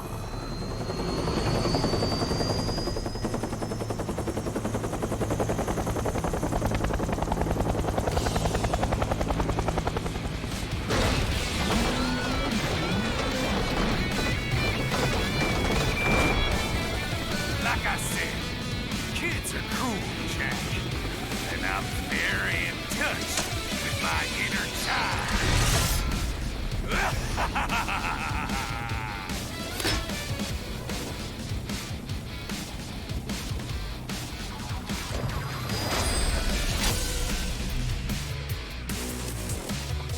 You can be cooler than that, Jack. This track does go hard. Oh shit. Explosive out. Right, keep your blade away from that shield.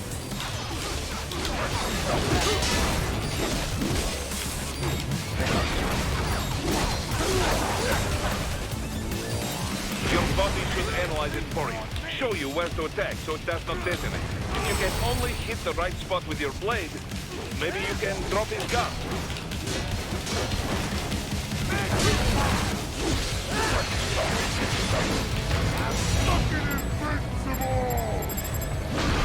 Fuck.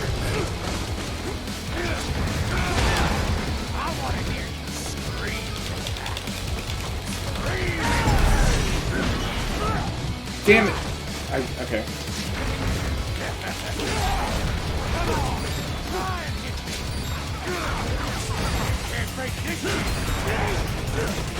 Jesus Christ.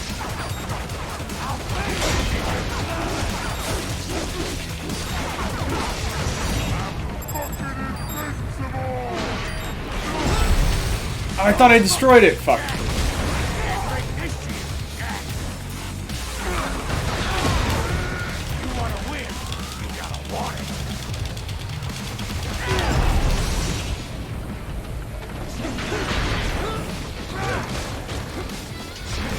Can't lay a finger on me.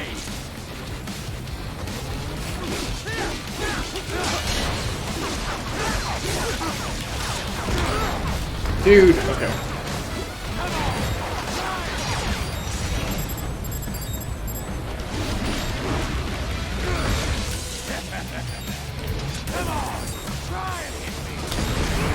God damn it.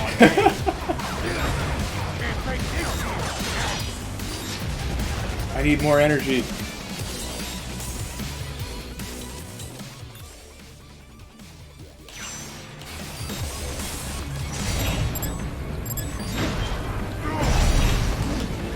What? Right, what's wrong? What the hell? Answer me. I thought that he was stunned. God damn it. Okay. You can be cooler than that, Jack.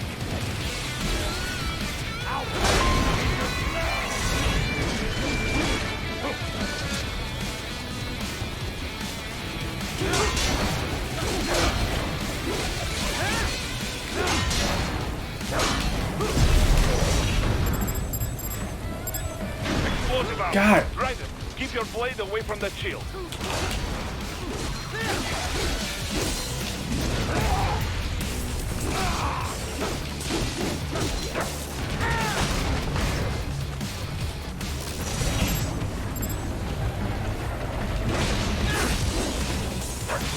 I'm like really bad at lining that up.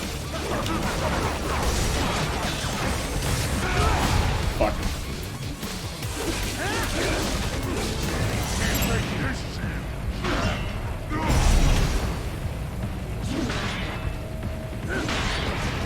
There. Fuck.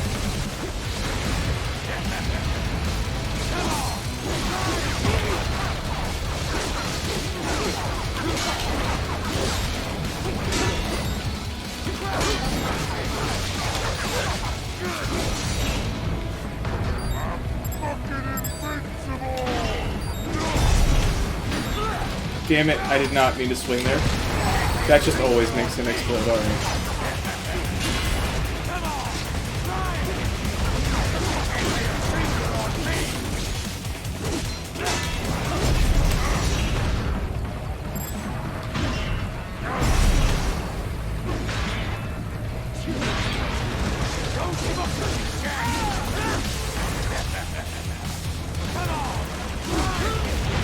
This helicopter.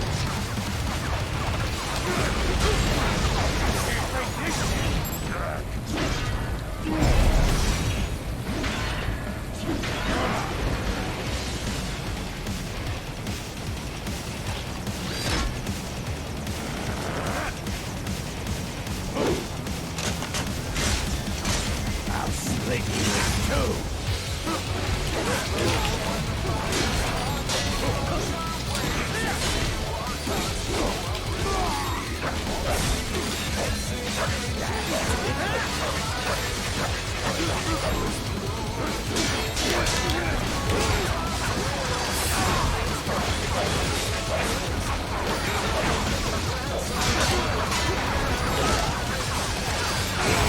Fuck, I tried to jump, but that fucking helicopter.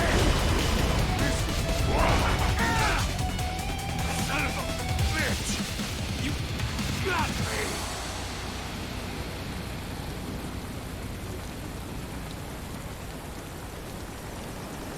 Playtime's over, Jack! Time to die!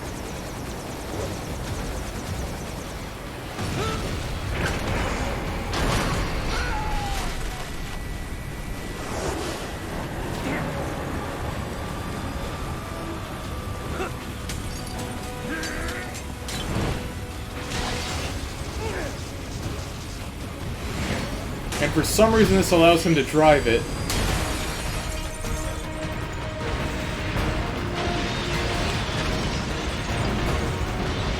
Obligatory platinum shoot 'em up segment.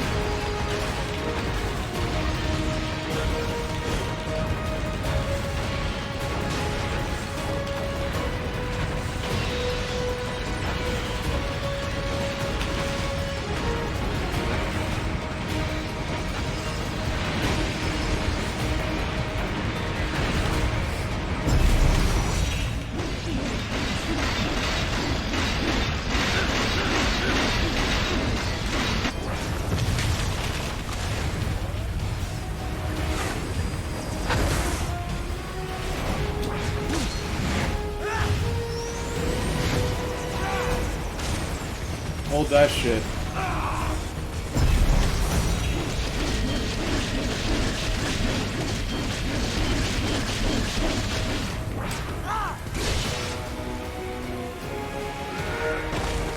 Sorry, Lee. It's over!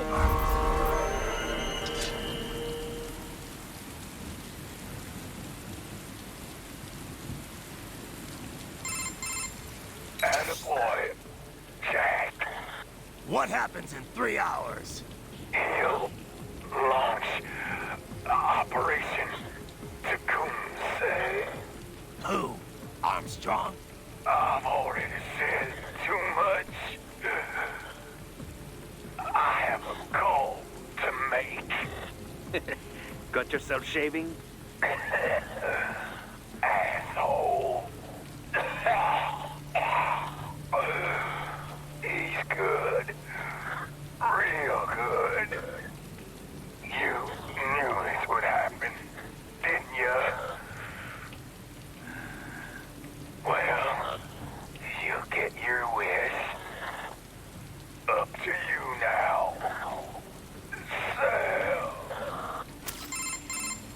Raiden here. I've taken Marshall HQ. Yeah. I have just entered Denver airspace. I will be there soon. Hurry. Raiden, what Sundowner said. I know. Anything that'll rival 9/11 cannot be good. And in 3 hours, So maybe true. less. He said even Mach 2 could not get there in time. If he was serious, that's over 4,000 miles away. 4,500. So whatever it is, it's not happening on American soil. If it's gonna spike demand for PMCs, it's gotta be a political hotspot. A coup or civil war in a stable region wouldn't have a domino effect. And they'd want to draw in a superpower. No. What? The president. He's on his way to Pakistan. If something happens to him there... Oh, shit.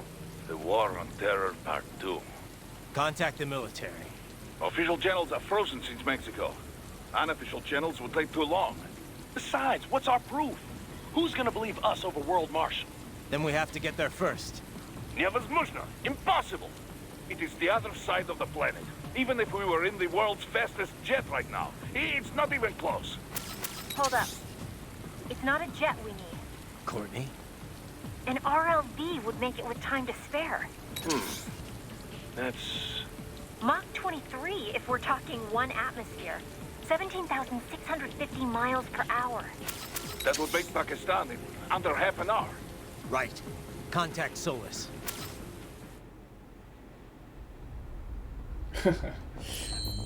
Mach 23.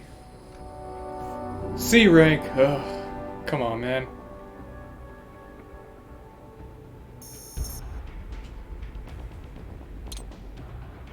The pincer blades.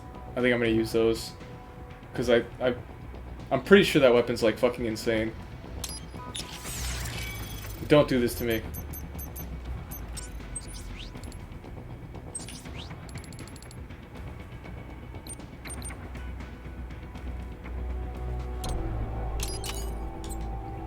What is a Desperado body?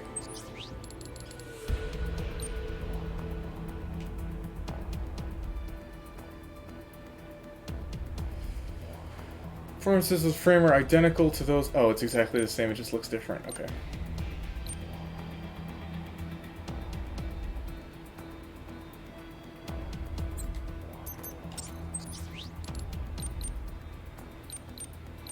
Alright.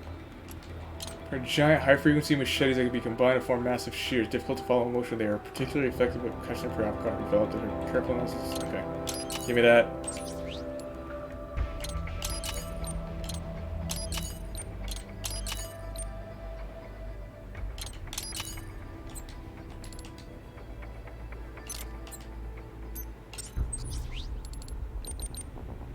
Damn.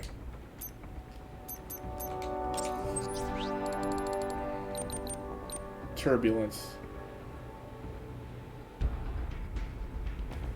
Powerful downward strike, sure.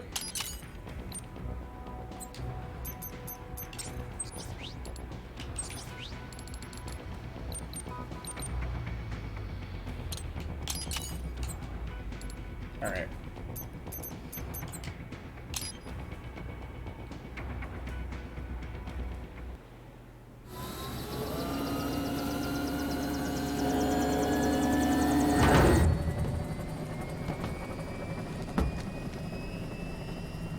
Cargo's all set to go, sir. Excellent. Commencing takeoff in semi-auto mode.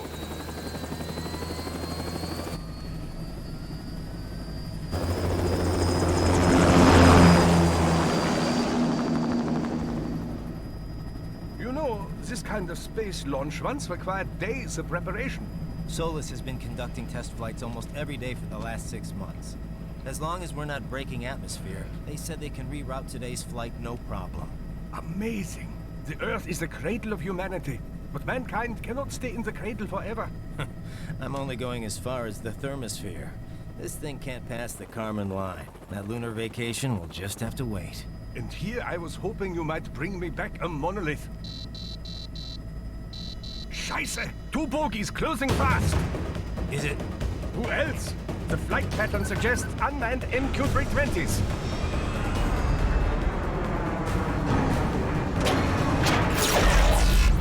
Shit. This is a transport chopper. Our defensive options are limited.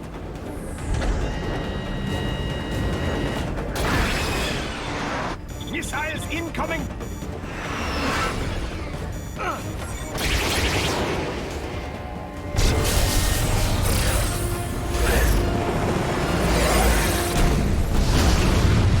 EMP? Yes, but not strong enough to take out the drone.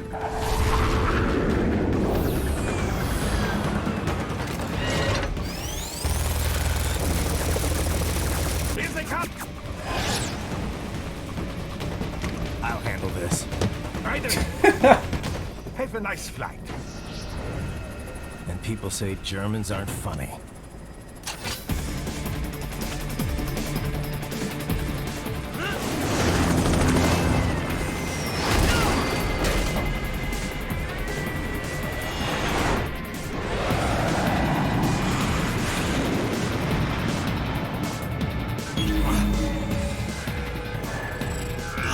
There it is.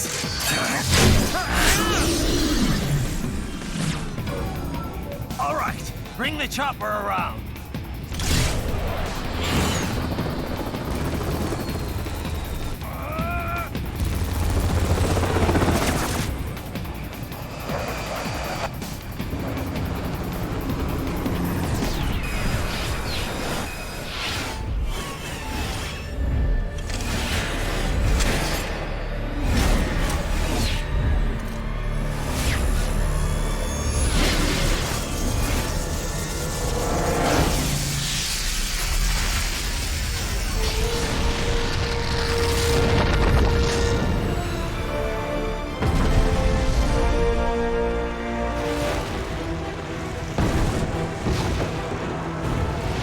Okay, I'm coming back.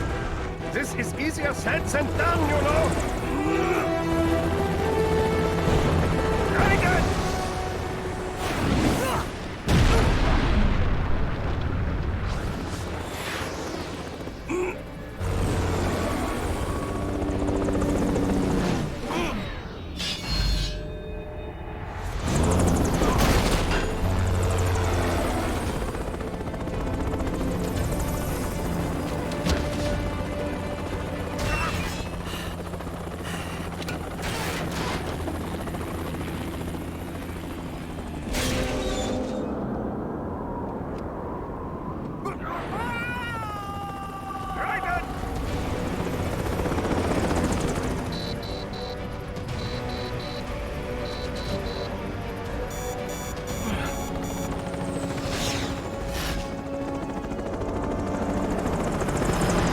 Sorry, my friend.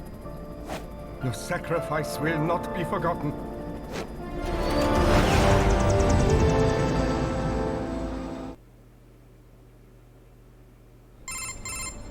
That was quite the fall, Raiden. I'm glad to see that you are all right. It's time you got out of Denver. Okay. Alright, guys. It's been about 8.5 hours. I don't think I'm going to be able to go long enough to finish another level, so I think this would be a good place to leave off. I need to eat something. And I had a lot of fun. I'm going to probably be able to finish this up tomorrow, and then we'll go through the DLCs as well, and we'll see where it goes from there. But I'm going to go ahead and sign off. Well, thank you for showing up, and thank you so much for staying for the whole time. That's really awesome. I never expect people to stick around for longer than a couple hours or so, but...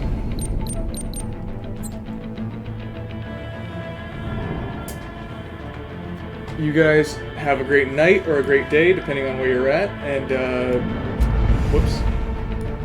Oh, I forgot to say this. Mishi1708. Thank you for the follow. If you're still here, please come through again next week. I'm going to be playing through more of this, hopefully finish it up, and we'll go from there. Just so you guys know, I don't say this often, and I probably should say it more often. My Twitter has a stream schedule on it as a pinned post, and you can always find out what games I'm planning on playing next. But yeah, Anyway, have a good night, guys.